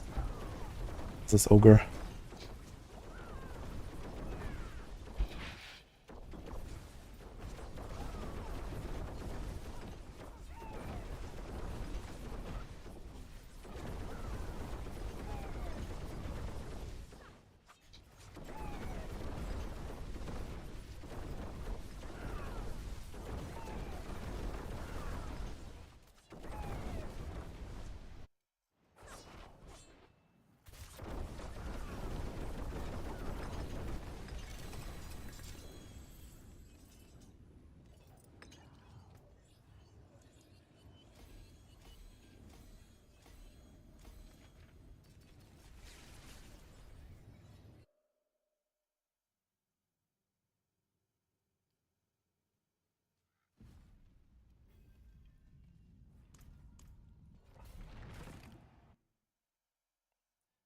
Barb didn't die, and I didn't just want to upgrade my build. I just wanted to make a rook.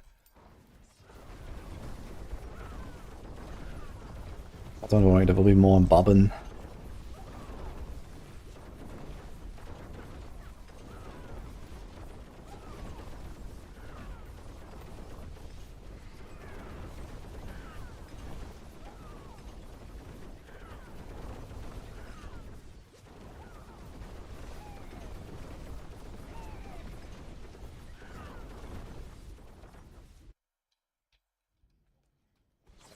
A rogue. Because only the Barb can shout very loud.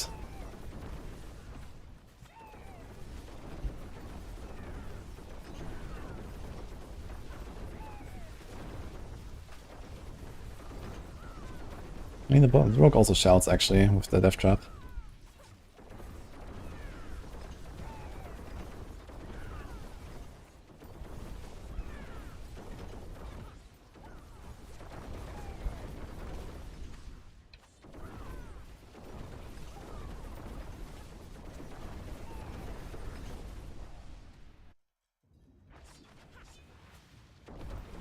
Weird if you feel like you're going insane with damage and all of a sudden you do nothing. Yeah, it's called enlightenment. That's why.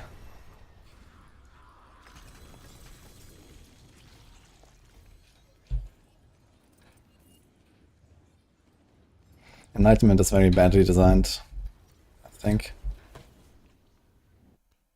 They need to fix that in future seasons. It's like the only thing that carries the Sorc hard right now, but it's like kind of aids the play a bit, I think.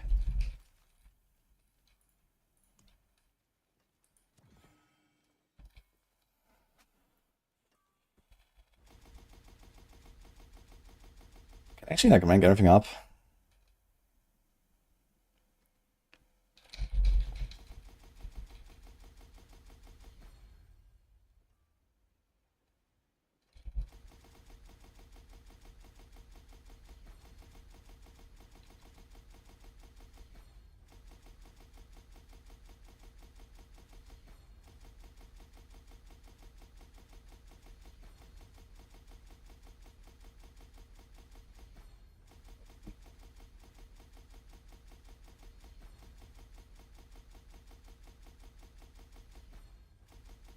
Okay.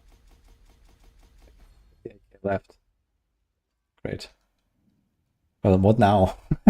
Hello? What do I do with that?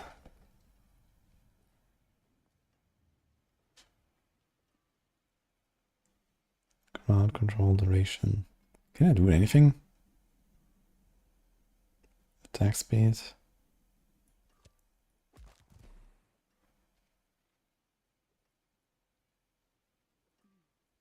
That's a lot of movement speed.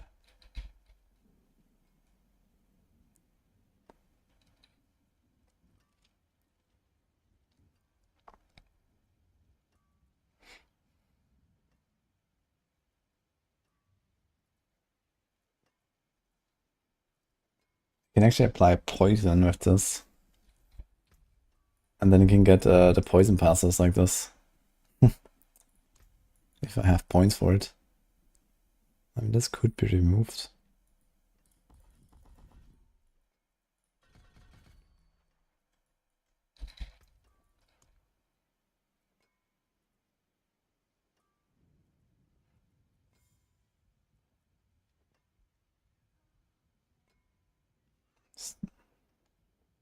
Once per activation, it stuns for 5 seconds.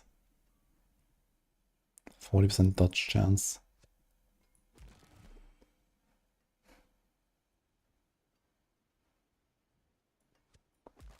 Do we try the blisters?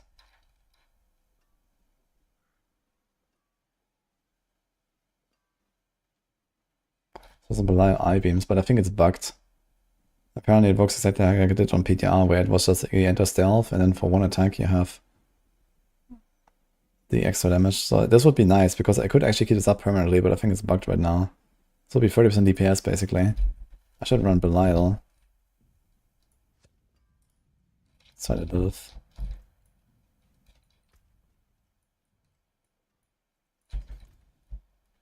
There's power in equitable transaction.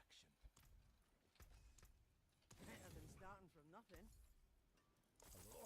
Not a bad. Hello, shining gem. Well, hello, shining beauty. Mm-hmm. See some steel you need. What's still got some good in it?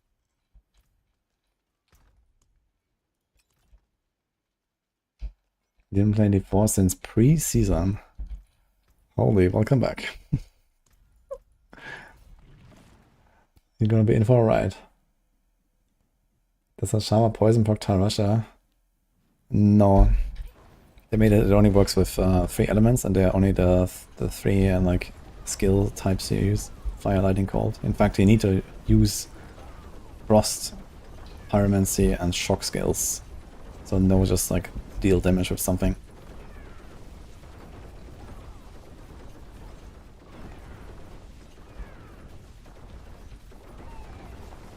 But you only need to cycle 2 different elements to keep up the buff. So I can usually do that with like, you know, ice armor and teleport and or whatever core skill you use or something.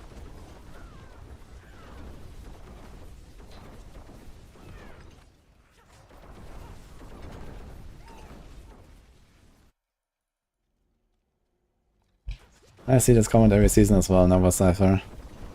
You're gonna be here in like expansion 3 and there's gonna be someone. Yeah, I didn't play Diablo 4 since pre-season. Is the game better now? It's gonna be glorious. But yeah, anyway, I have a lot to look forward to. Slaver. Good luck.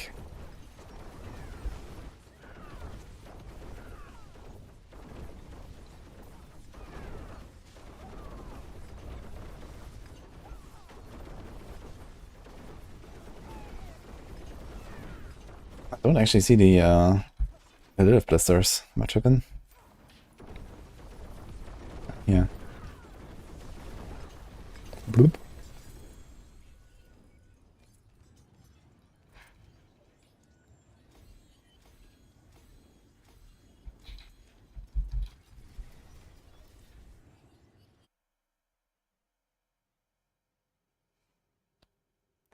See what happens.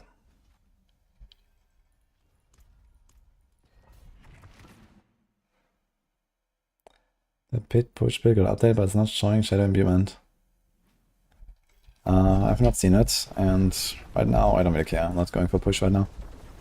But yeah, I can see that you might not want to go shadow imbuement necessarily because it's a kind of difficult to apply to everything. You have to like dash through the pack to apply shadow imbue to everything, and then even then it's just like a 12% multi. The main advantage is like the Eldritch Bounty board, but the Eldritch Bounty board also doesn't offer that much else, I think, besides a bit of DR. I can just go exploit weakness board, for example, and have another skill. So in my case, I'll probably put like Pinch Shot there to activate close quarters, go close quarters, or something.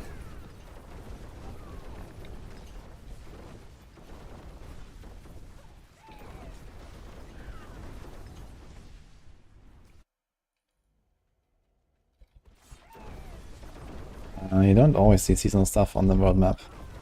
Sometimes there's a break. A few minutes, Antonio.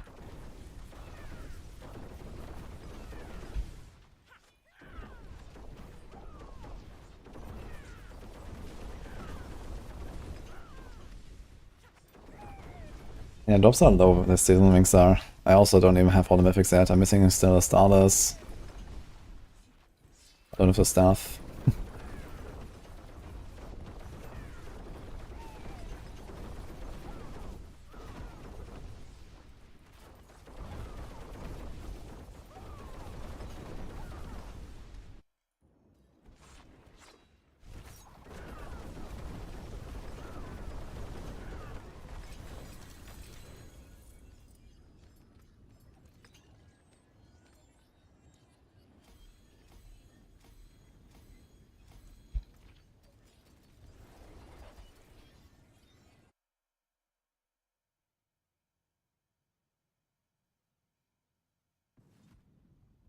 Can you get Death Talk going without Eyes in the Dark? Yes. Don't need any unique. I have to play the exposure variant. Check the starter setup into the guide.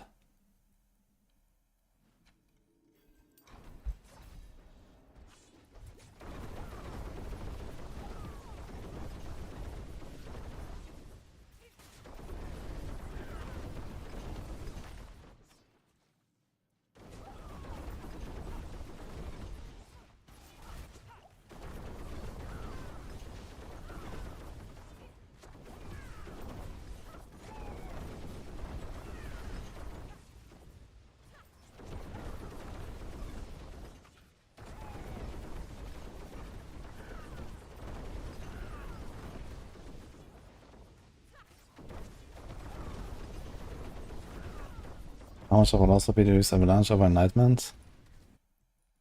What build?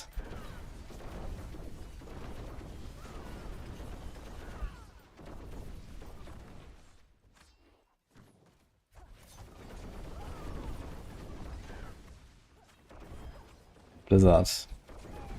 Well, it's not really a loss in the early game, and then it becomes more and more and more to the point where your damage will be nothing without enlightenment. So the more you progress, the better enlightenment becomes, basically.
Come, traveler. The stars of sanctuary. 9 dodge chance. What's my dodge again?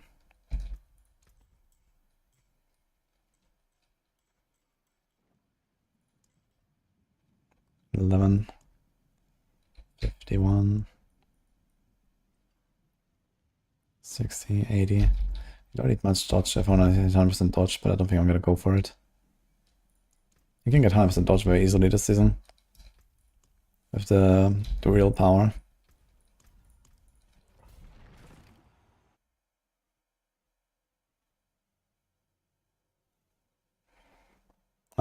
To get pit keys, you do diamond dungeons. I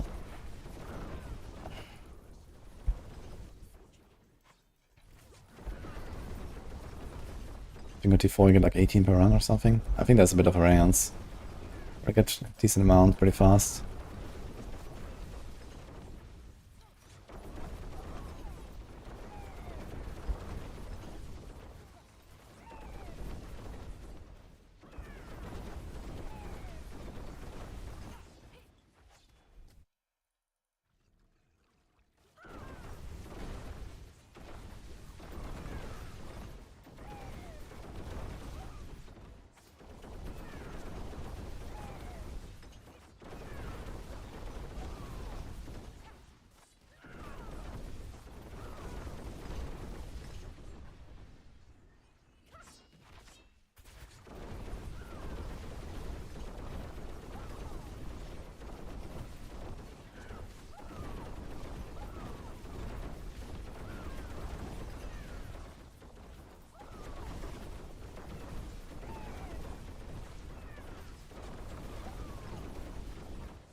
Any podcasts on the horizon? We could maybe do one. I haven't really thought about it.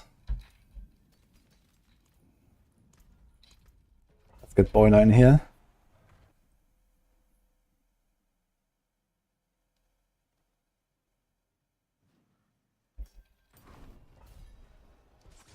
Familiars happen automatically from Simple Currents Valky.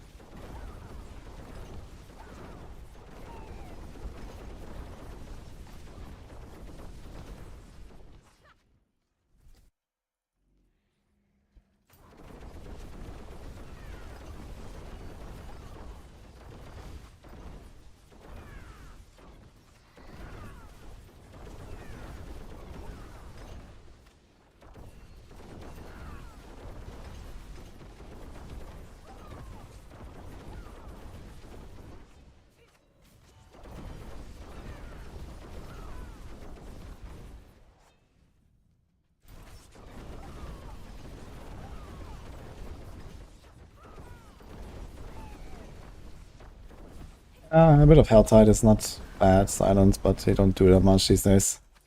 It's a lot of like Kurast farming, and boss farming, and pit farming. It's like most of the endgame, apparently. Helltide is like a leveling thing, and then maybe a little bit in endgame. Some whispers here and there, get a lot of gear and mats and stuff.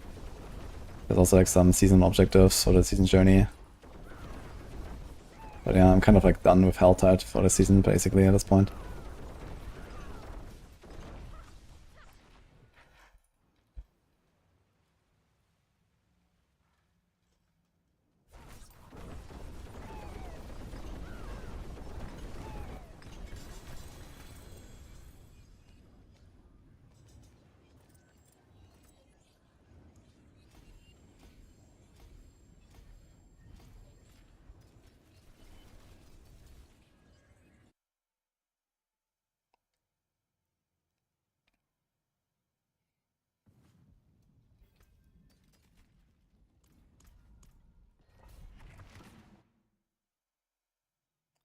Belial is a bot, Belial, but I don't get many chances to fight him.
What's left, you ask?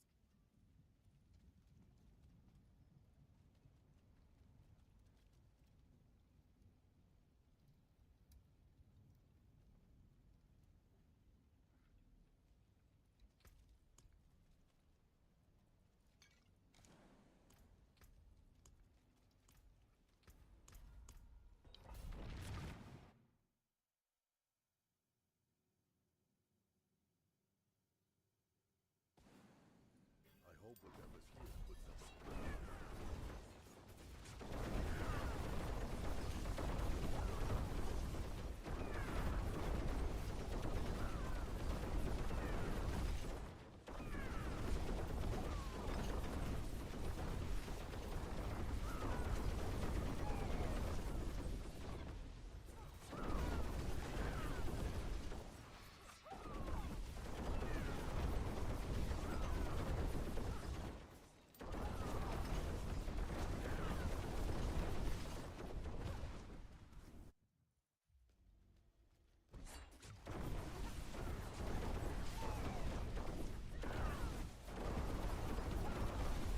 We need to unlock T4. What are you gonna do in T4 in hardcore? You can't unlock it yourself.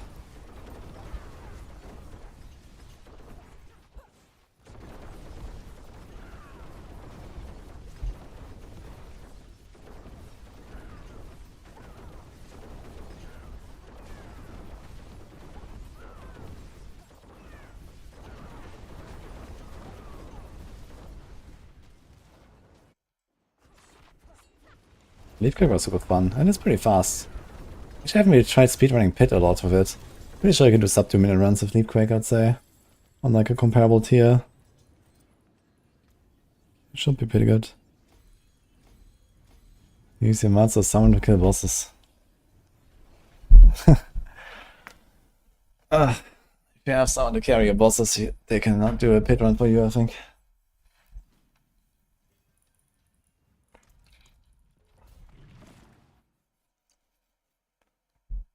There's not enough streamers to boost on for Lilith carry. Yeah, Lilith is kind of tough now. On my Barb, it was like a 10-minute fight, actually. I mean, I made like a very tanky setup. So I wouldn't get one-shot by the skulls. But still, like on Earthquake, on Leapquake, actually. It was a very long fight, and I had to be careful. Not easy.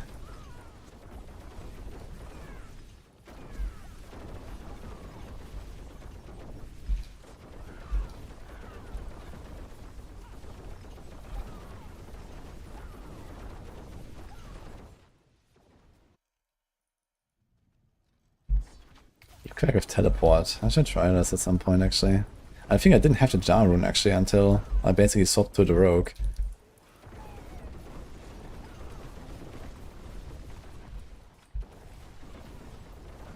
Should be nice.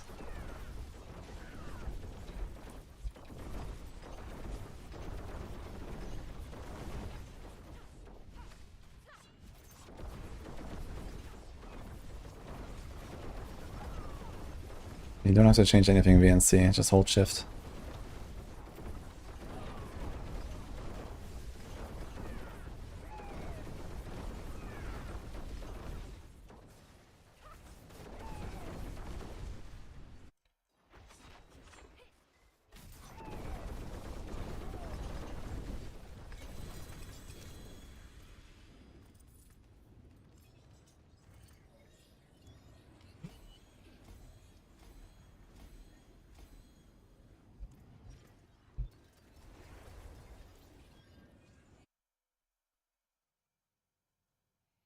Why masterwork damage reduction on chest would be better to masterwork, for example? Trap damage or extra damage boost? No. The damage reduction is massive. Trap damage does literally nothing because it's an overpower build. Like, I have 20,000% increased damage or something like that. Like, this 100 extra does literally nothing. Per 400 life you get 100% increased damage on overpower build. And per 145. So I have 80,000 combined. Actually 100k with like potion and like rune up and stuff. Like any additive damage is literally pointless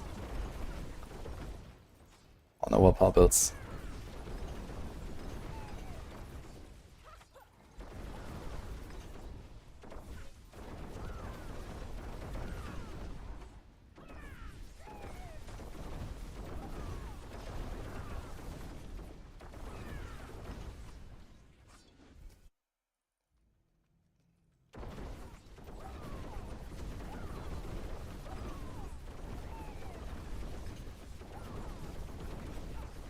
Don't need Ubers for this build to go Torment 4 easily. In fact, I basically did it without any uniques at all.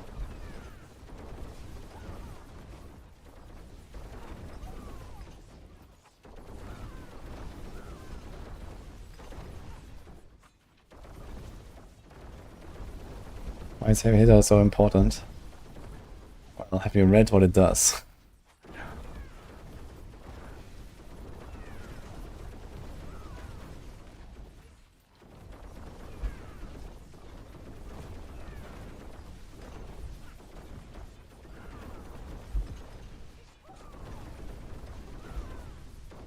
Thoughts on reading? I think reading is pretty OP actually. Should try it, guys. It's the meta.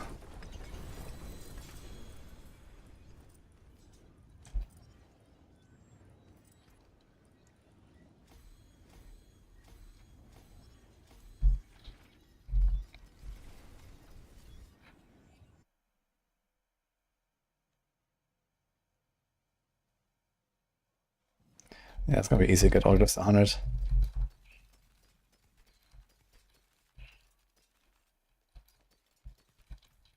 The finest cuts and clarity. What suits you?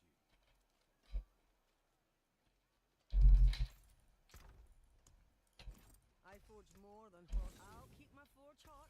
Return. Well, hello, Jimnat. Not a bastardly ghost. I had that in my bag. Give me that.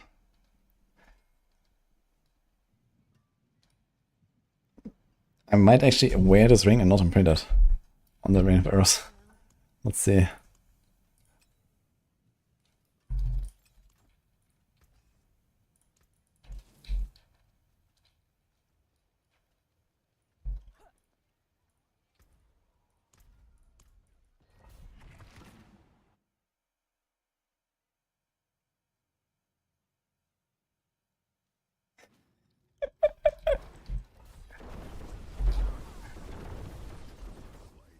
Me no read, me smork. Just play Barb, guys.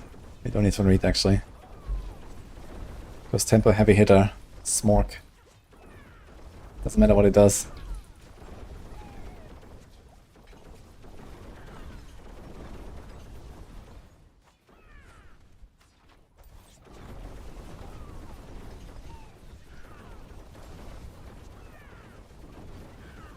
Is damage reduction massive? Well, I just explained how trying to increase your damage on something like the trap damage masterwork on his ladder is literally useless. But damage reduction is very powerful because you don't have many sources of it, and it makes you survive. And it's also like a multiplicative factor basically, right?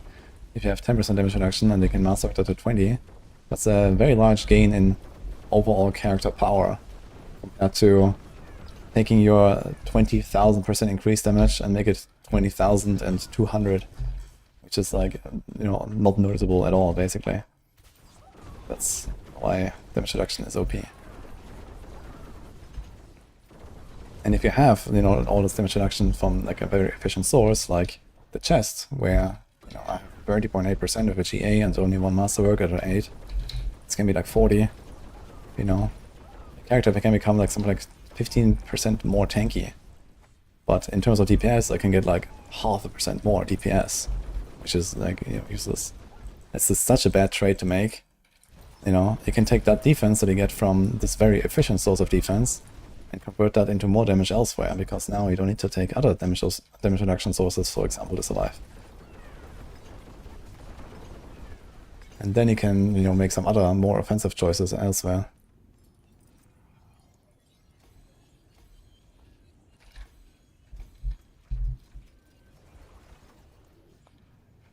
Like in general, as a rule of thumb, it's like 1% damage reduction is roughly worth like 1% DPS, I would say. So if you're talking about a trade of, you know, 10% damage reduction to like maybe 1% damage, that's just a terrible trade to make in favor of damage.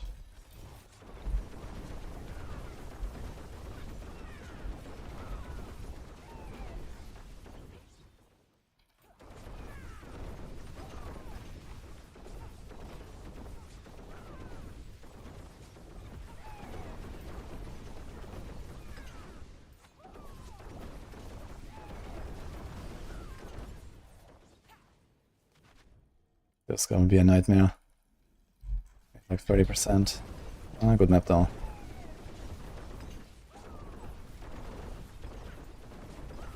Is Endgame fun this season? It's pretty decent.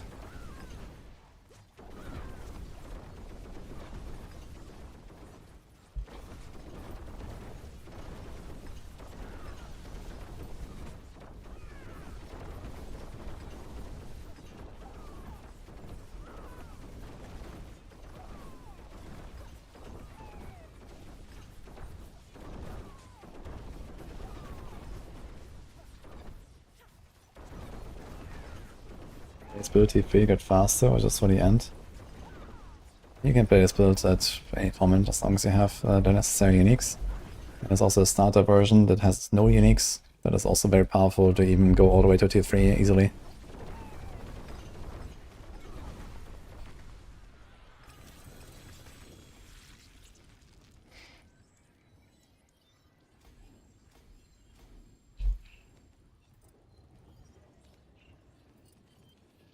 Did it increase the pit loot? It's like an entire row of items per pit run.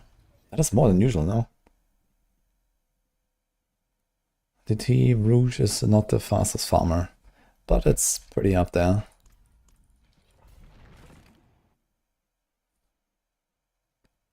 It's better to run 80-90 pits. You farm whatever you can farm without losing any time at all. Basically you need to one-shot everything at all times. That's the best to farm. Maybe like up to 5 seconds on a boss is okay.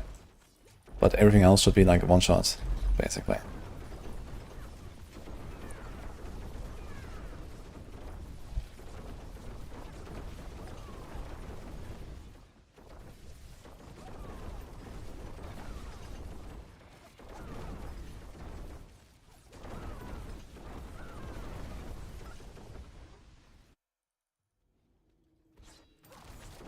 There's a nice build guide, should you choose?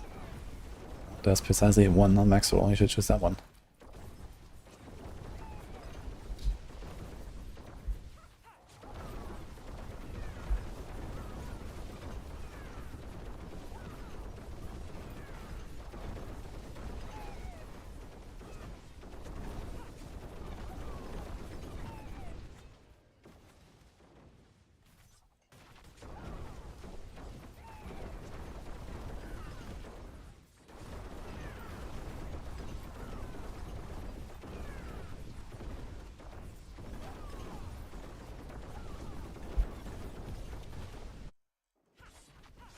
I don't have a plan at all. I just took the Maxwell guide.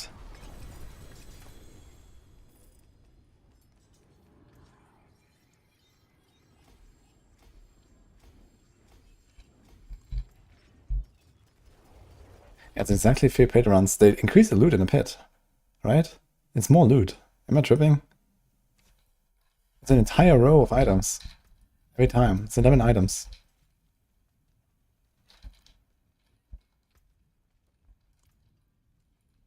How equitable transaction. Use it well.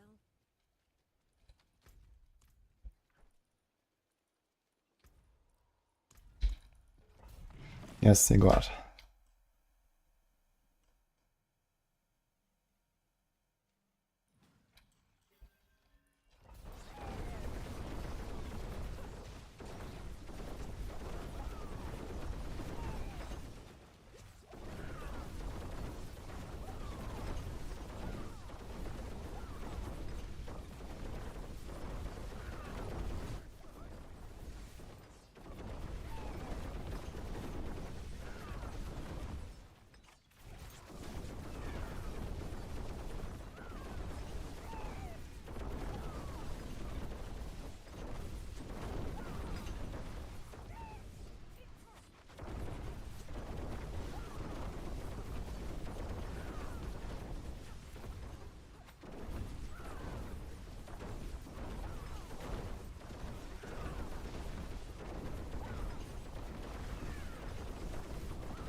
Was the damage reduction equals immortal?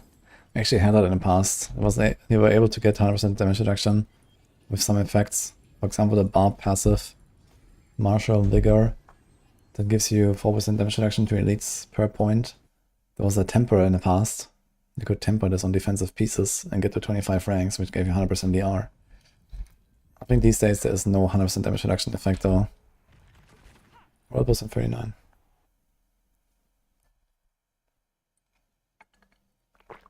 Dance of Knives Ray.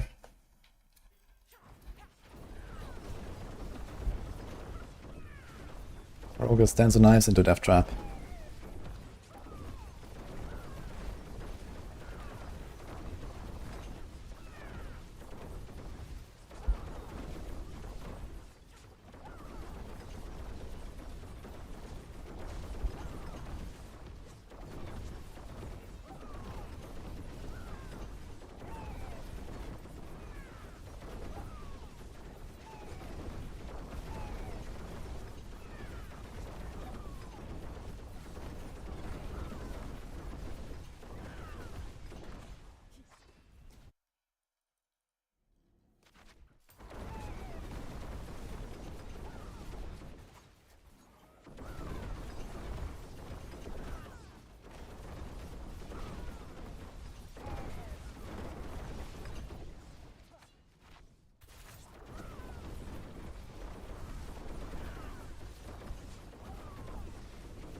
Spirit does not run Shroud. He needs Counter Ladder for the combo.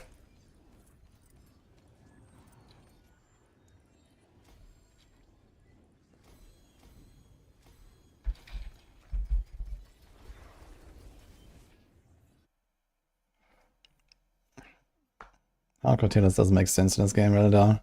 It would look almost exactly the same. The build's power doesn't really change just because you play hardcore. A good build is a good build and a bad build is a bad build.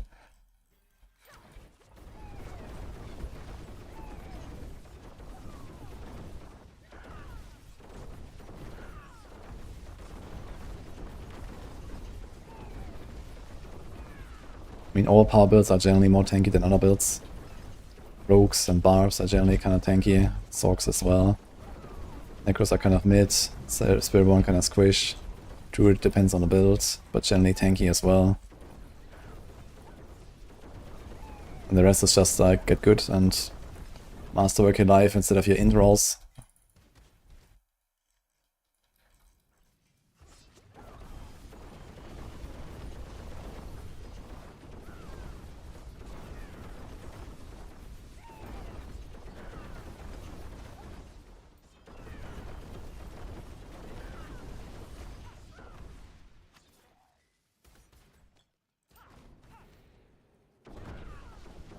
It's not necessarily safe to assume that every S table can do a hardcore, no problem.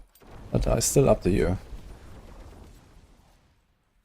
But, you know, S tier builds are powerful to the point where you can make unoptimal defensive choices and it's still gonna be a very powerful build, right? And it's very easy to convert damage into defense in this game. So you can make any build tanky if you want. You can take a very strong build and make it slightly weaker and be immortal if you want. If nothing else, with something like an Endurant Faith or a Melted Heart of Silic, if you really want, you know.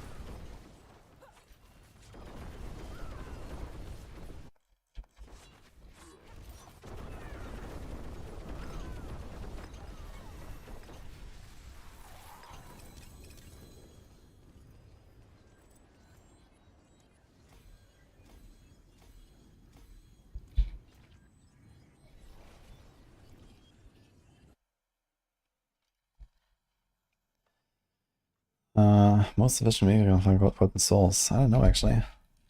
Never had issues. I guess you can try to farm season rep in Infernal Hordes. I noticed that the caches give you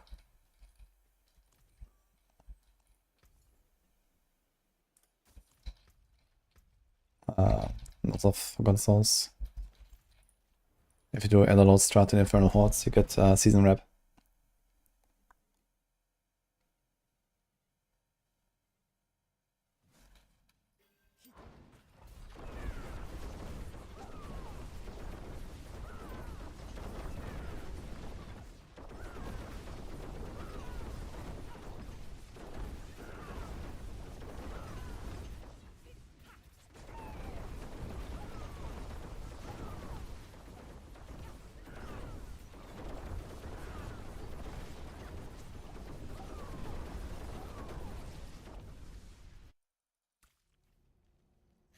Yeah, Uber was pretty tough. She's definitely by far the hardest boss again. I mean, there's Andariel, but Andariel is a much shorter fight. Lilith is much longer and more HP and everything one-shots, kind of.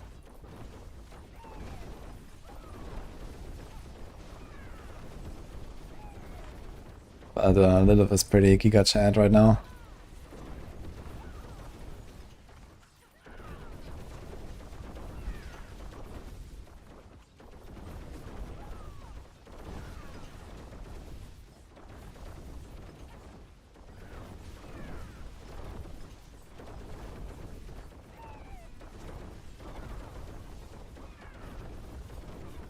The passive on Beastfall is pretty important. The high roll. As long as you fix your resources and your cooldown, which is, you know, largely doable without like really big investment on it. The high passive as well on the Beastfall.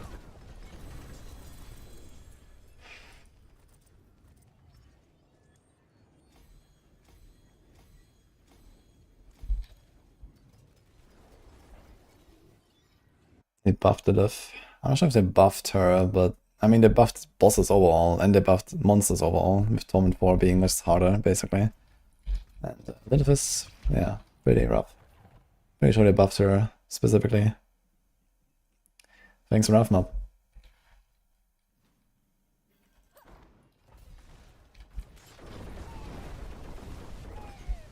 Yeah, you can get whole compasses from the season rep, at least from the like if you make a fresh character, if you make an alt, you can get season rep there. So you can like make like, you know, same character you're playing, get boosted to 60 or boost yourself some caches, and then just grind on that character, get season rep, equip all the items that you had. You can do that actually. Maybe I should do that actually. Need a lot of whisper caches though. But I wanna not get boosted. This will be a very efficient strat actually. Literally just make the same build with the same items, just carry it over to the next character. Get season rep again.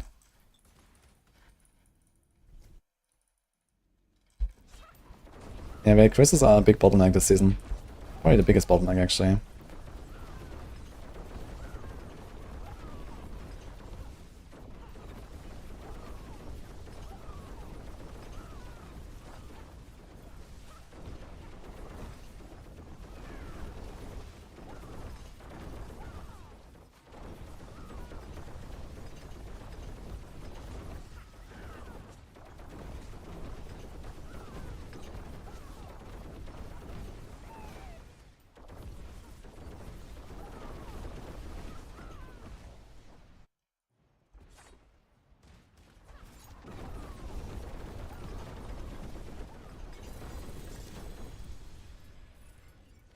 Well, you don't have to do T4 Lilith. If you want to just get her power or get the Respender Spark, you can do it in Torment 1. Torment 1 is pretty easy.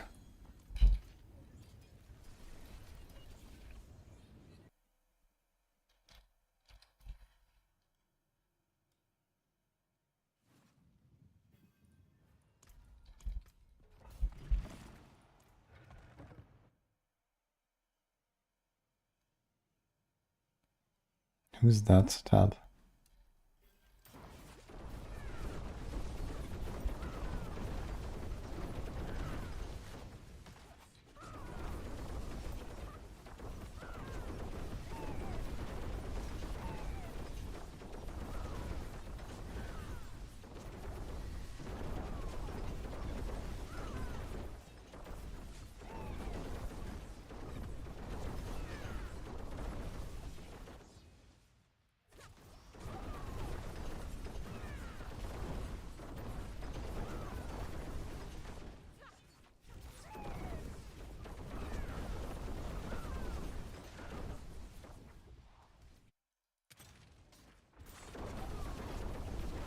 What's up, Bile? I did 3 of them as well. But for me, I had to. Because nothing counted for me.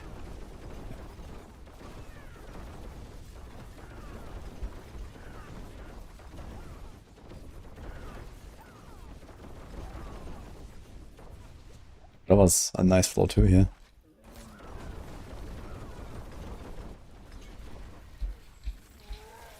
much attack speed do we actually have?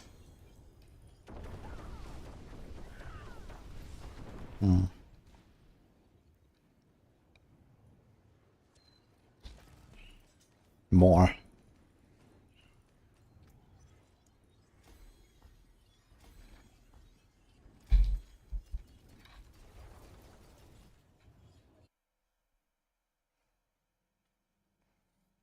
You don't have to do any of the class quests you have previously done and then logged into that character since Season 7. But it has to also be the same game mode. Before the season started on Tuesday, I went around and did a bunch of class quests from Druid, Barb, and Sorc, and then I logged into the season and it didn't count because I did it on softcore.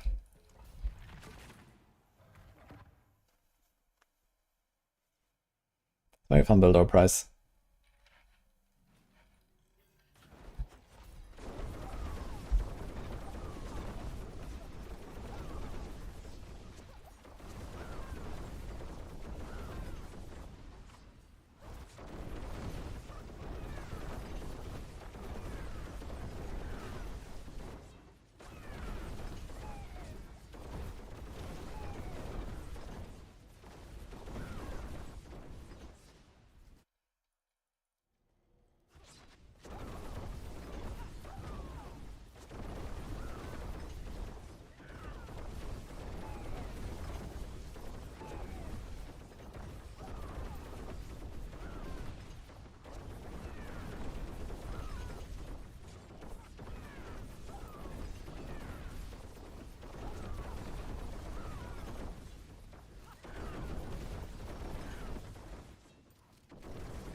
You're terrified of going to the world boss without a scroll. Which one is it? No, it doesn't say for me. And the only thing that can be scrolled, I guess, is a Shava poison when you have it on your right. Everything else, I guess you can't really do much.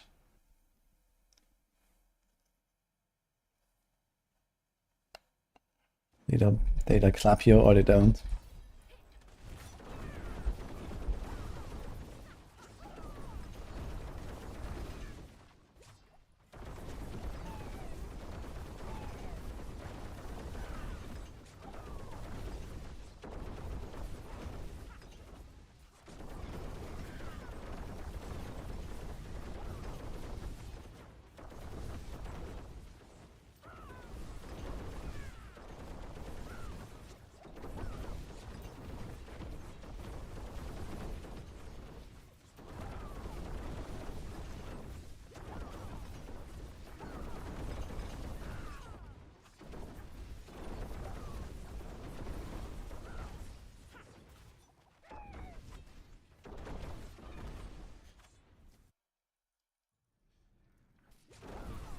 $219 in energy, and I don't care about more right now. We're just doing Sun Rune for the all powers right now. That works pretty well.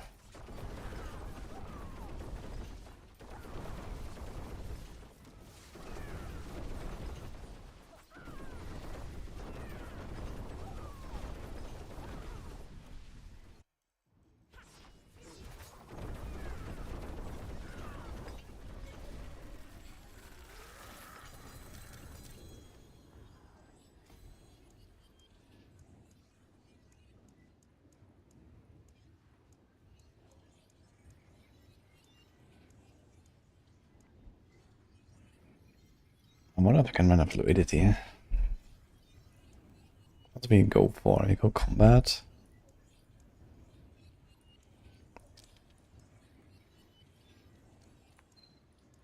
We can do canny. Versatility. Devious.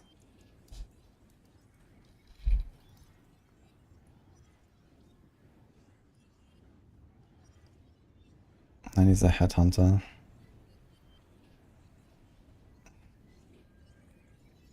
If you go fluidity instead of control, it's better for boss. We don't really have a lot of stagger these days. But if we don't really push, I guess it doesn't matter that much. We can do a control.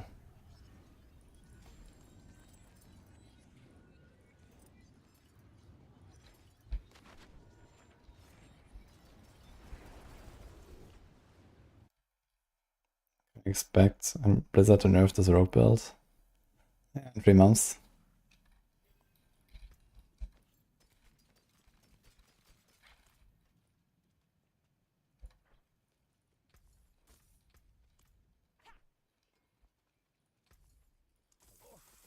Not a bad pull, that. Batteries go. Well, there's something special. Arrowstone 64%. I might have to salvage this. Fuck. What's my current one? There is magic in all things. Let me show you. Yeah, 60. Probably have to.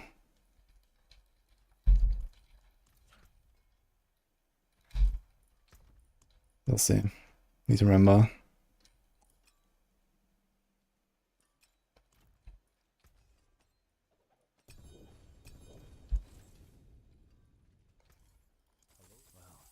Hello, shining. Not a bad pull, that.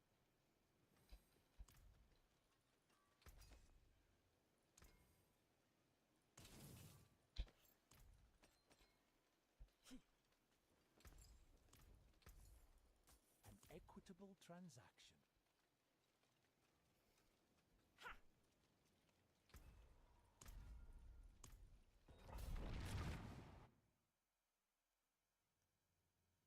I don't expect any buffs to anything really. Avaricious. I said they're mostly gonna like, you know, fix bugs and nerf OP shit, and that's about it for the season. So there's no mid-season patch anymore. It's ogre. It's just like first 1-2 weeks they're gonna fix some stuff, and the rest is going into season 9 development.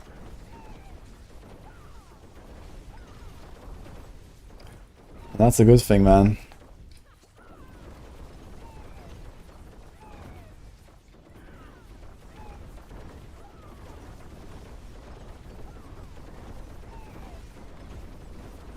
Where's the aura? What? These guys have an aura, but there was no guy.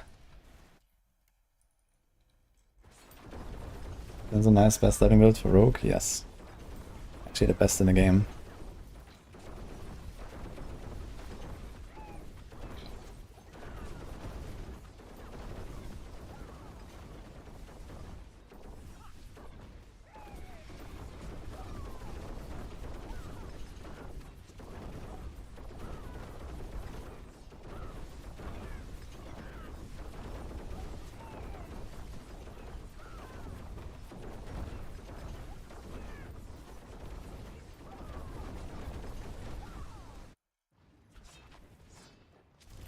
I'm not sure if we can get energy cap without the pot, but I'm not sure why that's such a problem. Just use the pot.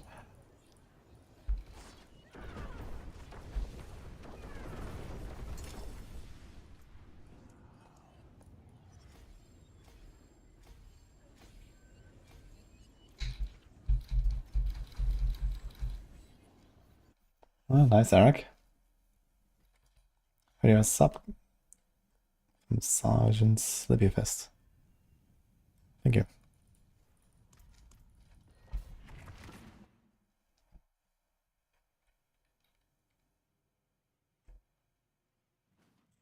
Anything could be lucky.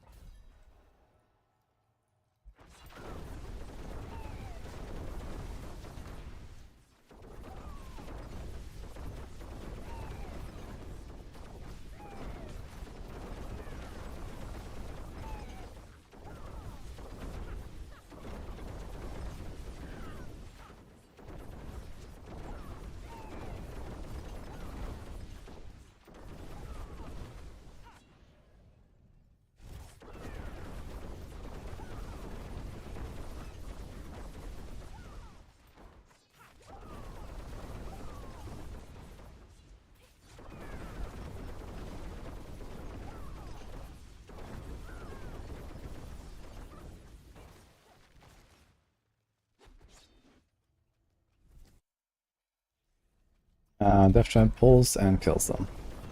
Death Trap is the entire build, basically. This is just movement.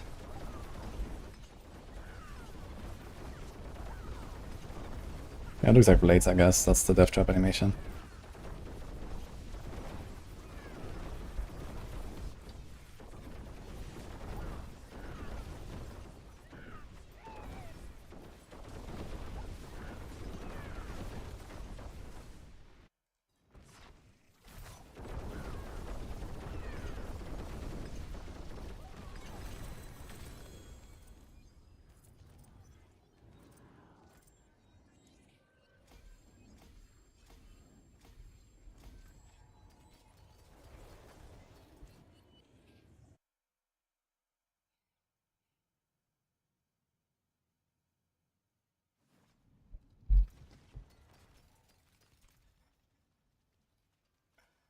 Contrast returns soon. I think Curly must not be that bad. What the hell?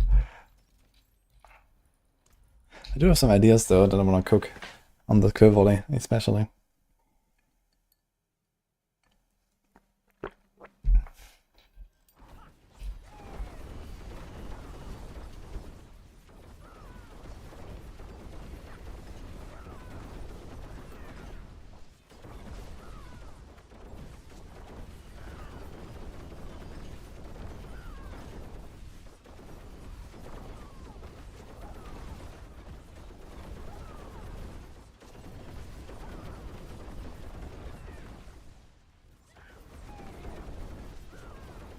That's my goal for this character. I'm just having some glyphs right now. I don't really have a particular goal. I guess we're gonna do like 100 or so, just because at some point. But this might be after a bit more grinding. I'm gonna respec to Rain of Arrows at some point and play that for a bit.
Hi Rick, what makes you believe that Maxwell is off the game lately?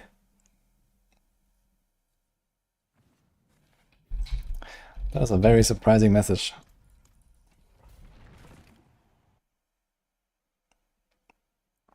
I do have a build guide, yeah? You can check it in the link to the description. But it may link you somewhere you don't want to go, apparently. So, unfortunate, I guess.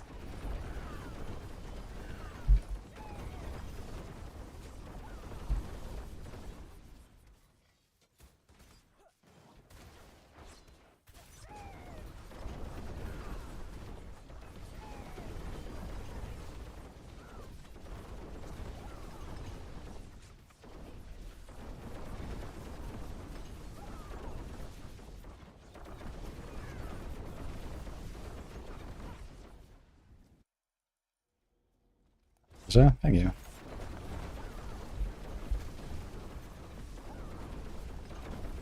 Sometimes flameship bugs out and die instantly. Can you elaborate? Because this has never happened to me.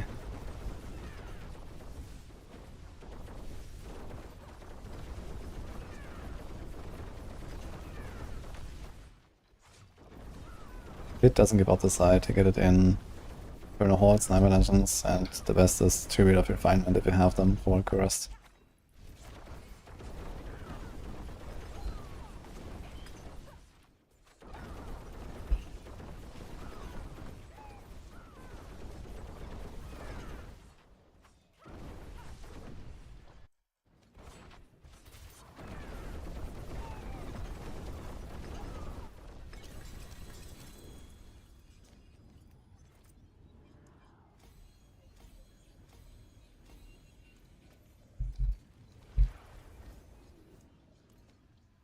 Says I have unspent glyph upgrades, but I actually don't. It's pretty fun, Arik.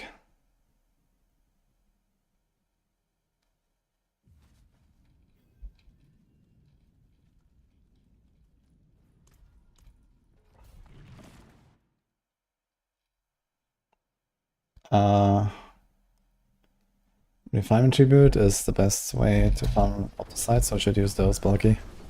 If Tributes is obviously OP, the Assassin Legendary one is pretty good, especially if you have the gold to spend it on the Amulet passives.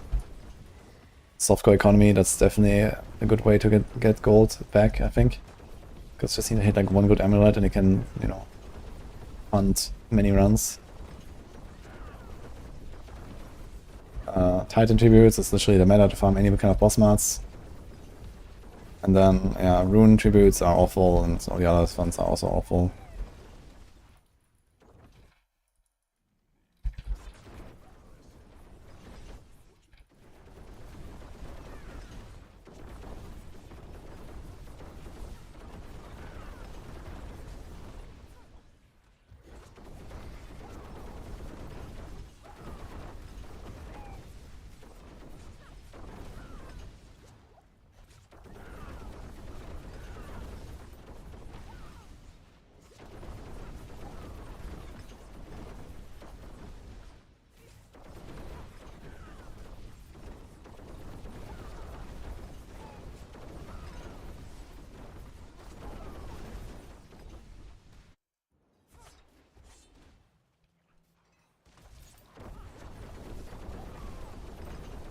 Anyway, thanks for the input, Elijah, I guess.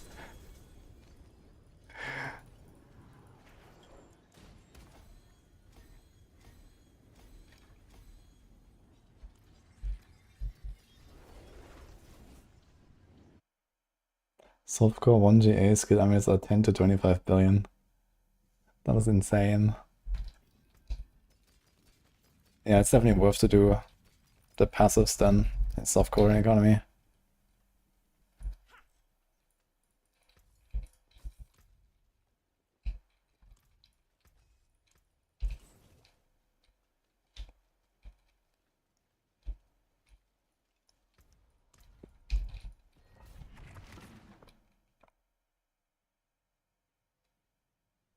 Yeah, forget about the Rune Tribute. That's just pointless. There's something you can do at level 20 if you get one. And then never again.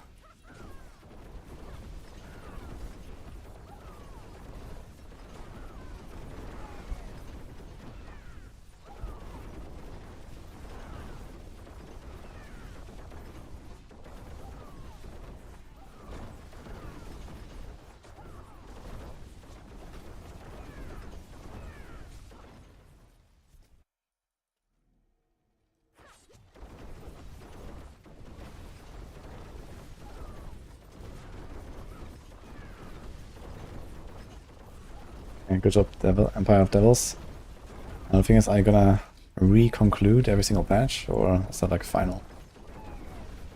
Because I think that's probably more reasonable. Since this is an ever-evolving game. It was a fast run, holy shit. Okay, 62. Now we have black screen. Wonderful. Too fast for this game. Unlucky. Okay. Die, die, die.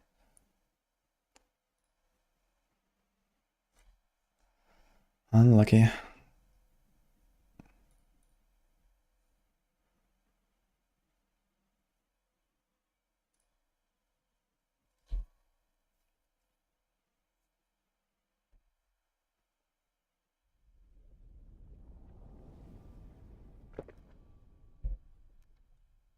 Knife is on the line, you have to be first in the world race to max rank. You get to choose which ARPG and which build. What do I choose?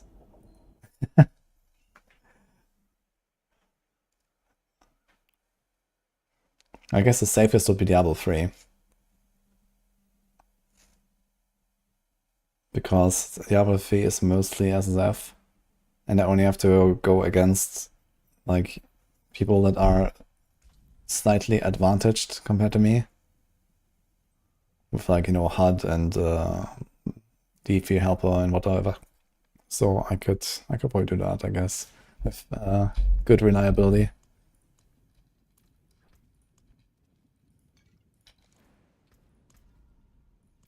Let's do a 79. I got defaults to 79. Let's try it.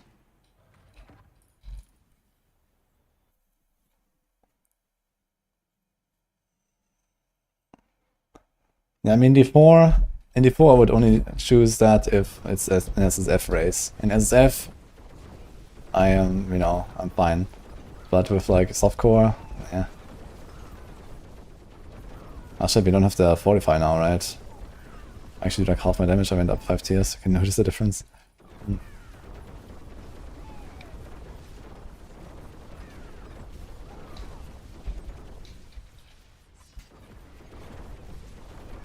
Go over here.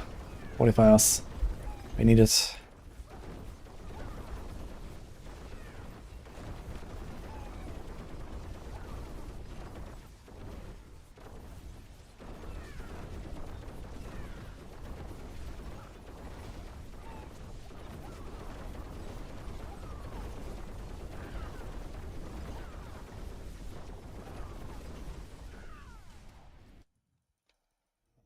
Pit ladder is likely coming in a year from now.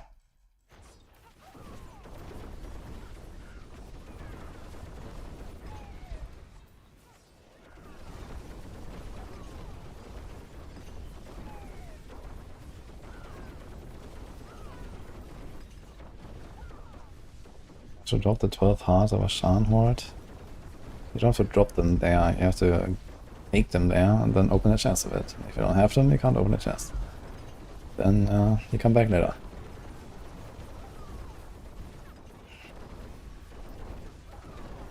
Best way to farm runes is their bosses. Okay, definitely have to swap our setup at some point soon. Go turf in close quarters.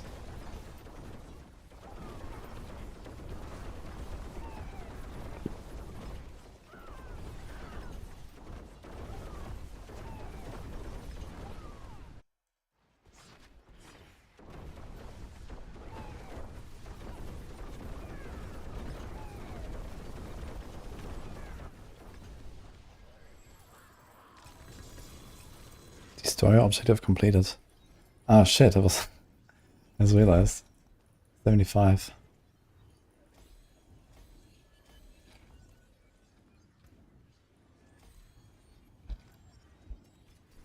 Wait, is it even more? Wait, is it even more loot? You get so much loot in the pit.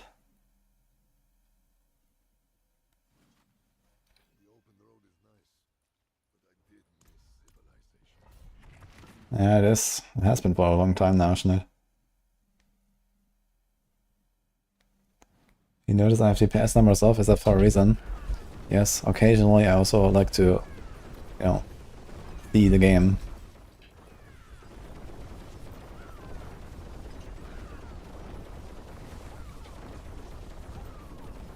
I definitely have to change my setup for a bit more DPS here. This tier. These guys are tanky boys.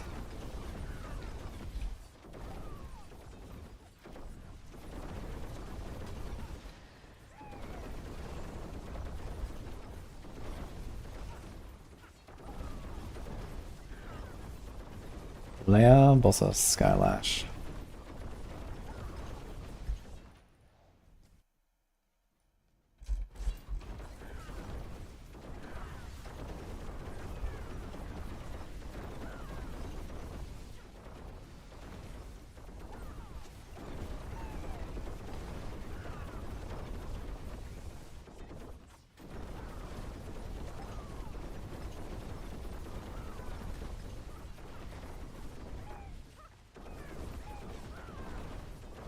I survive answering the same questions on 10 hours straight.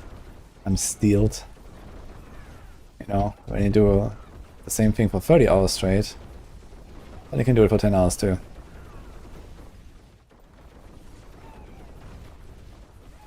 Including that one.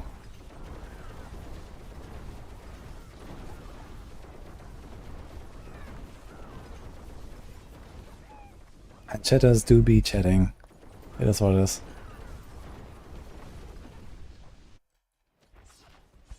You know, I try to make YouTube videos so that people would just let me blast in peace. And a decade later, here I am. It backfired hard. What can you do?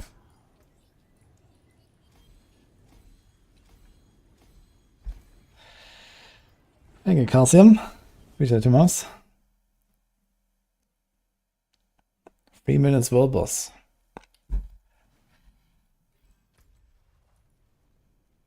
I have to turn on my whispers F. Okay. Actually, do get more loot here on it at 79. How's ball lightning not a thing? Have you heard of lightning spear? Well, funny enough, lightning spear actually does run ball lightning to trigger more lightning spears, but it's like not a low ball lightning build, I guess.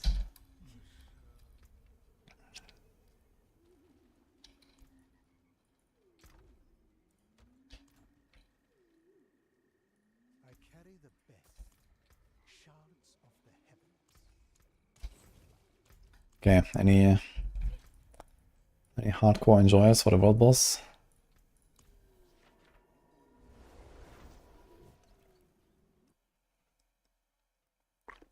We can still reroll stats.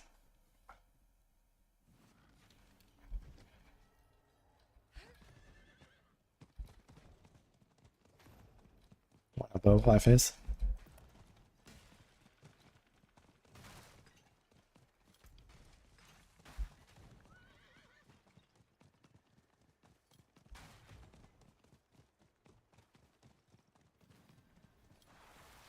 Barb has a lot more variety than Rogue. But Rogue has a very nice build here.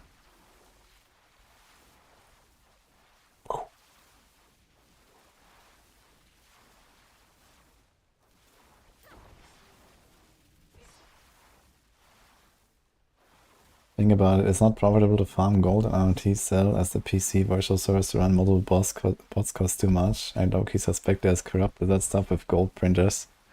For sure, man. It's the Blizzard stuff, guys. Selling you the gold. And I'm sure no one in the Blizzard headquarters is tracking any of that.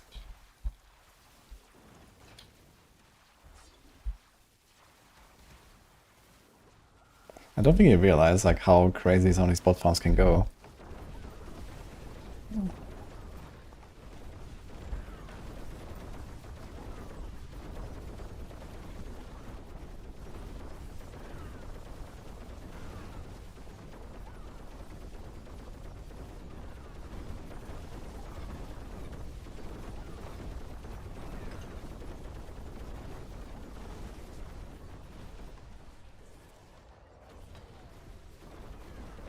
You answer questions for a living, you're envious of how I get to answer them sometimes.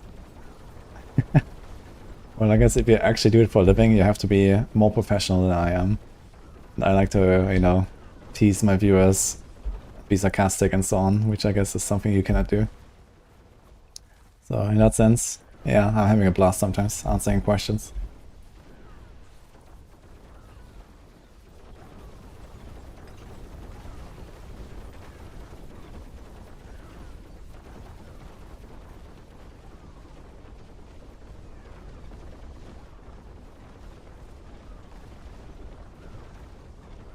Best way to farm Bad Crystal is probably Season Wrap in Infernal Hordes with the Endlord strat.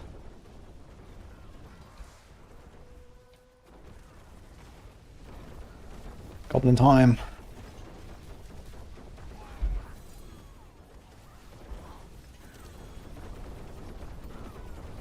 And Cinders.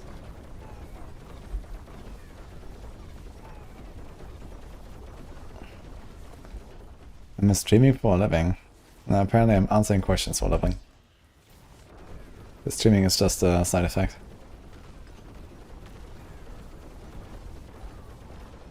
No, I was reading what Mr. Mugsley said on YouTube chat. He's answering questions for a living. I'm not sure what kind of questions.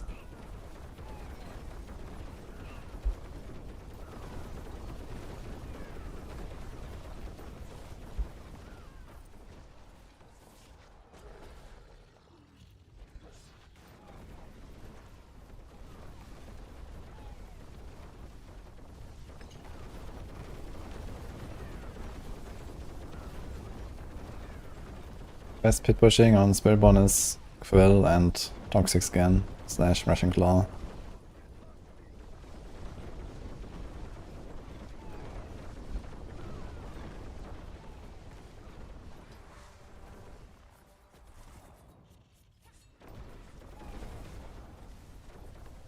You're a college instructor, okay.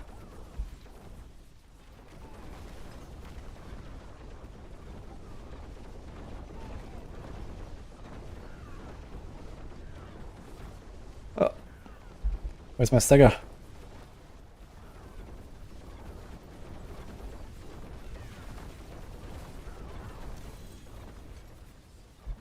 Dude, these guys run really fast, man. Where is he?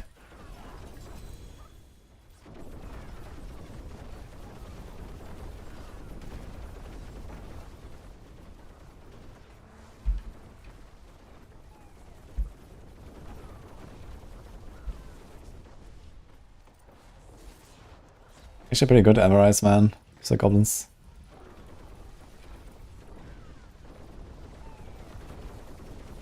Die to world boss, man. In your dreams.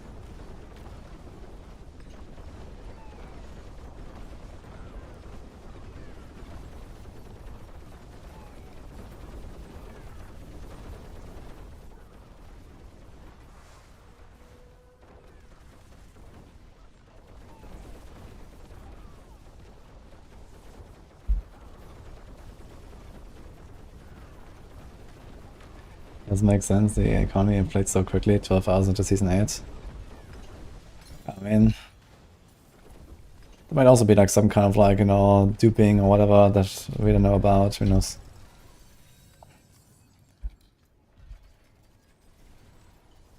But yeah, with enough bots, I mean, if you literally have like 100,000 bots running or some shit, you can make a lot of gold really fast, turns out.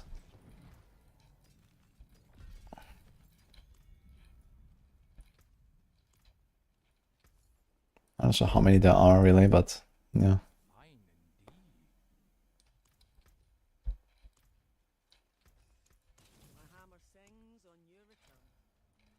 Okay, thanks to that guy for participating in the world boss. We have most of our glyphs set up.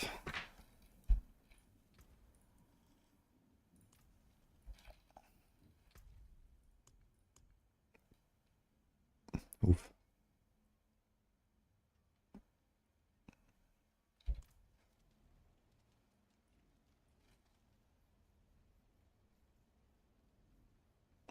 What's the point in buying gold in D4? You have fun for one day. I mean, maybe some people enjoy just having an OP character versus getting an OP character. I don't know.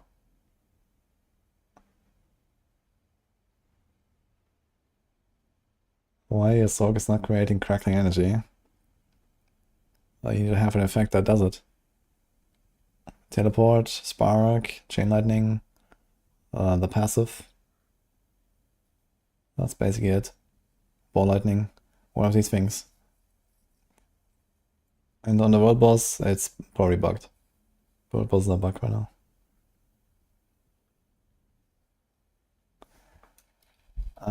I'm gonna have a snack. Guys, be.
I got the first Mythic as a Select. Oh no.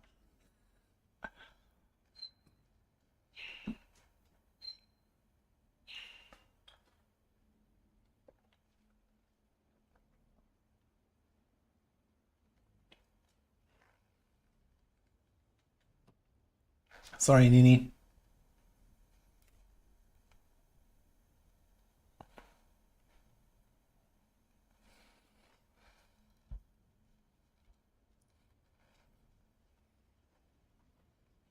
Okay. Music is on fire the past 3 songs just when I was AFK. Fuck. Okay, Merlin, I'm gonna show you how to play Death Trap now. How about that?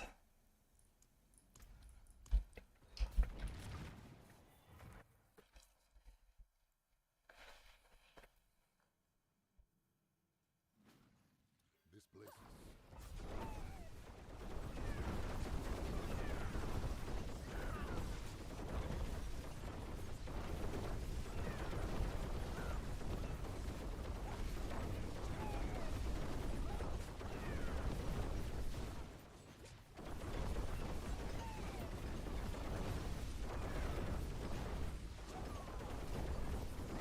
Different from Maxwell variant and hardcore thing. But it's very tanky, there's no point to really do any adjustments.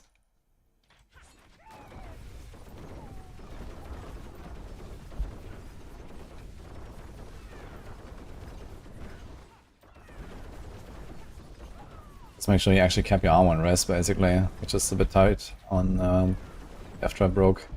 You have many uniques in the setup.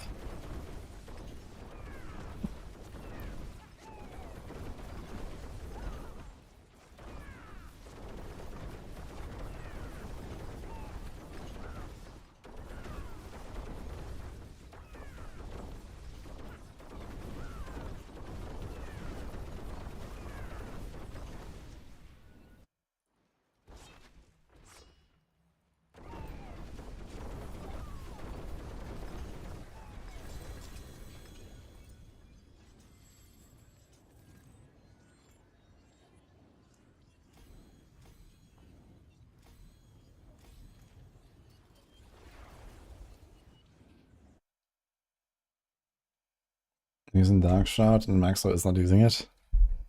Oh. Yeah, what I said basically. Build is very tanky, you can definitely get away without it. I just use it because, you know, it's like a default skill for rogues.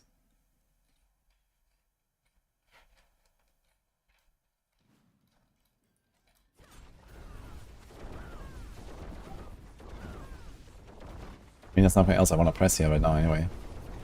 Put in like a counter or something, but doesn't matter. I would only use counters on the boss, and the boss dies fast anyway. I don't think I would use counters anywhere else if I want to do speedruns like this. So I can choose to have like double the defense, or like a 1 second faster boss kill. It's a pretty good trade for the defense.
Did it actually rage bait if it's true?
was a Heartseeker rogue build.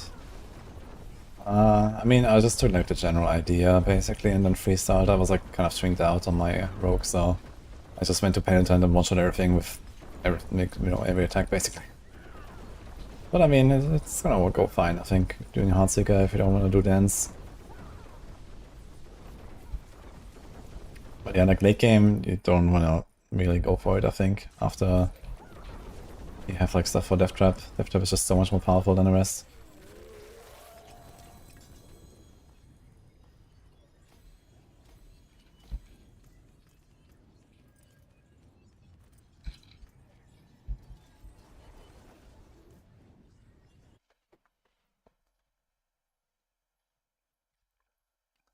Maybe I'd have 3 points in Deadeye.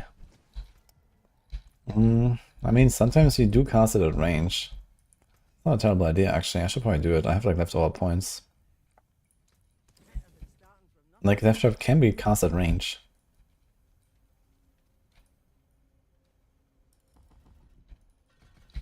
And distant is a very small radius. Distant is like outside of this waypoint roughly is distant. So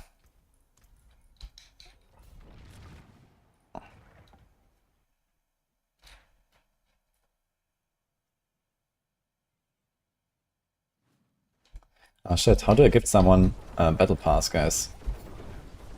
Can you do it through the Battle.net launcher?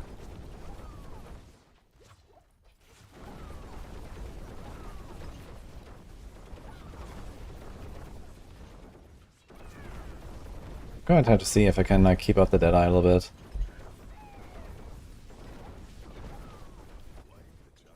Yeah, I guess he just plays range. That's kind of strange now I think about it. But Deadeye actually incentivizes you to go ranged. But funny enough, I don't think he had the distant damage reduction on the Paragon. I don't really care much about DR, I guess, but... Man, don't need my headphones cable playing. Okay. He starts chewing on the fucking cable.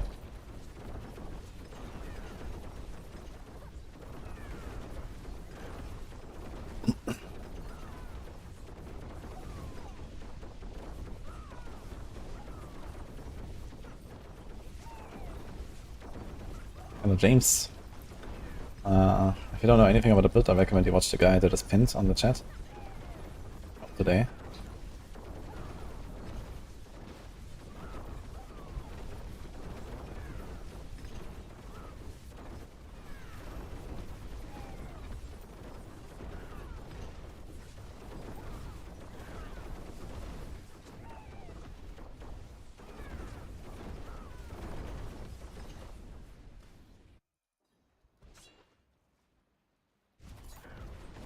That I'm only for the boss fights. Yeah, like this.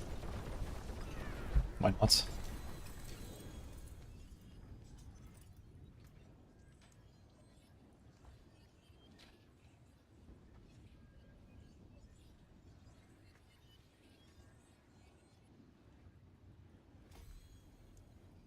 Okay, I saved my headphone cable, guys.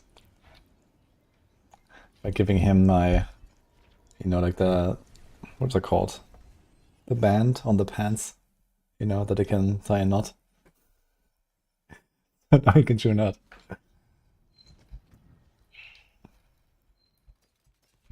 Now he's looking at me, not sure if we should continue.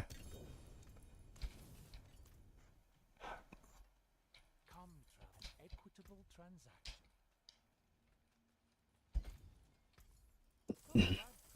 Hello, shining. Hello, shining well. All finished, are you?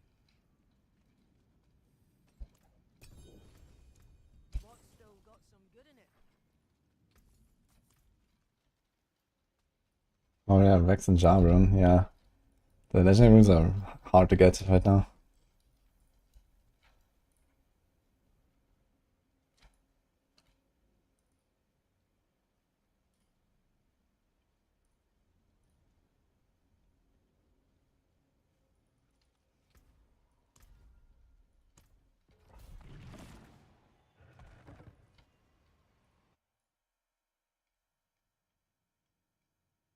How the hell do I buy a battle pass? Oh. It's on the better not launcher.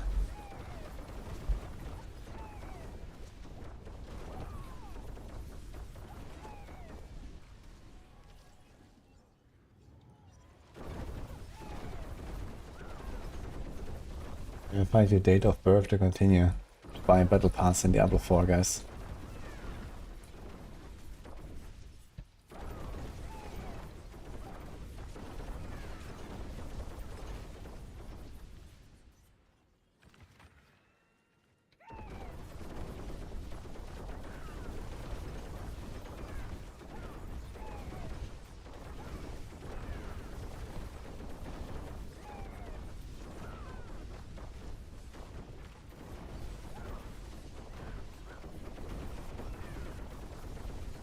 Okay guys, I have no idea how I can buy a battle pass for Nini. Can someone explain that to me? Because it tries to buy it for myself now, I think. It says a reduced price applies because I have one or more items in this bundle.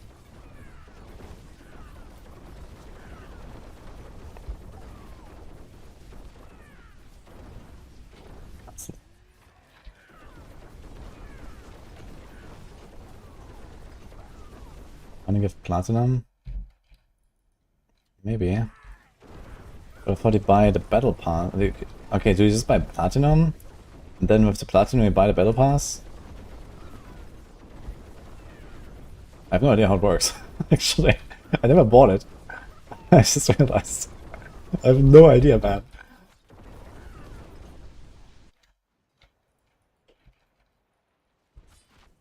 Okay, so I get platinum. Okay, so I have to give her platinum, basically. How do I get platinum now?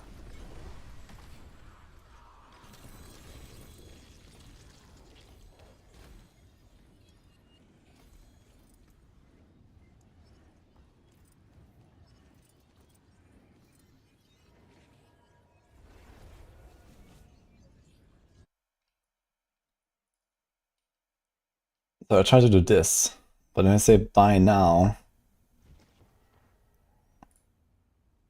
then it tells me to...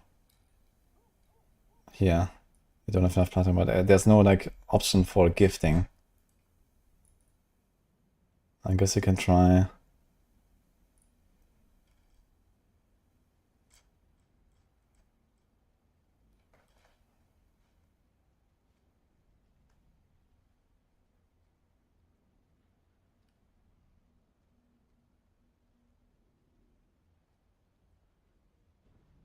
Can I do it with a gift card?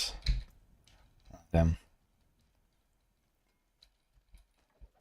See some steel you need? What's left, you ask? Very well. Much thanks, friend.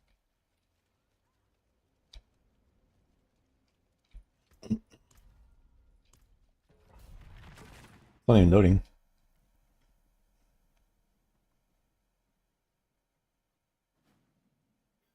Wait, 1000 platinum is 20 bucks? No, wait.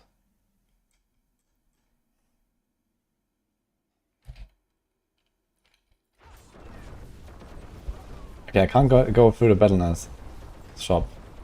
I'll do something else, I guess.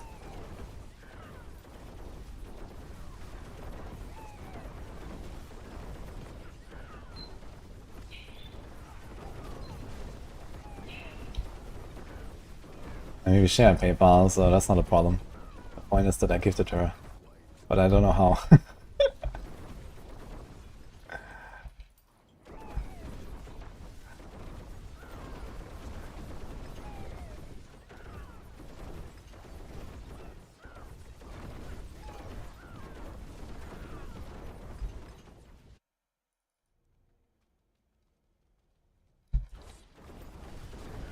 It's 1k platinum and a pet, okay. So it's not just... Yeah, because there was like less platinum for less money, and that seems like more value, but I guess there's something else attached to it.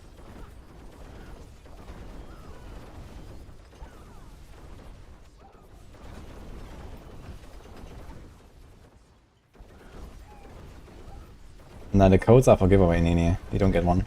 Sorry.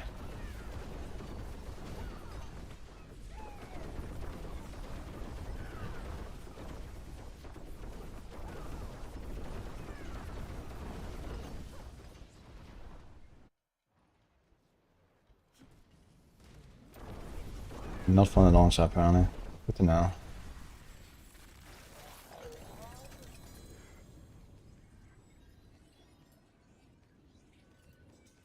Yeah, I also thought like platinum is like 1 to 100. Okay, Bane, shape, closer, diminish. So do you do fluidity?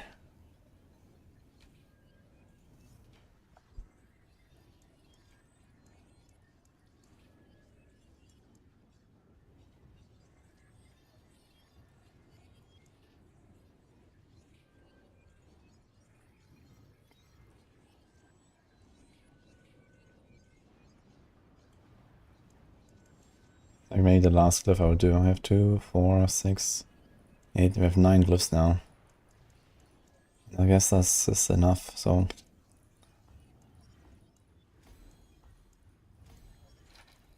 Don't have much more to level here of glyphs.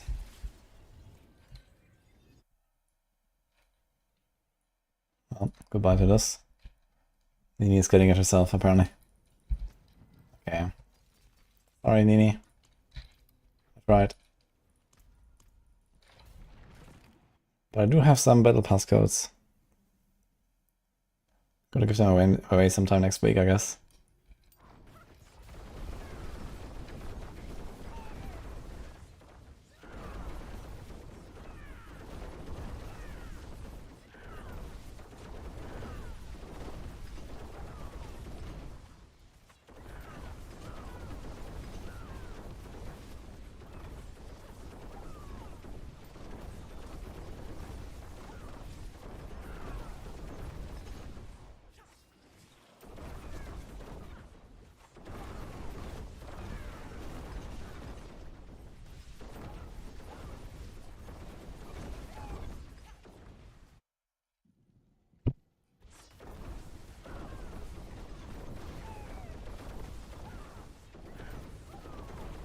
I'm gonna have cooldown to reset Death Trap.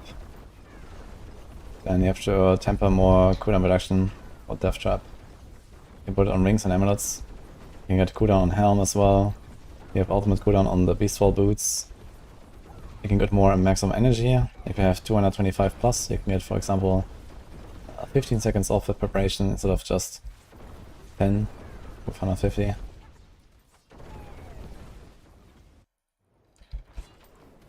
But this looks exactly like Sorc gameplay, because this is Vessel of Hatred. Everyone is a Sorc.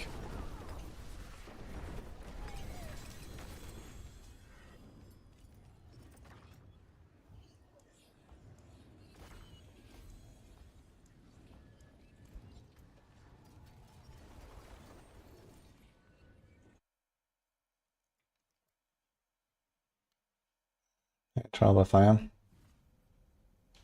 Outer fire guide is the wrong tribute for farming out the site. Okay. What does it say?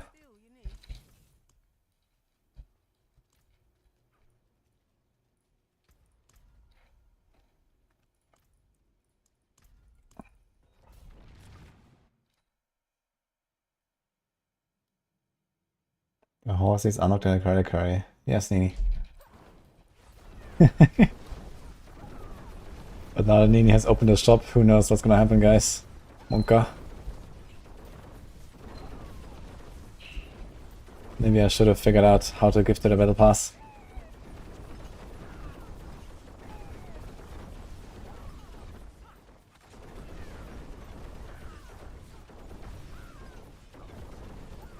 I only get all the extra resources at 275. Beastall boots. Helm or Shaco. Potion. Momentum. And if you have to, galvanizing slasher resource aspect.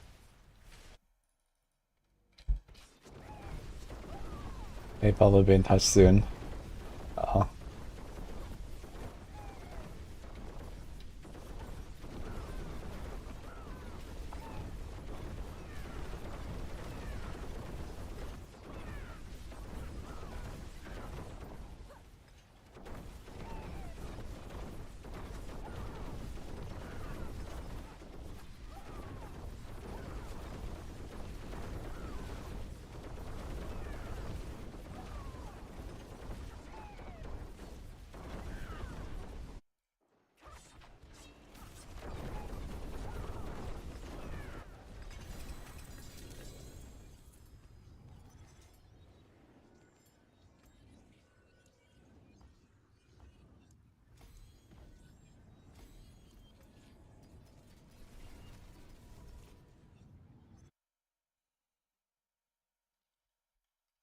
Tell Ava to fix that.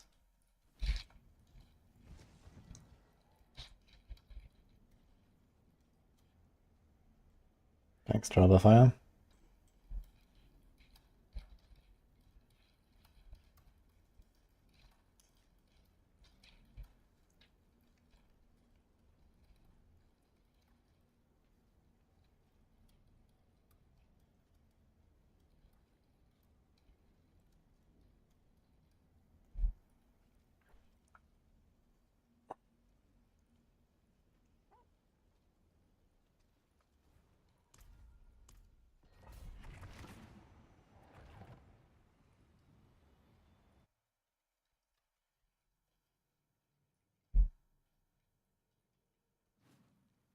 Thanks, Debbie.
Please get us.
Yeah, you can unsocket runes and you reuse them.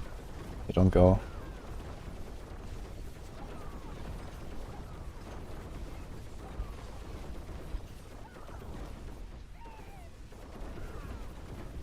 Good farm for gem fragments is only Infernal hordes basically. That's the only way to get them.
Pretty sure I can still buy the Savannah Smog, but I haven't tried. Guys, I have almost 600 million gold, man. Poggers. Follow the stars.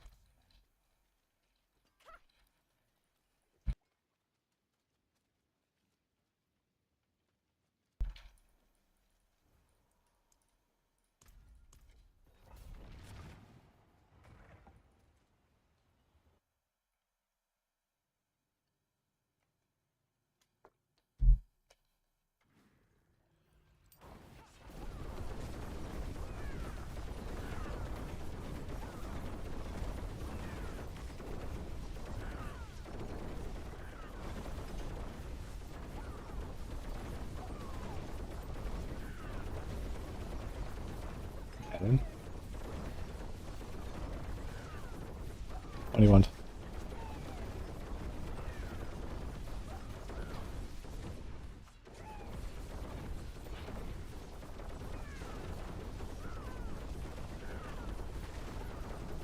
Yeah, how many attributes are bad?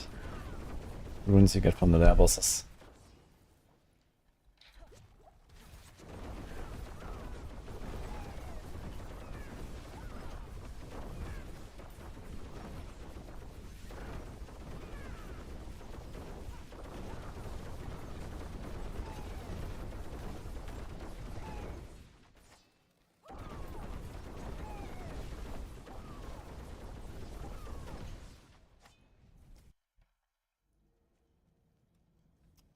This is relatively easy to build and very casual friendly. But it will take some items to get a full combo online. Before that you have to play a bit of a different setup, which you can find in the Maxwell guide in the starter variant.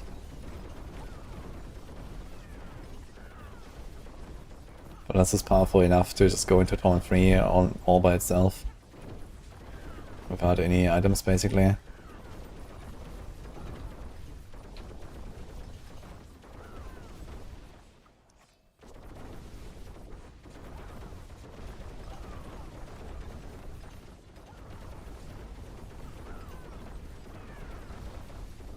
Bow and crossbow also has different attack speeds and damage per shot, so that can matter.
I think this game has long loading screens, guys. Could pet me a little bit.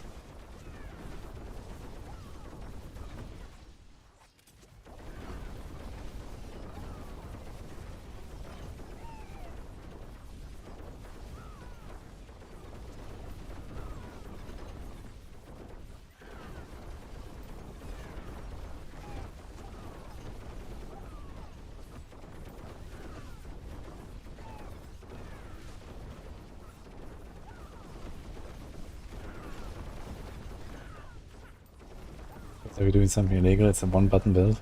I mean, it's not much different from last season. Last season, okay, you had to press barrage in between, but otherwise it's the same thing, basically. It's not already there.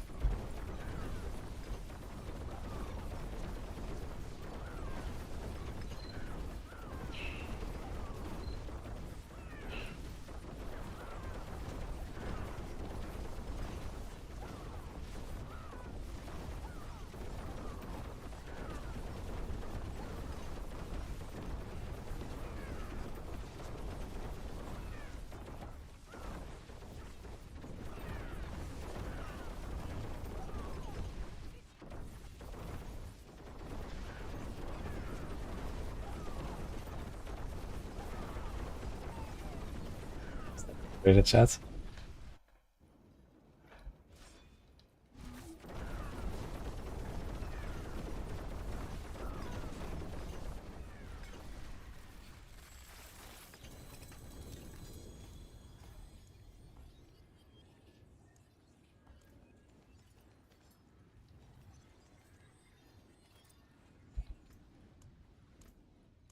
Okay, let's see what happens. Turf.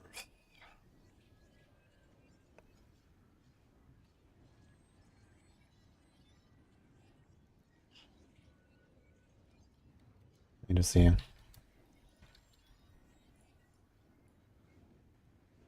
Wait, that's the wrong death.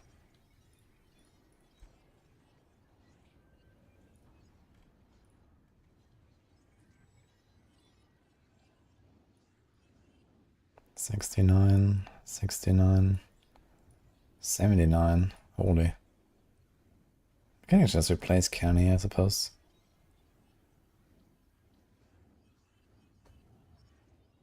Yeah, we keep that. And we keep this. We actually drop Kenny. Okay, ding, ding. Ding, ding, ding, ding, ding. Let's see. Strength, strength, strength, strength, strength, strength, strength.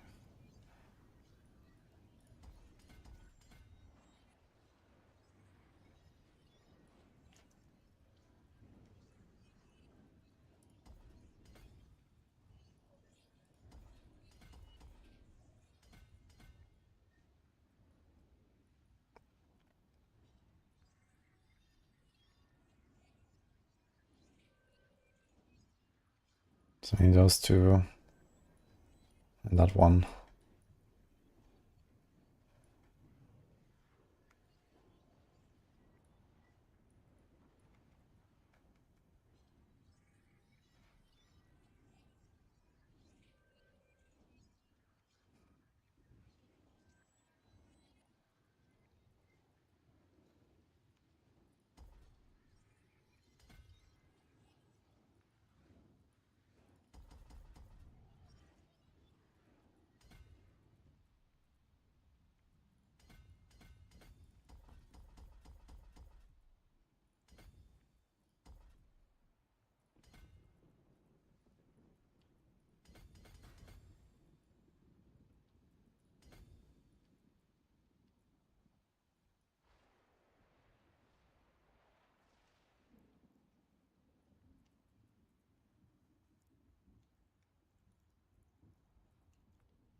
Not 78 is not impressive right now, but it's something.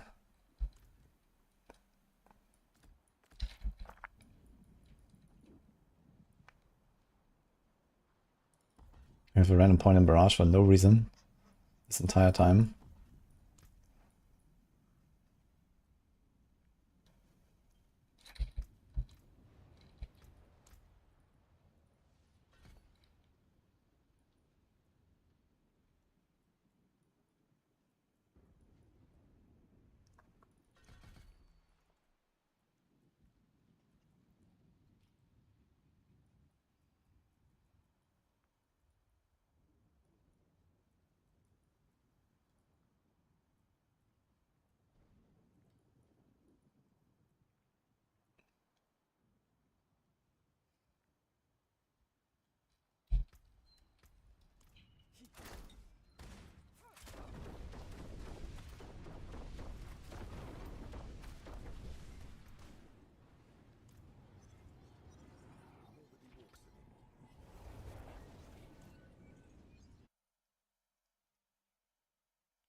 I switched to close quarters combat instead of momentum now.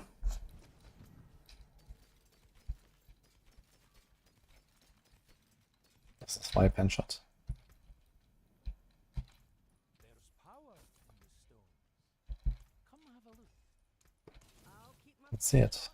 return soon. Cold and shadow, I think.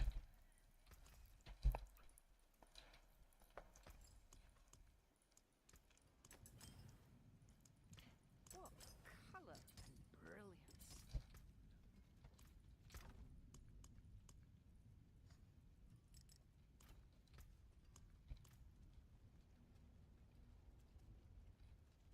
What's the best way to farm gold? Boss Rhoda. Vendor Enix. Only vendor the normal Enix, not the Ancestors. You wanna salvage those. Hey, man, what's up? Shame that. Hello, shining. Not a basilisk. Hello, not a bad pull that. Hello, shame that. Go one more.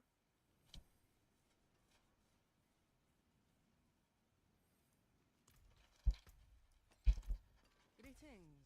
How shall I guide my hammer? What's left, you ask? Hello, shining. Hello, not a bad pull that.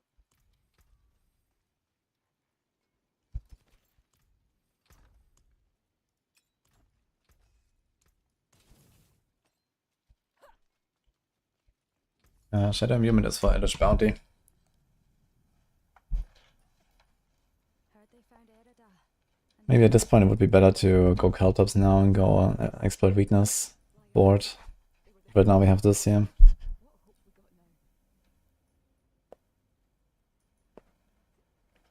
Elish Bounty board is actually kind of nice with the life, the DR and the res. And more res. It's a lot of res here. Not sure how much Exploit Weakness has. Okay, it's 280.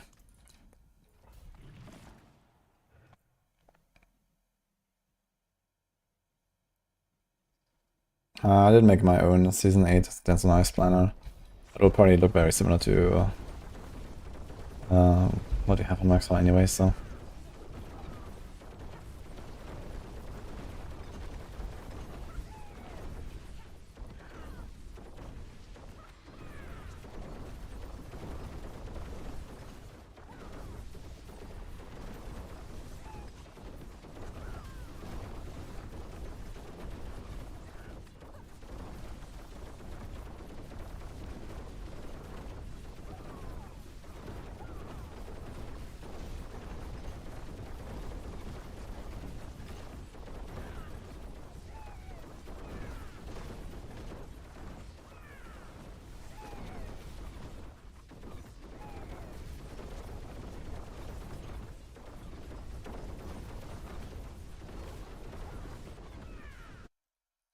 I think pushing would be easier to actually go Shadow Step as your melee ability instead of dash.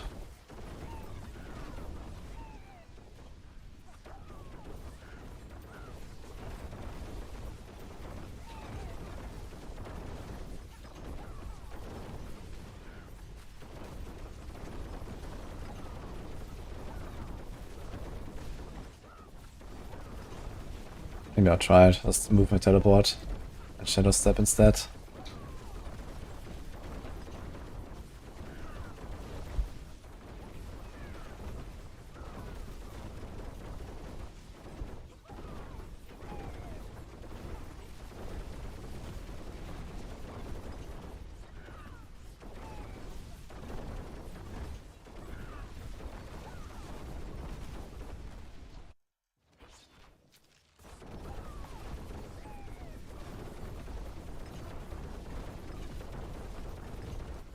You actually missed me. I was going to check how much damage I take. Would probably be one Eden bar here, and then I wanted to get another hit, but he actually missed me with all of them. Unlucky.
Really fast, actually.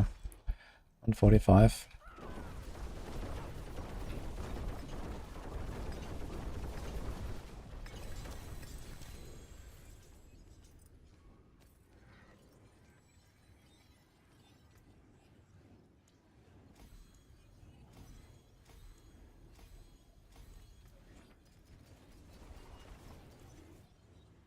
Very good, J-Rockets. Pushing towards 100 now. Not sure we're gonna go all the way right now. Setup is still mildly scuffed. But it's working really easily right now. 80s. Follow the stars.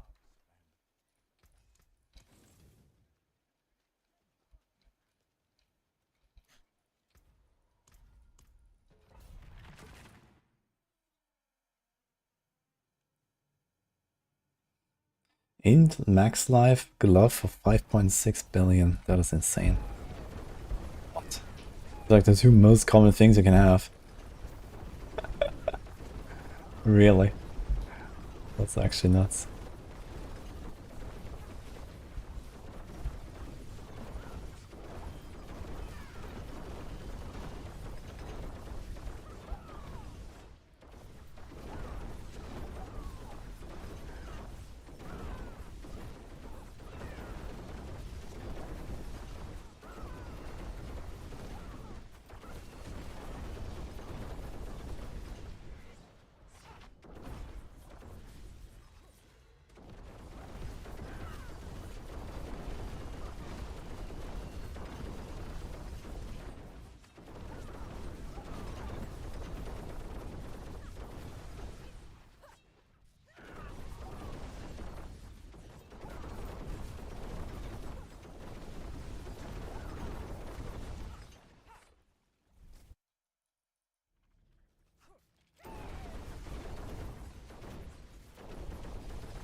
blessings on you. I'll give you a fair price for it. Don't ruin all that work.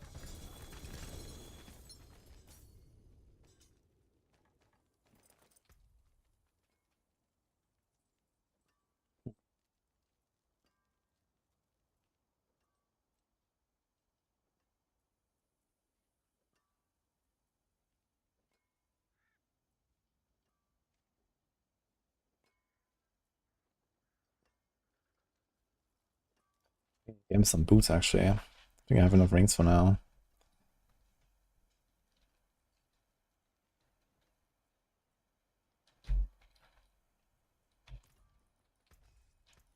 Come back if you need the forge.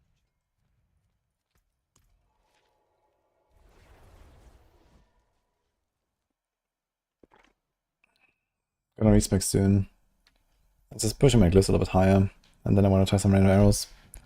Maybe before I end of the stream I'm gonna do a respec. Do like some runs. 81.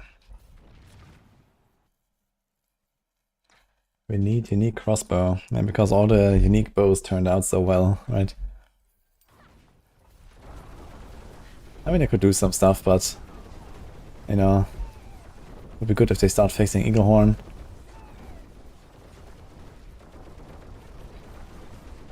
I guess Windforce is kinda okay these days for Barrage. Barrage is just not really such a thing. I would like to play some good old Barrage again.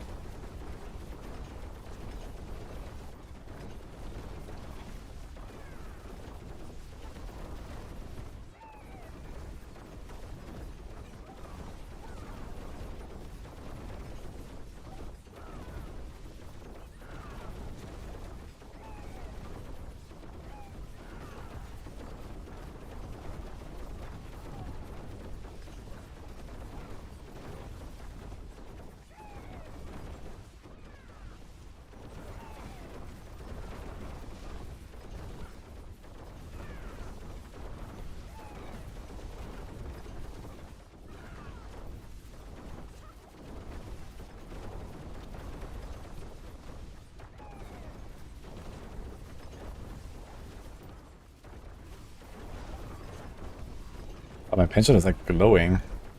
Wait, from what? What's it glowing? Is that from right here? Ah, that's from right here. That's kind of interesting, I just realized. So that definitely is a core skill, and right here gets it as buff for your fixed 4 core skill users. So that's why my pension was glowing, but that definitely does not glow. Hmm.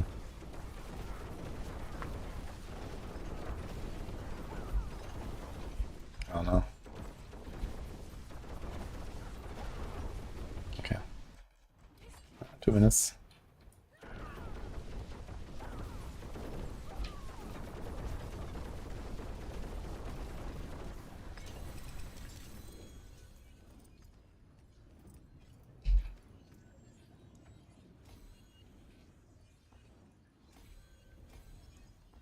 I should have got those two.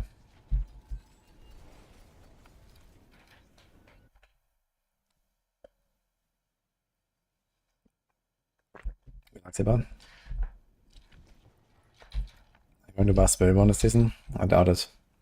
I don't think I'm gonna do like boss. I was just gonna go fix it and nerfs. I think I'm gonna start a Spirit Ball next though. I have everything I need. Besides Starless. I need a Starless at some point. So hopefully I can farm one of those.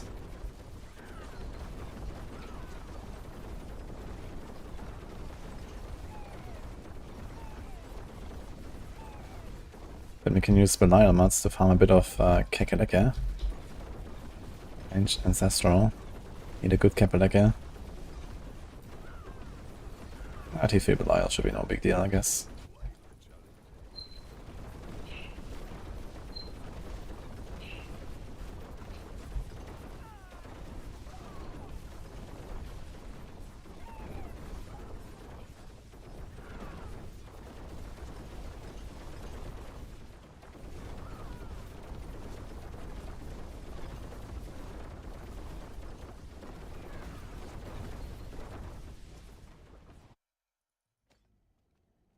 Good last things here.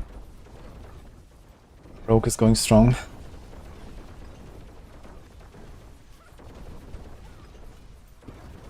We're farming like 80s in 2 minutes right now, so can't complain.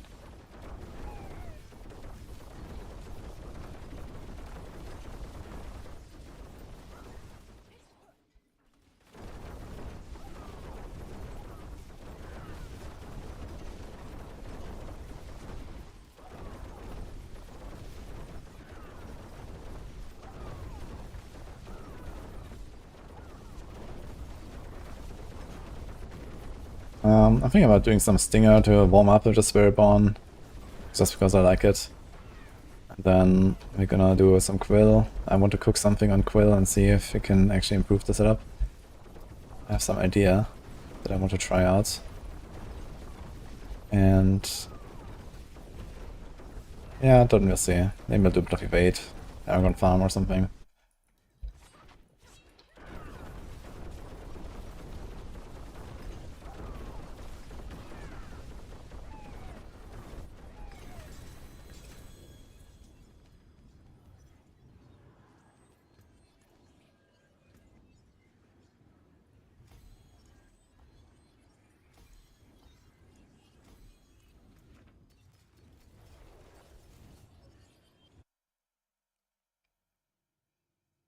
We got a quad chain banish loss of 52. Is that better than a 60?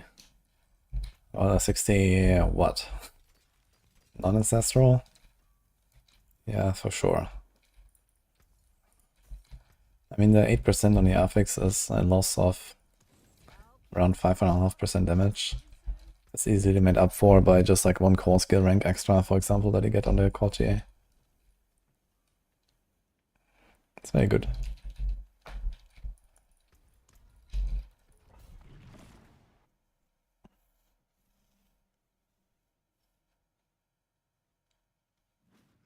About to do the after ability Insta NT3. Yep, enjoy. It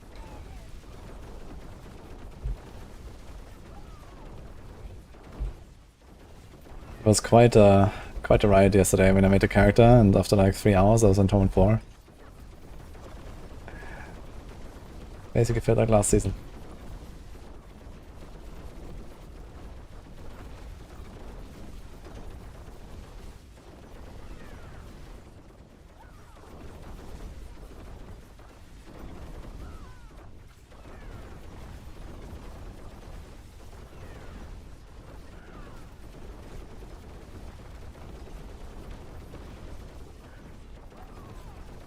I think last season, on season start, I did Torment 4 after like, what was that, 8 hours or something, or 10?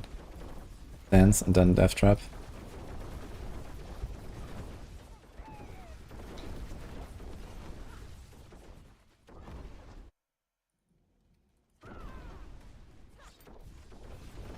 Should we main focus on this build after hitting 60? I think I should play the starter variant with exposure.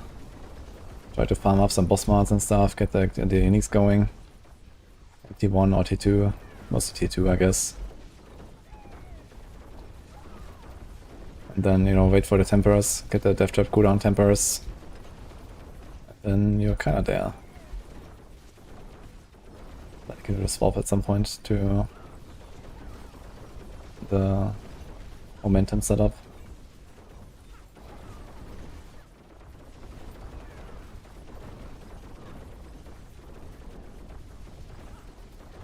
JFs and separate multipliers thrown into one bucket or multiplied again. Well, if they're called multiplier, then they are multiplied. That's the point. The bucket stuff is for the so-called additive damage category, or the increased damage category, which is most stats in this game. But basically, you know, all of the kind of special stuff like uniques, legendary aspects, glyphs, all these things are multipliers. The glyph secondary and legendary effects. The glyph primary effects are usually just additive.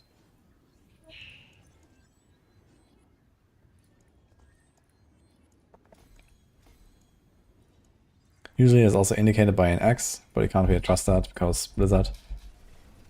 But yeah. Yeah, glyphs are all like, you know, times 1.1, times 1.1, times 1.1, and so on. But for example here, all this here, close damage. Here's close damage. He has trap damage. Like this is all here, crit damage. This is all the same additive bucket.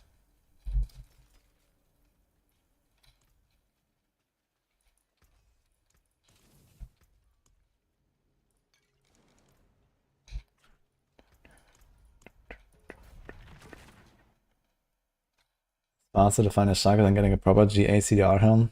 That's actually true. I have a Shaco, I have never found a GA cooldown helm this season.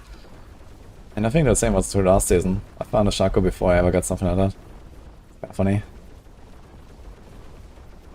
Cooldown is so fucking rare on helms.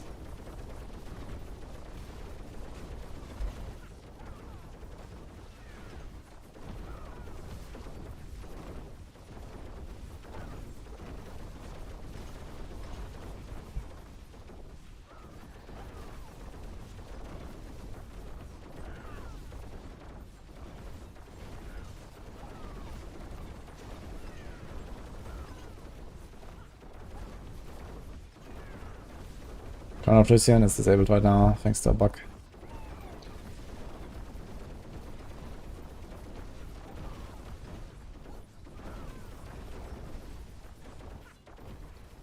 I see the Barb rip. It's the Barb, man. There is no Barb rip.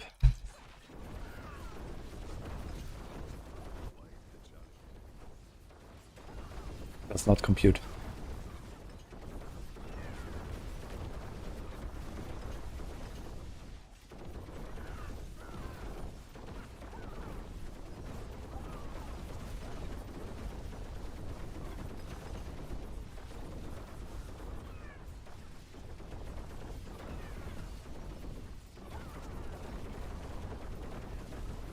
Made it. Dude, people want me to admit to a lot of things that haven't happened. So, yeah, that's what it is, man.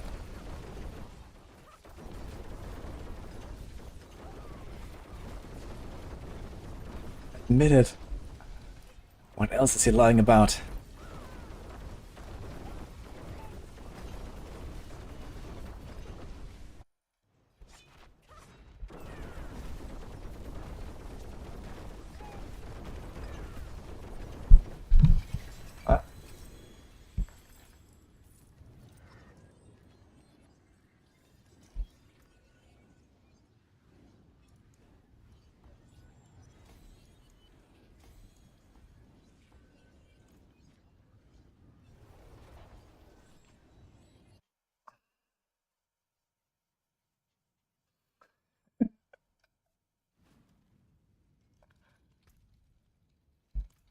Alert.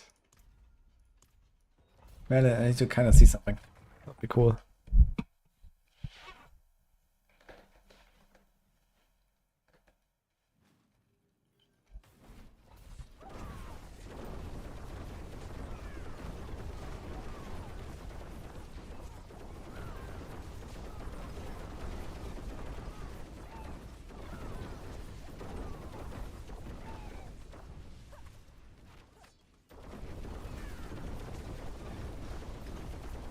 Besides, it looks kind of weird, man, how these guys are like stuttering. I don't know what to say.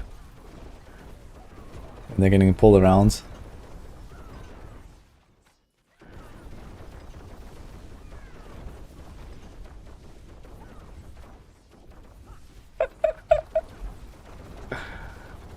Sometimes you want an arrow. How to get my Shaco? I actually got it from the Undercity tribute. GG. Booked, guys. It was booked.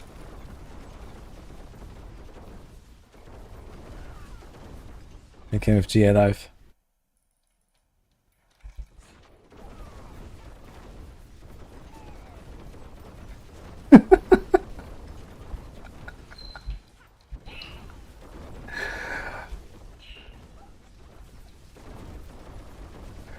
Dude, one day someone's gonna show up, man. Wasn't good.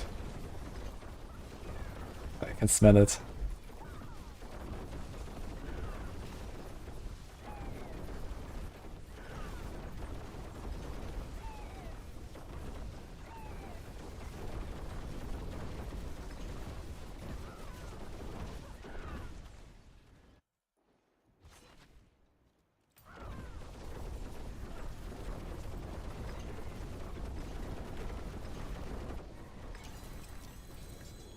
considering Taurus, I don't really want that actually.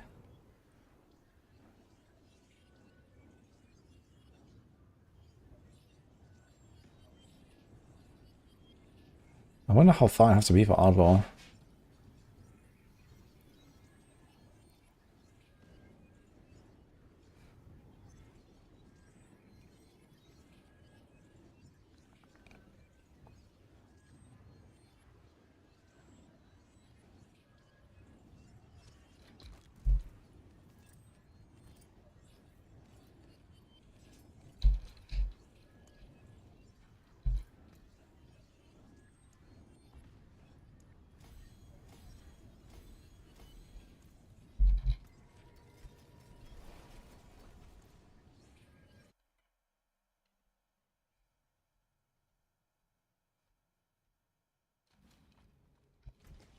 Can farm Uber Unique in T2, but there's a higher chance in higher torment. I forge more than horseshoes and nails.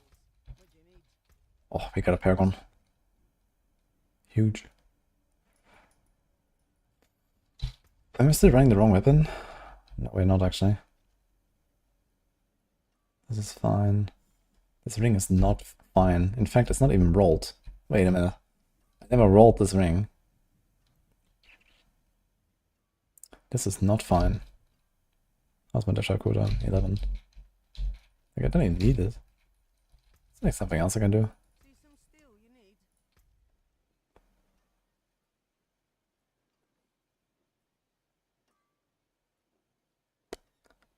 need? It's actually pointless.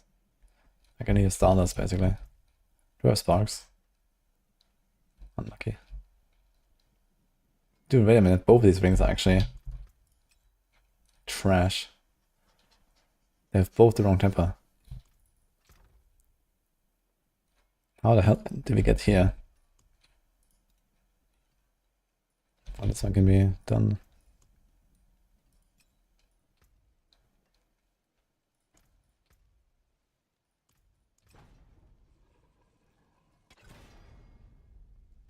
$51.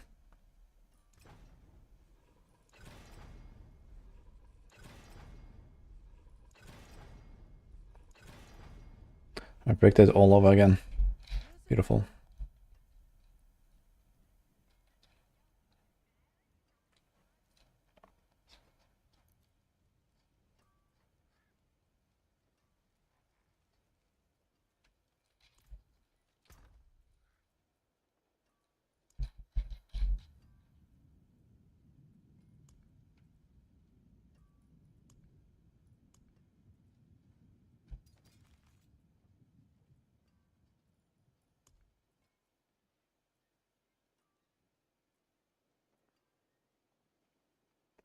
Here's the movement and rest that I don't need. So I got the boots actually for antivirus.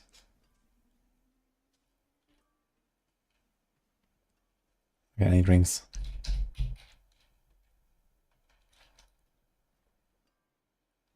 Dex knife, arrest.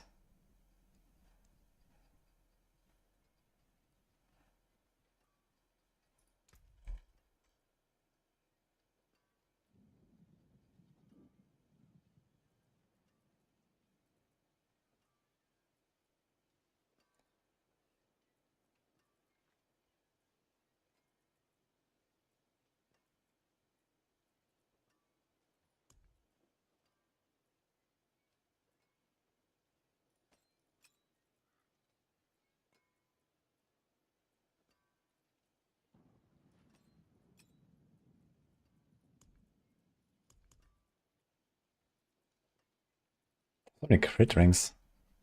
Damn. When I go Spiritborn and go Kakaleka, then I also don't actually really need all that.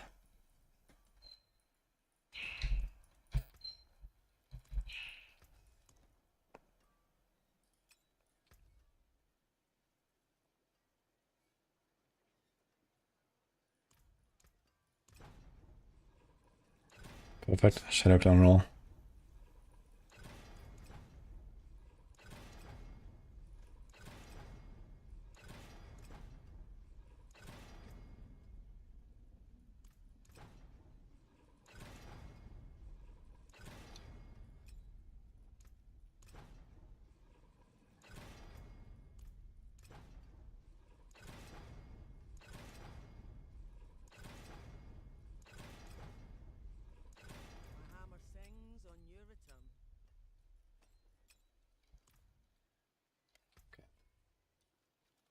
9.75.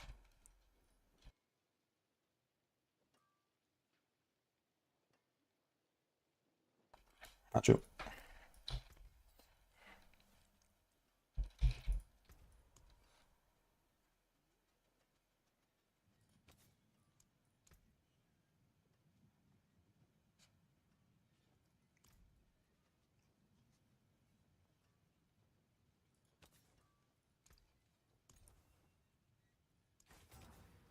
And what do we do actually?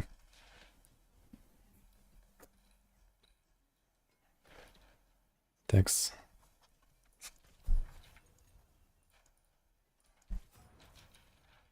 Keep the poisonous, keep it unrolled.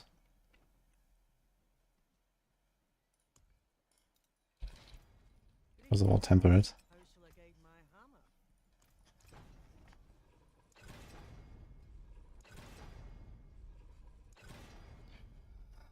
Do I really want to pick another one?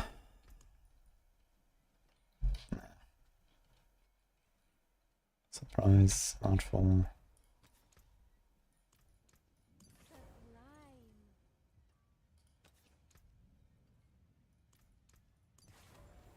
That's actually an upgrade I forgot to imprint at some point.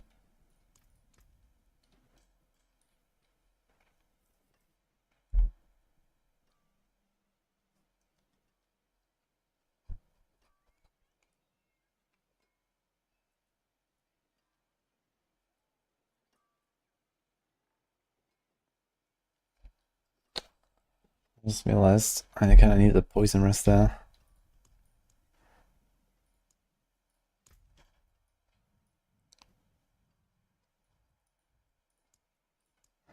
So I think I actually have to keep that out of the ring. The poison and the fire rest.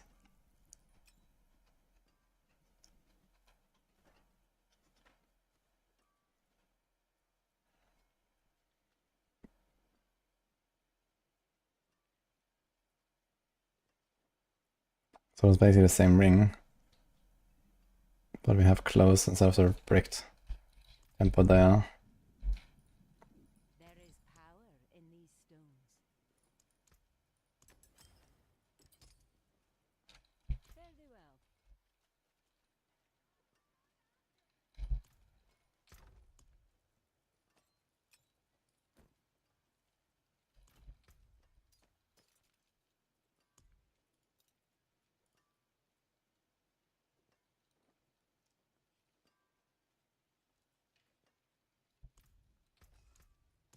What's left, you ask?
See some steel you need?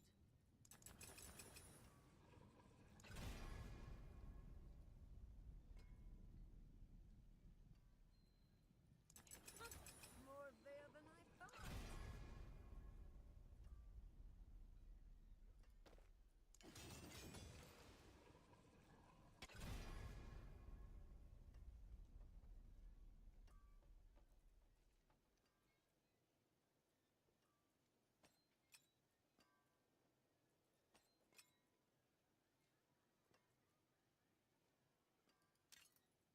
Some solid bits here. A lot of armor.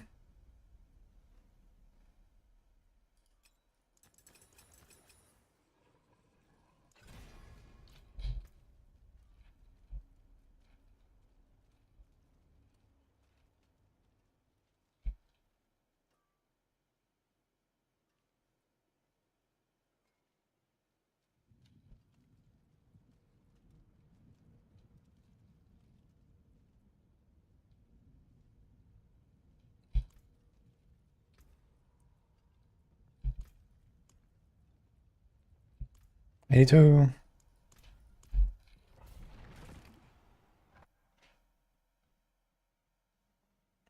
You should solve out the aspect, Kanakam.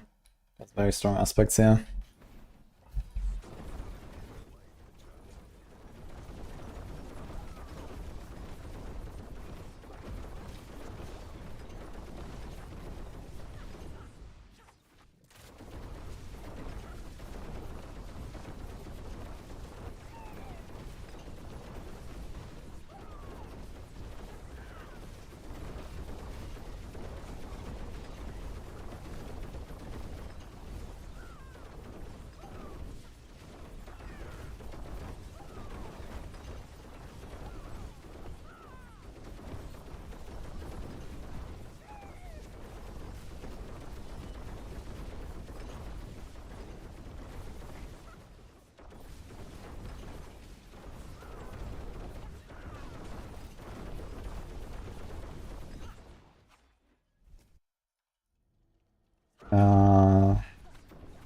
The person who wants to start with an A, and you don't have to be present to win it.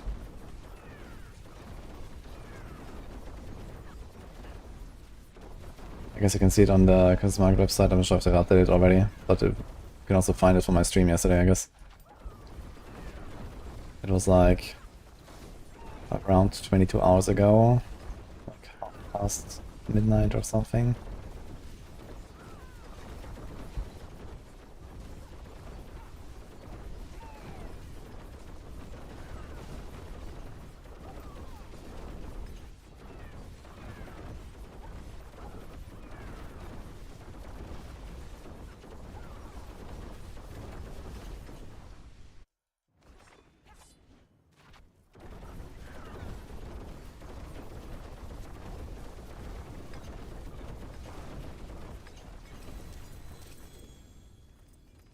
Let's see if it hit me. But right here didn't proc, so I guess not.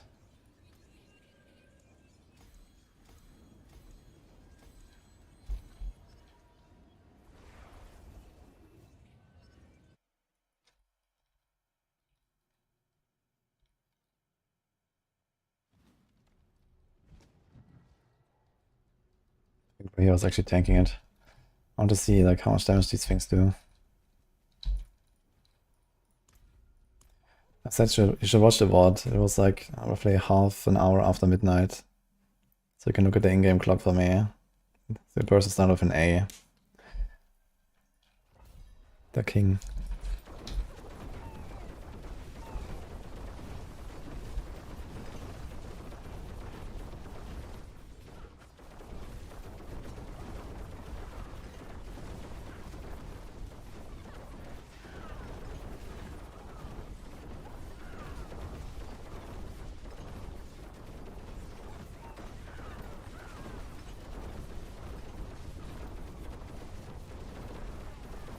Bro.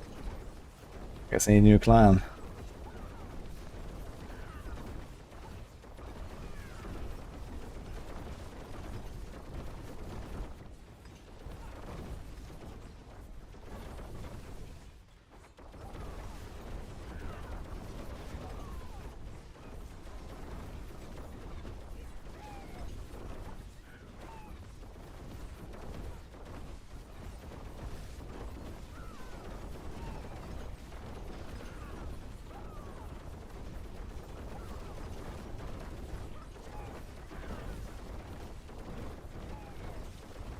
I have max leave, by the way.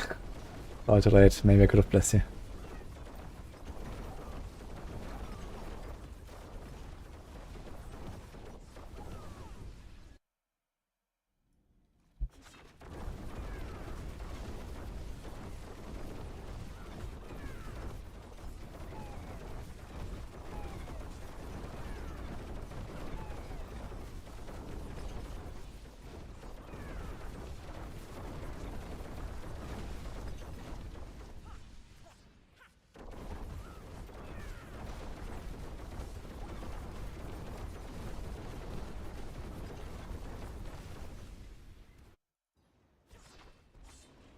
The A on trap damage is not good, but it is what it is, I guess.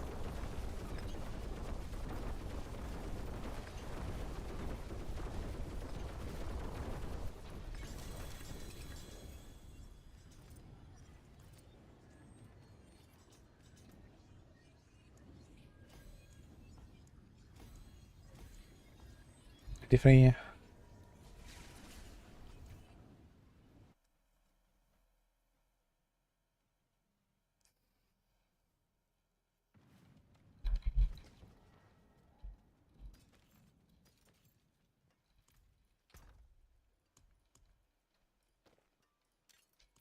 I forge more than horseshoes and nails, which is better than starting from nothing. I got a scroll somewhere. Nice. Actually, I have 3 in the stash now. 1 Barb, 1 Rogue as well. Pretty good.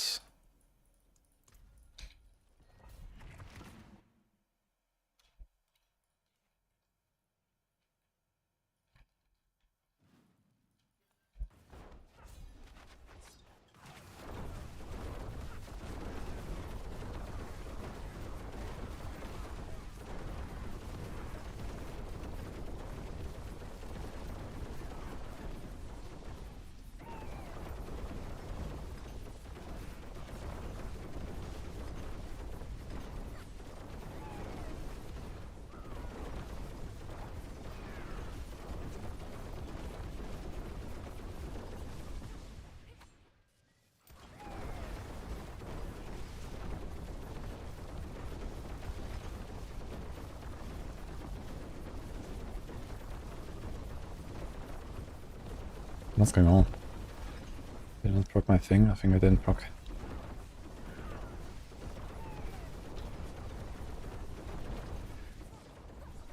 Should do Shadow Step at this point, just to make sure I guarantee my close quarters uptime. Because it is kind of clunky sometimes to dash around. I don't really want to dash around necessarily.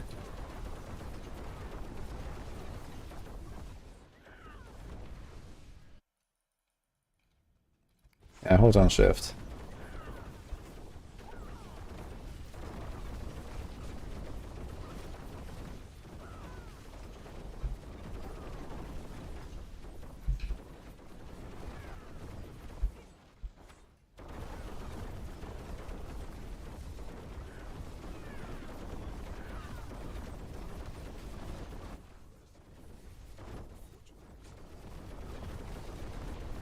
God, it's spitting. What the hell?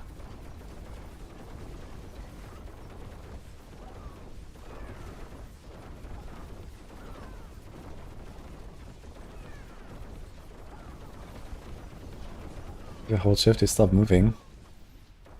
You can do force move, and then you don't. You can hold shift and run with force move. Kind of abilities.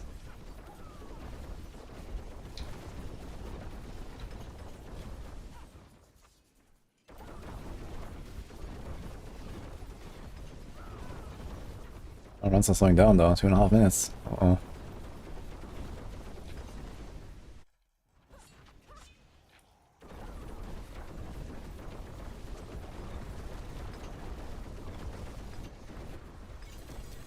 Boss is good though.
You stopped everything you were doing. Nice. Hope you enjoy it.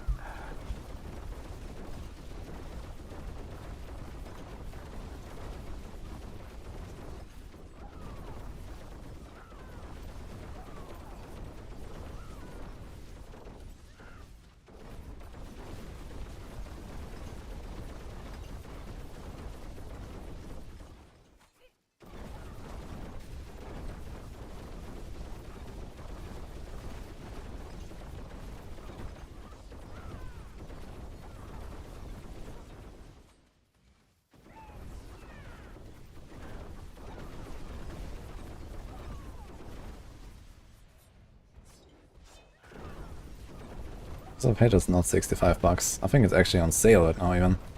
And the base price is 40, I think. So it should be less than 40.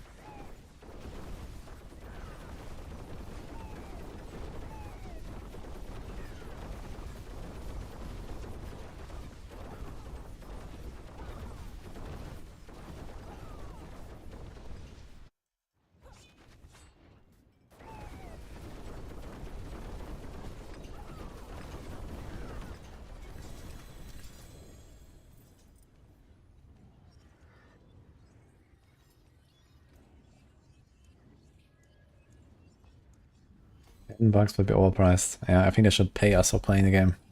How about that?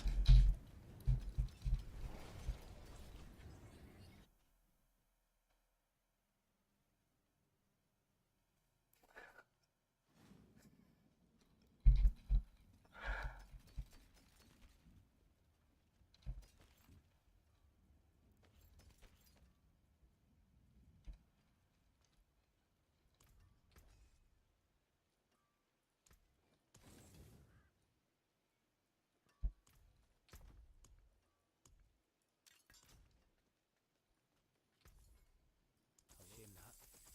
Hello. Hello, shine. Vasily's ghost. I had that in my bag.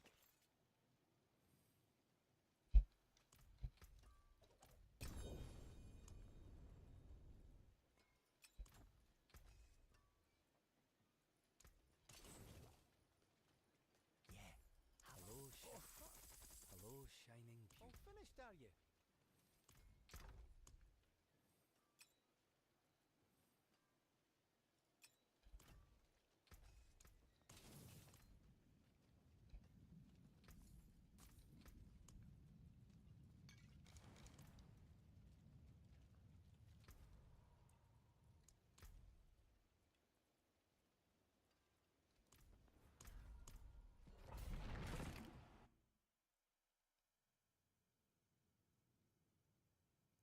Have a Ruined Barb to share. We have Ruined Barb with Earthquake on Max Strong, I can check that. I was actually going to play that, but I haven't played it myself yet. Maybe we're going to do it on Tuesday with the Berserk stuff. Hawk.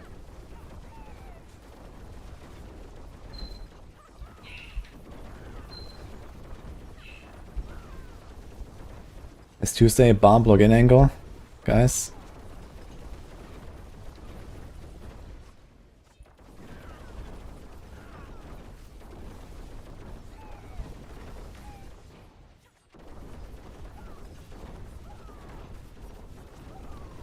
I think so.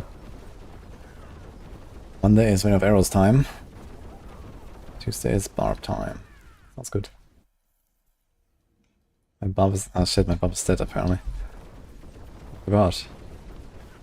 Get to be reminded by chat. It's fine. Like a cold rod. Poked.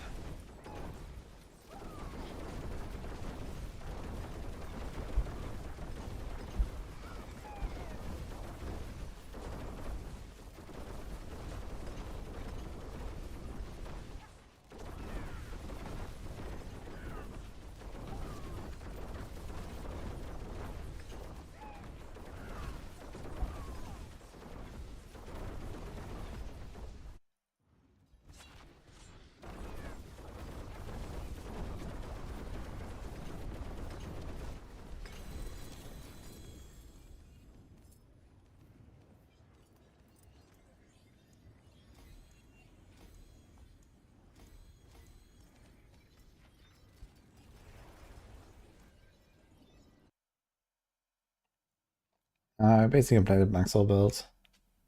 Just I have a Xan rune to block our powers instead of Banish Lord. Otherwise it's kind of the same.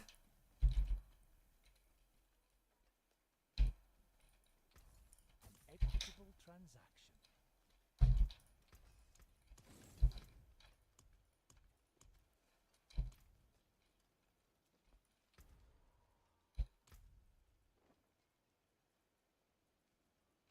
84.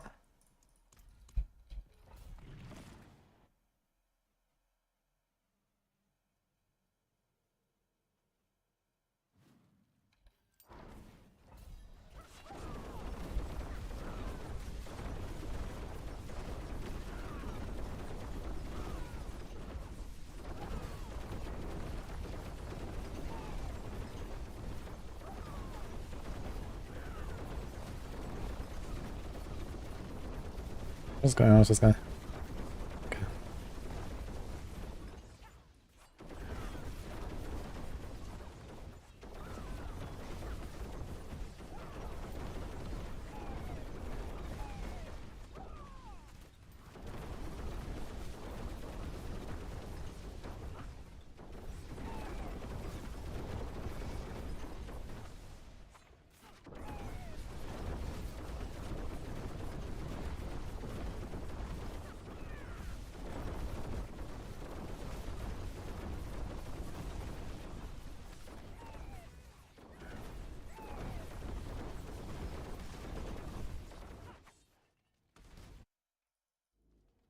Got a 4 GA Shaco.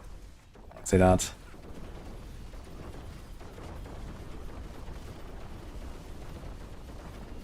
I've actually not gotten a single double GA Mythic.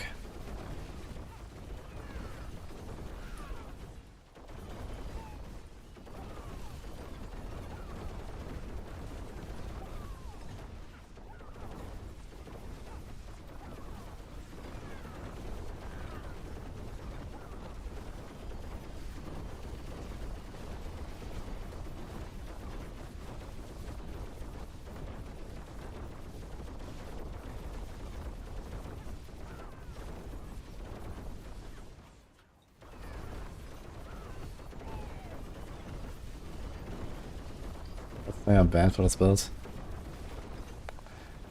I'd say it's not very good either. If you want to use a normal helm, then you should go for a Card of the Nameless. That's always a good choice on Rogue.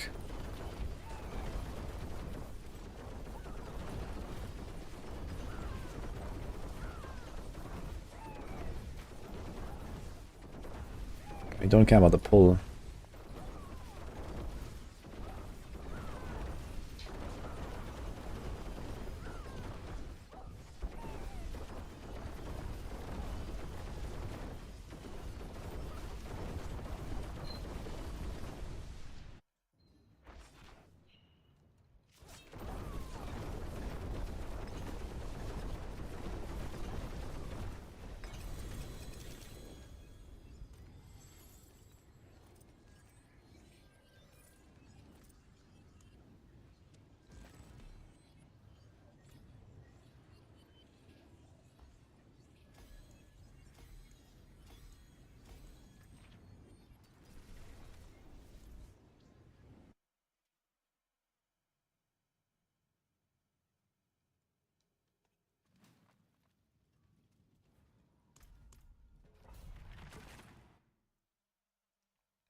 Or do you want me to help you, Bulasha?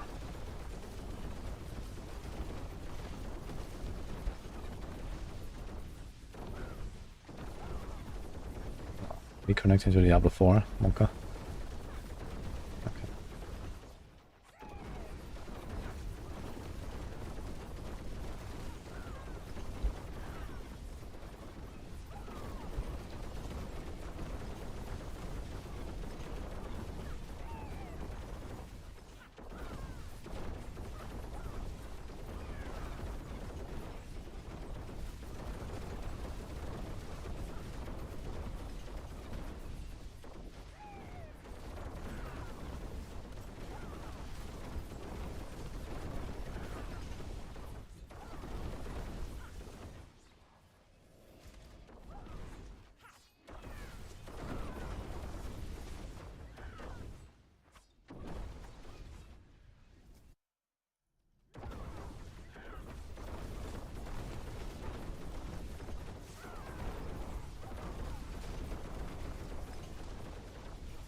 Good luck, Bulasha.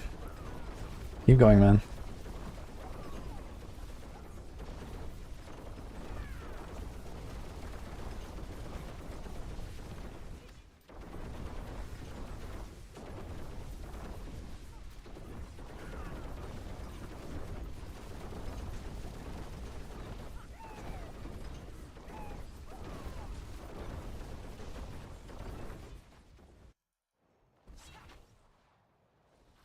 Frozen Spike is one of the season powers.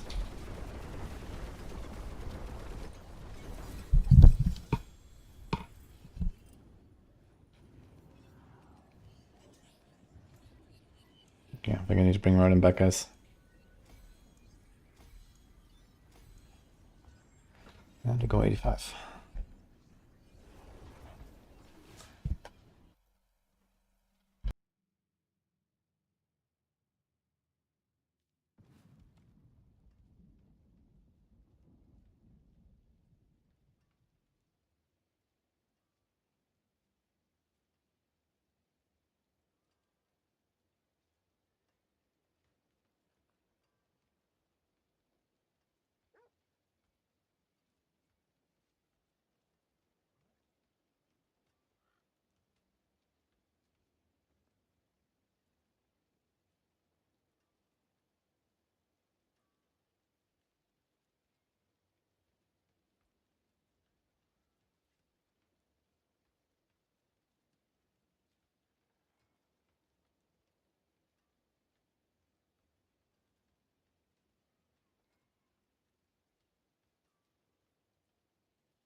Nini is doing the quest, we have to wait at a little puddle in Fractured Peaks, and she can't press on wait because the emote wheel is bugged. That's great. Alright, High Fury.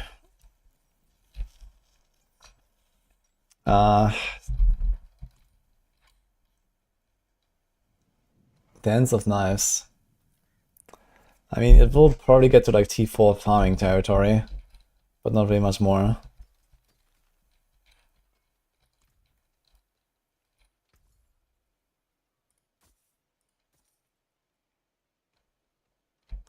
I got nice arrow stumps there.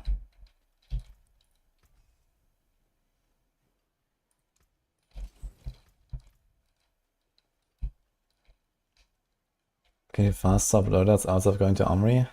No, but I mean, the Armory is right there in town. You can just use it all the time when you want. Just need to set it up once, and that's it.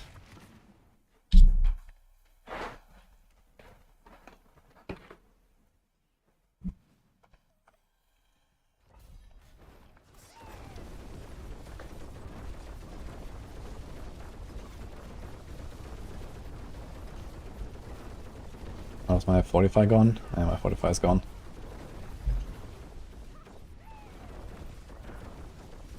It's kind of scuffed, to be honest, because the 45 is so slow from right here. So if you go AFK, your 45 is just... Oh no, it's not gone. Okay, I have it. I thought it was gone. It looked like it.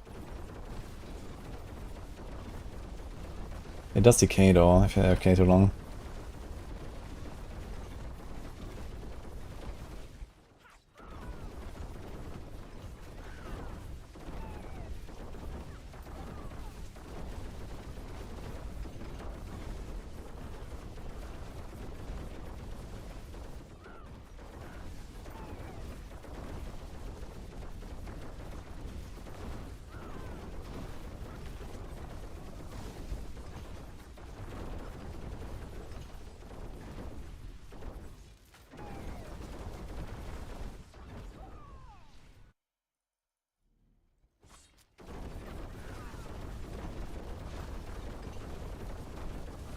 I think I'm gonna go with the execute power actually, now that I think about it.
So much boss damage on this build. Yo. Fuck.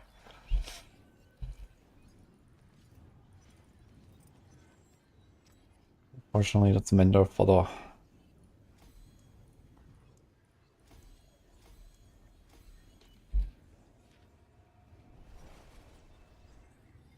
How much did I change it up from middle of max roll? Well, I'm not running Banished Lord, that's like the biggest change. I have Xan Rune. Greetings. Better than starting from nothing.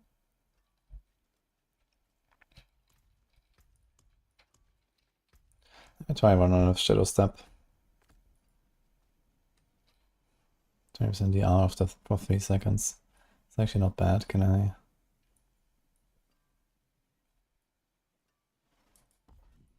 I take one out from here.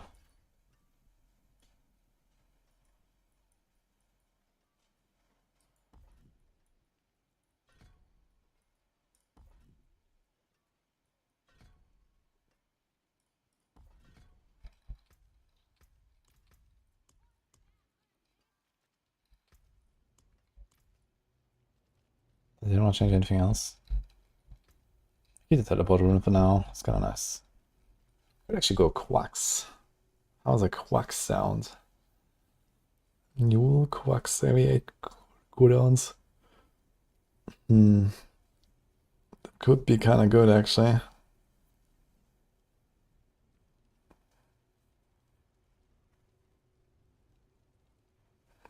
Being not running banish shots is better for Death Trap. That depends on like how much you can optimize around this. With Exan, I guess there are like certain like, you know, attack speed values you want to hit. I mean, I didn't really math it out or test it out yet. And I'm far away from having like a complete build basically. It's just what I got and I just rolled with it for now. I think at the very least it's gonna be close.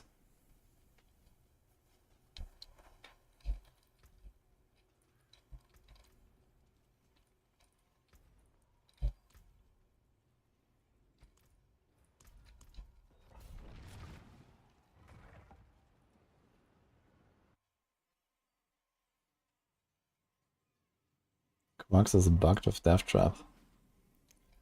What does that mean? Why would it be bugged with exactly Death Trap? I guess people are probably like talking about like the interaction of Beastfall boots, quacks, and so on. But it should still be able to activate it now. Very minimum for like something like pinch shots, but then you would have to time that. I remember that actually I just wanted to change my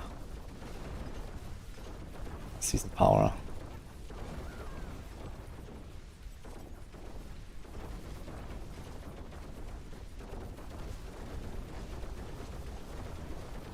Yeah, it's definitely more relaxed with Shadow Step, because I have guaranteed activation of my Close Quarters Combat. For the slower runs, that makes more sense, I think. We still have to teleport.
It's like a terrible build, right? Rise.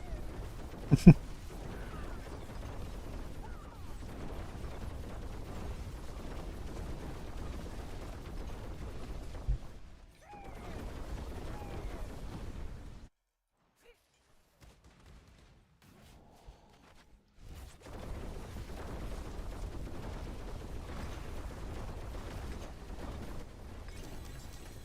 the boss damage is so fucking high. I'm gonna run fucking execute power. Like, boss damage is actually not a problem. I remember when I did the push last season as well. Like, even on the push tier, I did like 2-minute boss kill or some shit. Because the clear is just kind of weak compared to boss damage. So let's do this. Execute is gonna be kinda nice, I think.